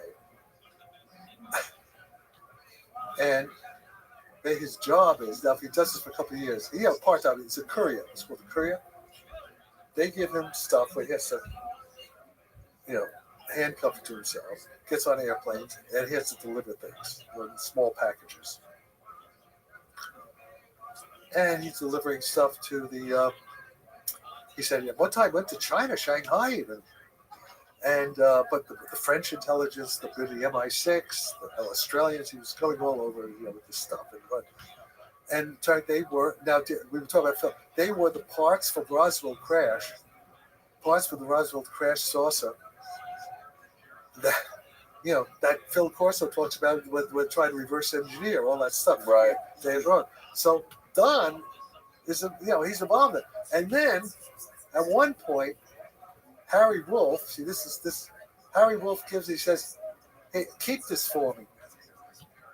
By the way, there was some LSD, the CIA, the LSD, there's some LSD stuff involved here too, but I don't want to get into it because I don't know fully what was really going on. Don was never clear about it.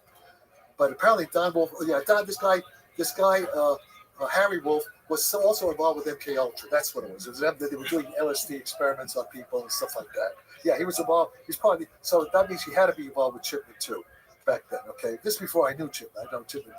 Right. So, but this is all a CIA operation or whatever okay, and so Harry Wolf gives him this army duffel bag like AAF 19, Roswell on it. Oh, and Harry says, "Don't look at this. I'll be back in a week to get it." So of course, he opens it up, right? If you read, of course, you see about the stuff with the symbols, like the Egyptian hieroglyph symbols on it. Yeah. It's there. It's there. He has it in his hand. Wow. Okay. This is. I had to show you a photo to me and Don. And he's got it, and he says, "Ford, he's acetylene torch. He's got everything." And he tries. He can't do it. It's like it resists any kind of thing. Except sometimes somebody crumples like that. It restores. So and it hardly weighs anything. It's like it's anti-gravity almost. Generally, it starts like almost floating. Wow. Okay. So he's telling me all this. I got other witnesses, not just me. Kim and this other guy, Larry Lemke, who works for Jacques Vallée, and Gary Nolan. You know who Gary Nolan is? Okay. So Larry works with me. They analyze these materials, right? No, this is back in 1968. This is Don Rich, so this is way before any of this stuff now. Okay. It's back in 1968, 1969. And Harry Wolf comes and takes it back. Okay. So now, all this stuff, by the time I am how did I meet? Oh, yeah. So Don Rich's nephew named Will Erokin, who actually works, I think, for DreamWorks, for Spielberg or something like that. He does, computer animation. This kid, he's young. His nephew, this is about 7 years ago, to get exact, walks into Cafe Trieste, me and Kim, give me that, and says, "Hey, you guys got to meet my uncle, because he knows about you, and he's into flying saucers and all this stuff, and he's very big at Bohemian Grove. Wants it, you guys take you into the Bohemian Grove." So that's how we met. And Don, he knew, he had a big library with everything. He knew exactly. He knew this stuff was real. Okay. Don, at this point, they had a memorial. I was at the memorial when he died at Bohemian Grove. All the tough guys. Think highly of him. Don was one of the 6 guys who run the Grove. In charge of they have make sure everything physically make sure everything they have a private police force, stuff like that. Make sure make sure everything is operating properly. He didn't like to go to the city club. He liked to go up to the Grove. So we would go up to the Grove with him all the time. Hang out with him. They built these different camps. Next door was Clint Eastwood's camp. Okay. And then we have his camp, and there's all these camps. This guy's camp with Henry Kissinger and Bloomberg and all these guys. I heard Robert Gates giving a lecture up down the lake there by the big statue in the lake. And Robert Gates, this is back like 2017 or something like that. I don't know if Trump was president yet. And Gates is talking. Somebody asked about Joe Biden. Joe Biden. What about Bill Gates? No, Robert Gates, who was Secretary of Defense. Oh. Robert Gates, he was the Secretary of Defense. I forget who.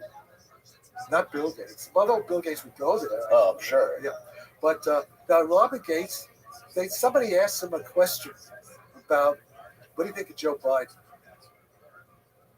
Basically, Robert Gates says, Joe Biden's as dumb as a rock. I know rocks that are smarter than Joe Biden. He says, every foreign policy position that Joe Biden has supported has turned out to be a disaster. This is back before, nobody was thinking Joe Biden was president. And this supports all, and I heard Gates say this. And then this supports what Trump says that when he spoke to Teddy Kennedy, this is back when, Trump was a Democrat. Right. With the Clintons, they went to the wedding. In fact, Trump's daughter and Chelsea. Good friends with Jeffrey Epstein. No, that's bullshit. Okay, it's not bullshit. No, I know exactly what it is. Okay, don't tell me because I know better than you. I have better. I know a lot about Jeffrey Epstein and Donald Trump. I've done a lot of research on that. No, yeah, but I know too. What I know is this. Here's what Donald Trump never went to the island. Clinton went to it. Jeffrey Epstein was a member of the Mar-a-Lago Club, as are 1,000 people. Okay, and then Jeffrey Epstein started hitting on a 15-year-old daughter of the guy, one of the guys who works at the club, the gardener or something like that. And as soon as Trump found that out, he kicked Jeffrey Epstein out of. Yeah, he used to hang out everybody, but so did the Clinton, so did everybody. Right, everybody did. Right. Yeah, everybody did. Mm-hmm. But I don't think there's any proof that Trump ever went to the island. Trump was probably more connected to Epstein than anybody else. If it was financial stuff. I don't think it was sex. I'm pretty sure it wasn't sex. I don't know about that. I don't think there's any evidence of that with Trump doing that. But I think it wasn't with the. I know Trump has been to his townhouse in New York a number of times. Of course, but they all were. I mean, so they all were, of course. Yeah, Clinton. I mean, anybody was. If he was, right. I mean, Epstein. I'm sure it's Mossad. This is Epstein is Mossad, right? 100%. Yeah, I think so. Yeah, I agree. So Epstein's job was to compromise. So they have like J. Hoover, dirt on everybody, right? Yeah. Yeah, I mean, even though Hoover himself was gay, right? Right. Yeah. No. His boyfriend. We know about that. Mm-hmm. So that's true. But I do know for sure that when Trump found out about the girl, that he kicked Epstein out of Mar-a-Lago. So take your money, Right. Yeah. I don't think Trump. There's any evidence of Trump doing any sort of business or hanging out with Epstein after he was convicted the first time. Yeah. I know. Unlike Bill Gates, who actually met up with him and did a bunch of stuff. And let me tell you something else. A bunch of my physicist friends went to the island. Yeah. Stephen Hawking.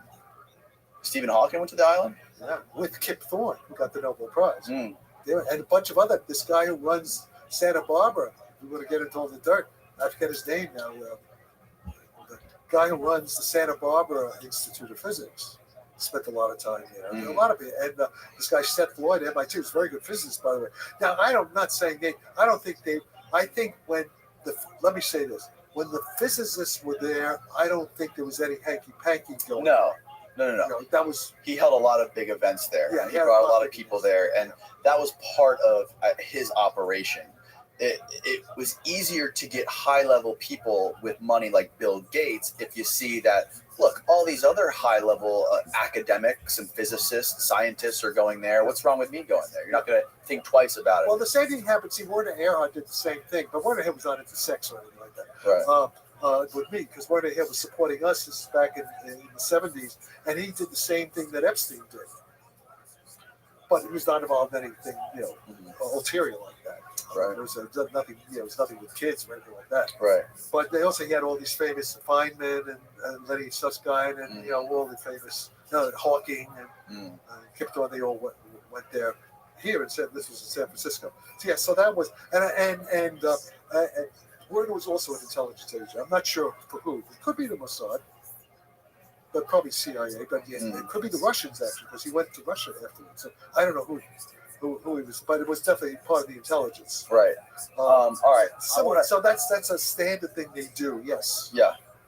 I want to get into the warp drive stuff. Yeah. Okay. Can we talk about that? Can you explain to me your warp drive theory and how that works?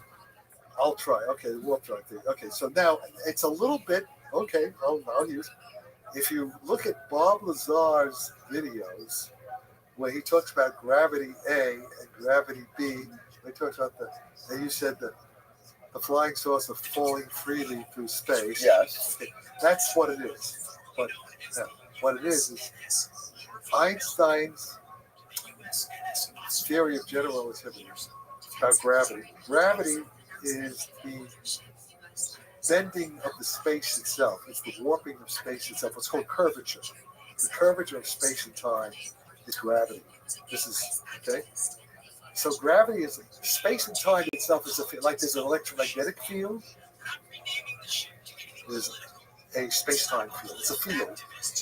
Okay. Gravity field is space-time. No difference. Okay. If you can control gravity, you control space and time. It's time travel. Okay.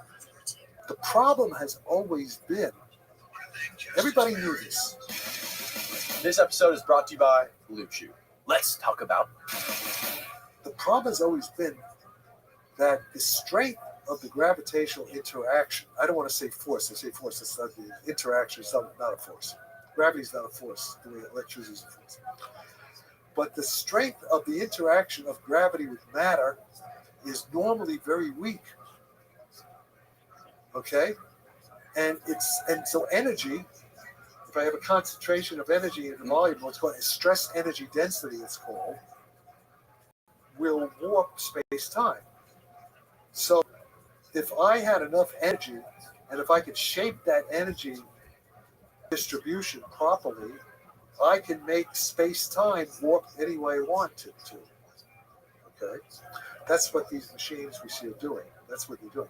The problem has always been that when you put in the numbers of Einstein's actual equations, the coupling is so weak that it takes impossible amount of energy to accomplish that task. Okay? But we know from Ryan Graves and Commander Farrell from the Tic Tac and all this stuff, what we see them doing is that's what they are controlling gravity, but with small amounts of energy. So there's something missing in our physics. Okay. Okay, that's the missing link. That's what I saw. The energy, right? Yeah, but the energy barrier.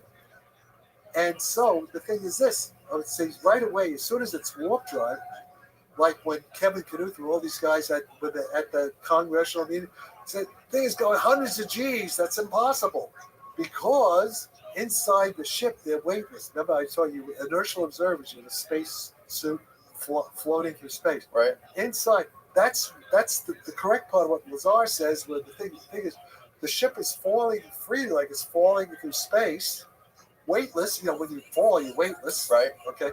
Like on the space, it's on space station that's going around.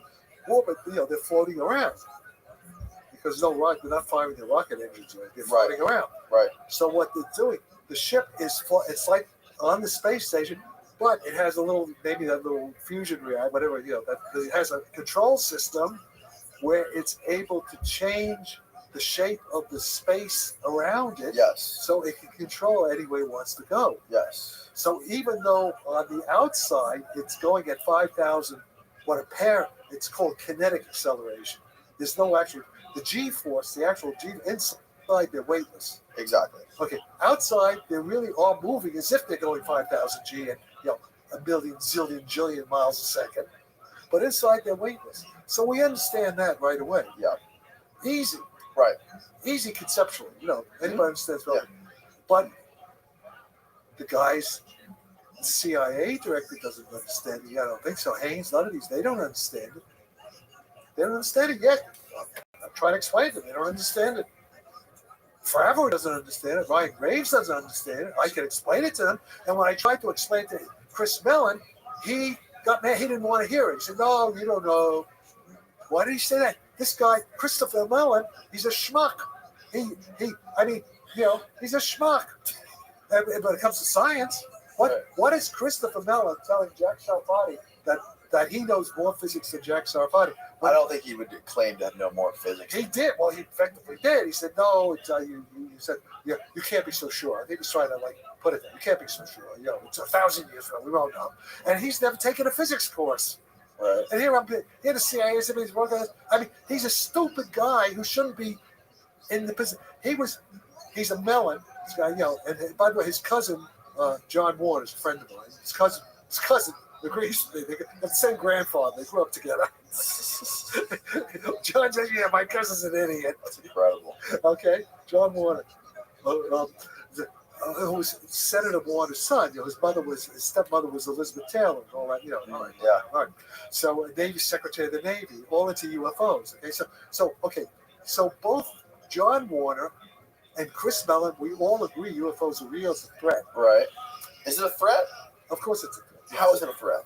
It's a threat because some of them are not friendly, because there are many different. There's not just one. Which ones aren't friendly? Well, I don't know. The ones that contacted me presumably are friendly, but the ones there are people who've been hurt. That's what Jacques Vallée's working on. That's what Gary Nolan's working on. Right. They're working on the blood. They said at least people have died. Yeah, God sick. Now it may not be deliberate because you see that's what. Okay. In my theory, I explain when you have anti-gravity, if you're under it, okay, if there's a UFO hovering, and you stand under it, you don't have to live with it. You're gonna get radiation. Radiation, yeah. Because it's what's called the blue shift. Okay. Yeah. Explain the blue-red shift. How that works. Okay. That's really interesting. This is basic physics. If you have an attractive force field,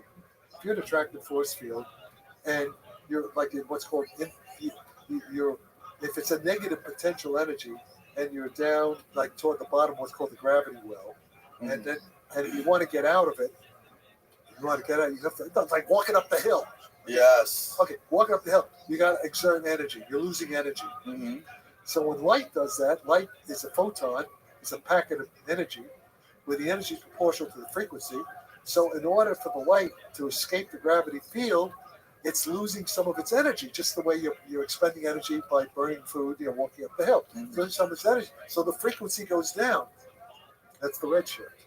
So that's okay. The red shift means, that's not ionizing. If it's lower the energy, then you can't do much damage. It's just like heat, it's low energy. Red light. Yeah, like reddish light, the red shift. But with anti-gravity, it's the opposite. With anti-gravity, it's like you're at the top of the hill. Okay, it's top of the hill. You're on a scooter. When you scooter, in fact, you're on a skateboard. You're on a skateboard, and you're gaining energy. Yes. And that's the photon. So the photon increases frequency. That's blue, and it gets an ionized. That's like it's like a nuclear bomb. Gamma rays, high energy gamma ray, high energy light. So what happens is the light escaping from below the thing. It's anti-gravity, right? Because it's hovering. It's the anti-gravity is canceling the Earth's gravity. Right. It's just hovering there. But radiation, any kind of light energy that's coming from the thing, it gets enough energy and ionizes the air molecules. Sorry, it ionizes the air molecules, and that causes ionization. And that if it's really high energy, it's the same as a bomb. It's like radioactivity. Yeah, it's like the effects of a nuclear bomb blast. Okay. Well, obviously, it's happened because these people are getting radiation sickness. Right. That was on. I think it was on the PDF you sent me. It really described it nicely, where it shows you the person, and it shows the spacecraft moving towards you or away. Oh yeah. Okay. Yeah. That's the Sarfati discovery. That's one of my discoveries. So one of my predictions. Normally, the Doppler shift, the motional Doppler shift. If a locomotive with a whistle is coming toward you, the pitch goes up, right? Right. And then if it's going away from you, the pitch goes down. Yep. With the UFO, it's going to be the opposite. As the UFO comes toward you, if you have the right, if you're Commander Fravor in your F-18 and you have the right instruments, okay, the Doppler radar with frequency shifts and stuff like that, when you see the thing is coming toward you, it's approaching you, the frequencies are going to be lower, redshifted, just the opposite of what you would expect from the Doppler shift. And the opposite the other way. So as coming towards you, the frequencies get lower. Yes. And when it gets farther away, they get higher. Yeah. And if you see that is smoking on that warp, then that's a warp drive shift. It's a warp drive. Yeah. Very simple. That's Jack Sarfati predict. I'm the first one to say that. That's my prediction from the theory. And Frank Milburn, who wrote these. So why is it the opposite of a train? Because that's just what. Because I explained. Because that was the gravity thing. If you think about it, you see gravity is different from motion. It's not motion. Got it. Right. Okay, that makes sense. Yes. So they work opposite to each other. Right. Okay. So that's how you can tell. If the ship is moving through air, if it's ordinary motion, you get a regular Doppler shift. If it's warping space, you get the opposite. So it's a very simple experimental thing that the military should have by now. But they're so stupid. Maybe they haven't. Okay, maybe they do have. But aren't the top scientists from around the globe working for the government, working in these countries? No, because they're stupid. Because they don't listen to me. Okay, because they're dumb. Were the Jason scientists dumb? Well, back then, the Jasons, I didn't know any of this stuff. I was a kid then. That was so many years ago. But you don't think we still have programs like this with super? No, because they're too stupid. They don't. Well, some of them are. Maybe not.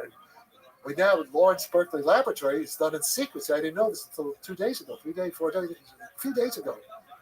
Last week, I find out that at Lawrence Berkeley Lab, they have this big warp fusion reactor, and they're testing the Sarfati equation. They haven't done that. It's just I think it's a Have you proposal. trademarked this? What? Sarfati equation? Yes, that's what they call it. The Sarfati. Yes, Who yeah. calls it that? What? Who calls it that? Who calls it the Sarfati equation? The guys on Lawrence Livermore. They all call it that? It's in their publication. Like, Wow. Yeah. It's they got it from my paper. I mean, there's a guy there, the guy in charge, PhD, named Michael G. Anderson. Mhm. He's in charge of their laser fusion stuff. It's nuclear weapons, right? And apparently, according to Larry Lemke, who works with Jacques Vallée and Gary Nolan, they must have been, because they quote a paper of mine from 3 or 4 years ago.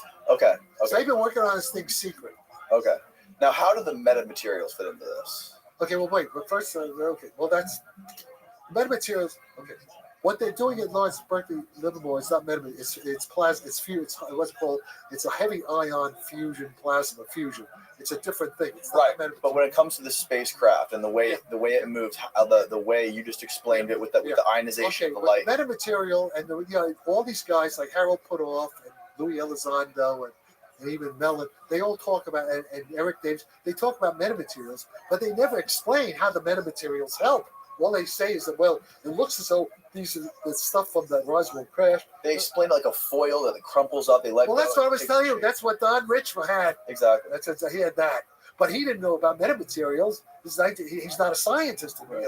He didn't have an electron microscope to look at it. He didn't have the stuff Gary Nolan has. He didn't know.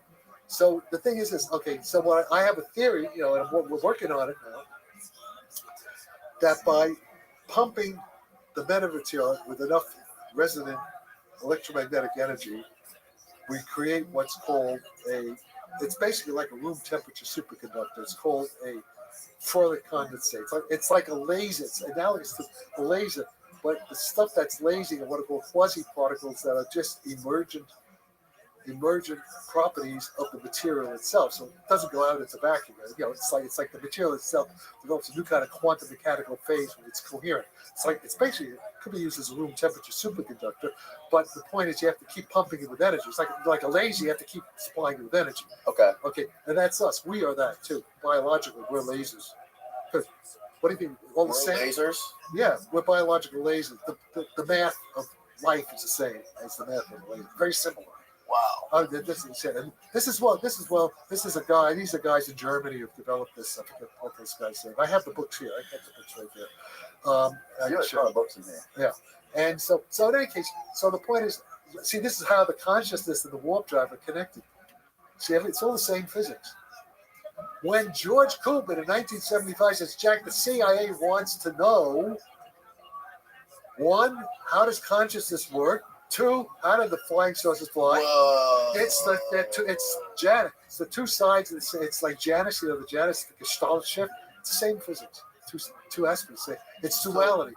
It's what Lenny Susskind calls ER equals EPR. It's general relativity equals quantum mechanics. I'm simplifying things. So are you saying that these craft are operated through the mind? Like they think about what they're going to do and their consciousness is directly connected to how these things propel through the universe? Exactly. That's what the guy, that's what they told me in 1953. It's a conscious. It is conscious. This is the metamaterial, first of all, is both a conscious artificial intelligence, I'll call it a quantum, it's really a post-quantum computer. It's all built into the same architecture. This called nanotechnology. A lot of it. Right. Okay, what's happening now? The chips, the Apple chip, my M1 chip is 5 nanometer technology. This is my laptop. I have a M1. Do you have an Intel? No, I got the same thing. Okay, so they're coming out. The M3 is going to be, I think, 2 or 3 nanometers. The M3 chip's coming out in a year or two. Okay, it's going to be a lot more powerful. For you guys, that'll be great because you'll need it because of what you do. Okay. And Eric, the only useful thing Eric Davis, I have a fight with Eric. Who's Eric Davis? He's a physicist like me, except he's a second-rate physicist. He didn't go to Ivy League schools. He didn't have the, he was a military guy, and went to Arizona. He went to, He's one of my competitors. Okay, he's a schmuck then. he's a schmuck, but he's all right. You know, I could. Eventually, all these guys. Eventually, they'll probably all work together. Right. Yeah, it's like Donald Trump talking about. Who's the guy? The Texas Ted Cruz. Remember when they were competing and then they suddenly were working together, right? Right. It'll have to happen because Christopher Mellon and Louis Elizondo, they won't have any choice because the physics, like Lawrence Livermore now saying stuff. I mean, Eric Davis was going around saying Sarfati's crazy. His physics doesn't work. And meantime, he's pushing physics, which I know Al put us, physics doesn't work. So there's this conflict because they're trying to get money. See, it's a money thing. Follow the money. Okay. But now with Lawrence Livermore, they're going to test. So if the test works, that's proof of concept. Then there's no question. So they're going to have to. Already the fact that Lawrence Livermore is taking my work seriously. Already Christopher Mellon, if he's smart, he'll come say, Jack, I'm sorry, let's shake hands, let's smoke the peace pipe, and let's start working together. You know, like why can't we? Like RFK Jr. says, you know. All right. So I mean, I attacked them because they're assholes. They've attacked me, so I attacked back 10 times worse. Do you think there's a plan? Do you think there is? There's no plan because everybody's stupid. There's no plan because nobody knows. Nobody knows. Your right hand doesn't know what the left. Right, it doesn't. And the most inclusive, they don't know physics. The people in charge are stupid. But they're not. You know, when they start listening to me, they'll get smart. Seriously. There's nobody who knows more about this than I do. I mean, he could be 84 years old. You need to schmooze a little bit better. No, I can schmooze. But I won't. Yeah, fuck them. I don't care. I mean, the Russians invite me to Moscow. Yeah. Didn't you say Clinton sent some people here to talk to you? Yes, twice. Why did he do that? Because he wants to know this technology. But why did they invite me to Moscow a month ago? I could show you the papers. Right in Moscow. This was when Obama was president. Before any of this war stuff, you know, we were still on friendly terms. Hillary Clinton was going to Russia. You know, Obama went was talking to Putin. This is when Obama was the president. Twice they came. And the first video, about a few months after they come and film me, and Putin's talking about all the stuff I was talking to the Russians on the video about quantum teleportation and this, and Russia's going to get quantum computing. It's all, you know, it's all. And then they came a second time. They came a second time in June of 2016 during the campaign. They wanted to talk about Donald Trump and Putin. Because they knew I knew people who knew Trump. So that was just a political thing. And that's, you can see that on the video. It's on RT? No, I'll send you the link. Okay. It's on, it's Channel 5, St. Petersburg, which is owned by a close friend of Putin. And I was told that somebody looked into it. Basically they told me that Putin monitors your subject. They really like that you do it. And then I got invited to Moscow. Just I didn't go this time because of the war. Wow. All right? So, so the Russians are working. And then I have this guy. Do you watch History Channel? Not really. Okay. You about the Skinwalker Ranch? I know about it, yeah. Okay, you know the physicist who developed the Skinwalker Ranch? I don't know the physicists. Well, anyway, so in any case, finally, I've watched episodes of it. I've never watched it. I've only watched parts of it. I watched Trevor a little bit, but I guess I'm told that a presentation about what I'm doing is going to be given to the chief of staff of the Senate Select Committee on Intelligence, either maybe today or tomorrow or next week, very soon. So the Senate, they're beginning to wise up. And then there's the Anglican guy, he was trying to he spoke to the chief of staff, Marco Rubio, he knows Marco, the politics of Florida, and they were supposed to contact me, they never did. And this guy was Nelson, the head of NASA, he was an astronaut once, he was the head of NASA, they were supposed to contact me, they haven't yet. And who else? And then, and then Ron Pandolfi, another CIA guy. Yeah, who's Ron Pandolfi? Jeremy Reeves mentioned that name to me. Ron Pandolfi, I've known him now for, I don't know, almost 25, 30 years. Okay, Ronnie, I know his brother, and his kid, I know his kid.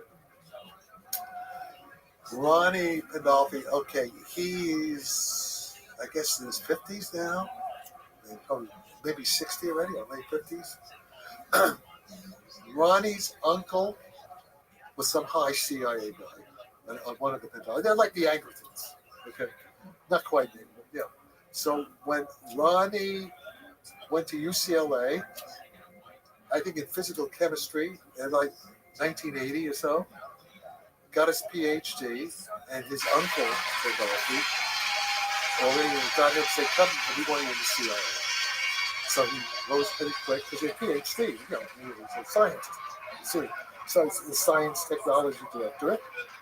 And apparently he worked for Christopher Green. You heard of Christopher Green. He's the guy with the dead bodies, the aliens, and the guy with the blood, Gary Nolan giving them the, you know, Christopher, you just look, you got to do your homework. Hal Puthoff, Chris Green, these are guys. They're the guys who engineered the New York Times article with Leslie Keane. I was actually with them in London when they were doing it. What? Yes. This is Chris Green? Christopher Green. Yeah. Kit Green. I call him Kit Green. Okay. Anyway, keep going. I don't want to get you off. I don't want to get you off track. Yeah. Harold Chipman was called Chip. Okay. Oh, his CIA name was Orwell. Nice. Doing operations. Now I like that. Orwell. Okay. I don't know what. And Christopher Green is Kit Green. Kit Green. Yeah, they're all FDA Ultra, you know, SRI, all this weird test. So in any case, it's called the weird test. And so when Ron goes into the CIA, his boss is Kit Green at the weird test. To evaluate all this UFO and all this paranormal stuff, you know, Bob Bigelow and all this things going on, you know, all this weird stuff going on. Uri Geller, so they're all networked. So because of Ron's background, and also Ron at some point, he's the guy or one of the guys that goes every morning to Reagan, and this was dealing with Reagan and Bush, I think. And as far as I know, they told him Clinton, and who was after that? Obama and Trump. He would, one of the team that would frequently, I don't know, did it every day, he would go in the morning, the national intelligence estimate for the President of the United States, give him the information, sit there with the president. All these presidents, Pandolfi. Wow. My understanding, whether it's true, I'm, you know, just like, maybe I'm a dummy, maybe I don't know what that's like, but I'm saying this is what I was told. Right? Okay. By who? By him, by him or by other people. Okay. All right. So when Trump was president, okay, so first of all, Putin sends these guys, they asked me in June, this is right before Trump's 70th birthday, he's a candidate. And the Russians asked me, what do I think is Trump's attitude about NATO? What do I think is Trump's attitude toward Vladimir Putin? Well, no, you'll see it. And what do I think about Israel, about Syria, about Iran? I don't know. I don't know. But they're asking me this for some reason. Okay? And I don't know what I said. So, I was trying. I know this guy, Michael Savage. He's like, he was like a right wing guy's close friend. He's a friend of. He's a Trump supporter. He goes to Mar-a-Lago. His family very well. They're billionaires. The private jets they flew to Mar-a-Lago and that stuff. Oh yeah. So obviously the Russians know all this, right? These guys, because that was in 2011. They came in 20. Yeah, came after that. It was already Mar-a-Lago. So the Russians monitor. They're smart. I have a friend in London. Who is Sandhurst. So Sandhurst, like the British West Point. And he was involved in the Army, military intelligence, the British Army. Mm-hmm. He's a guy I dinner with all the time. I go to a club with all these guys in London. And when he left the Army, he went into, he was in a special branch of the London Met. Special branch, okay? So part of his job is when Russians and people international to provide security to the Russians. This is back, like in the 90s, the 80s, 90s. Up until recently. And so he was telling me when the Russian intelligence, they have a word. This person, they have the term serious. I don't know what it is about. Serious person. Serious person. Schmuck. Serious person. Okay. fuck around. Okay. And this guy, this English officer, telling me this. He said, the Russians, Putin considers Sarfati a serious person. Interesting. Okay? I got this bullshit from Chris Mellon, who never took a physics course, he didn't know anything, and I'm trying to explain stuff to him, and he gets off telling me that don't be so sure about what you're saying. Now, it could be he knows what I'm saying is right and doesn't want people to know. So there may be a legitimate reason he has. Or maybe they walked him into the belly of Area 51 and they showed him exactly how it works. And they flew around in one of those things. They're too stupid. I know. Even that. Okay. Well, let me try to be positive. See, one thing. Okay, I went to the ROTC at Cornell. I was at the ROTC. Everybody had to be in the military at Cornell in the 50s. Mm-hmm. And one of the things in the intelligence seminar. See, it's like The worst kind. you have to get into the mind of the enemy to understand their motivations. Be like you want. Any good cop knows this. You got to, get into a serial killer. You got to think about the serial killer. Know what he's going to do. Okay. Anticipate their next move. Yeah, because Look at this west right now, side. Christopher Mellon is an enemy of Jack Sarfati. Colonel John Ellis is an enemy of Jack Sarfati. Enemy of Jack Sarfati. Elizonde is enemy of Jack Sarfati. But I got to think. I don't understand why they would want to be an enemy. Well, we argued over Donald Trump. That's a dumb reason. That's a dumb reason, but maybe. Okay, now I'm going to try to be not hostile to them. I'm going to do because I look at RFK Jr., who's I respect RFK. Even though I may disagree with certain things about the I'm not sure. I'm not a medical person. I don't know. But RFK, I see RFK Jr., and I can vote Democrat for him. Because, but I see RFK Jr., this man is a thinking man. He's a serious person. He's an intellectual. He's noble. He's noblesse oblige, and his family is sacrificed. And he's an intelligent man. He's open to reason. And he's authentic. He doesn't bullshit around. And he's a polite man. He says, I will not say anything against any of my my competitors. Yeah. They don't like to talk shit about people. Yeah, and I won't say it's Donald Trump. Right. And so, so he's... That's not who you are, though. No, I'm like Donald Trump. I'm like Donald Trump. Oh, yeah, you're throwing bombs everywhere. I come out with it. Yep. Absolutely, man. I mean, I'm from Brooklyn. Yeah. New York Jew from Brooklyn. You're Jew. And with the Jewish mafia, there's mafia connection. Right. There's all that stuff. Exactly. All right, I mean, Mike, you fuck around with the Sarfati, I fuck you over 10 times. See, that's interesting about you because you're unlike any academic in that way. That's why I quit. I couldn't stand them. Yeah. That's why I quit. I quit academia 50 years ago. Do you feel that there's sort of like they're a bunch of pompous assholes. I mean, a lot of them smart. They do good right. A lot of them just they're bubbles. And a lot of them are idiots. Too. But a lot of them aren't. You mentioned. And a lot of them are communists. You mentioned this briefly earlier. You said that. You said you were reading that quote out of the book over there. That they wanted scientists who weren't afraid to speculate. Oh yeah. What I That's see. The CIA. That's the CIA. The CIA. So what I see in academia and some of the most respected scientists and people in academia that are studying this stuff is they hate to speculate. They don't like to talk about their feelings on things or their opinions on things because it can taint the science, it can taint the facts. Yeah, and also there's another reason. The real reason, that's the public reason. That's their bullshit reason. The other reason is that they don't want to lose their grants. Right.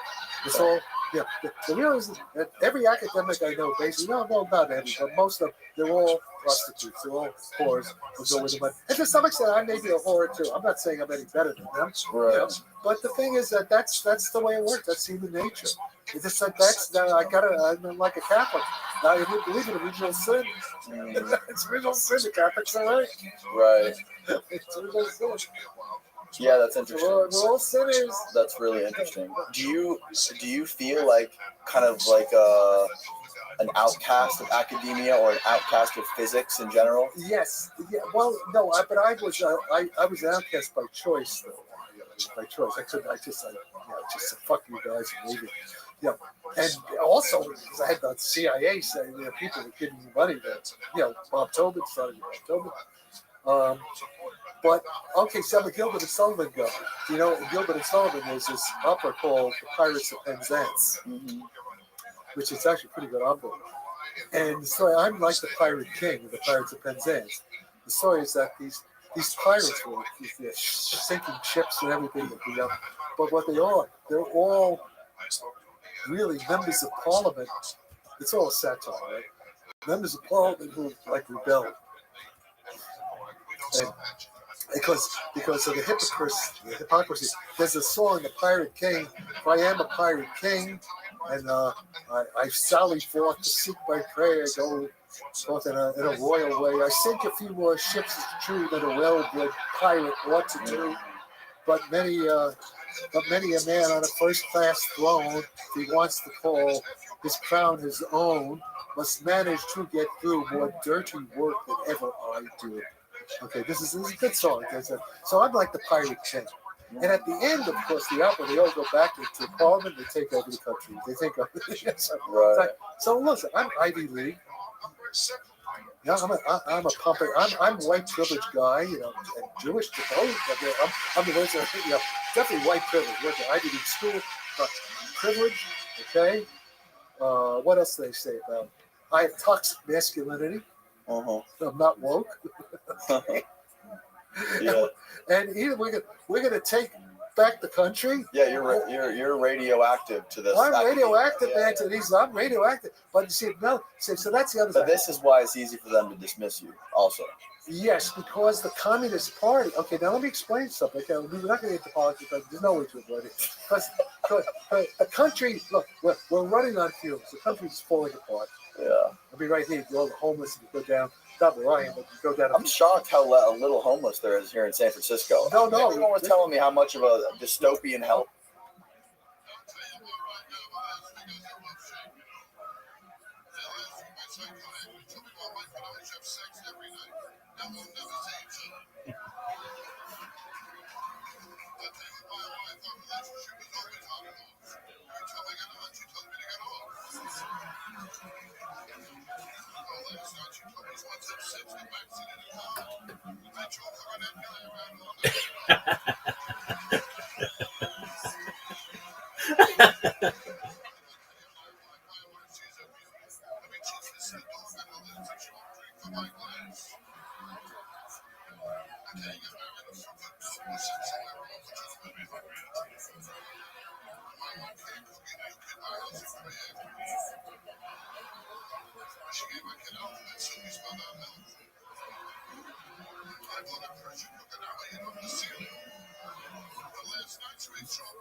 Oh, what a funny person.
Now, Okay, but wait, no, you don't understand. You're right now in a privileged.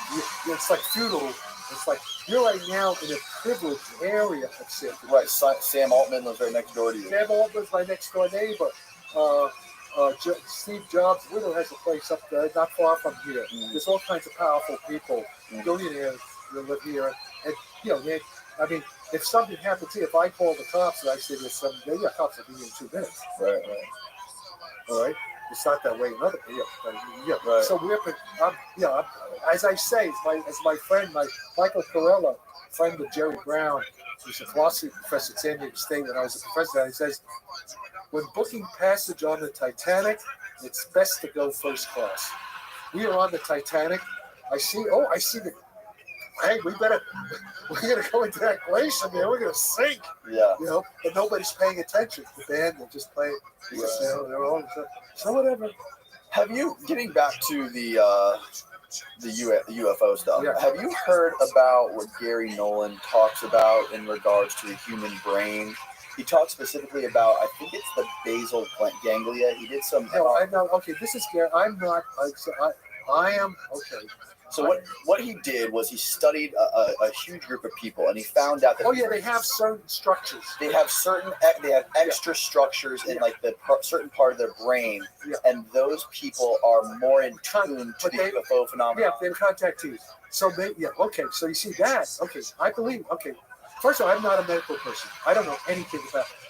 I know certain things, and I know. See, a smart man, and when we learn with PhD, but a PhD is you don't know everything, but you know when you don't know, and you know how to get information to find out as much. That's the talent. That's what a PhD level means. And guys like Chris Stone, they don't know that. They're low level. I mean, they don't respect. They don't realize that they should respect the self-body. I mean, So, but in any case. But that's what I was telling you about Walter Breen in the crash. I think it's Roswell. Let's assume it's a Roswell crash. And then he claims he suddenly got superpowers. Mm-hmm. So that's consistent that something happened. They zapped him, and he got these powers. So probably Uri Geller said he had with Uri Geller. Uri Geller beam of light went into his head when he was 5-6 years old. Around the same time I was getting my phone calls, maybe a few years difference, but. And then he got the power to bend the metal, he claims. And then there's this guy at the time who witnessed this, was a young soldier, about 19 years old, Israeli defense soldier, who saw this happen, saw the thing come down, the orbital light and zap Geller, who later came out only recently, he was general in the Mossad, in the IDF, saying, yes, I didn't want to say it until I retired, but he witnessed this incident with Geller. Okay? So everything that Gary Nolan says, and I accept Gary Nolan's expertise. I don't know what he knows. Angle that mic that way. Just grab it. Okay, can you hear me? Yeah, we're just trying to optimize. So the answer is I support whatever Gary Nolan says in his field. Mm-hmm. I don't know if he supports me because he works with Chris Bell and says anyway. So Gary Nolan has to decide which side he's I has to get the sides to come together. Yeah. So going back to that, there's also a connection to like paranormal shit too. Well, that's what I'm telling you. Yeah. So in his studies, it was not just people who were able to experience or witness these UFOs. It was also the same people had more paranormal experiences. Of course, like I have had. Like you have had. Well, I just tell you all this weird shit that's happening. Right. Oh, that's paranormal. Right. Yeah, that's kind of paranormal. Of course. But like, if you listen, I don't know if you've ever heard Bob Bigelow talk about poltergeist. Of course. He talks about hearing poltergeists in his house and seeing ghosts. And it's not just him, it's John Rabbi, it's a CIA guys, John Ramirez. Viewing shit. Yeah, well, remote viewing, that's what Hal put up in Russell Sarah. And the remote viewing. I know some of them. It's real because I experienced that with Marshall Navy. I was like literally back in ancient Egypt. You were taking LSD. Yes, and I was there. I mean, it was like it was like spectacular VR. I mean, but I don't think my brain is that good. It could do that. But yeah, it was like I was there. It was mental time travel. Fred Alan Wolf has written a book about this, his experience on these psychedelics. He went with the shamans in South America. You should read his book. He talks about it. And then it's in Gladstone talks about it. Yeah, history. But I actually, with Marshall Navy, I went back. I was in some ancient Egyptian emerald temple. Emerald Temple. An emerald temple. Wow. Yeah, with these like the gods of Egypt, the ancient gods of Egypt. I was with them. And they're like coming back. They're like ETs. You know, so it's a bit of real contact. And then I was also a Knights Templar. And I remember, I got the spear. I got the spear on my leg or something. Like the spear on Jesus or something. That was unbound here with the spear. Oh, and then I was also a soldier in World War II in the trenches. Yeah. Oh, wow. So these are LSD experiences. Wow. So like I was like somebody else's mind, okay? Yeah. Okay, so this is real. And this only happened with Marshall Navy, who's a very unusual guy. Who made, by using his psychic powers, he died, I guess, in 1980 with $4 billion, which, not as much as some of these guys have back then. Like this pre-internet, this crazy stuff. What is your opinion on some of the work John Mack has done? Oh, yeah, okay. Oh, in fact, I know a kid. I know this kid. These are UFO experiencers, these abductees. Yeah, I know John Mack. Friend of mine. You knew him personally? Yes. He's part of the whole thing. Right. Of course. We're all getting. What is your opinion on everything he's done in specific? Like, it seems like I there's support more. 100%. It seems like there's more of these sightings around schools involving young children. Well, that's what happened to me. They want to teach it to young receptive minds so they can instill with their stuff. Yeah, of course. The answer is yes. Everything's up. And John, I still think, although I get a lot of pushback, I still think that John was assassinated. I was with John right before he went to London and got himself killed. In San Francisco here. And he had just come off the Caribbean. He was on a yacht with Werner Earhart, one of the guys who had funded me with the whole thing here. Really? And he was going, and you see, John was also, he had a double life. John, got a Pulitzer Prize for T.E. Lawrence, by the way, Lawrence of Arabia. Lawrence of Arabia. Okay. Separate from his. And John went up to, Oxford or Cambridge to give a seminar on Lawrence of Arabia. He was getting a prize on Lawrence of Arabia. And when he came back, it was midnight. And I know it's this big street. It's a well-lit street. I mean, come on, it's a well-lit street. No traffic. And this guy from Czechoslovakia, say was an immigrant from Czechoslovakia, on a truck runs him down. Come on. And they said, yeah. So he looked the wrong way. Yes, they looked the wrong way. But what's happened? But this is a broadly, like a boulevard, bright lights, and he was right across the street. So even a truck could have seen him a mile away. The guy said he was drunk. This was an assassination because I'm pretty sure, and I don't care what his family would look like, these assholes. No, don't say that. I'll say it. I think he was assassinated because he was involved in intelligence operations. John Holt is Harvard. He's all part of the CIA stuff. So, he was involved something with the Islamist, revolutionary things going on around that time. So I think he was hit. Also, I have another friend who's in French intelligence who was assassinated in the same way that Harold Shipman was. Guy from the French intelligence, Jean Nadal, who I do, and who was actually working with Francois Truffaut, who played the French scientist, Francois Truffaut plays Jacques Vallée in Close Encounters of the Third Kind, where I got Vallée into the Hollywood connected to the party that Francis Coppola gave at his house in 1976 with Spielberg and all these guys, all these guys were there, and that's how he connected. And but Francois Truffaut was involved in an intelligence operation with my French friend Jean Nadal, who was in San Francisco, and I've nothing like everything. He was working for the French CIA, and he had found some stuff connected with people, maybe the Russians, I don't know, something. He had found out, they were going to assassinate, this is 1977. There was a plot to assassinate Nelson Rockefeller, who's still alive. Rockefeller died, but and there's like the union, there's all kinds of. In any case, he and Truffaut knew about it. And this was when we were up. Oh, this was when we were up in the. I saw the apartment opposite that George Rockefeller was paying for our PCRG apartment. It's in Hippie Station. And John is up there, and John says he feels his life is in danger. This information. And he says, if something happens to me, he's holding my arm. So if something happens to me, please, investigate. A year goes by. Again, somehow somebody tells me, oh, my French, another French friend of mine, Michel. My friend Michel, his father's a general of the French army. He said, yeah, I hang out with these guys. And he says, Jean Nadal is being buried in Père Lachaise Cemetery. Sudden cancer. Yeah, it was like Polonium. I'm sure it was Polonium poisoning. Yeah, he was killed the same way Harold Chicken was killed. Francois Truffaut died suddenly, not too long after. Just to see how when Truffaut died. Okay, so guys get whacked. Have to get whacked, and this fits right in what Goosh is saying too. So, remember David Goosh? Yeah, of course. Huh? Yes. Yeah, so I don't know. What did he say about people getting whacked? Well, I don't know, because you heard, but he didn't say much, because he can't say much. I don't know, was he implying it's the CIA killing people, or is our own guys killing them? Who knows who? I don't know. What do you think about what he said about there's actual bodies, that we have possession of bodies? Yeah, well, I know that. I mean, that's what... You know it? Well, I don't know it for sure. I haven't seen the bodies.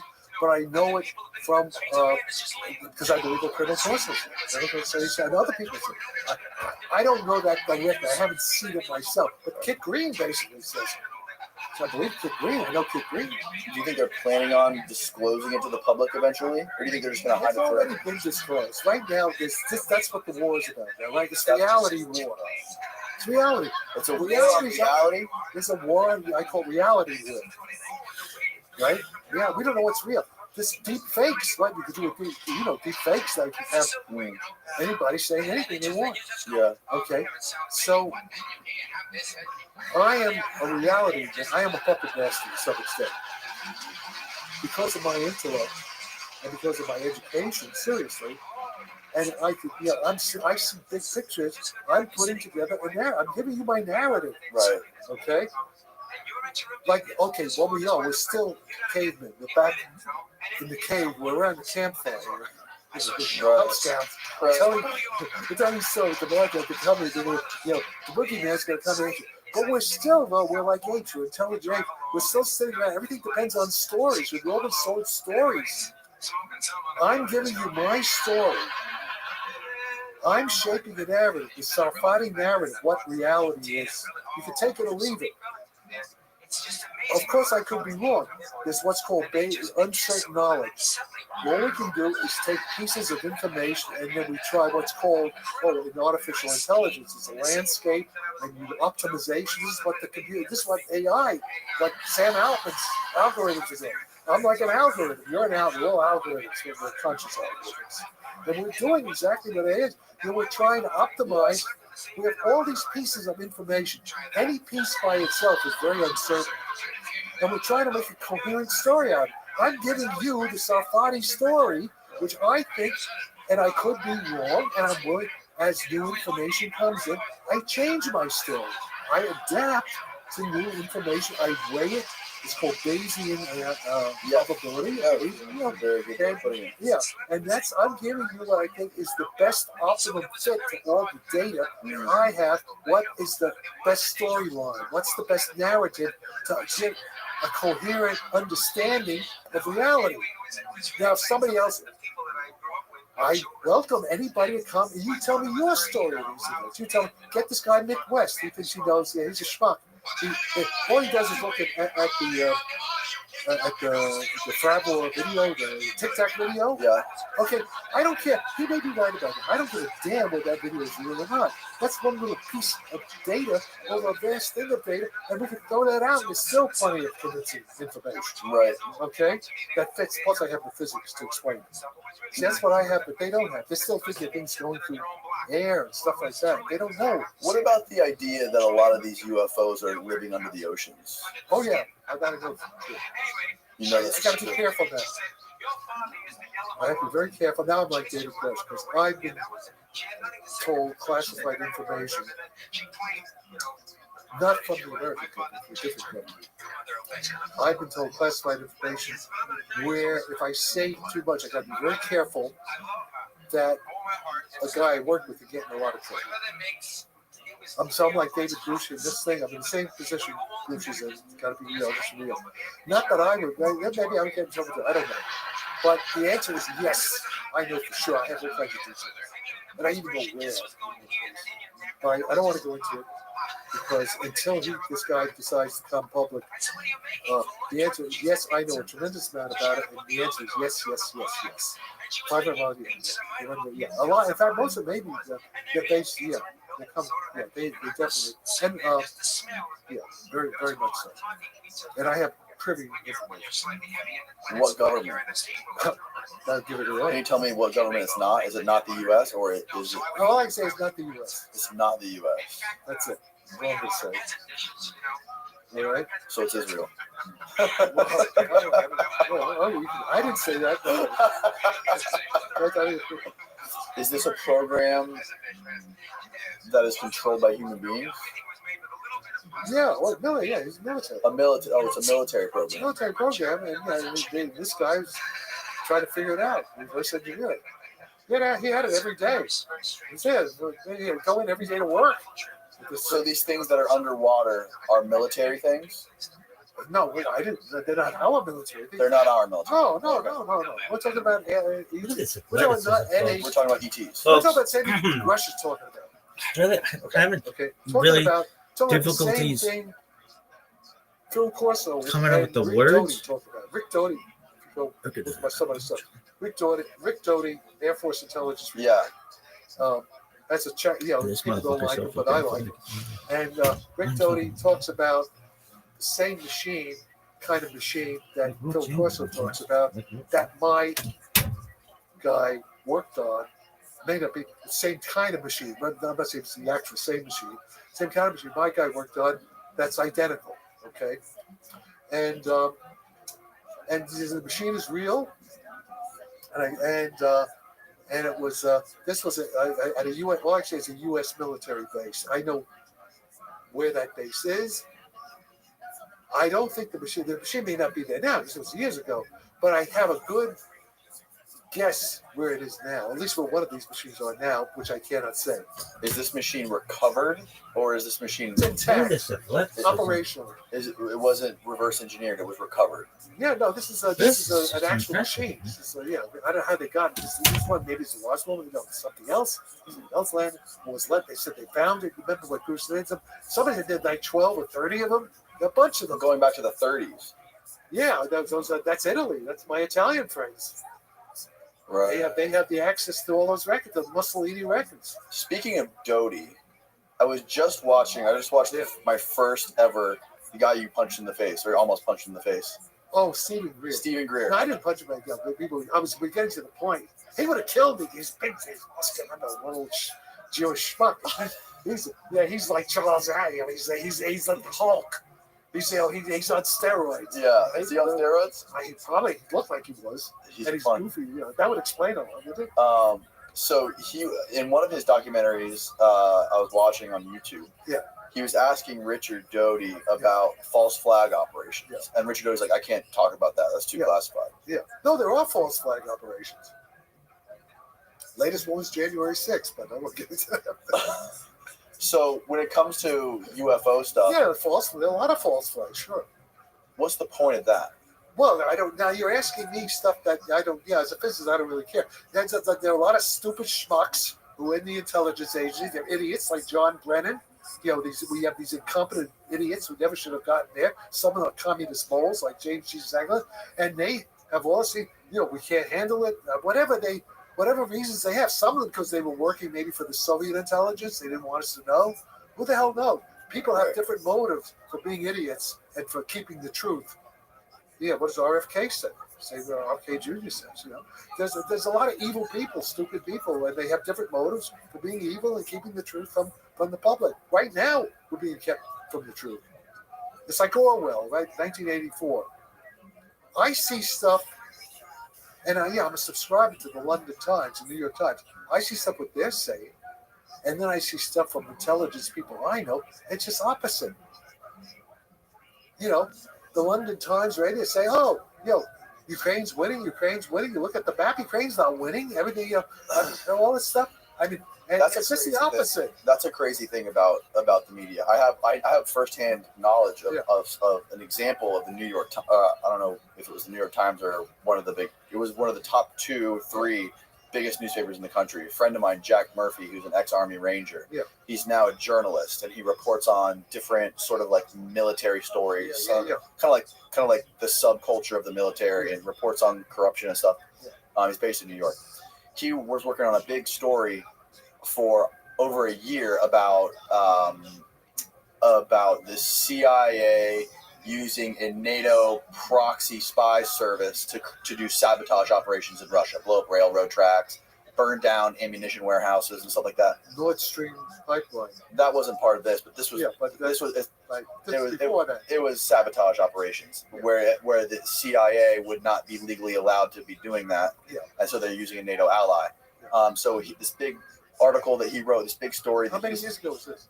This was this past year, or this was 2022 rather. Last year. So it could have been what was the pipeline? Was that just now, recently? The pipeline was also, I think, last year. Yeah. No, maybe it was the beginning of 2023. I think it was 2022 with the pipeline. Okay, right. The beginning of 2022. Well, they did the pipeline. So maybe. Anyways, the point is, he was getting ready to publish this big story with one of these top 3 newspapers in the U.S. And right before they pressed the button, his editor at that newspaper said, "Hey, we got to get on the call with the CIA deputy director." Yeah, of course. And he got a 3-way call with the deputy director of the CIA, and he said, "No, this is completely false." He's like, "This is not true." We don't know what to believe. So he said, we can't verify this at all." So he said, "Okay, that's fine. We'll put it. They call that. There was a book about that. There's a movie about it too. What they call that when they crush a story. There's a term. Well, here's what happened. Okay. He said, "Okay, fine. We're just going to put that in a footnote of the story that you denied all this stuff. Okay. You said it's false, right?" So it's like, great. They got off the phone, whatever. They hung up the phone. The story never got published. He called his editor at that newspaper the next day. He's like, "What's the deal?" Like, we're not going to publish the story. Because the deputy director of the CIA has an off-the-record agreement. So if they don't agree with it, it just doesn't get published. Yeah. So it's bullshit. It's crazy. No, it's not crazy. We're living in a banana republic. There is no real freedom in America anymore. We are no different from Russia, except we're a little more subtle. And we're getting less subtle now. The Bidens are getting unsubtle. Well, I mean, technically, it's not like he didn't have the freedom. And he was able to self-publish it in his own website. It's just that publisher website. Right, exactly. Exactly. Yeah, it's a form of suppression. They're suppressing the information. And and it's getting worse. We're losing our constitutional Bill of Rights. We're losing it. But RFK Jr. says, "Look, they're doing it to him." Yeah.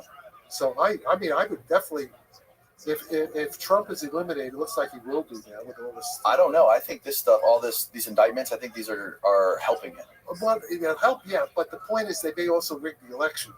We don't know that. There's ways that when I say rig the election, they could also not just changing the votes and fake votes, but through the algorithms of Google and stuff like that. Like they suppress the information on Hunter laptop. Right. Things like that. Right.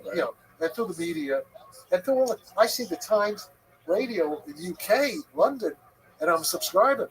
I used to read it. I still read it for other things, but they're giving totally opposite picture from what Colonel McGregor and other people I know are saying. And then you look at the map, there's objective, you can see. Institute for the Study of War, which is, I think, a British think tank. I'm not sure. Maybe it's just Washington. And they show, the front line. And they show what's being contested, like how much Russia has, what the Ukrainians are trying to have. And you see, they haven't since the beginning of the offensive, they haven't done anything. But they killed hundreds. I don't know how many tens of thousands of Ukrainian soldiers. It's a meat grinder. Right. It is. Yeah. It really is. So it's terrible. It's all because Biden got bribed by oligarchs who gave Hunter millions of dollars because the country, we're falling apart. If you want to keep your funding, you better shut up about politics, Jack. No, but that doesn't. Right. Actually, it seems that my funders like what I'm doing. Right. Okay.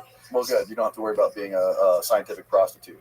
No, but of course the enemy they could hit by a car. Right. I mean, so I don't want that to happen. So well, hey, I'm right now. I'm 84. Could be a case of Sarah. Maybe they're protecting me too. I hope so. Yeah. You try to kill Safari, you get zapped by a UFO. What the fuck? You know what I mean? Are you familiar with what Eric Weinstein said recently about he was talking a lot about Ed Witten, and he was saying that people like Ed Witten aren't even within striking distance of this anti-gravity technology, and Eric's opinion was that this whole Tic Tac thing and all these congressional hearings are a smokescreen. Yeah, because Eric's an idiot. Eric, okay, and Eric, he's angry with me now because I told him he was an idiot. I didn't say it. Somebody. No, Eric's a smart guy. Eric is what Einstein called an intelligent fool. Okay, I know. I grew up with Eric all my life. Eric, he's a very smart Jewish guy, like a rabbi. He's got gravitas.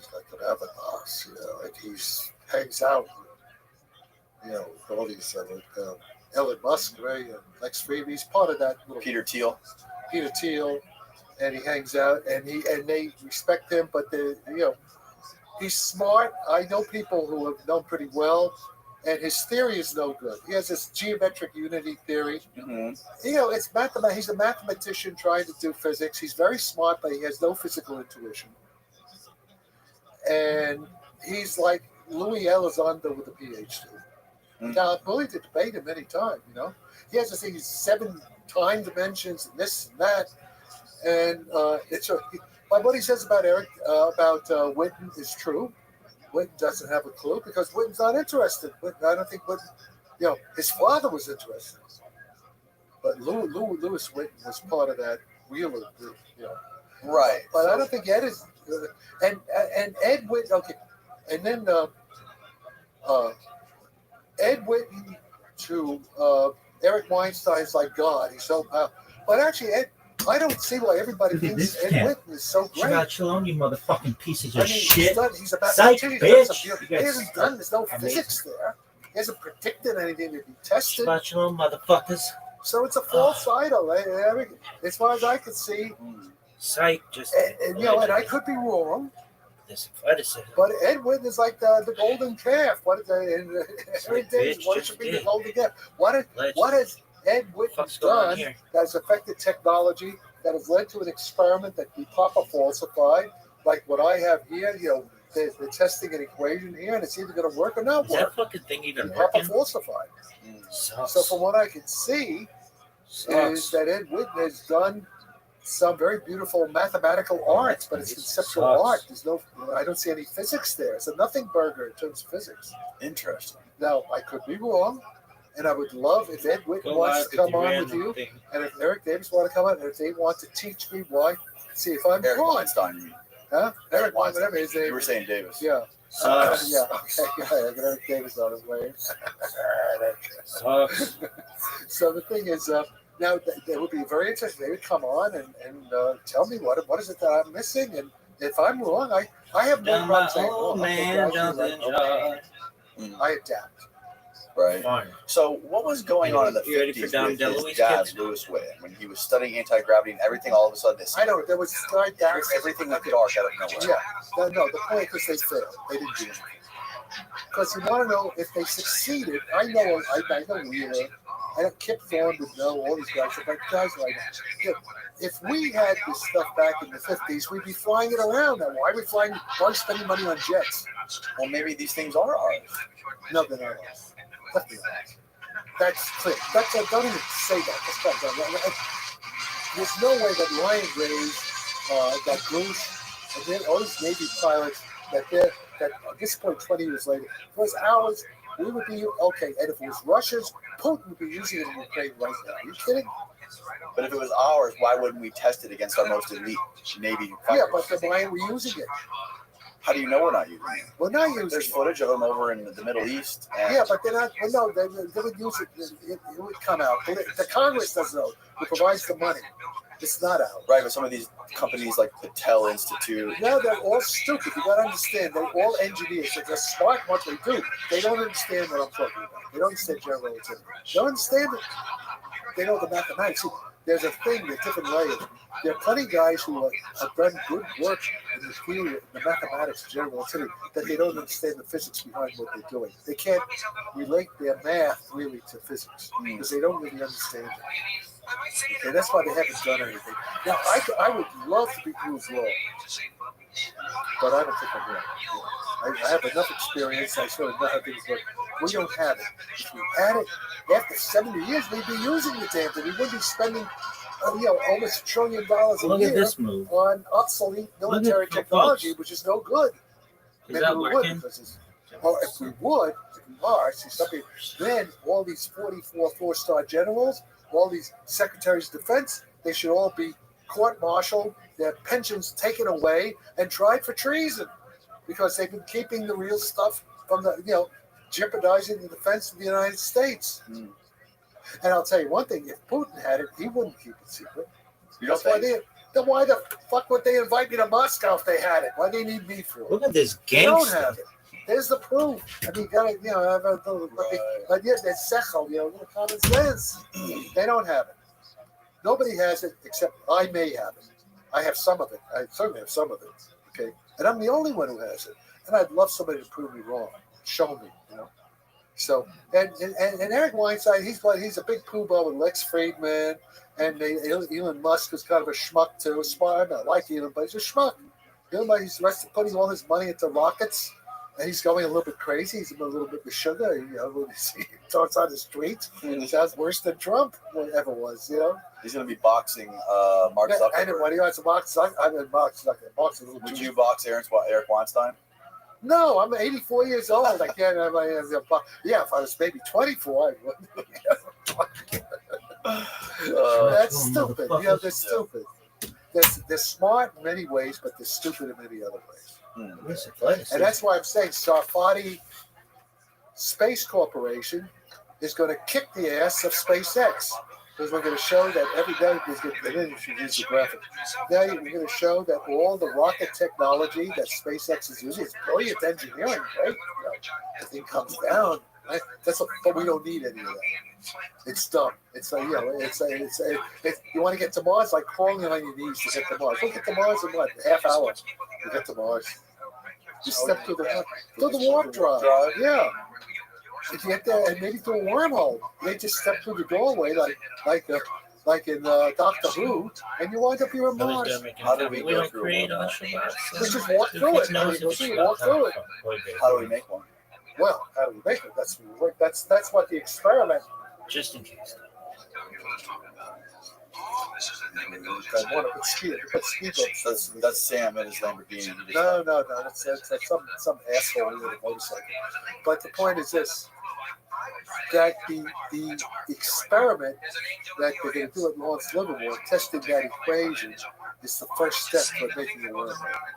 If that works, then we now. If it doesn't work, you have to go back to the drawing board and see why it didn't work.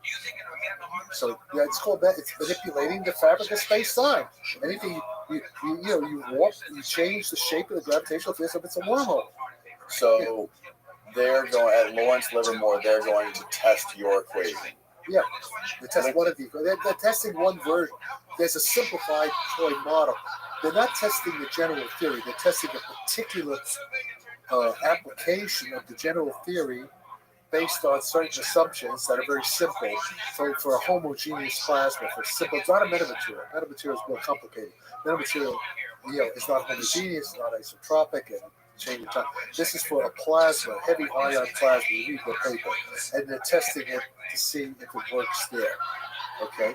And if it works, then it's a sufficient proof of concept.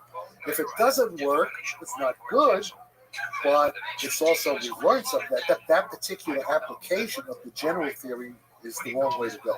At least it doesn't work for plastic. Okay. So they've tested some of it. Now, what they're testing, they got this huge machine and they got these beams of heavy ions. They're smashing them together in a tenth of a millionth of a cubic meter, tenth of a millionth, a tiny little volume bubble, and they're going to create a gravitational field that's 16,000 times the Earth's. In other words, you would weigh, if you were in the little guy in your bubble, your weight would be 16,000 times your Earth weight. Wow. 16,000. What would that do to time? Well, that's a good question. Yeah. But and it's going to yeah, that's a very good question. Actually, it'll be a time distortion maybe. Actually, thank you. I'll calculate that. But I was worried about whether it would make a black hole, which might be bad. And haven't they already made a black hole in the lab? No. They've done what are called simulations, where they simulate. It's a computer simulation of a black hole using metamaterial, but there's not a physical black hole. This would be a physical black hole. So I checked. It turns out, even with their tremendous energies, what they're doing, it's nowhere near a black hole. But it is 16,000 Earth G, and the curvature, what's called the curvature, is 10 to the 22 times the curvature at the surface of the Earth. Now, if the Earth makes a certain curvature here, it's very weak. It's very weak. But this is 22 powers of 10 stronger curvature, according to their numbers. So but it's still not a black hole. It doesn't make a black hole. So we don't have to worry about that. You explained a little bit about when we were talking about the warp drive, that you would need very little power. Power supply. You can do it with should we try? Cell battery. Yeah. Should we try? Okay. Let me see. Do I have? Hang on. Okay. Can you see this? Tell me if you see this. Yep. You see the whole look? Hold that. It's gonna fall. Yeah. It's gonna what happened. Hit it. Okay. So you see this? Yep. You got it too. All right. Okay. This is Einstein's gravity field equation. Okay. Okay. And you see that thing called capital G divided by C to the fourth? Mm-hmm. Okay. That's the couple. Capital G is what's called Newton's constant of gravitation. The little c in the denominator there to the fourth power, that's the vacuum speed of light. Okay. Okay. Now, just mathematically, now guys, you have to know some math in high school. If you let that c in the denominator get small, okay, if you let the denominator get small, then that coefficient g over c to the fourth gets bigger. Just when in the denominator, you let the denominator go to zero. Eventually, you go to zero. That's infinity. One over zero is infinity. So, in general, if you haven't been totally dumbed down by the Communist Party making Americans stupid, and when they say that math is gender, math is white privilege, don't teach math because you make blacks look dumb. And what the fuck are you? I mean, you out of your fucking minds? Yes, you are. You little bastards. Fuck them. Okay, I don't give up. All right. No, but seriously, they're making us stupid. Russians are laughing at us. Yeah. Yeah, well, critical race theory bullshit. You're the real racist. We're not the racists. Assholes. All right, so what the hell does this mean? Well, here the speed is 300 million meters per second. But the point is, inside the metamaterial, it's not really the speed, but it's as if the speed is going down to zero. And since the speed is going down to zero, the coefficient itself is getting big. So, this is the warp field. This is the gravity field we want to control. Oh, lift it higher. Okay. The G, big G here, G mu, that's the warp field. Okay. Okay? Got it. Okay. This is the energy needed, the power. The T, the big capital T, that's the energy needed. Okay? Okay. So you want to have for the tic-tac to do what it's going to do, it requires a certain amount of G. Okay. Whatever that is, you keep that fixed. Okay. You make the effective C a lot smaller, And since G is fixed, and this is getting bigger, the coefficient getting bigger, that gets small. That's the idea. This is the amount of energy you need. So it's only because G was small and C was so big that they couldn't get it to work. But in the metamaterial, you can make the effect of C very small, and then you get the amount of G you need for a very small amount of energy. It's just math. It's the math of a hyperbola. You get that? You know? And you see, the fact that most people can't get that is why America is going down. Because you see, the Russians, the Chinese kids get it. Mm-hmm. The Russian kids know it. For them, it's nothing. But for most Americans, it's something. And that's why we have been defeated. And we're going to be defeated. Can you give me a beautiful, Can you give me a beautiful analogy to understand that? No. This is what the higher, a little bit higher. Z equals XY. Hold it up higher. Z equals XY, right? Okay. So you want to have Z fixed. So this is okay. You want to have a fixed Z. You want to fix Z. Wait, you can't hear you because you're not talking to the mic. Okay. This is Einstein's equation in the simplest terms. Okay. Z equals XY. Z equals XY. What is Z? Z is the gravity field. Z is the gravity field. It's the warp field. It's the propulsion field. Okay. The tic-tac warp field is Z. Okay. Okay. Y is the energy you need, the power. You know, the how much voltage. Okay, Y is the volts. The power. How big a battery you need is Y. Okay. Okay. X involves that capital G over C before power, the coupling. That's the coupling. So that's the transduction. How an input, Y is the voltage input, and then Ohm's law, resistance. Okay, if you have a voltage and if you increase the resistance, you get a smaller current. But if for the same voltage, but if I lower the resistance like a superconductor, I get a bigger current, right? So in the same way here, what we're doing, the whole trick is with the metamaterial, we're making X big, Z. Can you see this? No. Yeah. I can see it. But the trick is you keep Z fixed. Z is how much warp power do you want? How much warping of space-time do you want? That's Z. You keep that fixed because there's a certain amount you want to escape the Earth. That's it. Okay. Okay. And Y is how much voltage you need on your Tesla battery inside the UFO. Yeah, how much power? Okay, how many? Yeah, what are they? Kilowatts of power. The what do they call it? You buy the battery lasts a certain number of miles. Yeah. Okay, so that's that. That's what Y is. How big a battery? How big does Elon Musk have to make your battery? How much range do they get in these UFOs? Well, wait a minute. First, let's just get the idea. Okay, right. Don't ask me that. So I'm just making an analogy. Don't take it too literal. So now, and X is the coupling. That's where the metamaterial comes in. When we make X big, we make X big, keeping Z fixed. So you make X big, keeping Z fixed. That means Y gets less. Rise amount of battery power. I got it. Okay, so that's the idea. That's the trick. That's the idea of warp drive. So what the point is, everybody, all these smart assholes, like Ed Whitten, they think that you can't change X. They can't change that. They say X is fixed, you can't do anything about it. That's why they don't believe any of this. They don't think you can change X. What is X again? X is the coupling of the voltage to the warp drive. Okay. X. Okay. What is X? Is like X is the engine. Okay. X is the engine. X is the engine. I understand that. Okay.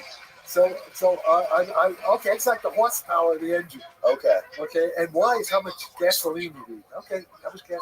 Oh, okay. Got it. Okay. So the okay. No. X is the efficiency of the engine. The efficiency. The efficiency. The efficiency. The more efficient the engine, for a certain amount of horsepower, this is like the amount of horsepower. Okay, the horsepower is like the warp. Okay. So as you make the engine more efficient, you need less fuel to get the amount of horsepower, right? or something like that. Yeah. Right. Not enough to make that violence energy collection. I'm trying to make an analogy. But the point is, look, it's simple mathematics. As z is fixed, you make x big, the z fixed, y gets small. Okay, there's a graph. It's called a hyperbola. Okay, let me just draw a graph. This is x, and this is y. I'll make it red, and this is z fixed. This is it. So A little higher. this is the fixed z. The red curve is called the curve of the hyperbola. Okay. You can see which way. So when x is getting small, what does it mean for x to get small? X to get small, you're moving toward the origin. This is 0, right? X is getting small, so if you go to x and y is going up there. Y is the other way around. The other way around. Okay, yeah. I want to go the other way. I want. Okay, no. I'm sorry. No, x starts off small. Right? X starts off here, and x is going there. So y is getting smaller. Y is the amount of energy you need. Okay. That's it. So this is, it's basically this curve. It's the curve hyperbola. That's it. Curve hyperbola. Yeah, this is hyperbola. See, now this is, I want to tell you something. In Russia and in China, even in France, the kids learn this when they're 10 years old. A 10-year-old kid, your kid should be knowing this by now.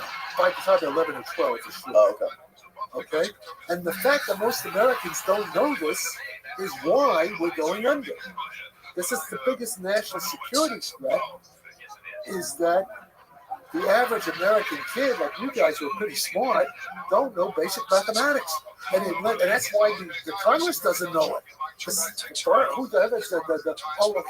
CIA director now is a PhD in physics. Oh, yeah. Who's the CIA director right now? That woman, I forgot her name. Is it a woman right now? It's a woman, yeah. And she's a PhD in physics. So she may already understand this. I don't know. Maybe she's keeping it secret. But she could understand this in 2 seconds. Who is the current CIA director? William Burns is the current CIA director. Okay, no, the DCI, the National Intelligence Director. Okay.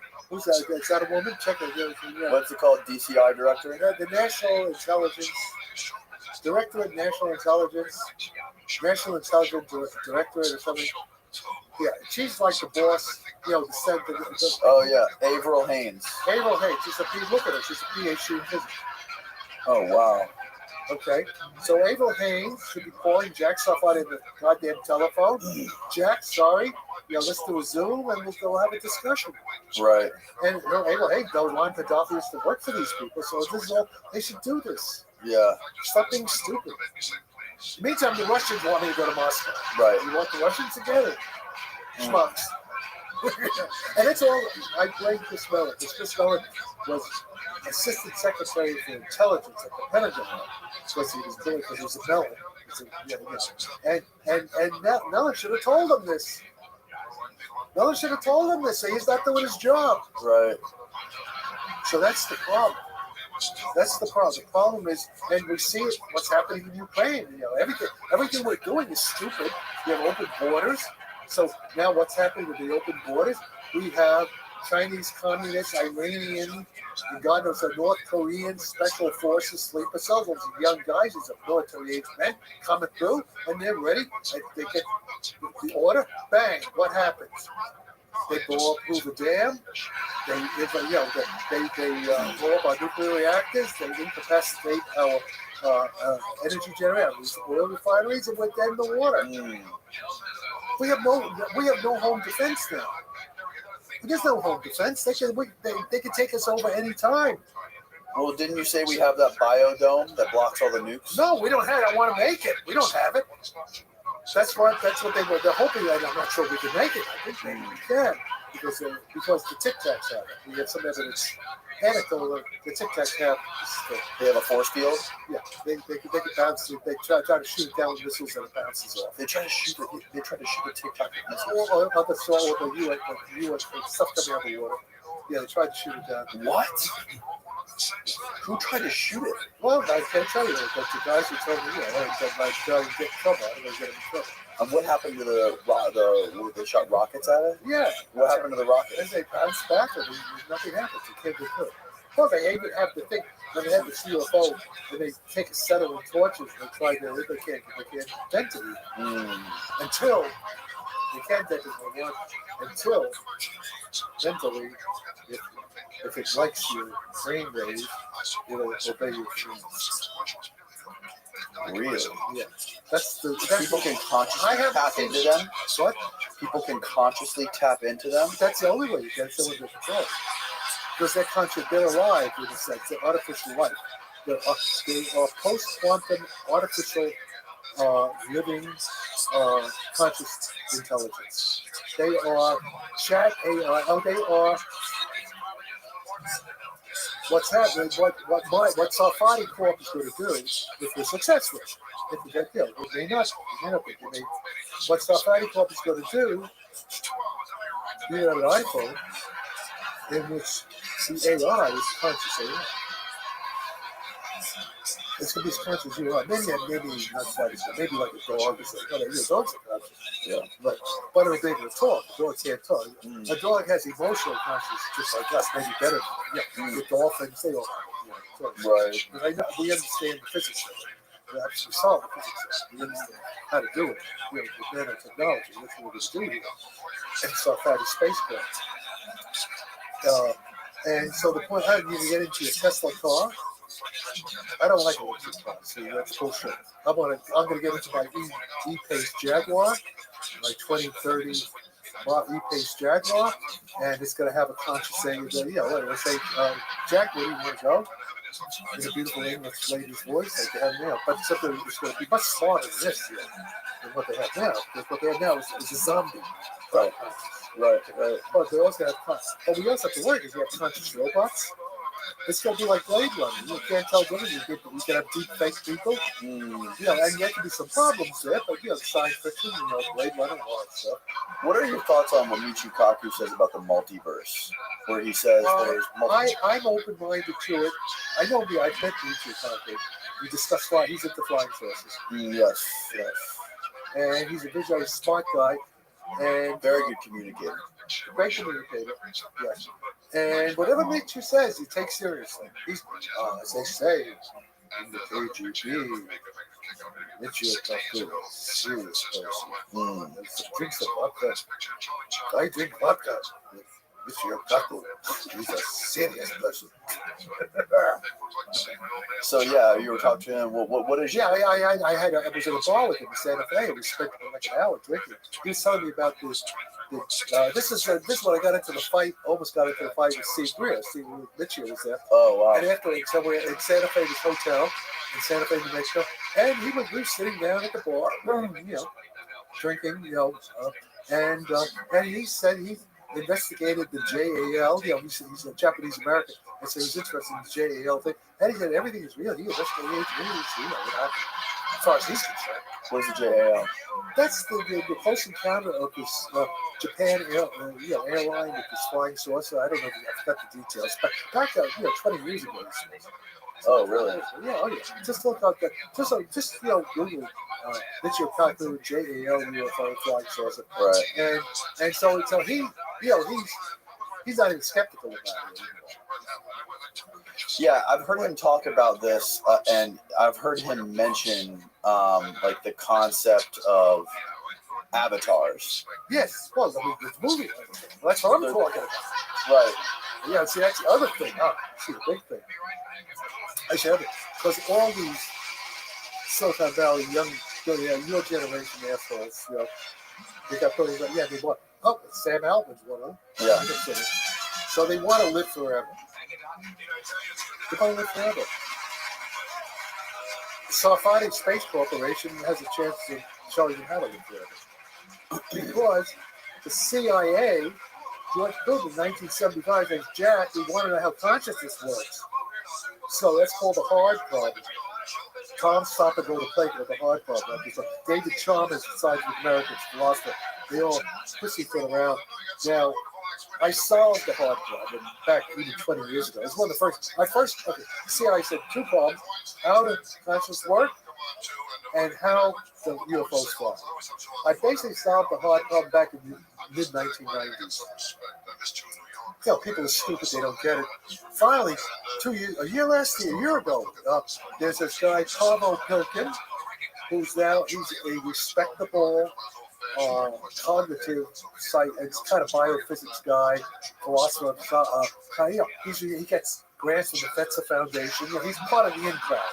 Kind of you see with Hameroff and all that. Yeah, he's a mensch.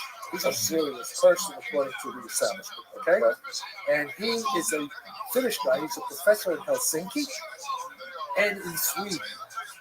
Okay, and he published a paper in December of 22 on the brain as a quantum measuring device, and section 7 of that paper, in a very respectable peer-reviewed journal, is the Sarfati theory of the mind-matter consciousness interaction, and he basically says it's the only theory in town that explains it. Nobody even else comes close. I explain using Boltzmann physics, you know, and it's all in there. Okay, and just like these guys have lost. Okay. And then it took me only at 2011, I basically solved the UFO warp drive low energy problem. And I gave a talk. I was working with Larry Lemke, who works with now with Jacques Vallée and Gary Nolan. And I was General Pete Worden, who's the head of NASA Ames back then in 2010, 2011. He had retired from the. He's the Air Force General, Brigadier General, who ran the Space Command. He has a PhD in astrophysics from the University of Arizona. So he's a smart guy. And then he took it. And my kind of informal student, this guy, Keon Levitt, he's now the research director of Planet Corp. They do these satellites for the CIA small, they do like SpaceX. Sky? What is Elon Musk called? That Sky? They always do the satellites. They do stuff like that. You mean the internet? Yeah, the space surveillance, all these small satellites. Space surveillance? Yeah. Starlink is the internet. They do like the Planet, it's called Planet. They're here, right here. It's Planet Corp. It's a spin-off of NASA Ames, the guys I knew. And they've done this.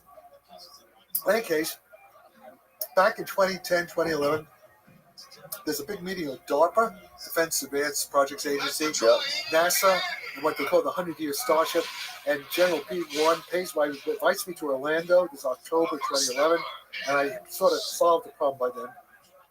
I did my basic paper, what I'm trying to explain to you guys. It wasn't as good as I have it now. I have things get better as we keep the time. But I give the first form of it. Eric Davis tries to put me down.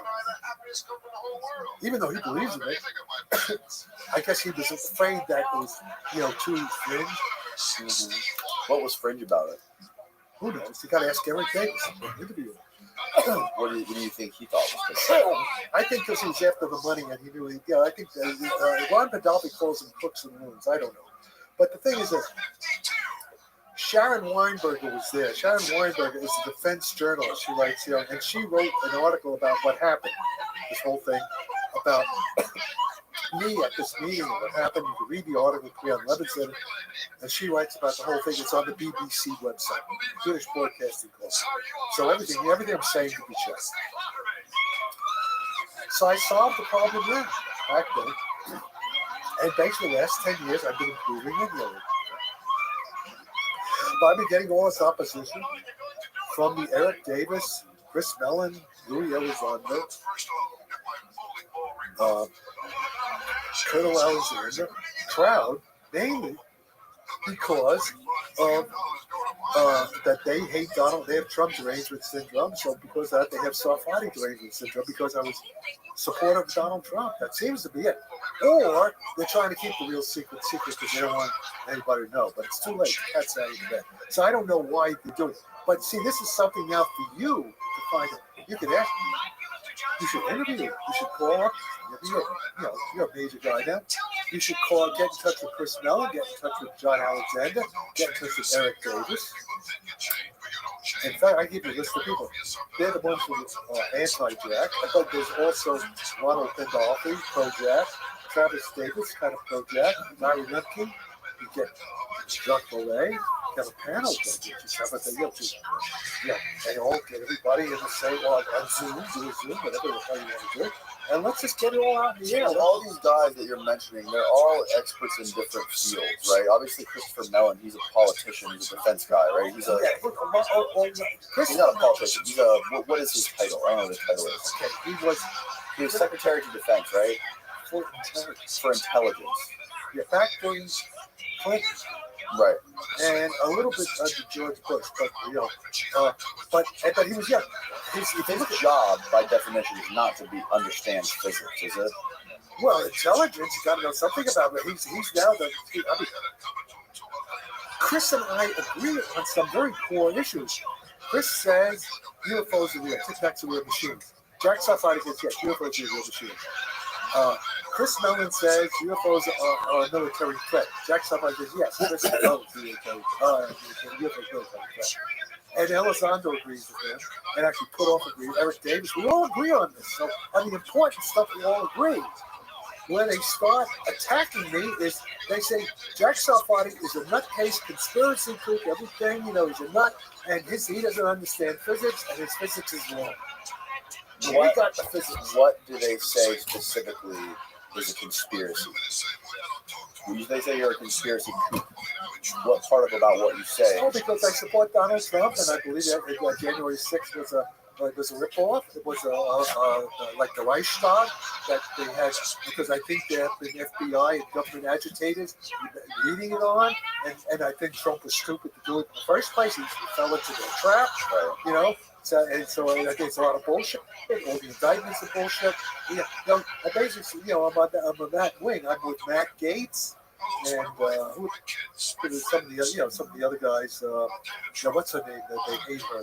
The girl from South Carolina, the congresswoman. Who's Green, is it? Whatever. I can't think of names offhand. And I asked about Tucker Carlson. All these people. And so that's why. So it's part of the Civil War. Civil War goes on. Yeah, no, that's you're basically just giving them an easy excuse to dismiss you by talking about all that. Yes, because I'm not going to compromise. I'm not going to. He said no matter what's true, they're going to be able to justify that. Exactly. And I'm not. For a while, I supported what's his son, Sanctimonious. He calls him. There's a good governor. Ron DeSanctimonious. Ron, your governor, and your governor comes off. This is interesting. And he says, at one point early, he says, we shouldn't be giving money to Ukraine. Ukraine's lost the war. It's stupid strategy. And then, because this is Colonel Douglas McGovern talking, he says, then one of Sanctimonious's donors, the big donor, calls him up. And the next 2 days later, Sanctimonious does a 180. It's just the money. Right. See, these are just politicians. Think about that, just going the script of their donors. These aren't just good. These aren't good people who want to make the country better. These are. No, that's right. But RFK Jr. and I support Trump, but I would support RFK Jr. is the real thing. Okay, I may not agree with everything he says on certain things, which I'm not, but he is authentic. And he is honest, and he's not bullshitting. He's not lying about it. He believes and that's why I support Trump. So Trump says what's on his mind. He doesn't bullshit around. He says what he acts on. He did what he said he was going to do. He doesn't. He's like me. Trump is like me. He's in New York, and he has enough money. He didn't go in for the money. He lost billions of dollars by doing it. He could have had, enjoyed his. He's doing this because he's a patriot. He's doing it because he seen the country going down to these stupid assholes. That's why he did it. Yeah. That's the reason, that's why I can't stop saying, as I'm a patriotic American, man. Right. The old school. So there it is. And I agree with. Okay, one of my politics. My talk's the same as Douglas McGregor, Ray McGovern, Scott Ritter. Scott Ritter got some trouble, but doesn't matter. He's a smart guy. And there's a couple of other guys that there's Judge Napolitano, Tucker Carlson, basically, Michael Savage, he's a personal friend, Yeah. and that's it. And RFK Jr. Hey, I think if Trump survives all this, the Stalinist show trials, 1936 Banana Republic, treason that they're doing in New York, and Jack Smith, that asshole, and all of it, if he survives this, and if he and if RFK got went in as vice president, they'd have a winning attempt. Well, as far as the indictments, I don't want to turn this into a political podcast, but the indictments, it seems like the Georgia one's kind of that's kind of a straight shot for them, because they have the recorded conversations with him, them. And I don't know what they have. They have some pretty damning evidence. Have you heard it? I haven't. Yeah, I've heard people. I can't remember it. I can't recall it right now. But sort of, why did you hear them say that they do what they would like? Yes. Yeah, basically. Either it was the guys that were working for him or Trump. They said something about, there was a quote. He said, "Find the votes." Oh, no, but that's, no. They're not going to, they'll win. No. Oh, no, that's bullshit. That's all? If it says find the votes? Yeah. That's bullshit. Okay. That's like saying, that is total crap. That's an ass. Oh, I'm not even, I can defend him on that. Yeah. And he said, fine. He meant by that, he believed, that's not lying. He meant that there were phony votes and there were real votes they haven't counted properly. By find the votes, he means weed out the illegitimate votes, the phony votes. He's talking about find real legal votes. Okay, let me tell you something. I have people, I've a guy I worked with, this is down in Orange County, okay? And they voted, and then some of their friends, they voted Republican, and their votes were lost. They were disenfranchised in the 2020 election and the 2022. They were disenfranchised. I know. My vote doesn't count here.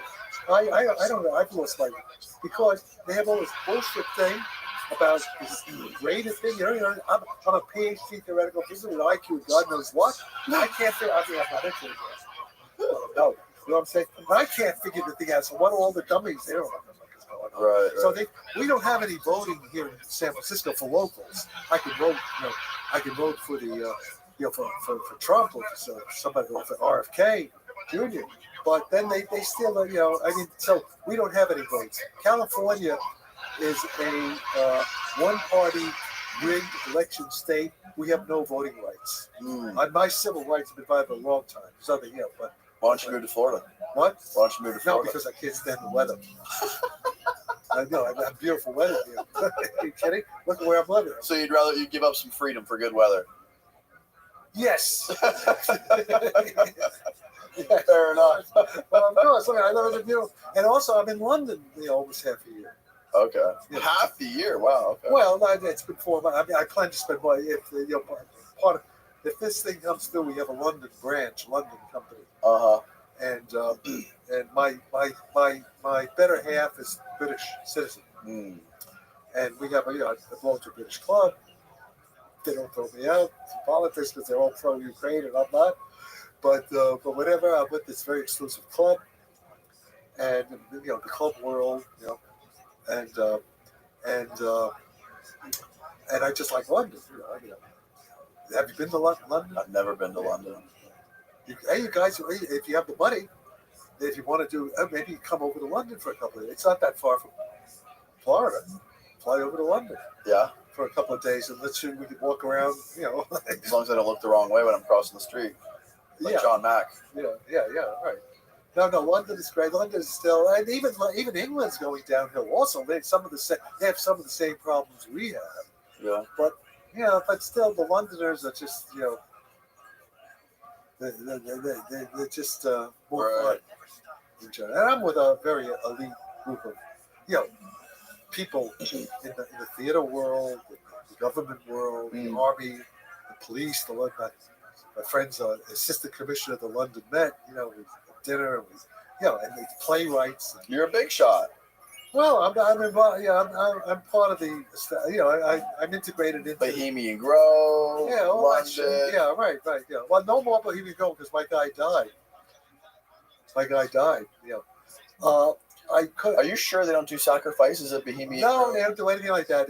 Have you seen Alex Jones' documentary about Alex Jones? Look, Alex Jones is an asshole. He's an asshole on the left. I like some of the stuff Alex Jones says, because I'm a conspiracy nut too. But Alex Jones really screwed up. Conspiracy nut. You just made fun of Chris Mellon for calling you a conspiracy nut. You just called yourself. I am a conspiracy, but anybody who isn't a conspiracy nut is just stupid. You gotta be stupid not to be a conspiracy nut these days, because it couldn't be worse. Everything you think is bad, it's worse than you think. What's the difference between a conspiracy theory and the truth? You know? Not much. 6 months. Yeah. Okay. Right. So what we talking about? Okay, the Grove. Okay, Alex Jones basically screwed up on the Sandy Hook trip. Oh yeah, big time. That was dumb. That was real. I don't know how he's so stupid. I like him as a personality. I like him.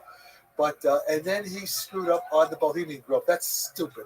I've been to Bohemian Grove many times, and it's just like me being in a London club with it's a bunch of basically old guys like me. Okay, old guys like me who are relaxing because they feel safe. Okay, and then they have a few guys like you, up and coming, and hedge fund guys, and a lot of them are rich and powerful, and like Henry Kissinger, George Bush. What he was at. There's this whole camp where it's all like Robert Gates, defense intelligence. Heads of the CIA, admirals, and 4-stars, they have their own camp. We could go. I can go in there and talk to them. But, everything is very friendly. On the, we go there, and this is beautiful. Night, a summer night.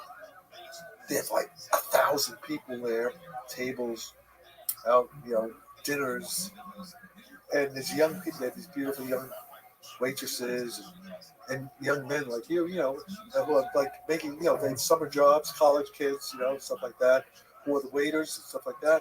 And they sex slaves? No, none of that. In fact, these guys couldn't get it up anyway when they got sex slaves. So I don't know if Viagra would help them. No, they're not. You ever seen Obama there? I don't think they let Obama in. They wouldn't let Clinton in. They don't like Clinton. Really? Oh no, Clinton would not be made a member. They for some reason I was told Clinton probably not. Like some of the top guys, I don't know what they have against Clinton. No, Clinton wasn't there. Clinton was a straight shooter.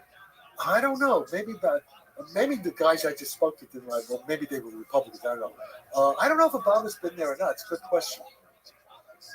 No, but the people go to Kissinger, Bloomberg. Who's some of the other guys? George Soros. I don't think they like George Soros much. I don't know. I don't know if Soros. That's a good question. I don't know. I don't know that much who's been there.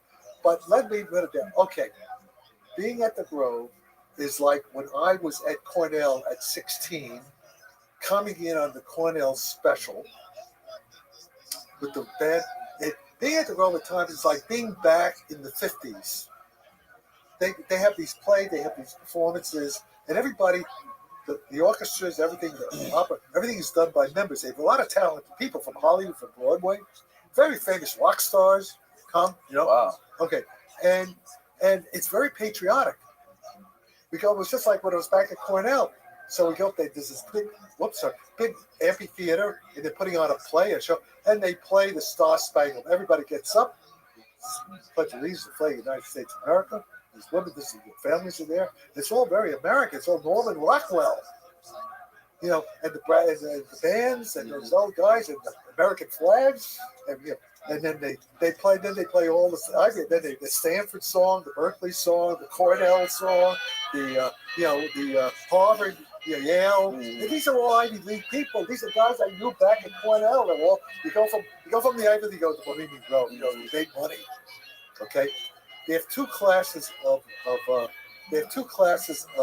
members. If my friend hadn't died and if I hadn't been busy, I could have become what's called a real Bohemian creative member. The creative members, they don't have to pay anything. you pay your bill, your bar bill. You still have that money, but a guy like Kissinger, he'll pay like $30,000 a year just dues. 50, maybe it's 50, but it's a lot of money, and they were hurt by COVID. Those are the rich guys, those are the rich bohemians. The professors, the creative, maybe the movie star. Well, it depends if they have money. It all depends. Mhm. But they will let you in. Like my friend had somebody, my friend, my mentor, who was a tough guy. He was a creative member, but he took care of the Grove, and he spent. In other words, you put your time in. You do something that the club needs. You make sure everything's running on time. You work for the club. You do sets. You do in the band. If you're doing a show, you paint the set. You act. You put in your time, and you don't have to pay the yearly dues. You keep the club running and creative. They're very creative. It sounds like Scientology, kind of. No, it's not nothing like Scientology. It's just like Scientology. That's exactly how Scientology. No, except they have. You're talking about who are some of the big rock stars that are there? Mick Jagger. Well, I don't know if he was there, but Alice Cooper. Yeah, well, I don't know, but who are some of the American ones? American. Who are the Broadway? Who's the Sontag guys like that? Okay. They put on before this pre-COVID. Michael Jackson. No, these are. I don't think so. But what's his name? But you talk to John Warner, to Senator Warner, he come there.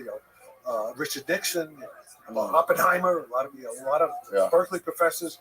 No, they put on shows. They do original scripts. They put on shows that are Broadway quality shows. Wow. Okay. They put on 30 to 50 a year. Okay. And they do it one night. Everything's done by members of the Grove. Okay. They put on, and then I think they do some type of official photography. You can't, no cell phone, nothing like that. And it's just done. Okay. Okay. And that takes a lot of effort. And they have lectures by, top Robert Gates, top intellectuals come. It's like Chautauqua. It's like a university. You go there, you camp, and you have. It's like going back to college. They have top people all over the world. Prince Philip was there. Prince Philip would come. Prince Philip was like I don't remember. The husband of the Queen, England. And I think Charles has been there. I think Charles has come in the past. I don't think he will now. No, it's very. What about Andrew? What? What about Andrew? I don't know if Andrew was ever there, but I'm not sure. I don't know. I never heard anybody talk about it. Okay. But I know Charles was there and Philip was come there. And Nixon. No, and it's all very straight. It's all very proper. Oh, yeah. Oh, okay. So, all right. So one of the things is, that's why Alex says full of shit. Because at 9 o'clock, when they do have women there on weekends, a special weekend, women come, the wives come. At 9 o'clock, they have these GM trucks. So they all have 9 o'clock. All the security guards come to all the camps, and the women have to get on. The women stay outside the camp. They have various inns and hotels surrounding the Grove, and that's where women after 9 o'clock. It's a 9 o'clock curfew. No women. No women after 9 o'clock. No women after 9 o'clock.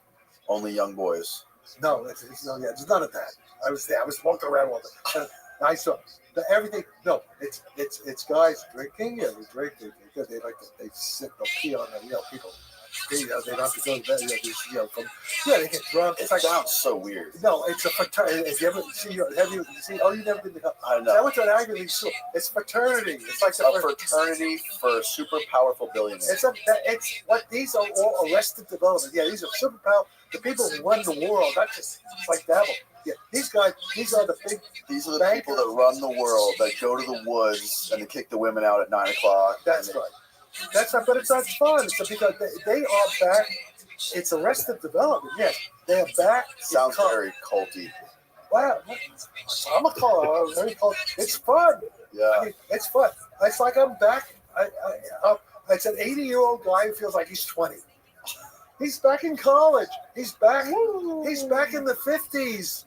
It's very innocent. Yeah. There's no. And by the way, because my guy. He's in charge of the cops. You know what they got there? They got their own police force. They got Navy SEALs, FBI, California Highway Patrol. They have a private army there. Wow. They have like because it could be they have helicopters. They got machine guns there. They got and my guy was one of the 6 in charge of the military there. And he's a straight guy. These are Marines guys. He's at Semper Fi. These are old school guys. They're not gonna put any bullshit. Mm-hmm. In fact, there was some guy who started there, then they just threw him out. There's no Epstein type stuff going on. Okay, I'll take your word for it. I mean, I know because I was there. Okay, and I know what I know that much. So that's all. So that's all right. So I'm defending the Grove. Yeah. So actually, I'm defending. You're on record defending the Grove. Yes. Anything that Alex Jones and some other assholes left wing, bullshit. Fuck them. They're full of shit. They're liars. That's not what happens. Okay. Yeah.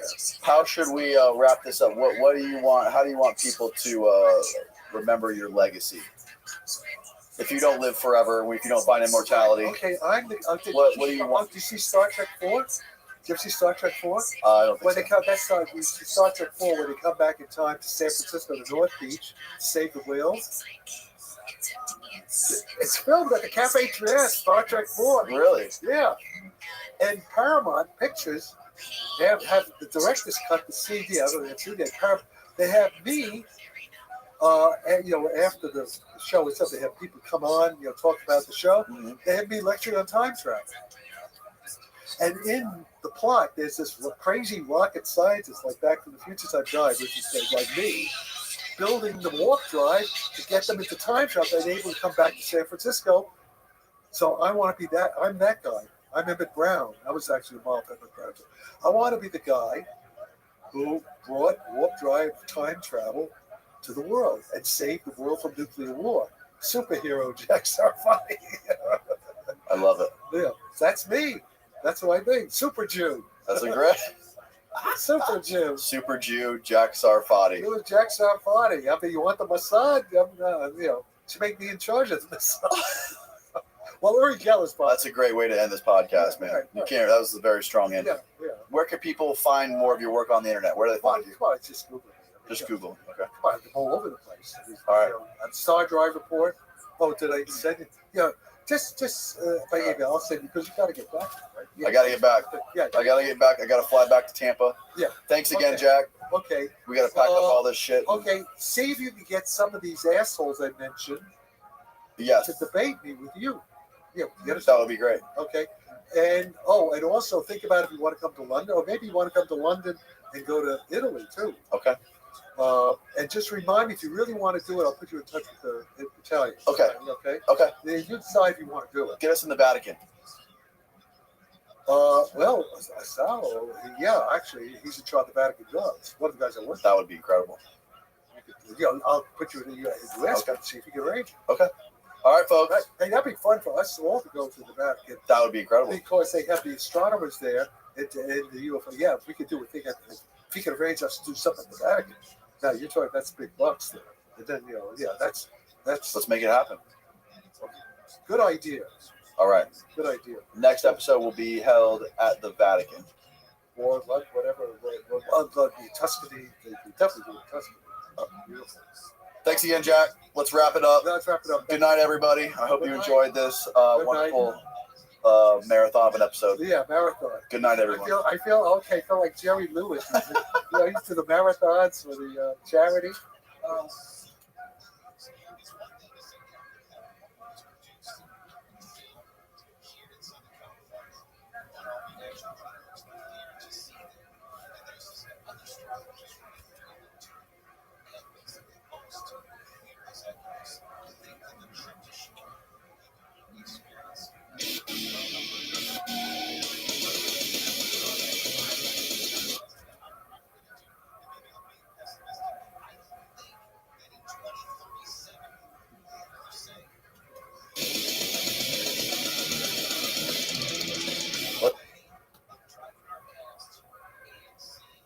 Start this thing off by sort of giving you a soft introduction. You're a theoretical physicist. Yeah.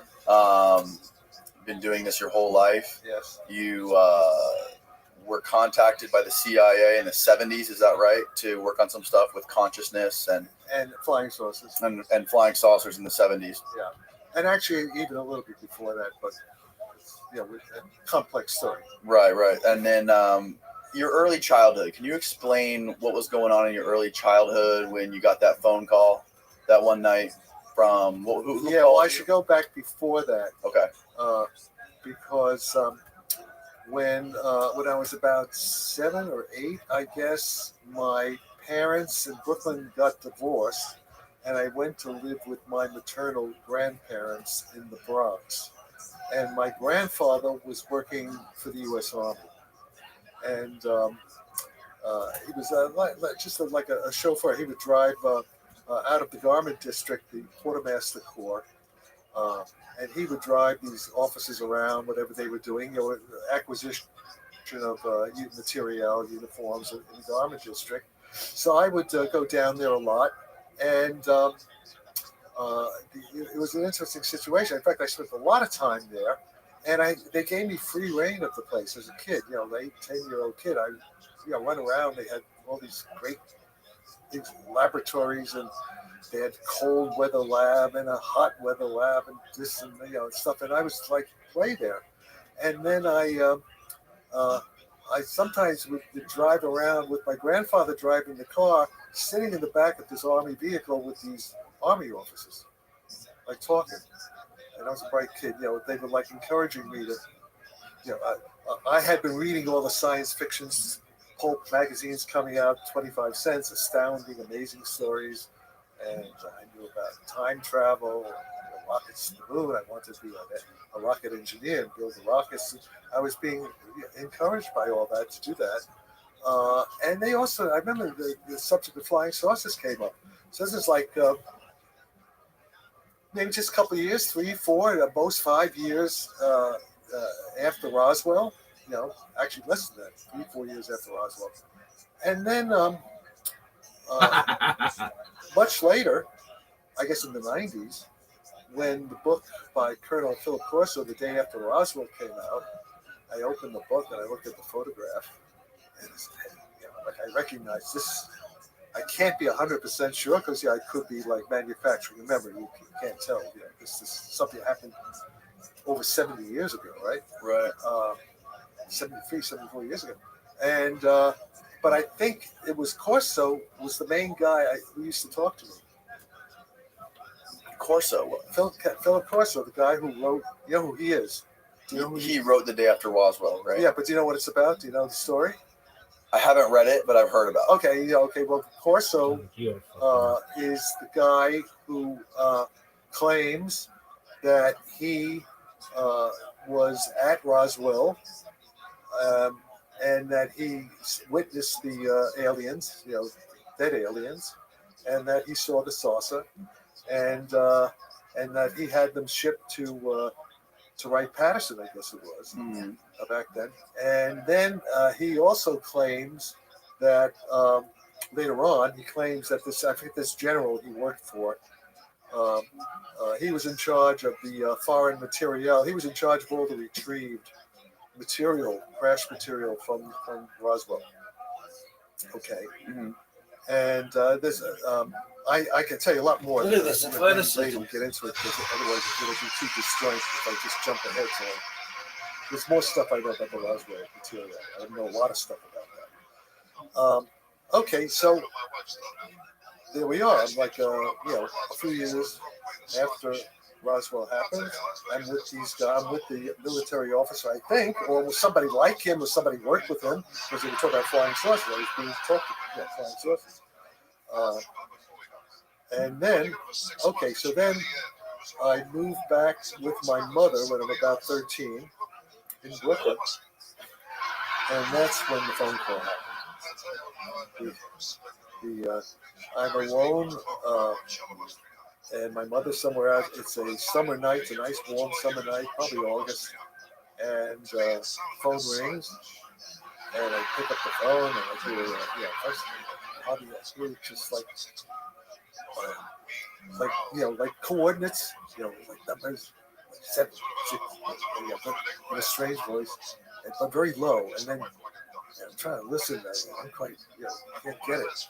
And then the volume increases, and here also clunking, like switching circuits. Oh, I also I was reading a book at the time on the early computers, mechanical relay computers called switching circuits, Bell Laboratories.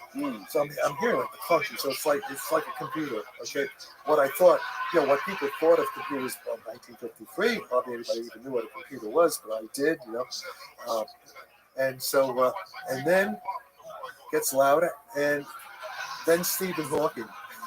Stephen Hawking? Oh yeah. Okay. Yeah. You know what he sounded like because he couldn't talk? The metallic voice.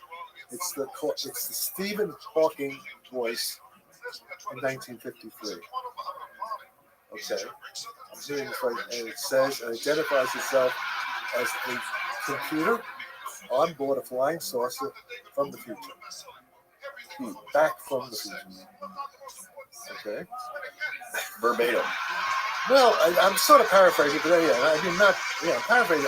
He said it was on a flying saucer. Yeah, it says. Well, I think it said it was on board a spacecraft from the future. Okay. It may not say flying, but I was into flying saucers already. By then, so space. It's a time machine, time travel, right away until it's time travel.